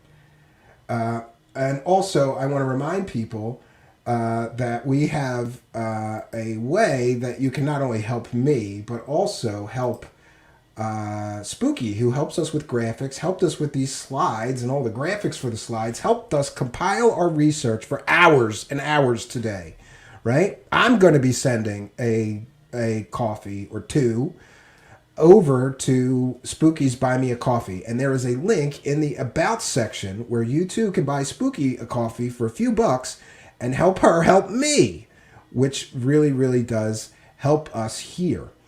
And I just checked in with the Goof On stream, and it appears as if Mikey Horn is a no-show. So we're just going to do a quick checking in on that. We're going to check in on that quickly. Oh, look at that. Vibe with me with a kind and generous $9.99 super chat saying, great show. I want to thank you for your kindness, your generosity, and your support. Vibe with me. We're friends on Facebook, actually. And I know, I'm not sure if you do a show or you just have a big interest in these topics, but you should message me because I'm looking for upcoming guests, and I think you would make a great one based on some of the Facebook posts that I see that you make. So I want to thank you for helping us to praise the cash, friends. Praise the cash, praise the cash, praise the cash.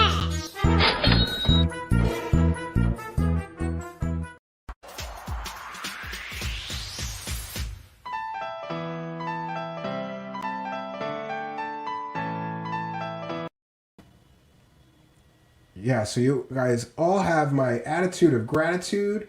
There is a $5 kind and generous donation from Wendell Lambo. Thank you for your contribution. Keep holding the frauds and fakes accountable. I will do so, including all those who enable them. Yes, we've talked about on our show tonight, Jimmy Church never even recognized that two outright scams, scamming our community members out of over $100,000, the two scams together, was promoted and advertised by David Wilcock. Well, promoted is the proper word, on his show. He's never even acknowledged it. He's never apologized for it. And I, for one, think he should.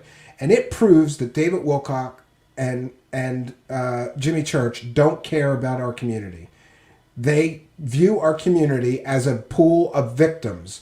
David Wilcock views Jimmy Church's entire audience as a pool of victims and has taken his scams to that pool of victims twice now, generating over $100,000 worth of ill-gotten gains for him and his friends.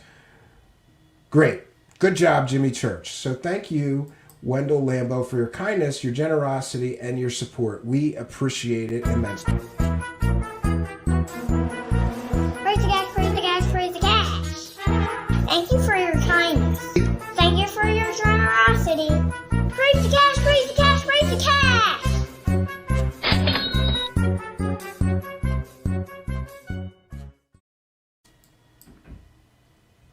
Lynette411 says, by the way, can't praise the cash on Twitch. I know that. We are still waiting for monetization on Twitch and have been since we started. But we will be doing Twitch-only streams in an effort to get the monetization turned on there so I can make some money there. Because if all these people can make money selling fake stories and scams, I should be able to make money revealing the truth behind these fake stories and fake scams. Yeah. So thank you for your kindness and your offer. I think if the Twitch money was on, we would have some Twitch money. So we're going to work on doing Twitch-only streams in an effort. We have to have 3 average viewers on Twitch for a month. And we can't do that. We're getting 1 or 2 over there. So it is a grind trying to get to the Twitch money. We hit the subscriber count 6 months ago, right? Big Fat Creep is here and says, ufology need to clean up with all these fake stories also. Yeah, I agree with you. Rogue Status saying, gonna want to rent a week at the cabin. I'll holler. Good night, all. Well, there's a camping trailer. You can come and stay at the cabin whenever you like for free, Rogue Status. But just bear in mind that I put everybody that comes there to work, because there's endless work building this cabin to do. So I have a tendency when people visit to say, hey, you want to help me with this roof? You want to help me carry this firewood? You want to help me split this firewood, stack this firewood? Do you want to help me build this wall over here? There is an endless supply of work at the cabin. So I put people to work, Rogue Status. Just know that. And Mark Van Alstein is here. $100,000. You could go hoverboarding with Cyree and David. Yeah, I guess so. Yeah. But I was mentioning that we were checking in with the Billy Meyer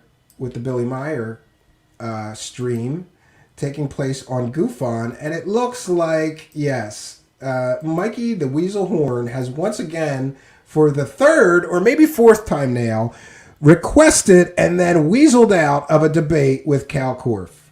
How convenient, right? And he's having a fit right now, and he is, he's having a fit writing all this garbage in his blog posts about me and Cal Korff and everybody else that disagrees.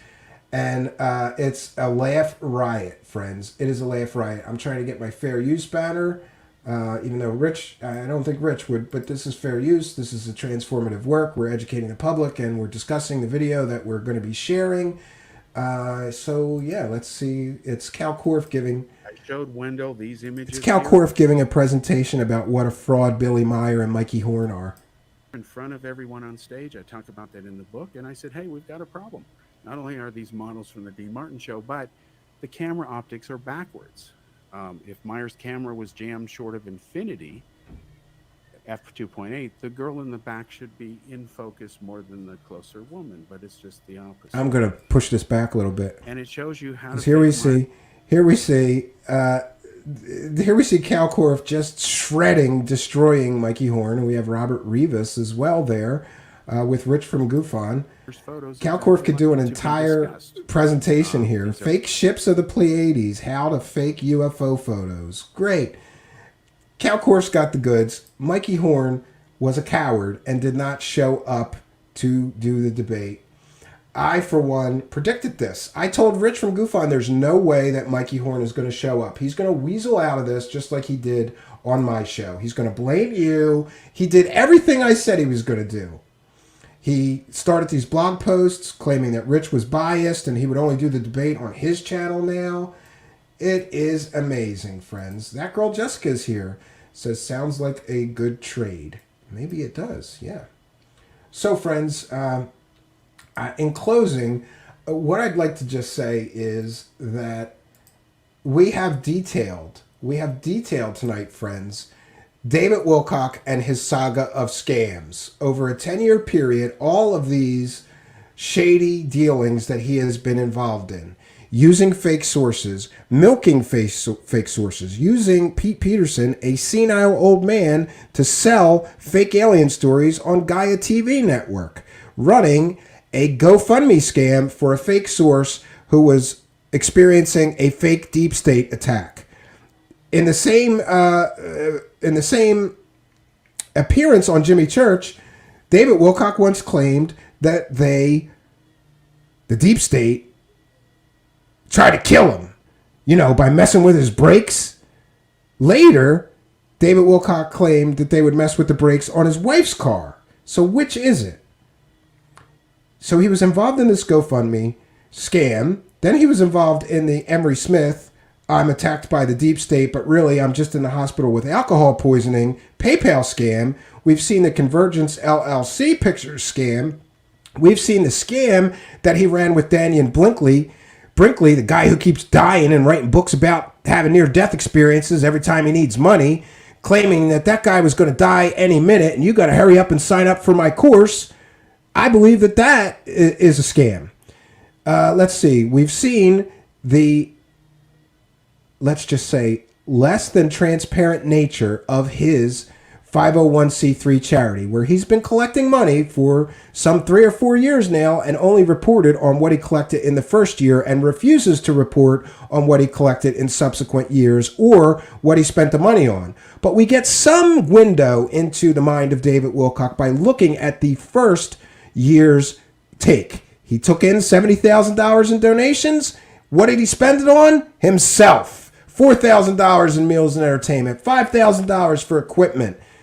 Right? Software. He's buying himself software, meals and entertainment to the tune of $4,000. He's buying himself $5,000 worth of furniture. He's paying rent on an expensive $1 million home that he claims is for his charity with your money. Now we get to this, I'm going to build hover cars. You should invest money with me. So I would highly, highly caution anybody who's thinking about either buying a course from David Wilcock, where he's going to teach you the secrets of free energy, and you too can build a hover car for $333, or investing in his company he claims will bring a working prototype of a hover car to reality in 1 year.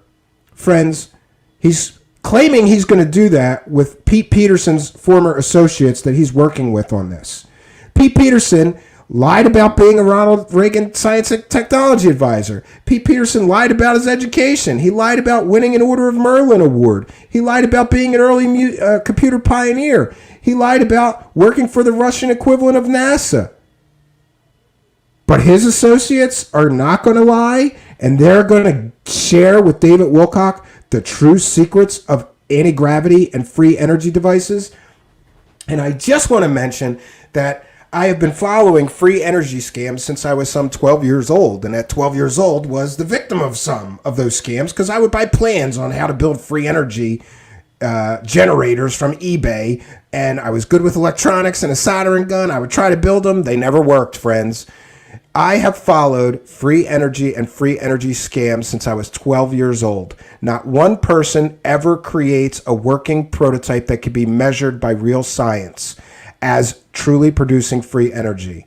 David Wilcock, he says that he has a 180 IQ, which would make him smarter than, Neil deGrasse Tyson, would make him smarter than Michio Kaku, smarter than Elon Musk, and smarter, you guessed it, friends, smarter than Albert Einstein. He claims that he's going to crack the code to this free energy, and if you invest in his company or buy his course, he'll share with you the secrets of free energy. I would submit to you that this is yet another in a long line of shady business deals, some would call them scams, that David Wilcock has run.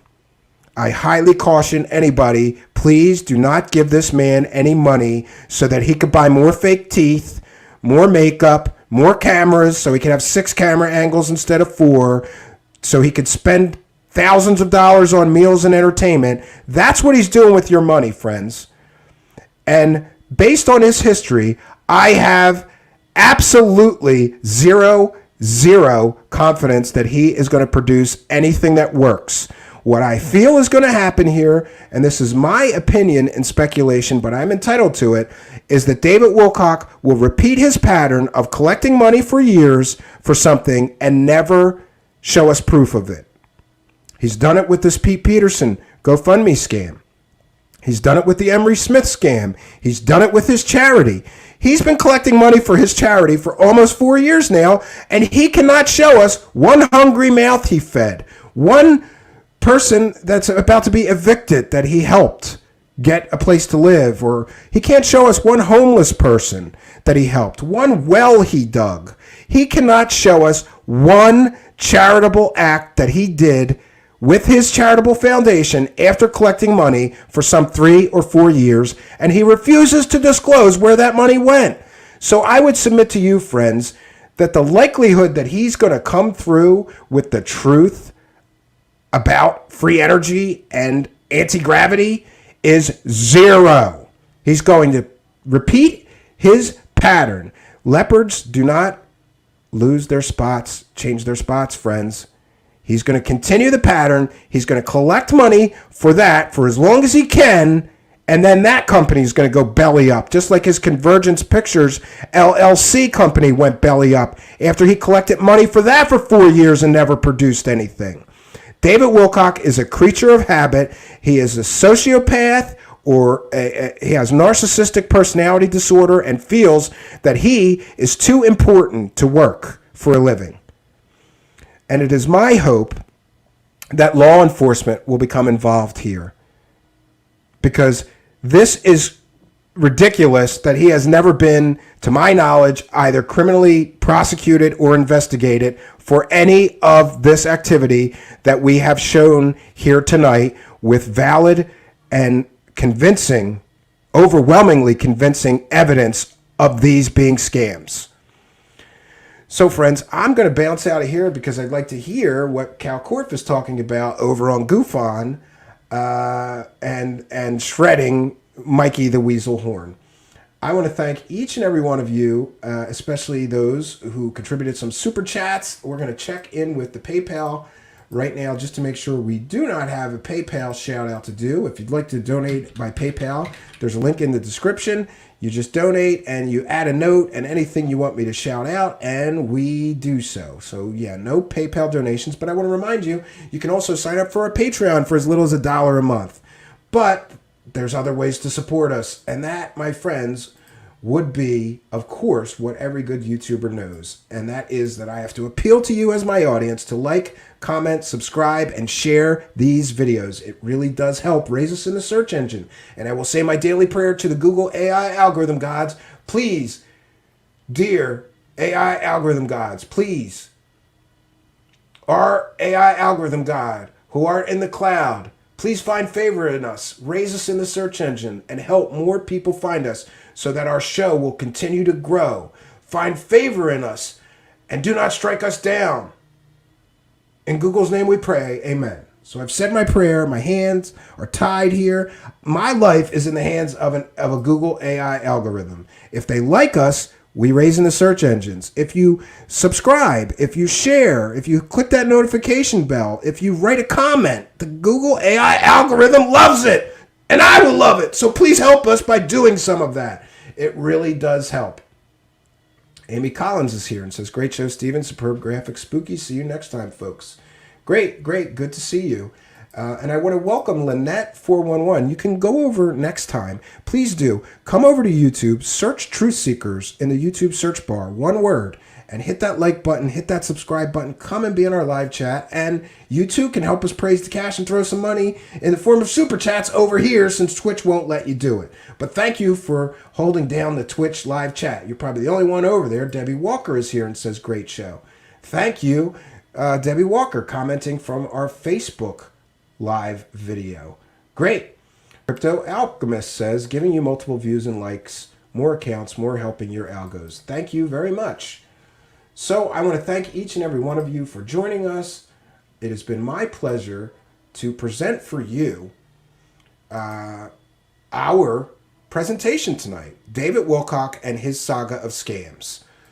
I consider this a work of, I consider this a public service. We may prevent more people from becoming victims of this person who is an obvious predator of people who are looking for something, right? He preys on people who want to feel important. You hear this pitch, become one of my insiders, right? It's absolutely disgusting to me that somebody who professes to be some kind of spiritual guru would be involved in all of these scams. And that, my friends, is all the proof that you need that he is not a spiritual guru. You will know them by their fruit. That's what it says in the Bible about real prophets. He is not a real prophet.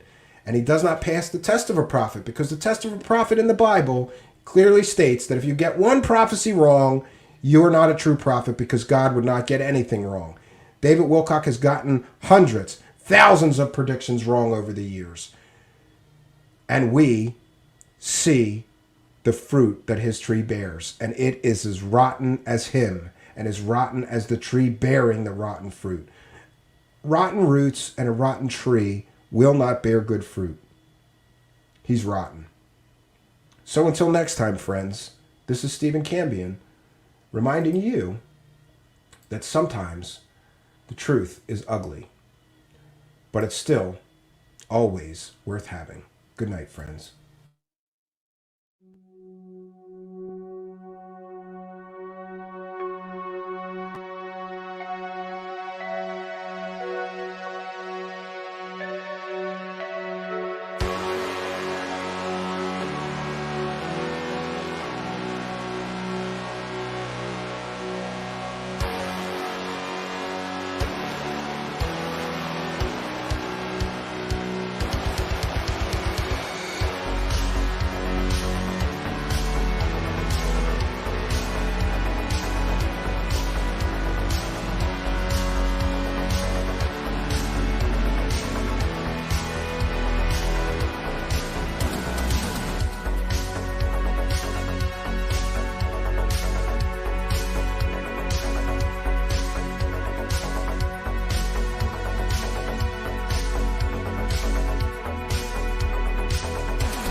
Greetings and salutations, and welcome back, old friends and new. Tonight on Truth Seekers, we're going to be finally wrapping up the saga of David Wilcock, free energy, and hover cars.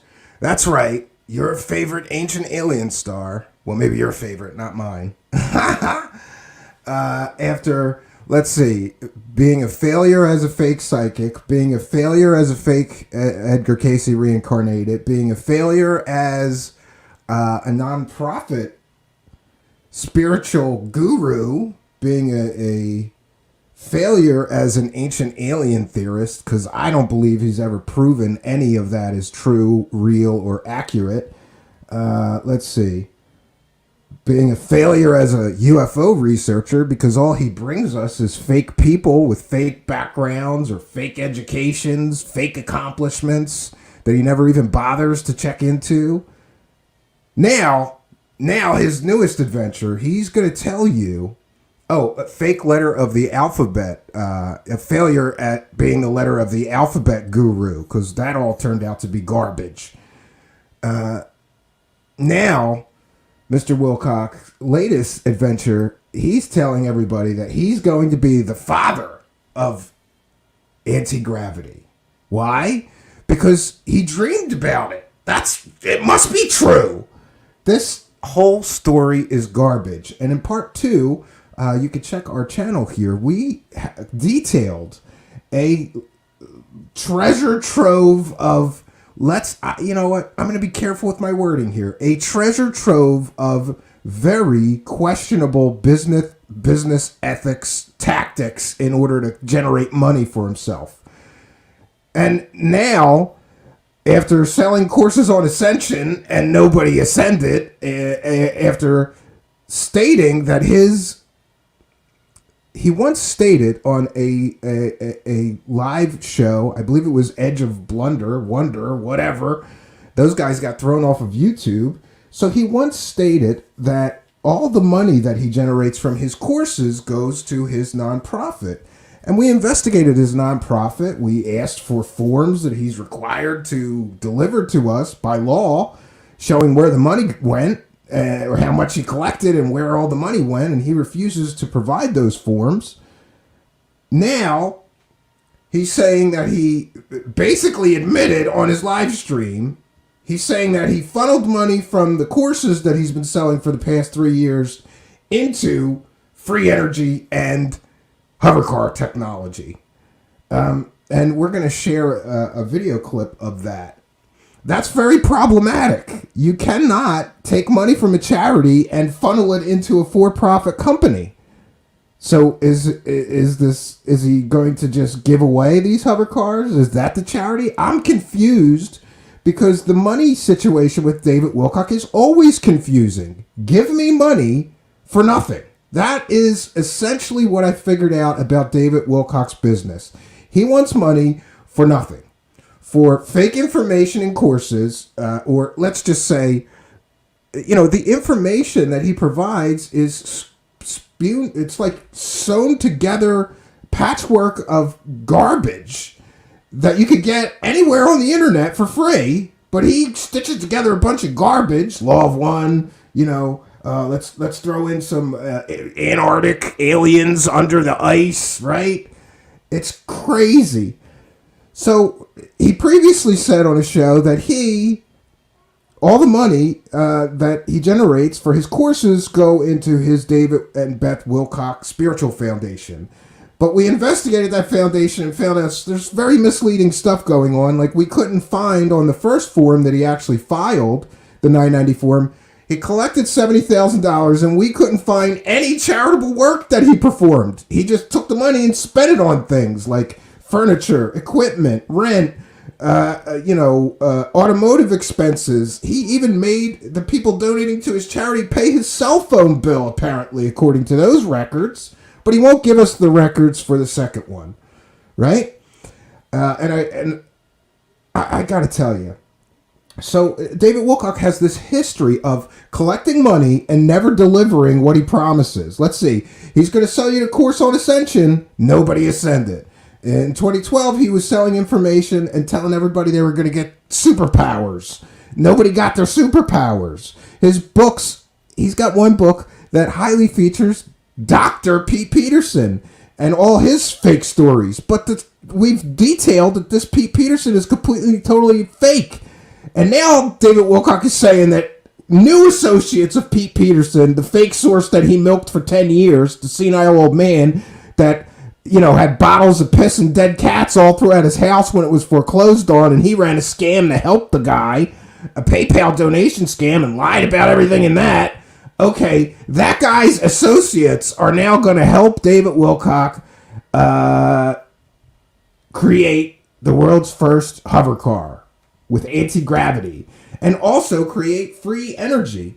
And I got to tell you, go look into free energy scams. They're a dime a dozen. So I feel like David Wilcock has reached the bottom of the what can I do to generate a lot of money and not deliver on this time barrel. There's nothing lower than running a free energy scam as far as I guess the scam meter goes. Do we get a scam meter here? Is there some, you know, I guess there is. And free energy investments, go ask anybody that ever donated to a free energy nonprofit.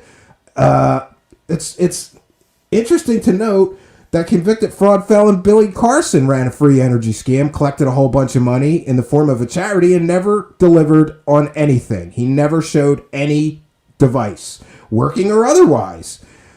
We've also got Dr. Stephen Greer, who ran a free energy scam called the Orion Project, which he collected and crowdfunded over, to the best of my recollection, over $400,000 and never delivered any device, working or otherwise.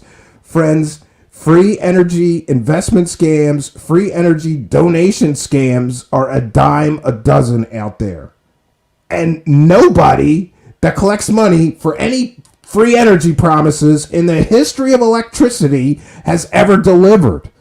But David Wilcock thinks that he's going to be the one to crack that code. Not only is he going to defy the laws of gravitational physics by creating a hover car, he's also going to defy the third law of thermodynamics and produce a free energy device. Great. The same guy who has been lying through his fake teeth for 20 years is now going to do that.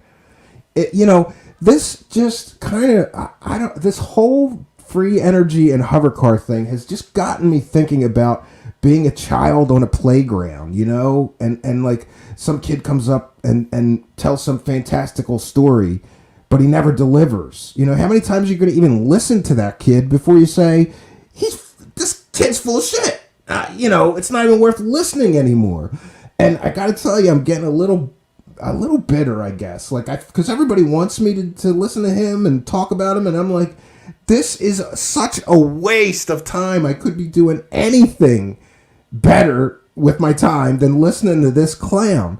So I couldn't even get through this last 3-4 hour video, right? I couldn't do it. I got through the first hour. We're going to play some of that because that's where the relevant parts about the free energy and the hover car stuff is in his latest video. Then he goes on for another 2 or 3 hours connecting together all kinds of disconnected nonsense, like screaming, like plants scream when you throw them in the pot, and you got to pray for those carrots before you throw them in the boiling pot of water, and then they don't scream, and he says that's been scientifically proven to be true. My gosh, it's just a treasure trove of garbage.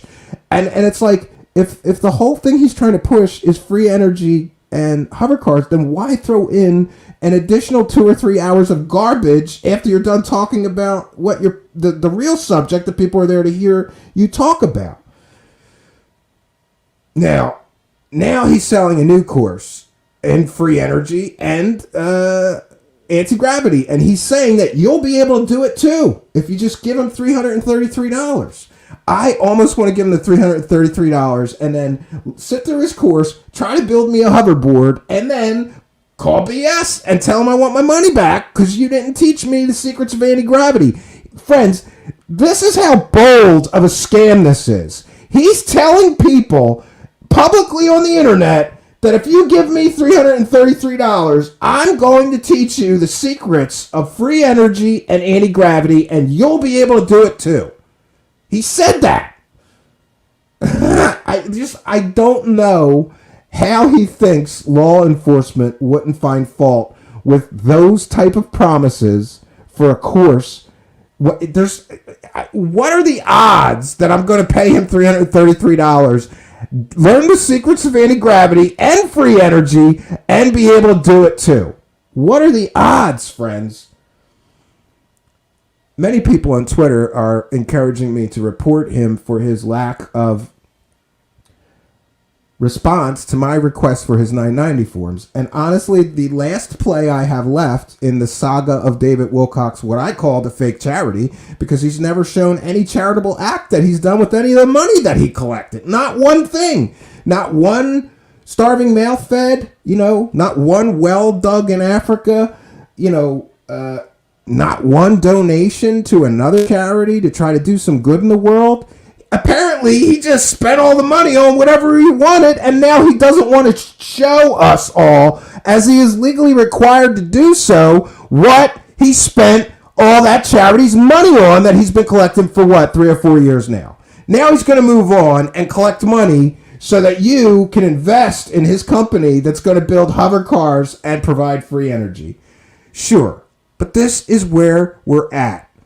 Now, I found, I'm going to put my fair use banner up here. I found a video from some time ago, almost a year ago, where he was discussing his plans for free energy. And there's a few nuggets in there that I thought were important. So we're going to cite fair use. This is a transformative work, and we are educating the public. We'll be critiquing the video we're sharing and discussing it with our live chat. This is covered under fair use and certainly allowable by law. We have lawyer letters standing by for anyone foolish enough to falsely copyright or privacy strike us or anything. Some of these guys do not like you using their own videos to show what liars they are, but we have the right to do that under fair use. So, and this is certainly a transformative work as well. 1 second, friends. Let's find this.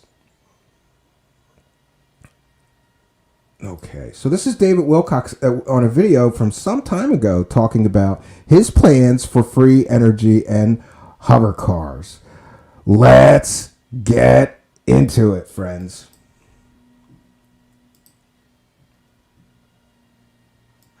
Because I am working on hover car technology right now. I'm not joking. I'm not going to talk about it until we've got something for you, but we're getting pretty close.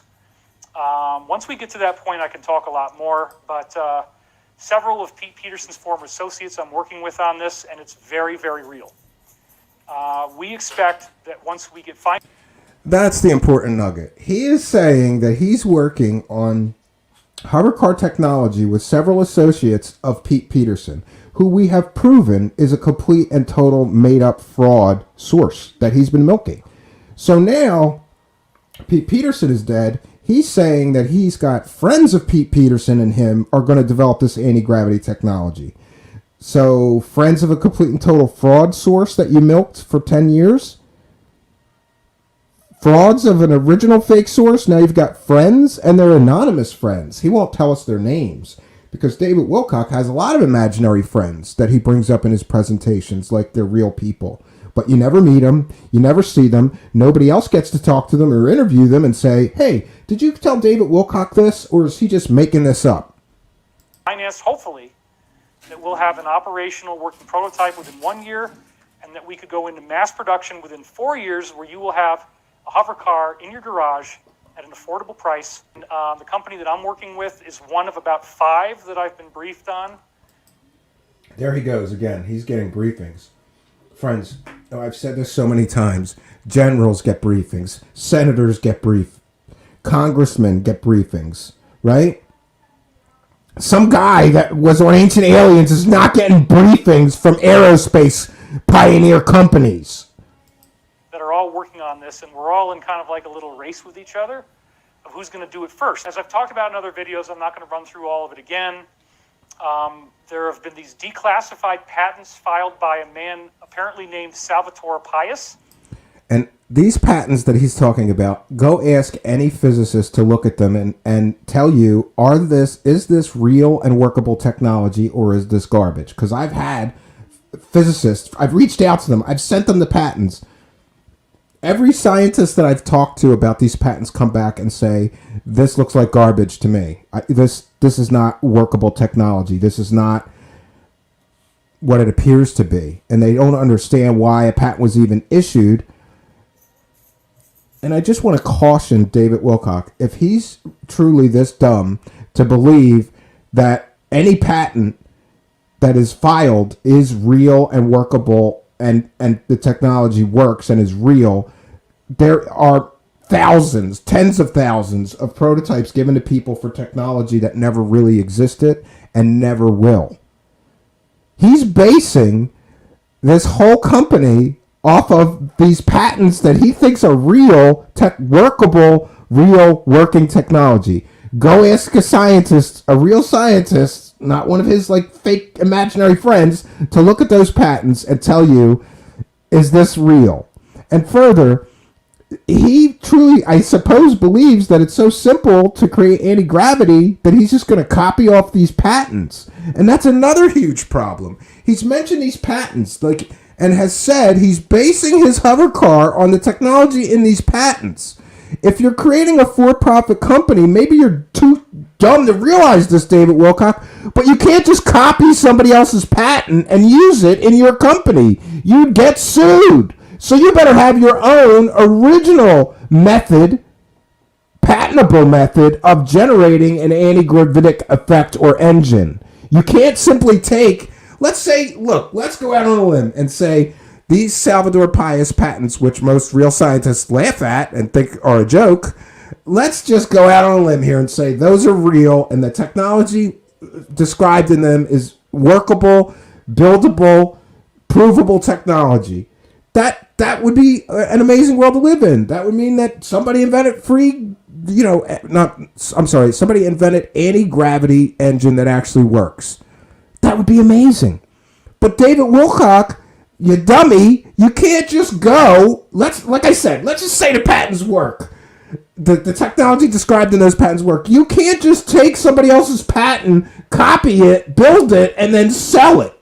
That's illegal. And you're basing your whole company off of that, from what I've heard. He keeps mentioning these patents and saying, they're showing us how to do it, and we're going to do it. Great.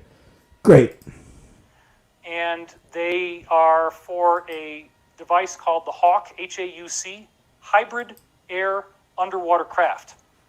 And it's basically a flying black triangle, and the patent describes exactly how to build it and says that it is anti-gravitic. And in the other videos I've done, we have compelling evidence that they've already built these. They know how they work. One of the designs that we have, I have schematics of it. The wings fold up like this so you can get it into the garage, because you do actually need some wings for like these ionic type of propulsion systems. The ionic propulsion system and the technology described in these Salvador Pius patents that he's saying he's basing the technology off of are two entirely different things. I really am starting to worry that David Wilcock himself is getting scammed. Like maybe somebody is taking advantage of him and telling him that this stuff works and just keep dumping money into this project and we'll get it to work for you, David. That's a possibility. And by the way, this is the theory. Somebody sent me a timestamp. I purposely didn't listen to whatever CW channel was saying about this whole situation because I'm covering it. I didn't want to be influenced, but somebody sent me a timestamp and I did listen to it, a short timestamp. And CW Channer, he believes in his analysis that this man is being taken advantage of. He's being taken on a ride, and he's a mark. Given it how gullible he is when people come up to him and tell him fake alien stories, and he just believes everybody, it's well within the realm of possibility that somebody got to him, told him, yeah, we can build this. Just put millions of bucks into the company, David. We'll get it working. And they are scamming him. And he is in turn scamming the public, right? He's taking money from his courses and funnel it into this project that will never work. Mark my words. He's never going to produce any working technology. I'm going out, listen, I will risk my whatever reputation. He's never going to produce a working prototype or workable anti-gravity technology. That's my opinion, and I'm entitled to it. You're shooting an ion cannon out the back. You have the anti-gravity, but you need thrust. So the wings kind of allow you to be what they call a flux. The ion generator out the back would be the thrust. He doesn't understand even the basic principles of anything to do with, electric propulsion. There is a such thing as an ion engine. They use them in satellites, but they provide very, very little thrust. And they are not really usable in Earth's gravity. They're usable outside of Earth's gravity because even though they generate tiny, tiny bits of thrust, it's enough in a zero-G environment. So he's already basically just BSing that he knows how to build this thing.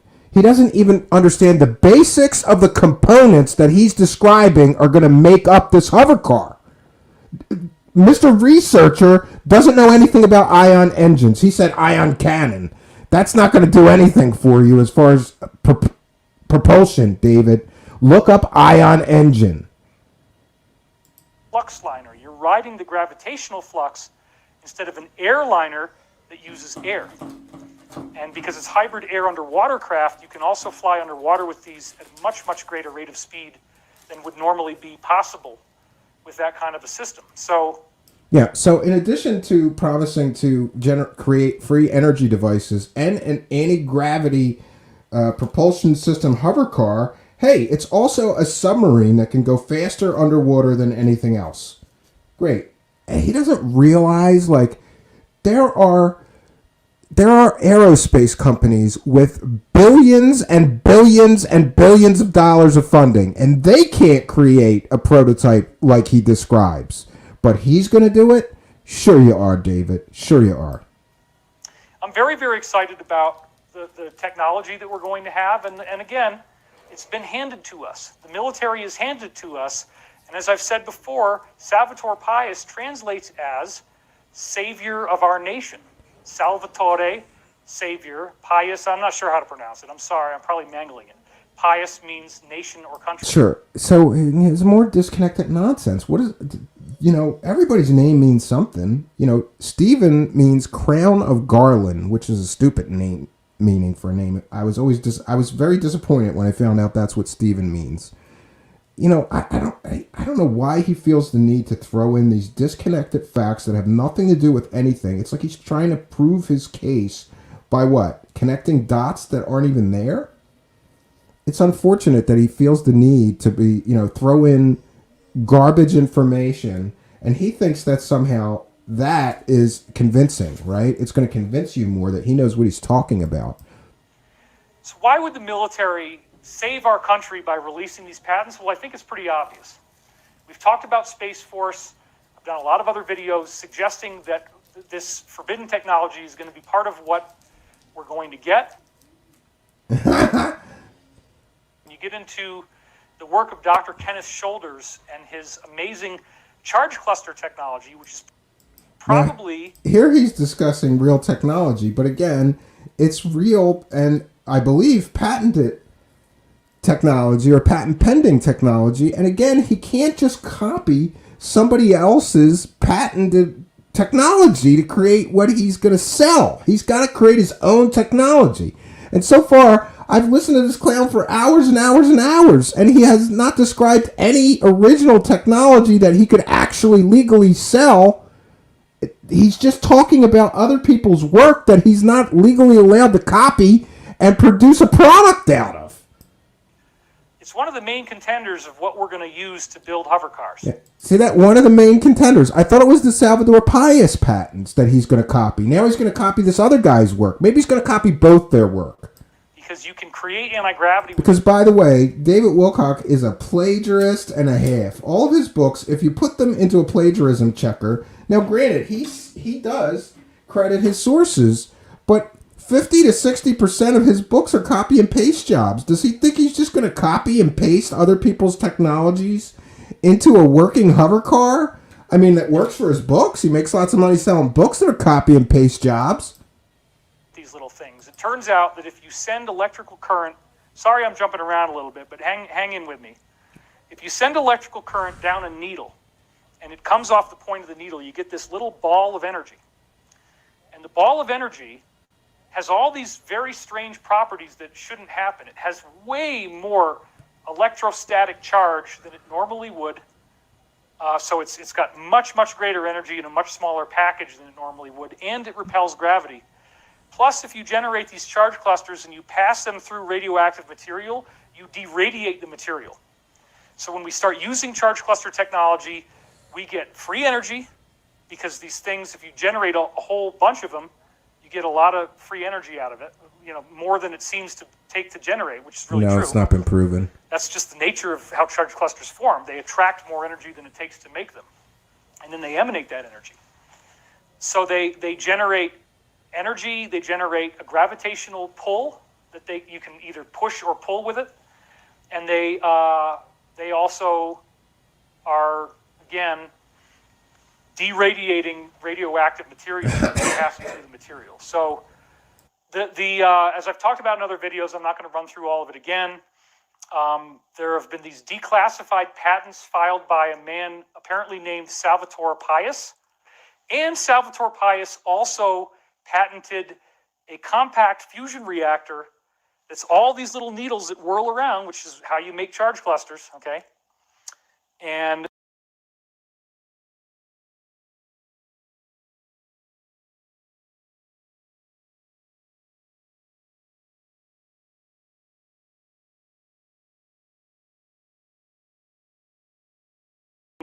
that is a power system you could drop in the thing.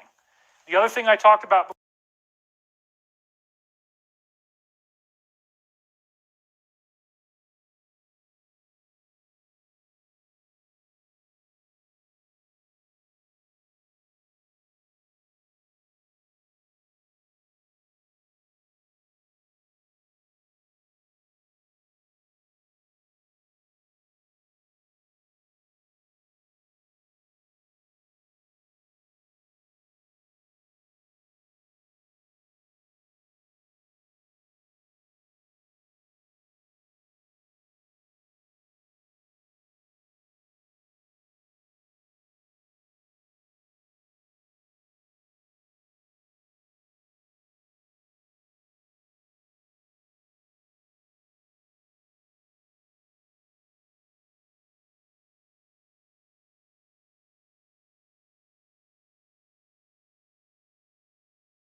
Oh, I was muted. I got it. Sorry. Thank you.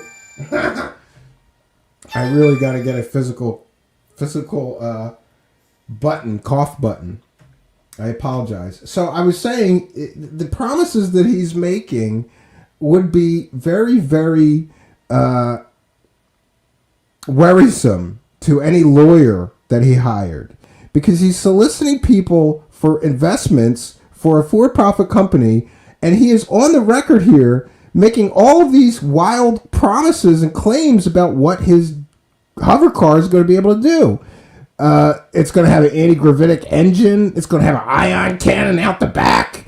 We're going to put a free energy engine in it. So I guess the implication is you'll never have to power it. You'll never have to get gasoline or jet fuel or anything, or even plug it in and charge it. It's just going to run for free. This is very, very problematic as far as an investment opportunity, right? You can't promise people all this stuff, take their money, and then not deliver it, or you may end up in the pokey, David Wilcock, for investment fraud. Now, I'm not a lawyer or a law enforcement officer, but I did ask a few about some of your claims and the implications here, and most of them agree with me that this is very dangerous for you to be doing while soliciting donations for a for-profit company that you say is going to generate this product that you're promising. All right, back to the video, friends. before is that the Hawkcraft is like a peanut. So there's a nut inside and then a shell on the outside, and that hollow area between the interior hull and the exterior hull, there's all these little needles where they can generate the charge clusters. So you generate them and then you steer them, and by first generating them, you then point them where you want to go, and that's how you get anti-gravity. So because I am working on hover car technology right now. I'm not joking. I'm not going to talk about it until we've got something for you, but we're getting pretty close. Once we get to that point, I can talk a lot more, but several of Pete Peterson's former associates I'm working with on this, and it's very, very real. Do you notice he had to stop and say it's very, very real? We expect that once we get financed, hopefully, that we'll have an operational working prototype within 1 year, and that we could go into mass production within 4 years, where you will have a hover car in your garage at an affordable price. Listen, go ask anybody that knows anything about aviation technology or building aircraft or building cars. You can't build a working prototype from nothing in 1 year. I mean, maybe you can if you have a talented enough team or you have enough money, but it just, to me, the odds of David Wilcock actually coming through with any of these promises, I think, is next to nothing. And I have to go over to Twitter because somebody, thankfully, let me find this. I retweeted it just so that I would be sure to be able to find it. And of course, this clip comes courtesy of Spudwife, who's always finding interesting clips and information about David Wilcock and others and sharing it on UFO Twitter, which I think is appropriate. Let's let people know. So many have suggested that he is illegally funneling or has illegally funneled money from his 501c3 charity into a for-profit company that he's starting now to build these hover cars. Many people are saying that. That's what I'm hearing. I haven't said that, but yes, I did. I did say that. I said it appears that he may be, but here we have substantial and supportive proof that that is exactly what happened, because here's what he says. He says that's what he did.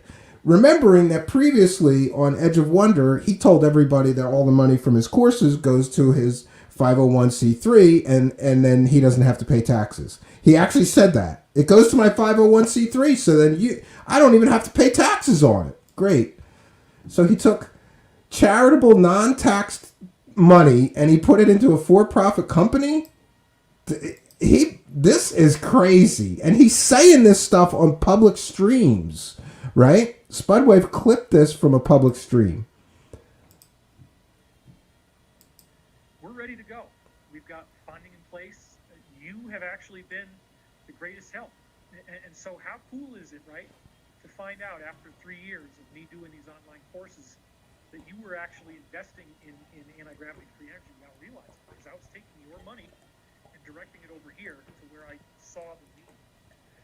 We were still paying rent, okay? So we were not indulging with this money. We were using it for the greater good, and that's what the beings would have wanted. We're ready to go.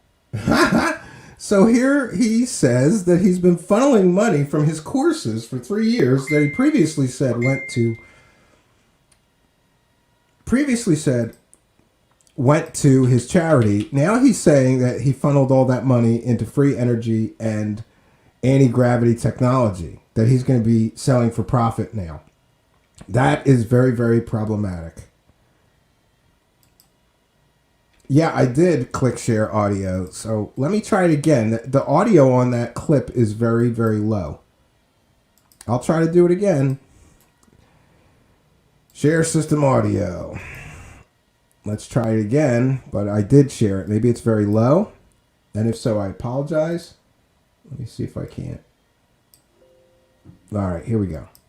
We're ready to go. We've got funding in place. You have actually been the greatest help. And so how cool is it, right, to find out after 3 years of me doing these online courses that you were actually investing in anti-gravity free energy without realizing, because I was taking your money and directing it over here to where I saw the need. We were still paying rent, okay? So we were not indulging with this money. We were using it for the greater good, and that's what the beings would have wanted. Yeah, the aliens, that's what they wanted. The beings wanted him to take all the money from his courses for the past 3 years and funnel it into a for-profit company that's going to create hover cars. This is certainly problematic, friends. And just give me a second here. I'm going to share one more thing, and we're going to wrap up this and this whole series, because in this latest 3-4 hour stream, some of the things that he does are almost comical. He talks about he was at an event and I never got to meet Donald Trump, but maybe I will someday. And it's something else. But then he gets into basically saying, look at all of these prototypes that I'm developing on my 3D printer. And then he shows us a bunch of, like, it looks like, I swear to God, when I saw this, I thought, this is like my G.I. Joe toys when I was a kid. He's 3D printing G.I. Joe toy airplanes and saying that they're prototypes. And it's a model, David Wilcock. That's not a prototype, but okay. It's so comical. It's awesome. I am going to share. We're going to cite fair use again. This is a transformative work. We're educating the public, critiquing the video, and we'll be discussing the contents of the video with our live chat. Just give me one moment here, friends. Get this set. And again, look, 4.5 hours. And others have said this, most notably, I believe C.W. Channer has said that he does these 4.5 hour streams on purpose because he's trying to stop people like C.W. Channer or me or anybody else very critical of his crazy wackadoo claims from sitting there. Like, he knows we don't want to sit there for 4.5 hours and listen to him talk. Nobody does. And it has been suggested, and I believe it has been substantially proven that he uses bots galore. So nobody wants to listen to this guy talk for 4.5 hours, but he's so arrogant that he thinks people do. Then he buys views with a bot farm. Great. Debate, I actually went to a particular hotel, and here we go. Yeah. So there I am. Love and light, a spiritual guru that's a big Trump supporter. Sure. I'm in my, I'm in my room, and I got my slippers, and there's the Washington Monument in the background. And another interesting thing was that we got to watch this is the lobby of the Trump International Hotel in Washington, D.C., and that's one of my board members and colleagues in the chair in front of me there. And we're all dressed up in suits and ties, of course. That's what you have to do to be in a place like this. So here on the television screens, we were actually watching the second debate with JB, which is the one where he did really well and really trounced him. So that was a very, very amazing experience to be there in that hotel with that crowd and the way that they felt, obviously, and then how well 45 performed in the debate was really awesome. Now, I've never met 45. We've kind of gotten close a couple times. It didn't quite happen. Oh, but what? Your buddy Pete Peterson got calls from him all the time. Why didn't he just introduce you to your hero? But it is my hope in the future that the U.S. will develop at least some of these products, because it would be a shame for it only to be going overseas, right? If we're trying to create American jobs, build American. Yeah, this is another thing. He's so dumb that he thinks that the United States government would allow him. Let's just go out on a limb here and say that he really does develop anti-gravity aircraft technology.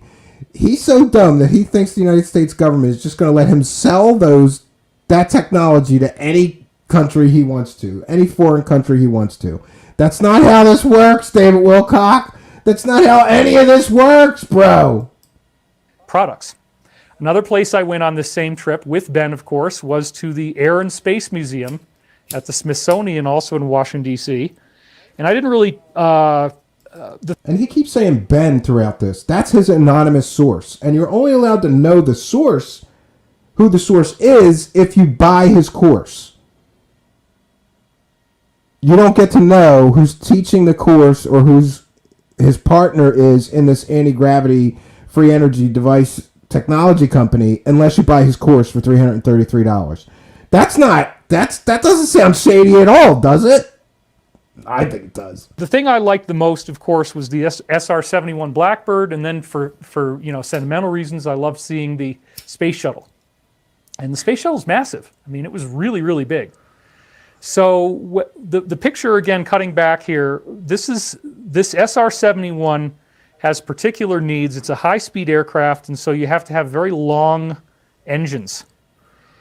So we have now upgraded the SR-71 to its next generation. And remember, in aerospace, in order to do engineering... He is an aerospace expert now, and he is going to improve upon the most iconic spy plane, the fastest plane that ever flew. But he is such an expert that he is going to upgrade it and give us the next generation of the SR-71 Blackbird.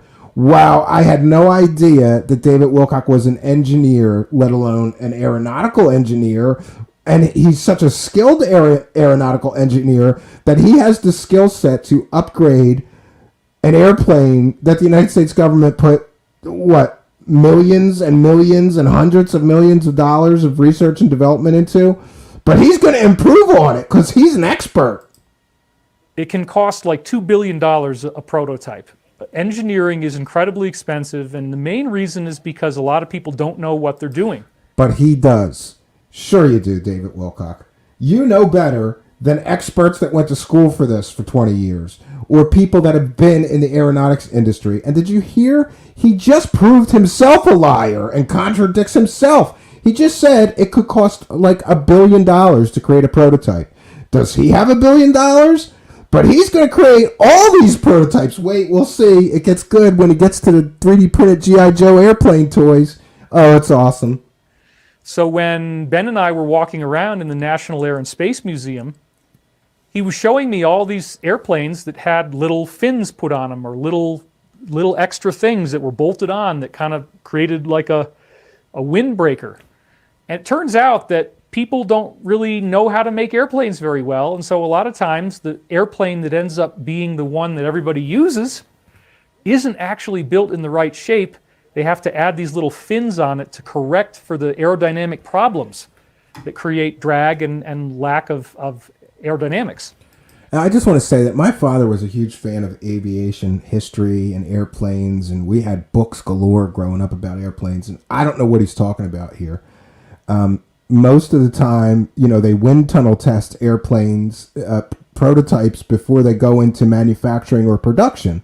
You don't make, whole runs of an airplane and then just start bolting extra parts on it to fix the aerodynamics.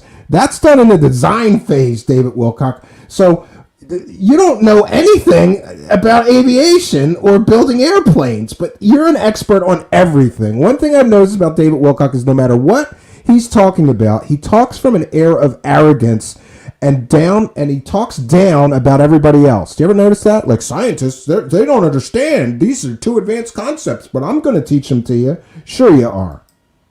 So what we have with Ben's own products is multiple actual working prototypes. We've done all the engineering. It's already in SolidWorks.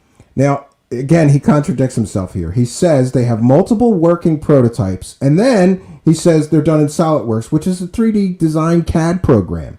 That means he's got some computer program files, some design projects in a computer program. He just contradicts himself. We have these working prototypes. The engineering's all done.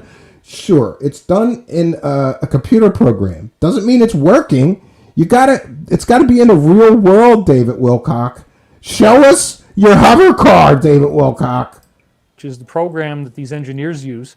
So we can 3D print the models of our airplanes directly out of our SolidWorks engineering designs. And bear in mind, when you build a plane in SolidWorks, more or less, the program allows you to break it down piece by piece, create blueprints, create all the things you need to have that plane be completely able to be manufactured. So we already have the engineering done for multiple prototypes. And again, this is something that costs potentially $2 billion per prototype. It is very expensive to make new jets, but... He's saying that they've developed all these different prototypes, and it could cost $2 billion a prototype, but they've already done it. And then he's going to go on to show you like 5 or 6 of what he's calling his prototypes, him and his partner's prototypes. So that's got to mean that he's put $11 billion into development by his own words here.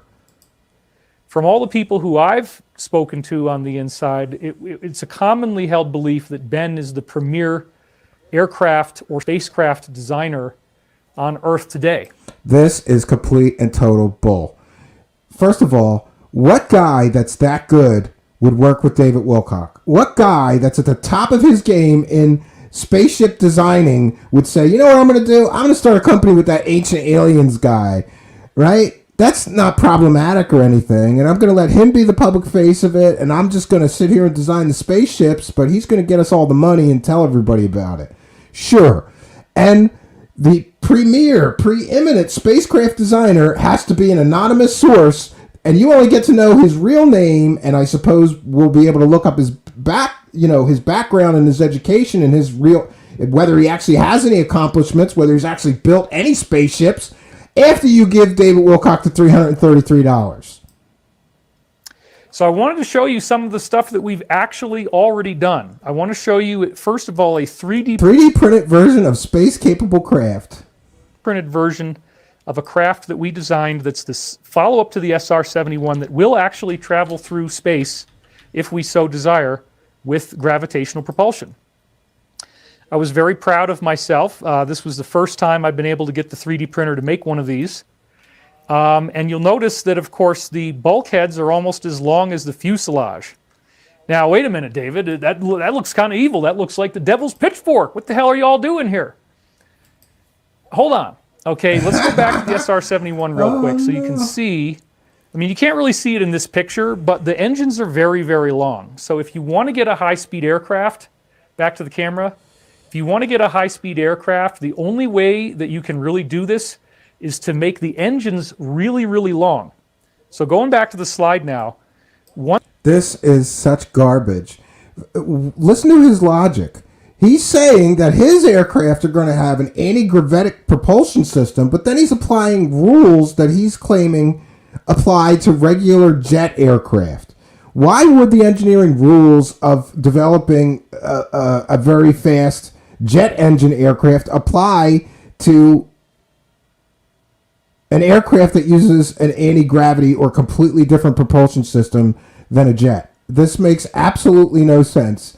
And look at this thing. I saw it and I went, man, that looks kind of familiar. Why does that look so familiar to me? And I'm going to show you why, and it's a laugh riot of fun.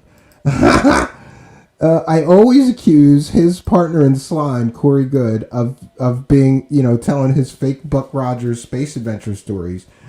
And maybe that sunk in with David Wilcock, and he went, yeah, maybe I can mine Buck Rogers for, material. And look at this, friends. This is Buck Rogers' space fighter. Look at it. It looks an awful lot like David Wilcock's spaceship, doesn't it? Or maybe it's just me. I don't know. That's something that occurred to me, though.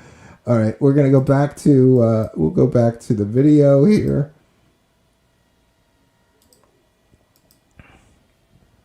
Once we produce this is a plane that is literally capable of traveling at Mach 4. This will be the fastest airplane ever made. Yeah, this is a problem. This is a huge problem because any aircraft traveling at Mach 4 would need an incredible amount of heat shielding, or it would burn up going that fast.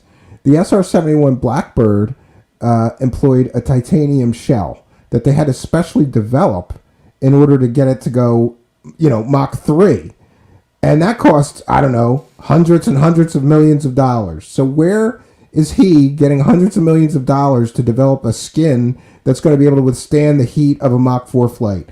These are little details that he hasn't thought of, I guess. But this outright bragging that he's going to do these things is exactly like a guy in a bar getting too drunk and just starting to tell tall tales and not thinking about how ridiculous the stuff that the guy's saying is. This makes no sense. You can't just make a Mach 4 airplane out of, 3D printed parts in your garage, David Wilcock. And it will use exotic alloys for the cockpit so we don't melt the cockpit. Like I said, the transparent metals have 5 times the strength of bulletproof glass. Oh, now he's going to use transparent metals, which, by the way, is an early, not yet adopted technology that is also patented. He's not allowed to use that technology. That technology is patented, and he doesn't own the rights to use that technology. But wait, he's only going to shield the cockpit? What's he going to do about the rest of the airplane burning up in the atmosphere at Mach 4 heat?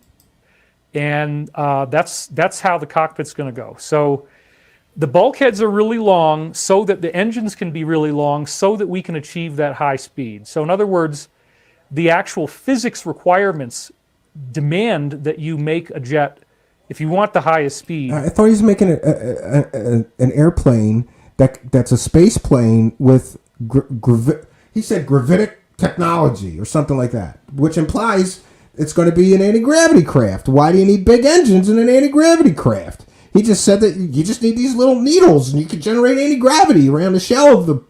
He contradicts himself constantly, and it's annoying to listen to him. With conventional propulsion, demands that you make a jet that has bulkheads that are as long as the fuselage.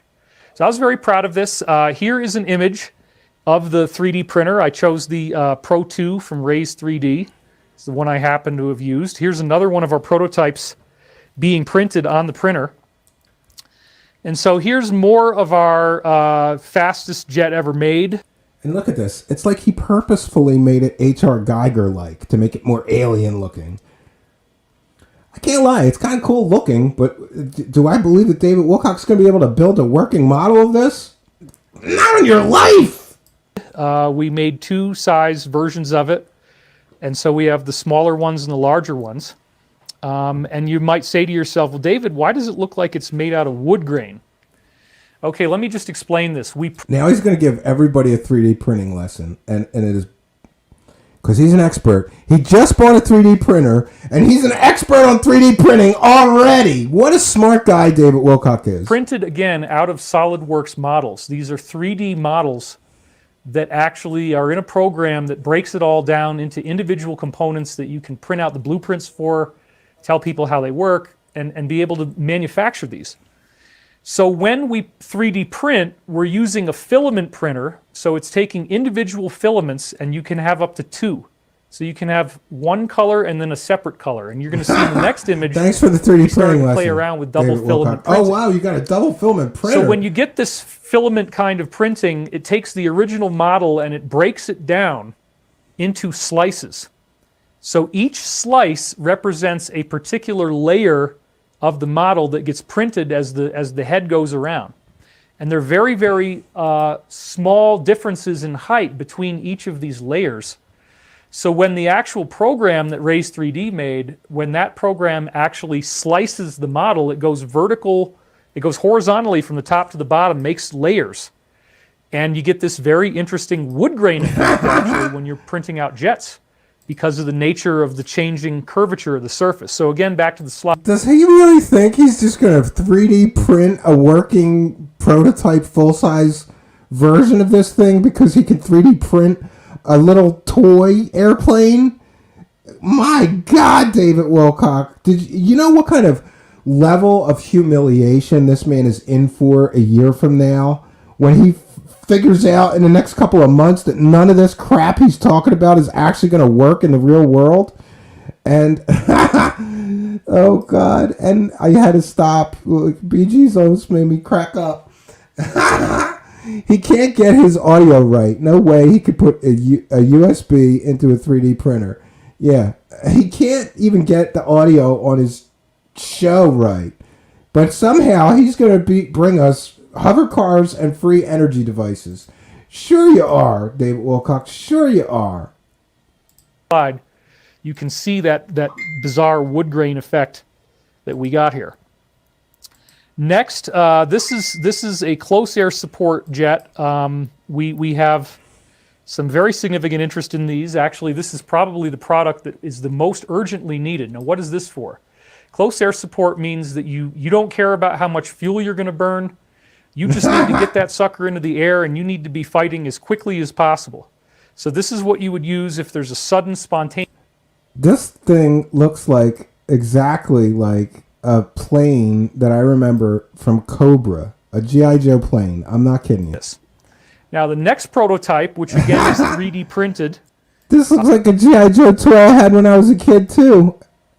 I'm a retard, okay, so y'all can laugh. I put the wings on upside down. This is before Ben, I said, could we please make some, like special part on the wings? It's like a square notch that we can put it in. He did. So the engines are upside down, but I just thought, I don't know, maybe they work that way. When I thought about it more. A man who didn't know which way the engines went on an airplane model claims that he's the genius that's going to bring us free energy and anti-gravitic technology and build a hover car prototype within a year, and within 4 years, you too can buy one. Sure, he doesn't know which way the engines go on an airplane. Or it didn't make any sense. But anyway, so back to the slide. The wings are upside down. The engines are supposed to be upside down. But this was the first one I made. Now this is our transport aircraft, which, as I said before, back to the yeah. I wonder how scatterbrained this man is too, because he originally said, we're going to bring you a free energy device and a hover car. And now, as he gets further into laying out his plans for his groundbreaking aerospace technology company, he's building like 7 different prototypes for airplanes. But are they airplanes, or are they going to use the anti-gravity? Like, he doesn't even explain that. They just look like airplanes to me. This aircraft is the one that can fight fires. It can hold up to 300% more fire retardant than other types of airplanes. And we are right now working on patenting, and have actually just filed patents for a vertical takeoff and landing version of this. So imagine what could happen. Well, if it was anti-gravity, wouldn't it be easy to do that? I don't understand anything this man is talking about. He's talking in circles. His plans make no sense. He's scatterbrained, telling you about, listen, producing any one of these aircraft from nothing to prototype to manufacture would cost tens or hundreds of millions of dollars and require a team of hundreds of people. But he's going to do all of this and bring us hover cars and free energy. And all you got to do is buy his course for $333, and he's going to fund it all. Sure. Happen if you have a plane like this, and it can come right over the water, and it can drop down, scoop up the water, and then come back up and go right back out to fight that fire again. This is the kind of awesome benefit that we have when we use this type of... Yeah, there's aerospace companies that have been building airplanes specifically for the purpose of fighting forest fires and helicopters and all of that. And this guy who's never built an airplane in his life, he's going to beat all those companies, and his airplane that fights fires can hold 300% more cargo in the form of fire retardant. It's just so much better. It's going to be able to go down in the water and scoop it up, do all these things that the big aerospace companies have not been able to accomplish. Do you see? I just can't get this guy. Like, is it arrogance, stupidity, or a 50-50 mixture of both that makes him so arrogant that he thinks that he's going to be able to accomplish all of these amazing things? Of technology. And then here, what we have is a printed fleet. Look at my toy planes. Look at my airplanes. My kid has a bunch of plastic toy airplanes like this. This is childish and stupid. And any serious venture capitalist or investor looking at this would laugh at this man. Look at this. It's absolutely ridiculous. Look, I printed a whole bunch of plastic toy planes. That means I could build them in real life. No, it doesn't, David Wilcock. It means that you're hanging around your mansion making G.I. Joe toys, or something that looks just like G.I. Joe toys I had when I was a kid, David Wilcock. This is crazy. Invest now, friends. Boy, I wish I had a few $1 million to give to David Wilcock so he can accomplish all these amazing things. He's going to take these 3D printed G.I. Joe toys and make them a reality. Sure he is. Fleet of 2 different sizes of our close air support airplane. And so the small ones were taking me about 4.5 hours. The large ones, I think, were about 7 hours. And so for months this summer, I just kept the machine running the whole time. But going back to the slide yet again, there was an incredible synchronicity that happened. And so I need to kind of set this up for you. Oh yeah. See, there's a synchronicity. That's all the proof you need that I'm going to bring you hover car technology and create all these airplanes that are going to be better than, aerospace companies that have been in business 100 years airplanes.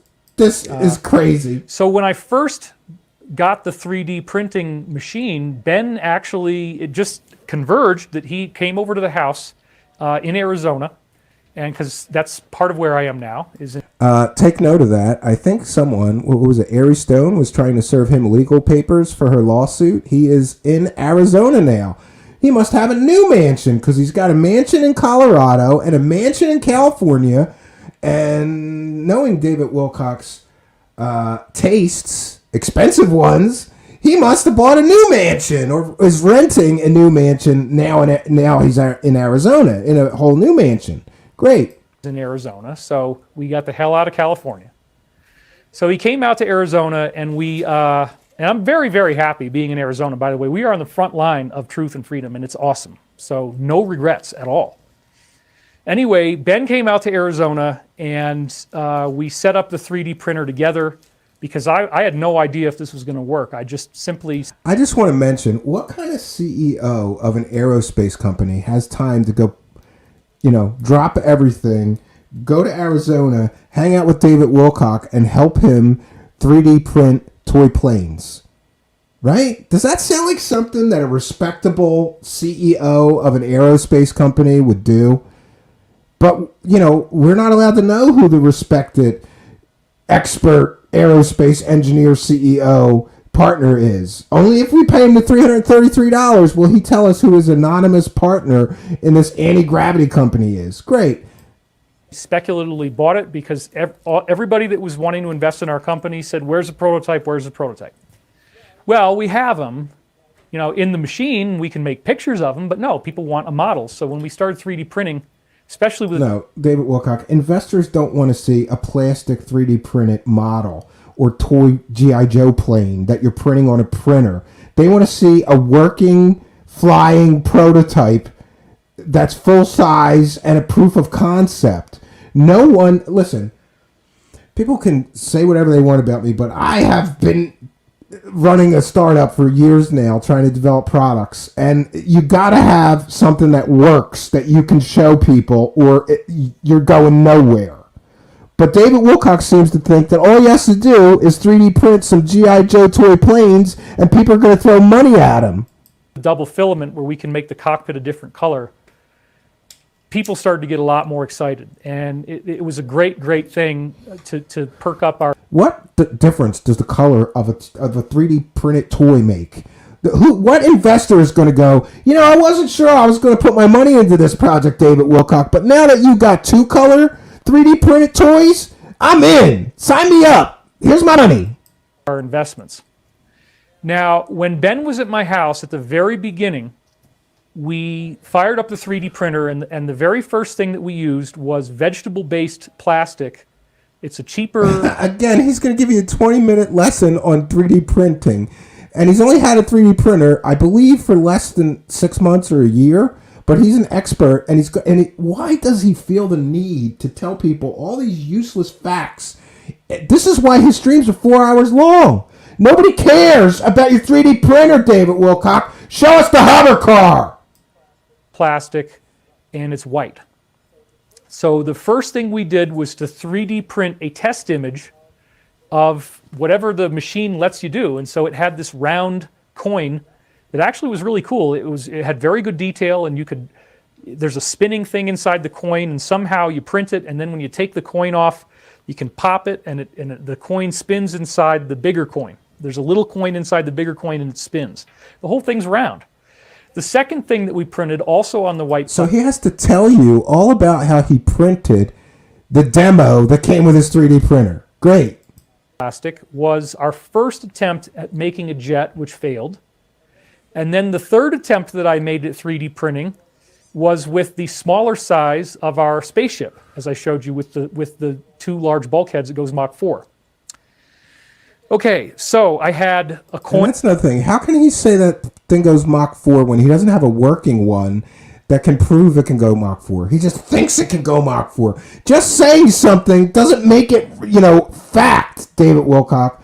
I'm a making Mach 5 plane, and I'm going to compete with David Wilcock's Mach 4 space plane because mine's going to go Mach 5 or Mach 6. Just because I said it doesn't mean I can do it. This is ridiculous that he expects people to give him money for this garbage. I had a smaller jet and I had a larger jet. Now, I had no idea that when I printed these out that any pattern would emerge. But this is actually what happened. If you look at the image of the first three... Thanks, F. Griff. I'm going to call all the super chats out So there's in a a moment. plate. So obviously I'm not... The Jesus statue is already there in our house. I'm talking now about the plastic below Jesus. So the round image that you see is the first thing that we printed, and every 3D printing makes a plate. There's always a plastic plate. You have to kind of terrifyingly break the plate off of the 3D printer with a spatula. It's hot, it's dangerous, and it's terrifying because it might break. Once you break off the bottom plate, then you got to get the model off of the plate. And Like I said, listen to all these useless facts. Like, people aren't tuning in to hear you give them a lesson about how a 3D printer works, David Wilcock. If they wanted to hear that, they would look up, 3D printer beginner tutorial. You're a beginner at 3D printing. But somehow you're going to 3D print a hover car. Sure. and then what you're left with is this piece of plastic that is essentially just recyclable, and you can't do anything with it. So when I printed the third model, and then I looked on the back side, I had the shock of my life. Take a look at this, folks. Because there, on the back side of this model, was the image of what looks to me an awful lot like the crucifix, right? The standard Christian. This is such garbage. This is about as impressive as the people who think that they see Jesus in their toast, right? Or in a Dorito. Cross. What's even more interesting is that, and again, I didn't change any of this. The white residue is just left over from the old ABS plastic. Or you could have drawn it on there with chalk. Who cares, David Wilcock? What does this have to do with anything?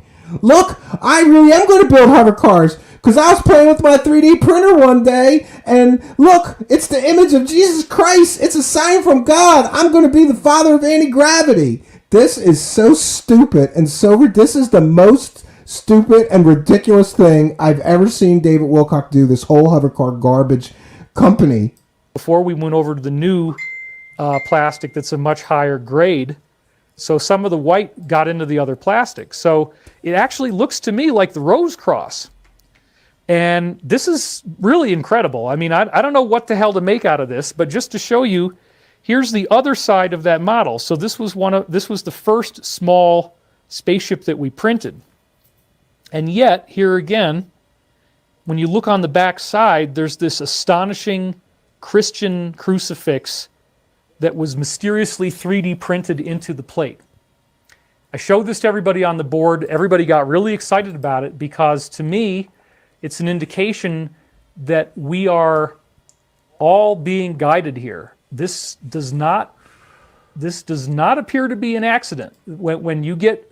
Yeah, Jesus wants David Wilcock to invent hover cars. Sure. As a Christian, that's offensive. This is so offensive to Christians worldwide that you would insert Jesus into your scam. Some phantom version, some phantom image that you say is Jesus is a sign from God that you're supposed to invent these hover cars. That kind of strange synchronicity with a 3D printer, and it's a Christian synchronicity. To me, it shows we're being guided and everything is all aligned. So now I've shown you a couple images of both of our plants, images of the hover car that we may build, or we may modify that design slightly, and 3D printed models of things that we already have. So at this point, I don't think anybody can say that we're not really doing this. I'm going to say you're not really doing this. You're 3D printing G.I. Joe toys in your mansion. That's what you're doing. You're 3D printing G.I. Joe toy airplanes in your mansion. You're not developing hovercar technology or anti-gravitic technology. If you were, you'd be focused on what an amazing technology that is. If you really developed 3D, if you really developed anti-gravity technology, you would be showing that technology. You wouldn't be showing us 3D printed G.I. Joe toys, bro. This is real. No, it's not. But what's so amazing is that I looked this information up on when I had a dream years ago where it said I was one of the founding fathers of anti-gravity, or that I would be seen as one of the founding fathers. Well, anti-gravity. I mean, in 1999, I was living in the loft of a barn, and I never ever thought that I would be involved in any type of company that makes machines. Now, it is true, as I said in some of the emails, if you're getting our emails. All right, I'm tapping out. That's all I can take. I can't take anymore, because now he starts to get into the real garbage. And so I made it a half hour. Actually, I did the whole hour, but we're not going to share anymore. So David Wilcock basically just said that Jesus is on his side, and he's going to be the father of free energy and anti-gravity because he had a dream about it. And Jesus appeared on one of the toys, the 3D printed toys that he was making, right? And I got to tell you, seeing these 3D printed toys, I swear I see David Wilcock running around his mansion going, whoo, with his toys, right? With his G.I. Joe toys that he 3D printed himself. Listen, all this video proves is that David Wilcock knows how to 3D print what looks like G.I. Joe airplanes, right? G.I. Joe toys. This does not prove, and he is adamant that nobody can say we're not doing this. I'm saying you're not doing this. Show us the hover car, David Wilcock. No, you don't show us the hover car. Instead, you show us, 5 new airplanes that you say you're developing? I'm sorry, 3 at least. A space plane, a cargo plane, a transport plane, and a fighter, a close air support vehicle. You're a guy who has 0 experience in aerospace, but you're suddenly going to be able to generate all this funds and all this research and development money, and you're going to be able to hire all these engineers, factory workers, all these people that will help you build some 6 or 7 different products at once. Friends, this is the boldest money grab that I have ever seen David Wilcock try to pull off. And I gotta say, if he successfully collects a lot of money for this, I'm going to be disappointed in the human race, because anybody who is stupid enough to believe that he is, honestly really, really going to do any of this stuff that he says other than show us 3D printed G.I. Joe toys, I am going to be disappointed in the human race if anybody gives this guy any money. Especially based on what he's shown so far, which is 3D printed G.I. Joe toys. That's his proof so far, and pictures of a hanger that he says that he bought, which again doesn't prove anything, because anybody with a couple of dollars can buy or rent an airplane hangar. It doesn't mean that they know the secret to anti-gravity or can actually build it. So we're going to go to the super chats. I apologize. We've gone. I apologize for not reading them early. So thanks for a kind and generous $1.99 super chat from Lee Guy, who says, I lose it every time you say wackadoo. Well, you know what, Lee Guy? There's a lot of wackadoo people in the world, and David Wilcock says a lot of wackadoo things, right? He's just wackadoo. That's the perfect word for David Wilcock. David Wilcock is a wackadoo. FGraf72 with a kind and generous $2 donation says, on the front line with Truth Seekers, praise the cash. That girl Jessica with a kind and generous Australian $1.99 super sticker, just a thumbs up, and we love those. My wife is rarely listening today because I was telling her about how crazy this story is, and she said, the 333 angel number indicates that despite your fears, anxieties, mislaid plans, or wrong turns, you're on the right path. Maybe that's why he charges $333 for every course that he makes. And she also says, Jesus said, send me the money. and that he's on the right path. Jesus said, here's the sign. Yeah, this story is absolutely ridiculous. Let me take down this banner here, and then I'm going to praise the cash. And then we are going to, and I'll dedicate my full and total attention. We'll take comments, questions from the live chat. Let me thank everybody for their kindness, their generosity, and support. I also want to remind you, we do have a Patreon, and it's as little as $1 a month. We want to keep it very inexpensive. We do a monthly video journal, which I'll be delivering in the next couple of days. We also do some behind-the-scenes things that are for our Patreon members only. And I want to remind everybody that we do have a little bit of help here in the form of Carrie. So we want to also invite you to buy Carrie a coffee for helping us to produce the show. Carrie does a lot of graphics for us and other things, and I would very much appreciate it. There is a link in the description to buy Carrie a coffee. You too can help us help her support the show. And we also take PayPal donations, which I will check in with just to make sure. And again, there's a link in the description of the video, and in our About section, there are links to donate by PayPal. You just send a PayPal to truthseekershow@gmail.com, and then let us know anything that you want to share and we shout it out every single show. We thank everybody that sends us either a super chat. We read all the super chats. We thank everybody for any super sticker purchase or becoming a Patreon supporter. I do want to thank, we've had a bunch of new Patreon supporters. Let's see. We do have some... with the initials LD, we have kind and generous donation of $10 through PayPal. And he says, one second, I'm gonna read this because it's funny. The note he added is, I figured out David Wilcock's source of anti-gravity. It's his big ass head. It repels everything.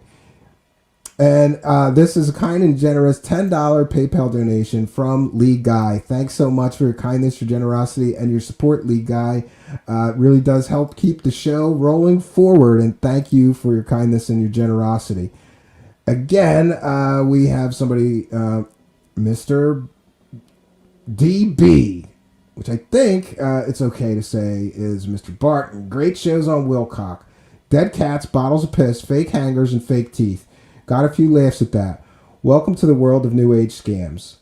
P.S. Do you know if Sarah R. Adams, David Wilcock, Corey Good, to name a few, action figures will be available by Christmas? Who needs Marvel? Hey, maybe I'll get a 3D printer and start selling Cosmic Con action figures.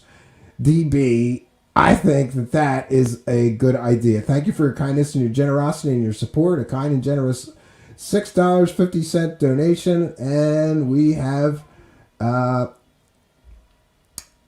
with the initials MB, please do try to remember to include your chat room user ID when you send a PayPal donation, because then we'll get your name right. I don't want to be reading people's full names or legal names in case they don't want that read on air, so we ask that you just include your chat room user ID. But MB, with the kind and generous $2.50 PayPal donation, thank you for your kindness, your generosity, and your support. Every dollar does help. So now I will devote my full and total attention to the live chat. We forgot to praise the cash. I want to thank everybody that is contributing to the show for your kindness, your generosity, and your continued support of the show. It really does mean a lot to me that there are people literally all over the world sending me a few dollars to help me continue in this work.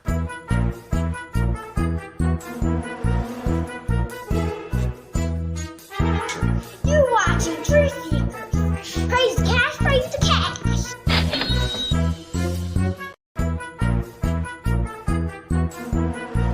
Praise the cash, praise the cash, praise the cash. Thank you for your kindness. Thank you for your generosity. Praise the cash, praise the cash, praise the cash.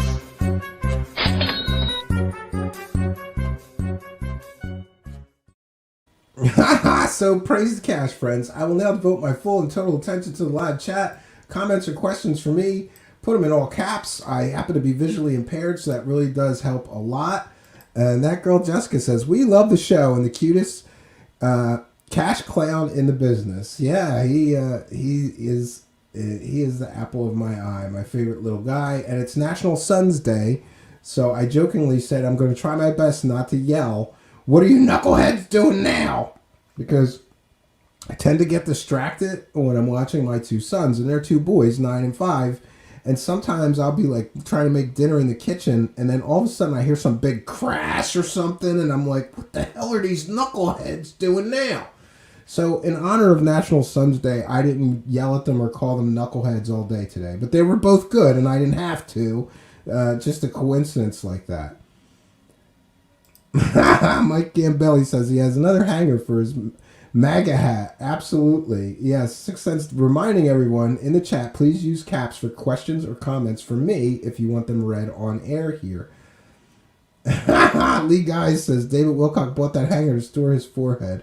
Oh boy. And I don't mind reminding everybody you could buy Steven a beer because I don't drink coffee. So there is that coffee thing. You know what? I haven't checked in with that for a while. I'll have to do that. I think somebody sent me one so far. I'd much rather, if somebody's going to send a coffee, send it to Carrie because it really does help us to help her. And we just throw a couple of bucks when we can. Otherwise, some kind and generous show people are helping to get her to help us.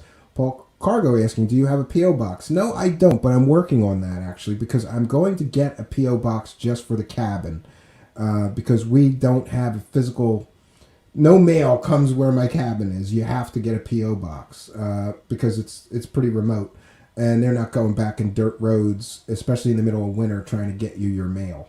So I am working on that and I'll make an announcement of that when I get a chance. Mike Gambelli's asking me, what does your upcoming show schedule look like? I have no idea, and that's a problem. For those that don't know, I think that I mentioned it, but I don't want to get too personal or anything, but I'm going through some stuff with my kids.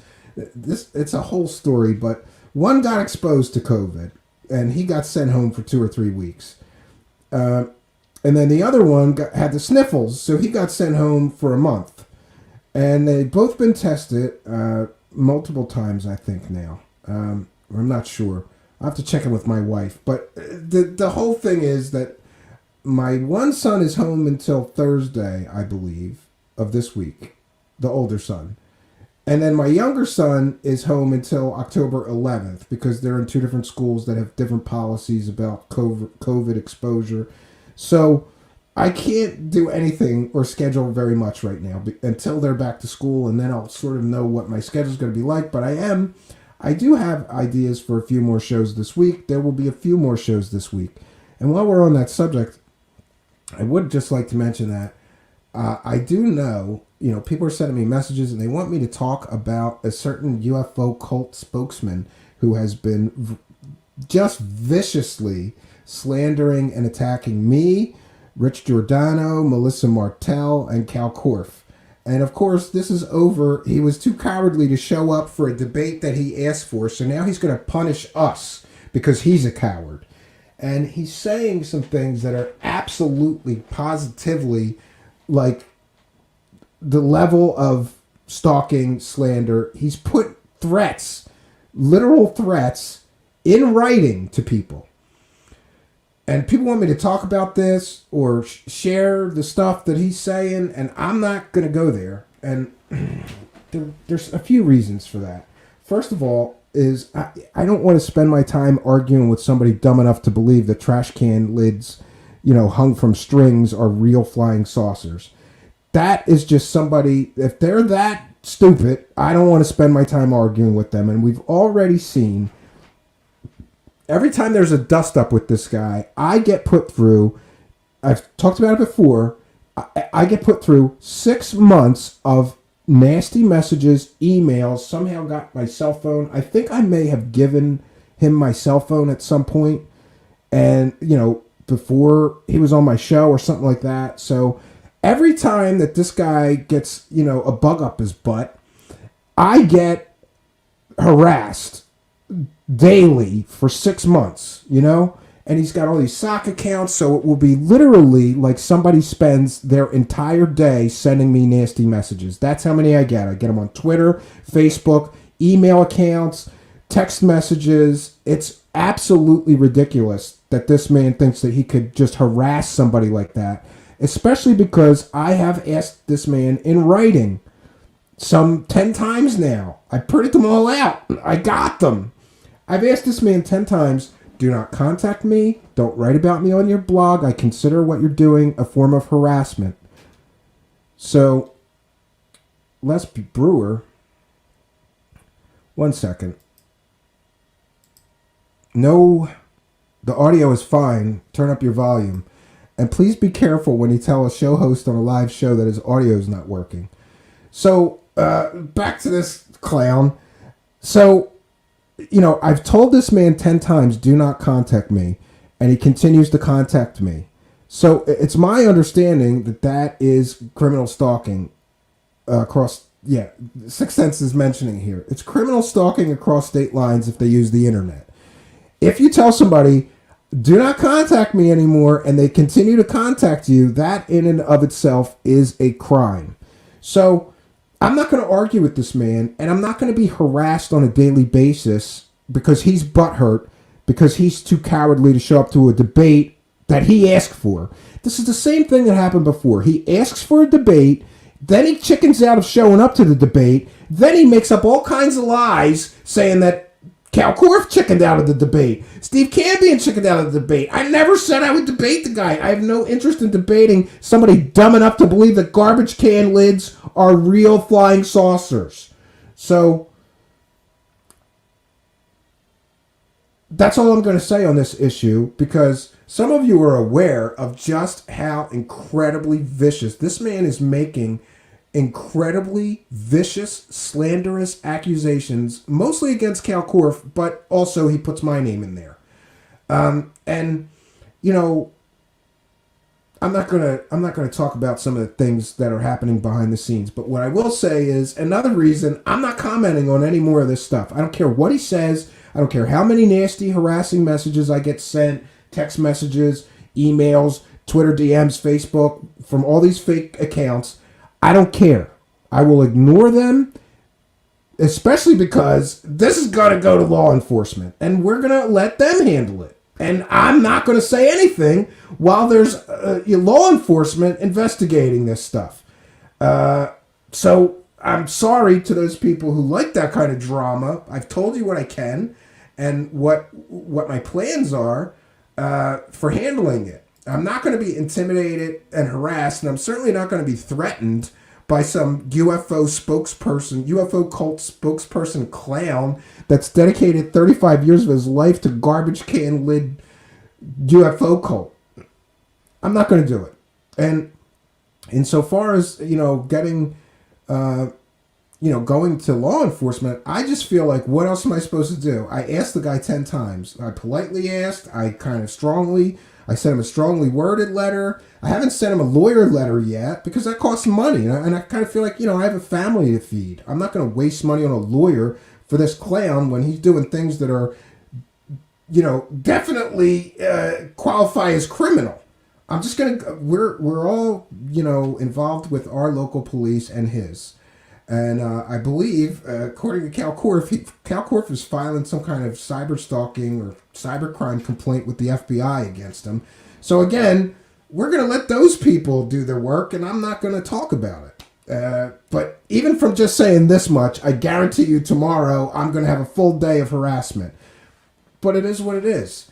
And the other thing that I would really like to talk about is I have a pretty thick skin. Ask anybody that knows me. You don't get to be in some of the positions I've been in as a performer throughout my life, especially. I mean, ask anybody, that spent 20 years in a rock band or, spent years and years and years doing stage magic shows. You don't get into those positions unless you have a thick skin and you're okay with criticism. But this is just going to be my new policy going forward, that I'm not going to argue with nameless, faceless people on Twitter or Facebook or anywhere else. And it's not that I can't take criticism from people. It's just that I'm trying to think of a polite way to say this. There have been times where I have spent my time trying to answer questions or really just answer, what I believe to be invalid criticism, not constructive criticism, from people that don't really exist. What do I mean? I mean, they have like a picture of an alien for a profile and their name is like Alien Life is Real, or, there was that Karma Gray idiot for a while, and, what kind of people I'm talking about. If a person is a real person and they come to me with some valid criticism or question or whatever, I'll engage with you. But the show's getting bigger. I don't have time to argue with nameless, faceless people. And some of these people, later I find out they're somebody that I do know. But they were too cowardly to say what they wanted to say to me with their real name and face. So they create some fake account. And, other show hosts will tell you this. Most of the people that are going to be nasty to you and say real nasty stuff or be very, very critical unnecessarily on Twitter are these nameless, faceless accounts that are brand new. And I just think that my time would be much better spent. Those of you who know me and can approach me respectfully, and listen, this is not a hard and fast rule. So if somebody with like I said, an alien picture or whatever and a funny name asks me a question or says something, I may answer you, but things are getting pretty crazy. So I want to invite you to our Discord server. I want to also invite you to follow me on Twitter. It's at Stephen Cambion on Twitter. But I want to caution people that I can't, I have a thick skin, I'm telling you.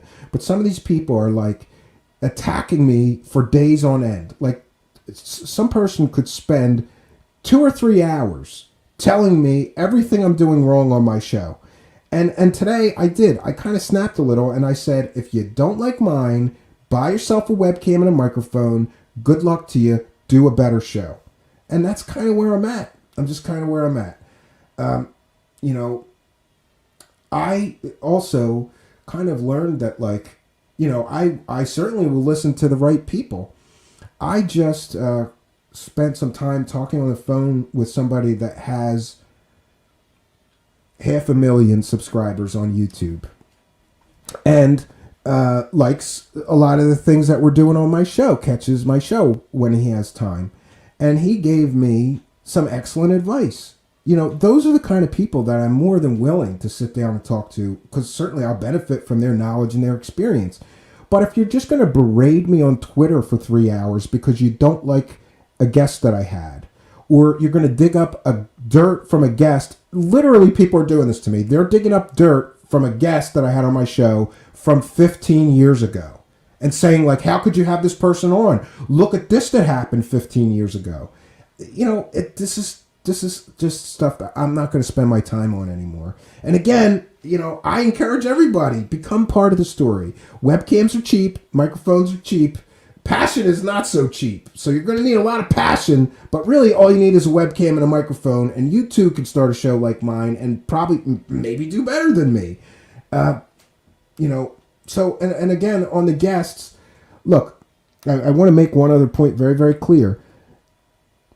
My hosting of a guest is never an endorsement of all the things they say. My hosting of a guest never means that I believe all the things that they say or agree with all the things they say. I'm human. All the guests are human. Certainly, I can't, do I have guests that I agree with a lot of what they say? Sure. But I've never had a guest that I agree 100% with all the things they talk about or have written about or have done presentations on or cases they have investigated. It's me having a conversation with a guest here.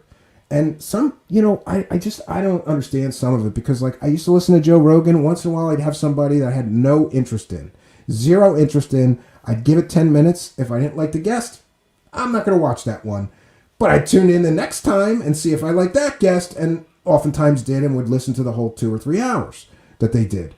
And I think that's a healthy way to be, but I just don't get somebody spending hours of their life on Twitter telling me that I didn't interview somebody good enough, or I didn't, this guest did something 15 years ago that they find fault with. Or, another one of my favorites is Cal Korff and Kevin Randall. This is a perfect example of the kind of stuff I don't have time for. I like and respect both Cal Korff and Kevin Randall, right? Have all Kevin Randall's books, have most of Cal Korff's books. Did a book with Cal Korff. But Cal Korff and Kevin Randall have hated each other's guts, like passionately. Like this is a bad feud between those two guys for 20 plus years, right? So what happens is I have Cal Korff on, and everybody starts sending me all the stuff that Kevin Randall has said about Cal Korff over the past 20 years. And they somehow expect me to read it all and agree with them about Cal Korff being this or that, And then when I had Kevin Randall, people sent me everything that Cal Korff ever said about Kevin Randall over the past 20 years and want me to weigh on it. And like I said, I like and respect both those guys. I don't want to get in the middle of their beef, right? And I would like to have both of them back as guests. So if I sided with one or the other, I'm going to cut my feet off here. And then you're going to expect me to run a marathon with no feet. I can't continue the show if I start crapping all over a guest that you don't like, right? And that's where we're at, friends. 6 Cents reminding everybody that you can look us up, Twitch TV /Truth Seeker Show, right? So I'm going to take some comments and questions. Les Brewer says, no one is criticizing me, just saying if or when anyone does, I don't listen. Yeah, but I'm in a situation here, Les Brewer, where I have to listen to the audience. But there's some things, it just gets weird, right? It just gets weird.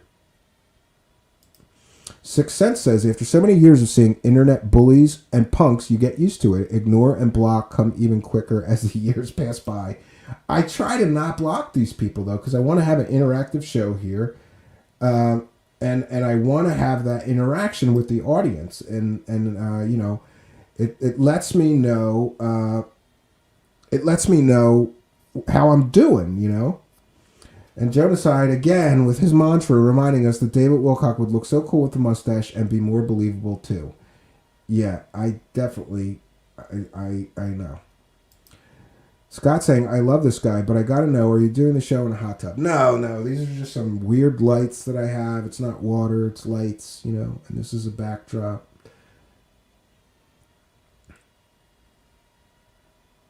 BG says, truth hurts. I'm not sure what she means by that.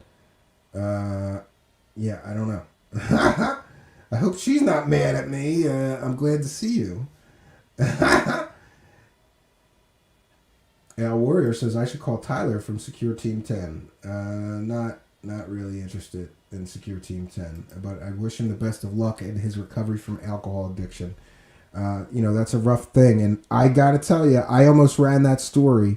I had the story prepped and loaded of the guy, Tyler from Secure Team 10. There was dash cam footage of him getting busted for DUI and drunk and high after he said that, like, the men in black, put him in his car or something. He was attacked by the men in black. And I thought, well, this is a great story. And at first I thought, this guy deserves it. But I started thinking about it, and my mother was an alcoholic. And I didn't want to kick the guy when he was down, right? And instead I prayed for him, and I'm glad I did, because he's out of legal trouble, I think, and I wish him the best. I hope he's doing well. Cannot support a guy who did so many fake stories to get where he's at, but it is what it is. I wish him the best in his recovery. That's the important part. Comp Lizert is here and says, Germany loves truth seekers, and I love Germany, but I gotta tell you, ich spreche Deutsch nicht vergeht's. Comp Lizert. I think I told you before, I took 4 years of German. And the only thing I remember how to say is, I don't speak German very well, and what is this? Kommen Sie hier with Sie Hossens und Sie Hossenfusts und sitten Sie on mein Gesicht.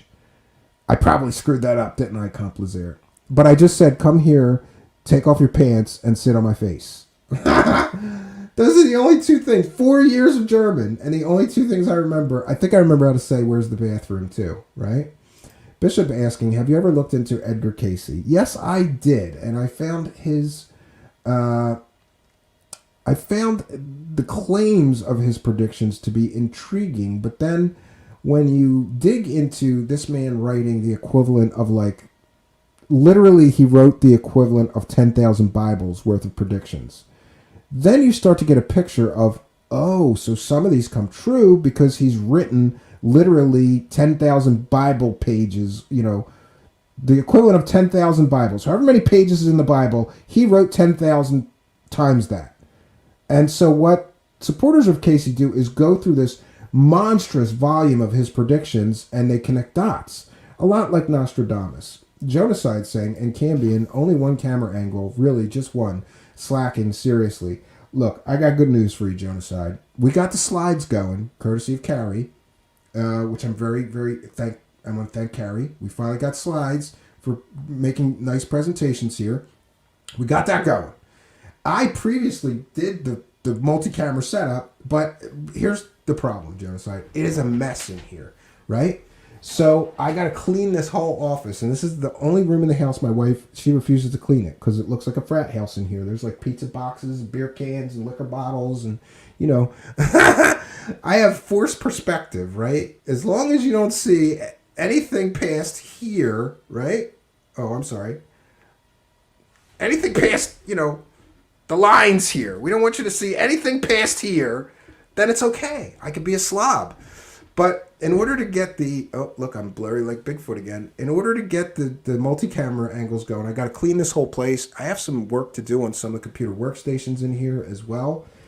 I'm going to do that. And we're going to get the multi-camera set up. Even if it's just one off in the distance that we could use coming in from a break or something. It'll add a little more motion.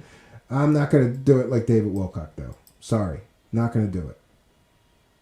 Yeah. Brad Gray says, lucky he didn't kill anyone. Yeah. Brad Gray, I was very, well, this is not a fortunate thing, but growing up, one of my friends that I grew up with, his older brother, got drunk, got in a car, and he killed 2 people. And that stuck with me. Because, I knew him. I knew his younger brother. I knew him. He was like 3 or 4 years older than me. So I didn't hang out with him, but I would see him at my, I'd go to see his little brother and I'd see him all the time. I knew him pretty well. And they arrested him and he spent many years in prison for what he did. And it ruined his life. But, when you think about it, not only did he ruin his life, he took 2 lives. And that was a lesson for me. And one time I was running a nightclub at 4:00 in the morning. We had an after party and I was drunk, but I drove 4 blocks home at 5 miles an hour. That's the only time I've ever gotten behind the car impaired at all. And I'll never do it again. It was just like, that tragedy of my friend's brother, and the people that he killed, it stuck with me my whole life. And even if I have 1 beer, I won't get in the car. And the same goes for cannabis too, just so everybody knows. I won't take 1 puff that day and get in the car. If I take a puff, I'm not driving anywhere for the whole day. Even if I, take a puff at 8 a.m. and it's 9 p.m., I'm not getting in the car. I don't know, just kind of crazy about that kind of stuff. That girl Jessica says, Steven's such a sweet guy. You tell my wife that, right? Are you hitting on me, that girl Jessica? I kind of like it. Be careful, my wife is watching, Jessica. Right? That girl Jessica is going to become the other woman. She's going to get me in trouble. Out of Mind says, been studying Casey my whole life. Never gets old for me. Ticks me off. Shilcock uses him for clout. Because one photo looks vaguely like him. Yeah, I agree with you.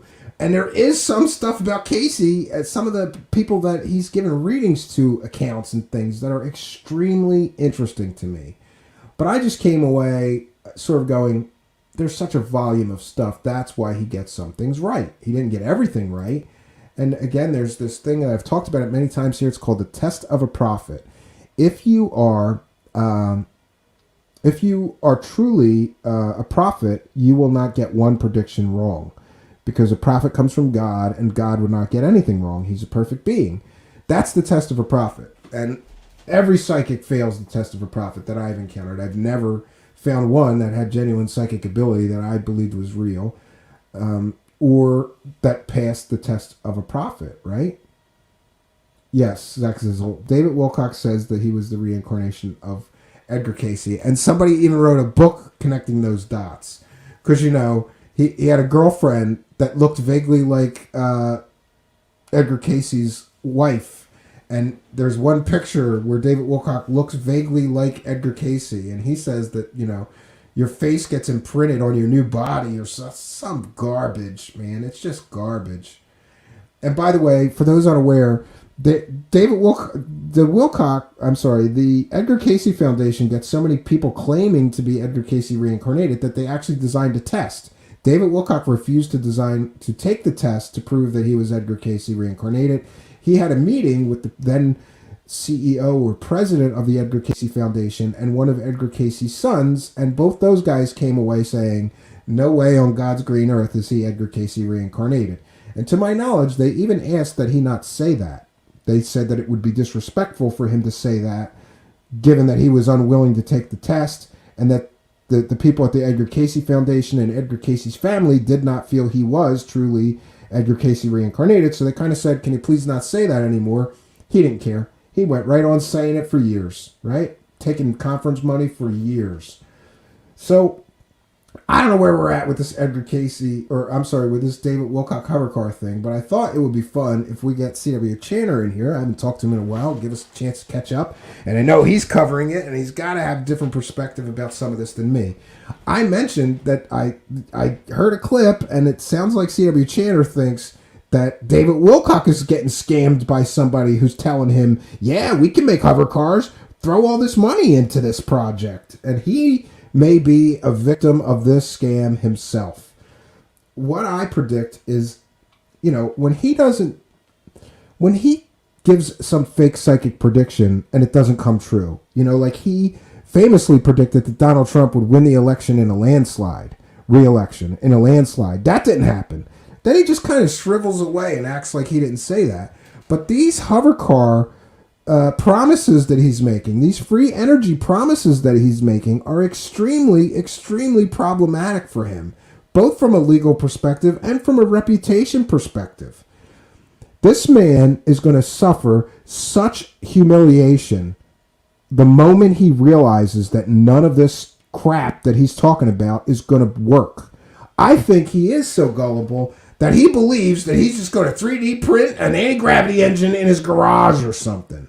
None of this is going to happen, friends. He's going to repeat his pattern that we outlined and discussed in our previous episode 2 here about this David Wilcock hover car nonsense. What he's going to do is he's going to collect money for 3 or 4 years, and he's going to keep kicking the can, claim they had delays, so the prototype won't arrive yet. They're still working on the prototype. Then he's going to show us something that doesn't even fly and say, no, keep investing. We're still working on it. He has done this multiple times. For years and years, he collected money for something called Convergence Pictures LLC, taking investors' money, 3 rounds of investment capital. He'd never produced a film, and he collected that money for 4 years. For 3 or 4 years now, I think it's 3 years, he collected money for the David Wilcock Spiritual Foundation. Then he never did any spiritual or charitable acts with all the money he collected.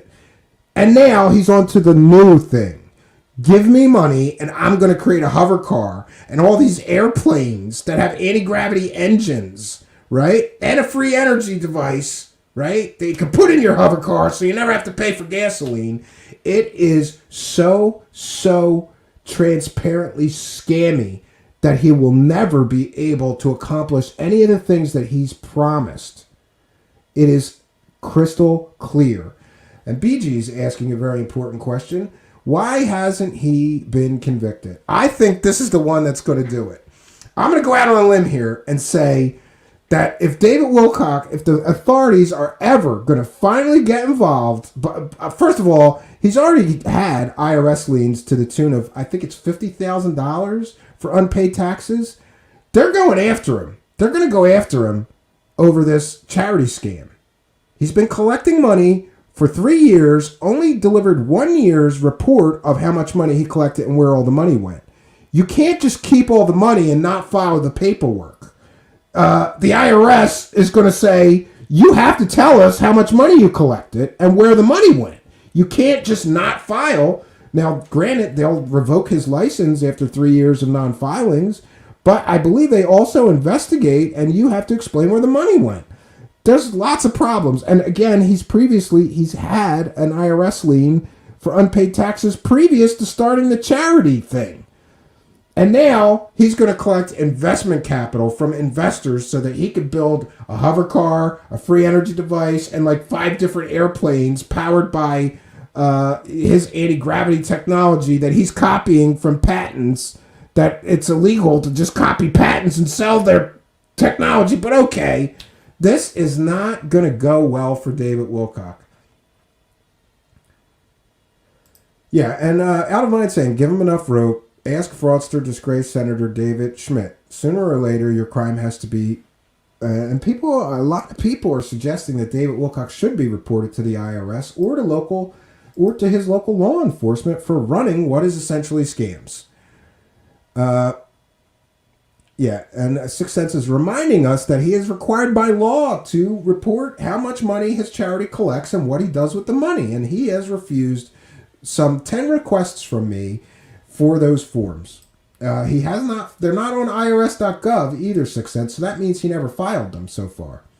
I even contacted his accounting firm, who ignored me after I sent them 3 requests for these, right? But he claims he's got such a great accountant that can't even return a call, right? Or, oh boy. Let me check in with Twitter. Thank you for your help there, Sixth Sense. Sixth Sense always has something interesting to share. So now I have to get on over. Uh-oh. 1 second. I wanted to mention, too, that I mentioned the Patreon benefits. I'm doing 2 songs a month. And that is letting me finish an album slowly but surely, and the Patreon folks get that first. But I'm very excited because I've been using the same audio recording software for 20 years now. Well, they keep changing it. And that would be Adobe Audition. And I'm using the oldest version that will run locally without the cloud. And, there's some issues with that. So I'm looking into new audio software, and I think I found something that's amazing. And inexpensive. So I'm going to be getting that courtesy of the Patreon money. Oh, boy.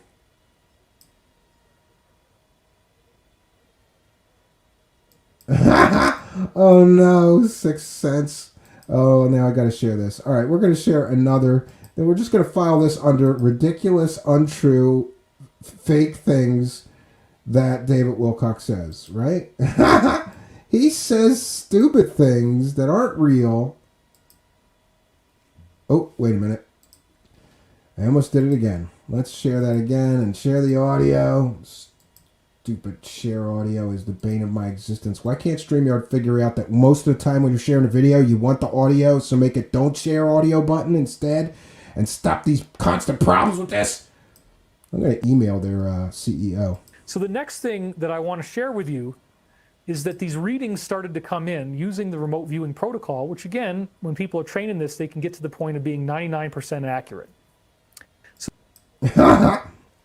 That is absolutely not factually correct. There's no studies that prove that remote viewing is even 1% accurate. Well, there may be some studies. I've read some studies, but then later found out that the protocols and the protections used in those studies were extremely flawed. And the scientists doing some of those studies, people like Hal Puthoff that make a living doing crackpot fake psychic research, never seem to work out.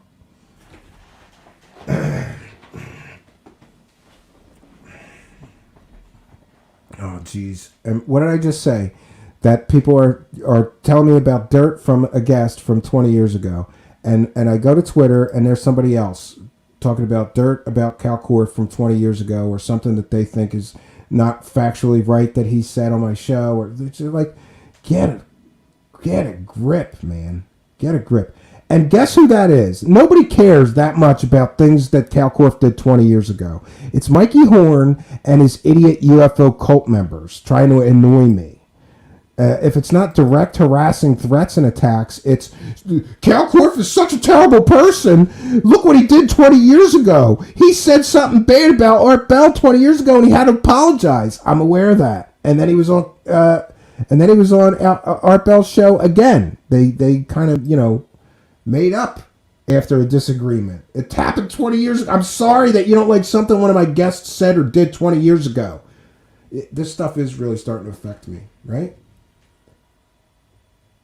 Yeah, Rebecca Turner, you may need to find somebody who gave him money and got nothing back and have him send a report or something. He needs to be turned in. I'd love to know what happened to the money from Convergence Picture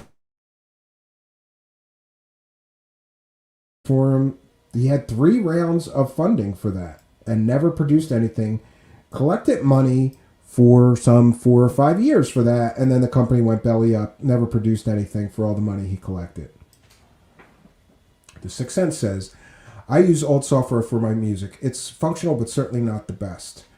I gotta tell you, I found something called Mixbus, Mixbus, and I gotta tell you, Sixth Sense, I haven't been this excited about music software since I started making music on computers. That's how excited I am about this thing. It's called Mixbus.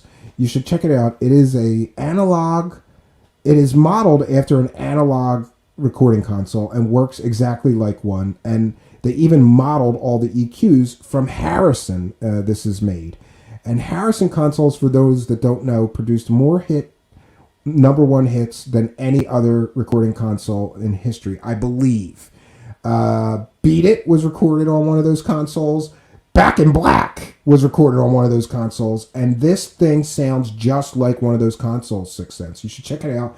It's pretty inexpensive. The best version they sell is $100, and it comes with 8. It's got 8 EQs on every channel, and compressors on every channel. No plugins. It's amazing. You ought to check it out. So, yeah. Oh no, Richard Dolan, surprise! New video just dropped. Davis Wilson, new analysis, interview with Mr. X. Oh boy, another anonymous source. Look, how much money does Richard Dolan expect to make off of the fake story? He is milking that for every penny he can.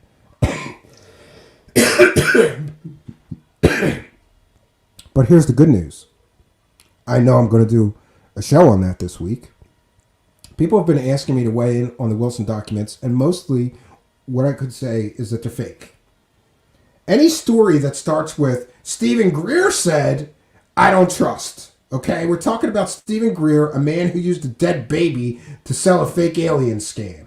If you're willing to use a dead baby's body in a scam to make money about aliens, you're willing to say and do anything. Not to be trusted. So, and pardon me for being dismissive. Al Warrior is here. The kind and generous $3 super chat donation says, always a great show. Keep it going, bro. Well, thank you, Al Warrior, for your kindness, your generosity, and your support, and for helping us to keep going. Praise the cash. Hallelujah. Praise the cash, praise the cash, praise the cash.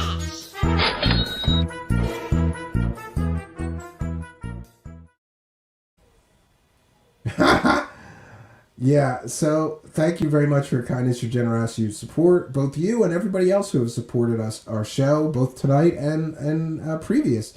It warms my heart. Every time somebody sends a super chat, it makes a Stephen Cambion smile, right? Don't you want to make Stephen Cambion smile? Thank you all for putting a smile on my face, because I'm right here where I love to be, and you are help keeping me here. And yeah, you are helping to keep it going. Out of Mind says about what Rebecca Turner said, the more that do, the more attention they pay to it. Problem, so many frauds and not enough agents. Yeah, it's unfortunate, you know. Part of me for being dismissive. Al Warrior is here. The kind and generous $3 super chat donation says, always a great show. Keep it going, bro. Well, thank you, Al Warrior, for your kindness, your generosity, and your support, and for helping us to keep going. Praise the cash. Hallelujah. Yeah, it's unfortunate, you know. But I have kind of decided that what I'm going to do next in regard to covering David Wilcock is I'd like to collect all of the statements that he's making about what he's going to create with his new company and cut them together in as short of clips as possible. And then I'd like to get an interview. Where did he say? He's in Arizona? Great. I'd like to get an on-the-record interview with the district attorney or the state attorney, whoever's in charge of law enforcement for the state that he lives in. I want to get an on-the-record interview, and I want to show them all this evidence and ask them, is what Mr. Wilcock, because I don't know. And I thought it would be a good and compelling show. If we could get a member of law enforcement near where he lives, we could show them all the evidence of what he's doing right now and things that he's done previously proving a pattern of this kind of behavior, and ask them, is this illegal? And if it is, why is nobody doing anything about it to protect consumers?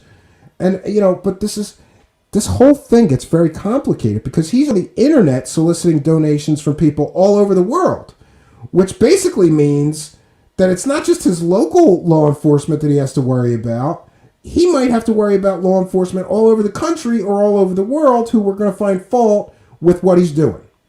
You can't make ridiculous claims for things that you say you're going to deliver that you could never possibly deliver and collect money from investors and then never deliver anything like he did with the film company scam. You can't do that. Rebecca Turner says, what if he doesn't have a 501c3 and just saying he does? Yeah, as far as I know, last I checked a few weeks ago, it is still active, but he's required, he does have one, Rebecca, but he's required to file something called a 990 every year that says, this is how much money we collected, this is what we spent it on. He only filed one. He owes us 2 right now, going on 3. But according to the IRS, if you don't file that paperwork for 3 years in a row, then they revoke his 501c3 status. It looks like he is pulling the same thing that Billy Carson pulled, which is to start a charity, collect a whole bunch of money, and then never tell anybody where the money goes, and then just let them revoke your charity. You got 3 years worth of free money, right? And then Billy Carson never did anything with the money he was collecting for his charity, not that I could find. David Wilcock, we searched everywhere. We couldn't find one homeless guy he fed or any charitable work that he did with all the money that he has been collecting. For 3 years, not one charitable act that we could see. He bought himself a lot of software, though, so there's that. Bought himself a lot of software. Oh, and what else? He bought himself furniture, and he spent $4,000 on meals and entertainment expenses. Friends, how much meals and entertainment could you get for $4,000? Where the hell is he eating at? $4,000 worth of meals and expenses? And why should the charity pay for his meals and expenses and entertainment? Shouldn't he pay for that out of his own money? It's great business. It's a great business, and I ain't in it. I'm in the wrong business. I do something called Truth Seekers, and we can't lie here, right? Can't just make up fake stuff. I'm going to start, though. I'm telling you. I'm going to start my own hover car company. My space plane's going to go Mach 6, not Mach 4. Thank you to Old Diggers for kind and generous Australian $5. Says long-time follower, first-time caller. And yeah, I've seen you around. I'm glad to see you. Thank you for your kindness, your generosity, and your support, and for reaching out to us and helping us to, of course, praise the cash, friends. We thank you for your kindness, your generosity, and your support. It helps immensely. Thank you. Praise the cash, praise the cash, praise the cash. Thank you for your kindness. Thank you for your generosity. Praise the cash, praise the cash, praise the cash.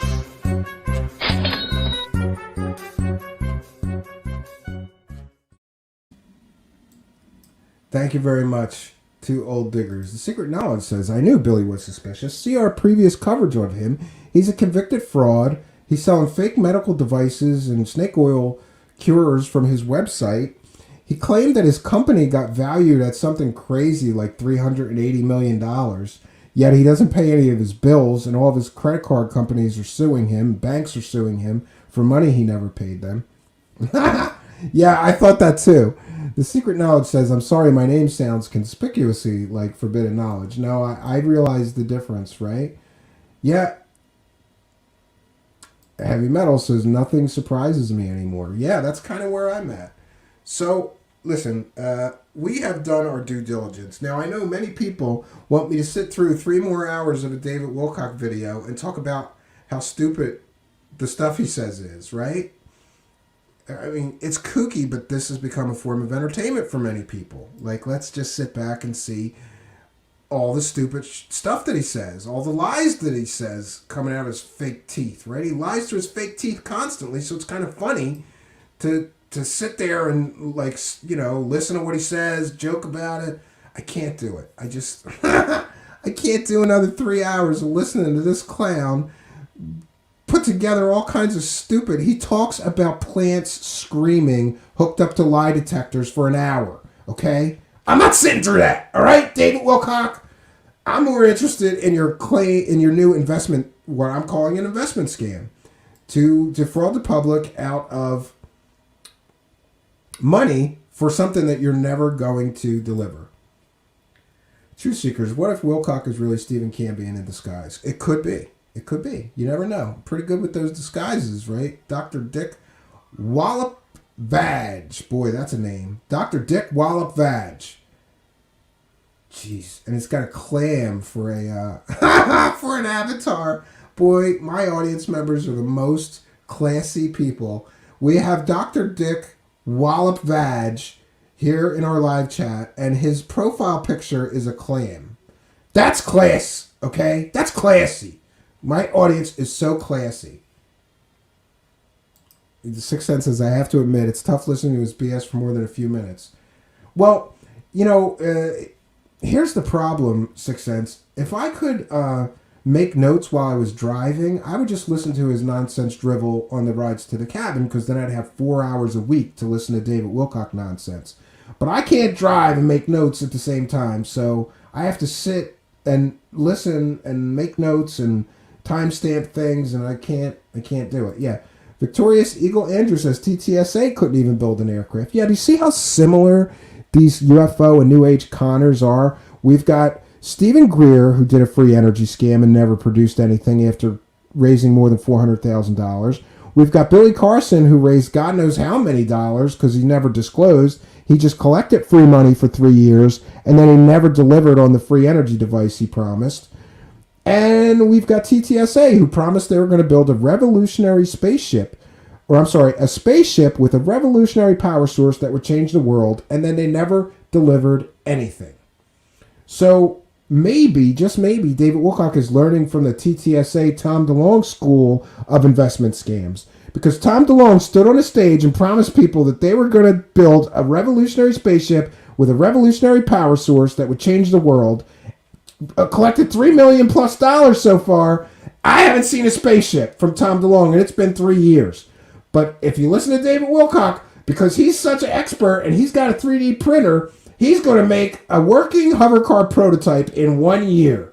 Great.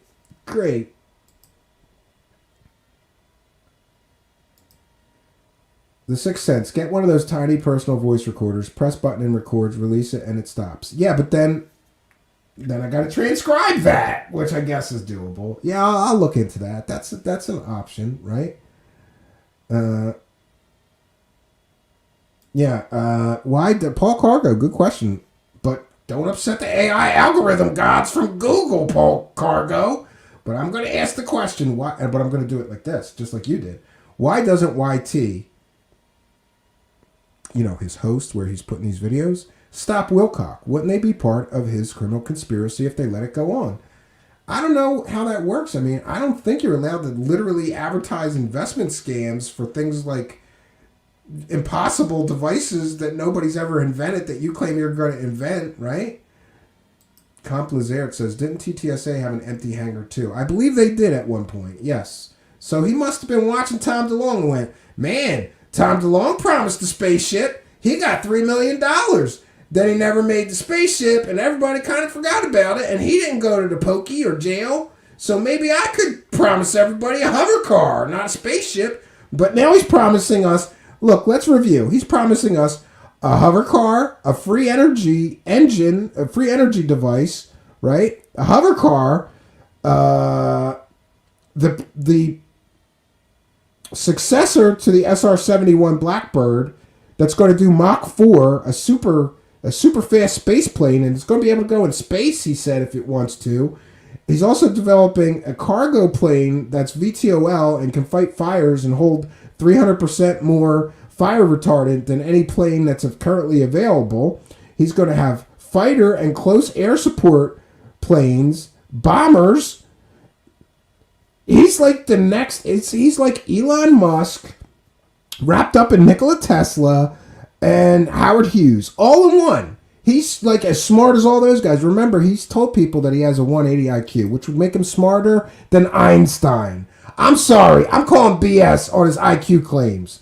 In fact, I will invest $10,000 in David Wilcox Hover Car Company if he takes a standard IQ test to determine his IQ score. I'll give him $10,000 if he'll take that test. He's not going to take the test because he's going to look like an idiot because he told everybody he had a 180 IQ. Yeah. Well, that's interesting. Victorious Eagle Andrew, Vetus Aerospace is currently making a Mach 4 or 5 aircraft. Yeah. I'm sure there are real aircraft companies that are developing these technologies. But you don't get to just, make G.I. Joe airplane toys in your new 3D printer in your mansion and then convince everybody that you're going to be the father of anti-gravity. And again, just to review, he has said some ridiculous things like he's just going to copy the patents of Salvador Pais. Even if they work, you can't just copy patents and put it in your device and then sell it legally. You'd get the balls suit off of you for patent infringement. Oh, but then he's going to use some other guy's research, which is also patented or patent pending. He's going to copy that too and put it in his device. This is not going to end well, and I predict that there's going to be major humiliation ahead and financial devastation. This idiot is going to put millions of dollars into this thing to try to prove everybody else wrong and him right. And it's not going to work out well for him. He's going to lose millions of dollars. But you know what? I'm of the opinion that he has made millions of dollars selling people garbage for 20 years. And maybe he should go broke. Maybe that would be karmically the right thing to happen. Maybe he is going to be the victim of a scam here, and some less than scrupulous partner is convincing him to pump millions of dollars into an impossible mission that will never work. Because maybe that guy wants to live like a millionaire for a few years too before the jig is up. Yeah, and the Sixth Sense says millions of other people's dollars, not his own. Yeah, but he's already said that he's dumped his money from his courses, but that's his charitable donations, right? This is all the money situation is so confusing. All I know is that David Wilcock lives a millionaire's lifestyle and hasn't had a real job his entire life. Somebody needs to explain that to me, and somebody needs to sign me up. Do I got to go to like the UFO con artist school and just start making up fake shit so I can buy $1 million mansion too? Actually, I wouldn't buy $1 million mansion if I could. Me and my wife tend to be very, very practical. I think the house we're in is too big. But that's just me.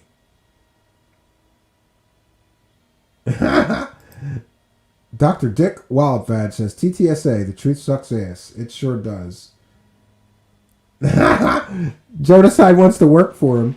Says, hey, yeah, that's another thing. He's promising that he's going to invent this thing and he's going to build all the parts and the product in the United States and provide American jobs.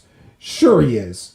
You can't build anything electronic in this country, David Wilcock. Do some research before you open your fake teeth, right? Before the lies start dribbling out of your fake teeth and your big mouth. You can't make technological projects and products in the United States. You cannot do it. There, I said it. Can you do it? Sure, maybe.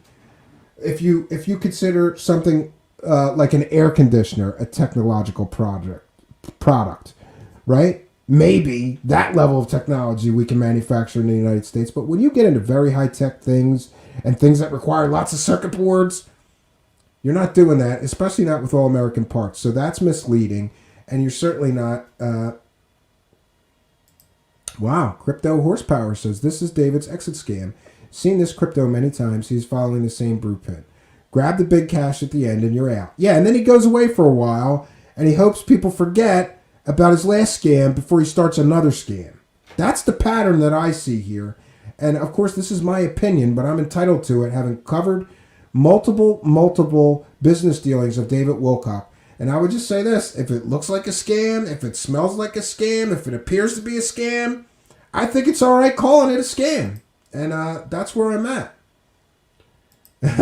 League Guy says maybe he will pay people to play G.I. Joe with him.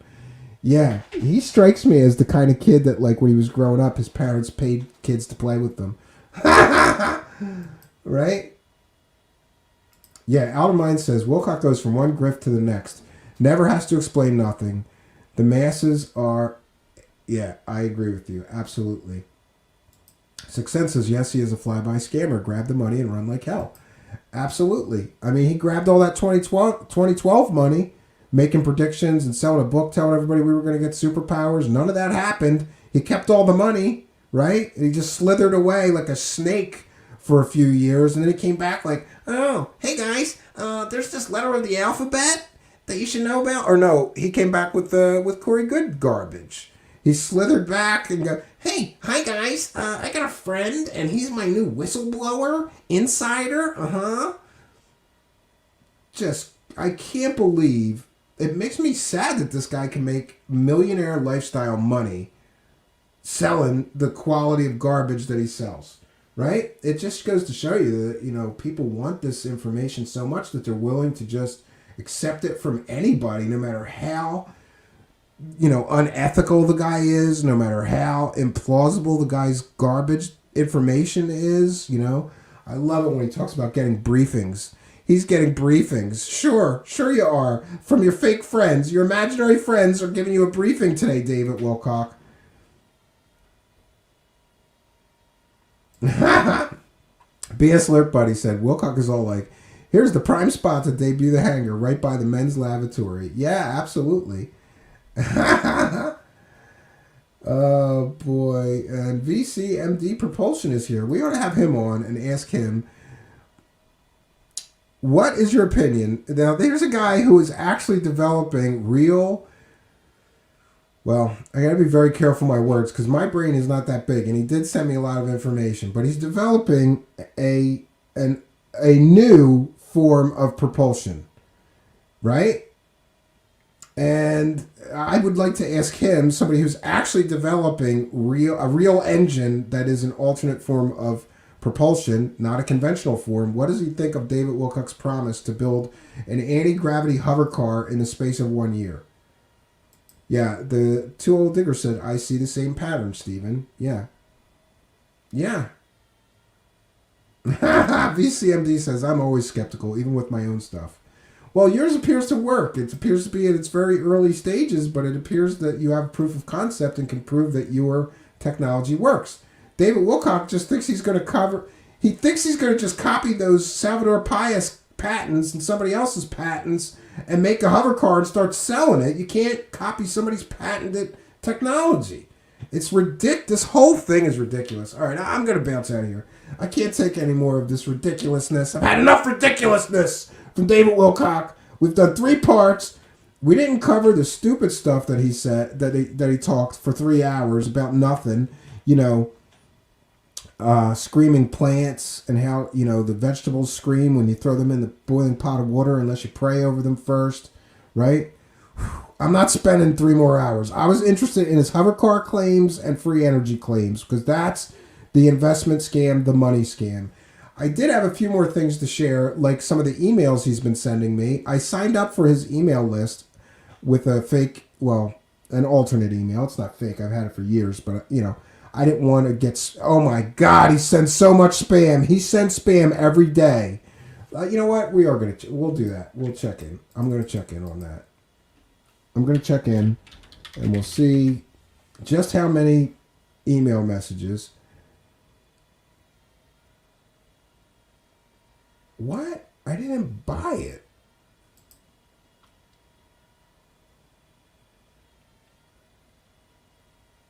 Oh, okay. This is for a demo. Never mind. I saw somebody sent me like, here's a receipt for your purchase for something I was looking at and I didn't actually buy yet. All right, let me try to find out. I forget which email. I got so many. Yeah. All right. So he sent me 3 emails, right? He says, "Hi, Stephen. Major prophecies in the readings I received and published online in 1999 to 2000 are coming true right before your eyes. This is all NLP, multi-level marketing, and marketing book garbage that he sends people trying to beg them to give him money. It's like 5 pages. Yeah. What is this garbage? It's all the same kind of garbage like he talks. It appears that someone is standing here now, dictating very precise notes about our current situation, and then sending them back to November 1980. This is such garbage. Oh, and now, you remember how in this presentation he claimed that Jesus was on his side, and that was a sign, that he's going to be the father of anti-gravity and all this garbage because, he thinks he saw Jesus in something he 3D printed on the back of it, right? In his emails, he's claiming that Archangel Michael is helping him make this hover car. I'm not kidding you. He says this. Just like Archangel Michael said, I am choosing to focus on the vigor and excitement of new freedom, including the release of forbidden technologies, rather than on apparent doom and gloom. Since you've signed up for the Insider Revelation series, I wanted to share with you a digital warehouse of resources we built for insiders only. I think you're really going to like this. It's a one-stop portal where each new title will be re-uploaded in higher quality as they become available. So what do you get when you click on it? You get the same and they're still even hosted on YouTube. You get the same videos that he hosts on YouTube. That's what he's telling people. Remember, sign up for this. You're going to get the free videos. And the videos are the public videos that he puts on YouTube. Great. Let's read this other one. He sent me. Oh, look. Major new prophetic downloads imminent on live broadcast. You're not going to want to miss today's show. It starts in 90 minutes. We'll begin an awe-inspiring demonstration of proof that telepathy is happening all the time in nature. Then we'll show how our own body of telepathic data from 1999 has predicted the future. This clown acts like he can predict the future. He failed at every prediction he ever made, but now he's going to tell us again that this stuff that's happening right now was all predicted in 1999. Well, what about the thousands and thousands of predictions you made that never came true, Mr. Psychic? What are you going to see will shatter your conditioning. He talks about, oh geez, this is him talking about the plants screaming. If you burn one of the leaves, the plants scream, and it's measurable on a lie detector. You can hook lie detector probes up to the leaves on a plant. This is such garbage. And now he's going to talk about the science. The science reveals that all of us are experiencing this ability. He's talking about psychic ability. The key is to train ourselves how to perceive what is mine and what is someone else's. In David's second major body of time loop prophecies, we'll see how the events we are going through today will work out for the positive. Sure they will. This is such nonsense. Nonsense. All right. I'm surprised because last time I had an email signed up to his mailing list, he sent me like 10 emails a day asking me for money to buy his course. I've only gotten 3 since I signed up today. So he sends 3 emails a day to people asking them for money. Great. Hopefully you got to see yesterday's live stream. As amazed that you might be from seeing these prophecies, imagine how I feel in having received them.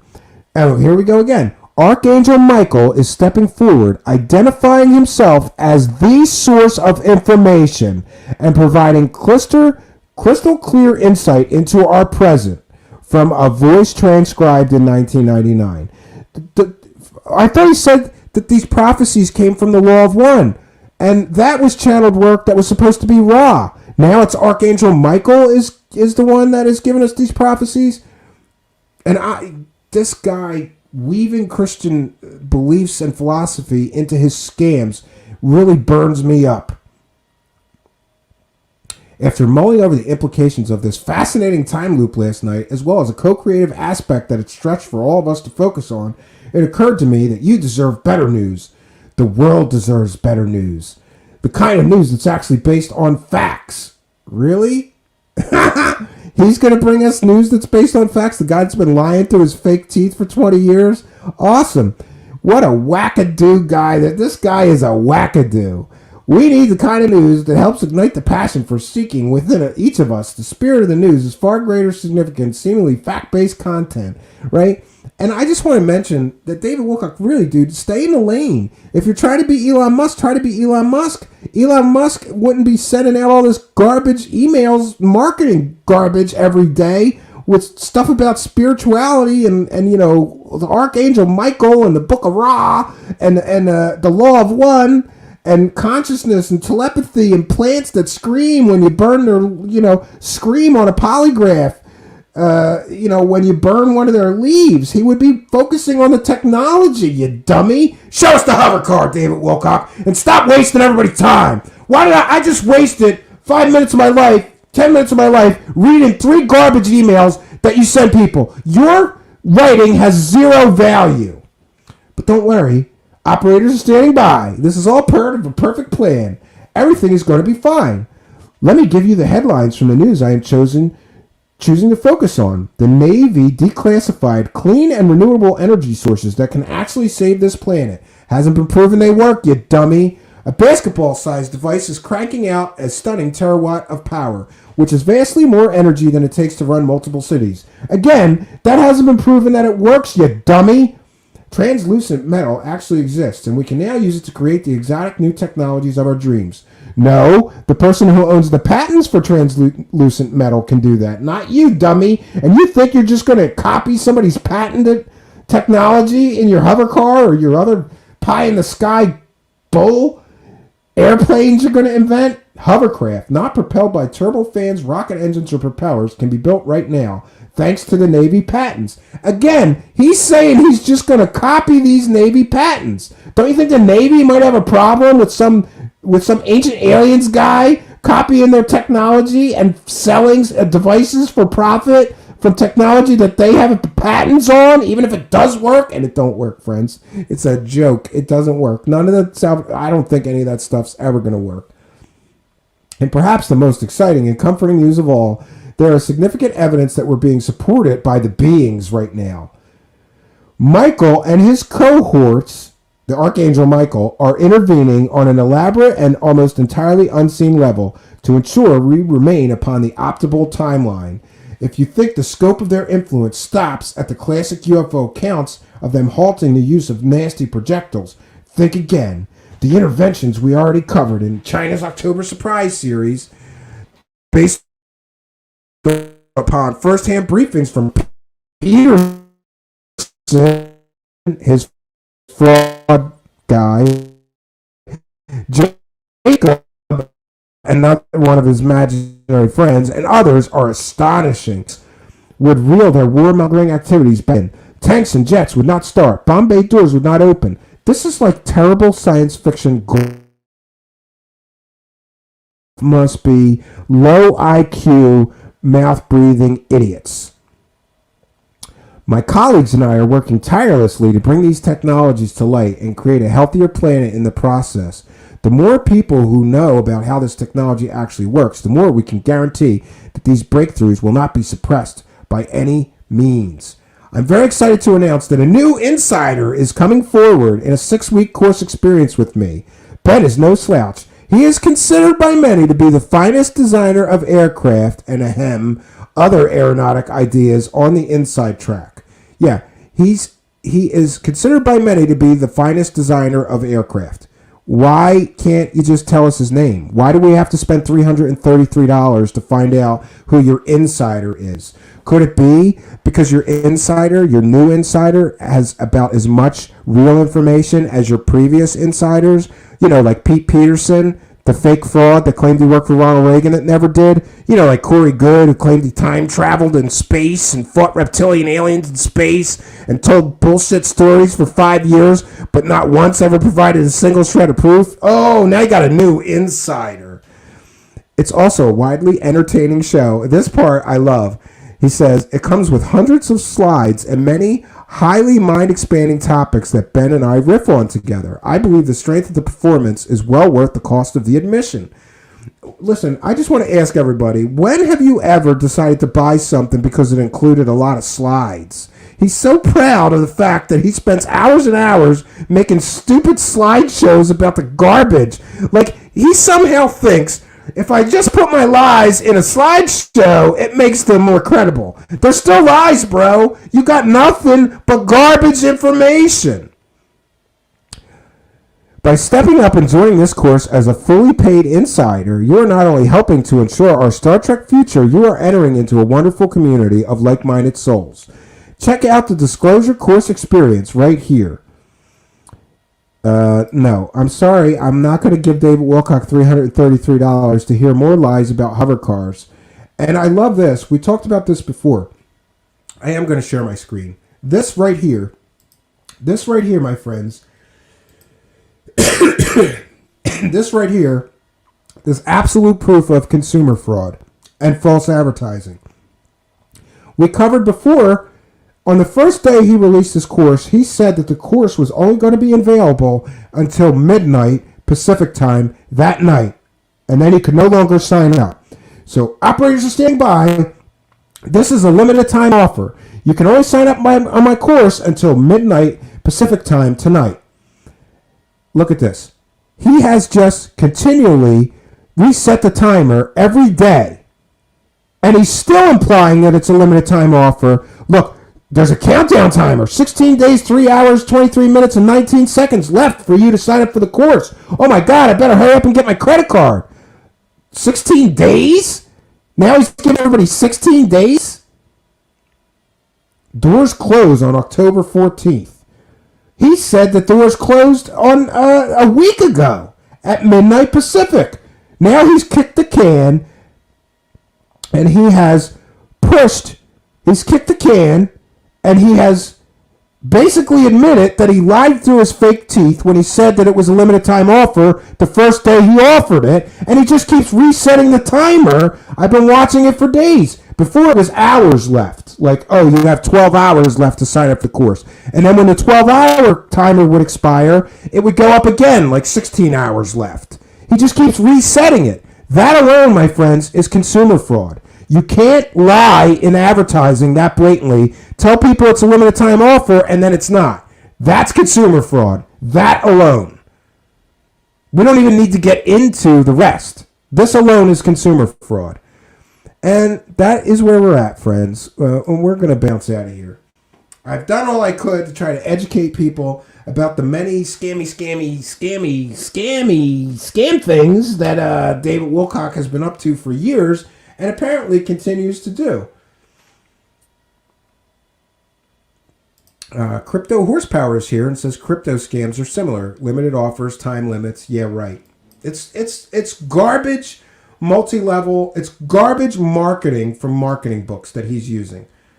And these are all stupid tricks that online marketers use. And he thinks he's quite clever while he's breaking the law, lying to people, saying that it's a limited time offer when it's not. Al Warrior says the guy is ridiculous. Yeah. Yeah, and Complizert says maybe he meant a lie show, not a slideshow. David Wilcock puts his lie show into a slideshow, and somehow he thinks that makes his information more credible and believable. This guy is absolutely ridiculous, and I hope, please God, I think he's going to make another video this week. I don't want to cover it anymore. We're going to be doing a show on crypto, actually, Crypto Horsepower. Tomorrow night we have a guest that will be talking about crypto. I'm very naive when it comes to crypto, so I thought it would be good to have a world-known expert on crypto come, and we can interview him and ask questions, and we can have people from the live chat ask questions. I thought that would be fun. And honestly, selfish. Lynette411 is here. Hi, Lynette411. Good to see you in the Twitch chat. You are the only one there. Thank you for holding that Twitch chat down. I think you're probably the only one there. But I invite everybody, especially if you're listening in audio podcast land, please come to YouTube, and put Truth Seekers, one word, Truth Seekers, all one word, in the search bar. Look for me, Stephen Cambion, the strange guy with the sunglasses. Click the button to subscribe. Click that notification bell. And you too can come here and be a part of our live audience. You are most welcome here. We welcome skeptics, believers. Everyone is welcome here to our discussion. Part of the fun of the show is the live chat. You guys hear me in the audio podcast interacting with the live audience, and we'd like to invite you to come here, subscribe, and be a part of our audience. You are all most welcome here. And please don't forget to like, comment, subscribe, and share these videos, because it really does help us, right? It really does help us. The YouTube algorithm loves engagement, so please do hit the thumbs up. Hit the thumbs down for all I care. It only counts for engagement. I'd prefer you like it, though. And leave some comments. We're pinning a comment from every video now. So if you leave a good comment, it might get pinned at the top. Everybody reads it, and you win. What do you win? The respect of the Truth Seekers audience, because you had such a great comment. It got pinned. Make sure you leave a comment. Please do. All right. Oh, we have two people in the Twitch chat. Hey, it's Shane, VCMD. Good to see you there. Dr. Dick Wallop Vag says, why did the electric car go to court? It was charged with battery. Oh, no, that's like a terrible dad joke. Terrible dad joke. That girl Jessica says, this is my favorite chat. Yeah, and VMCD Propulsion says, I'm closer to hover cars more than most of these posers. If Mark, he's referring to Mark McCandlish, believed in the VCMD, it's something as it is. Yeah, we will see. I wish you the best of luck. I'm very interested in high-tech things myself. And electrogravitics and magnetics and anything electrical is interesting to me. I grew up building stuff, salvaging parts out of TVs I found in the trash and learning how to build circuits from components and soldering things and blowing stuff up in the basement with a chemistry set and building model rockets and even model rocket engines myself. Always loved science and that kind of thing. But I sure wouldn't be arrogant. And I think David Wilcock was probably into science and things growing up. But it's awfully, awfully arrogant for him to think and say that he's going to be the father of anti-gravity. That his claims are just ridiculous. And I think that this is going to finally be the one. This one is finally going to be the one that's going to end him up in the pokey. I think this is just too much. Right? All right, friends. So I want to thank each and every one of you for joining us tonight. It's been my pleasure coming here, my favorite place to be, to spend some quality time with you. Thanks for also being here and spending some quality time with me. I always say this, I'm always happy when there's an audience, friends, and I'm glad that you could be a part of mine. So until next time, friends, my name is Stephen Cambion. Good night, and God bless you all, especially you, David Wilcock, because I see nothing but humiliation in store for you when this whole hover car free energy investment scam and course nonsense goes horribly, horribly wrong for you. I hope you really seriously think before you dump another penny into this adventure you think you're on. And I would get some outside science investors to see if the information that I believe your partner may be feeding you about the feasibility of these technologies is true or false. I will pray for you. So good night, and God bless all of you, especially you, David Wilcock. God, you really, really need the blessings of God, because you need Jesus, bro. You need Jesus in your life, and you need to stop lying to people, and you need to stop stealing money from people for garbage information that is worthless. I don't know what else to say, except God bless you all, and good night, friends.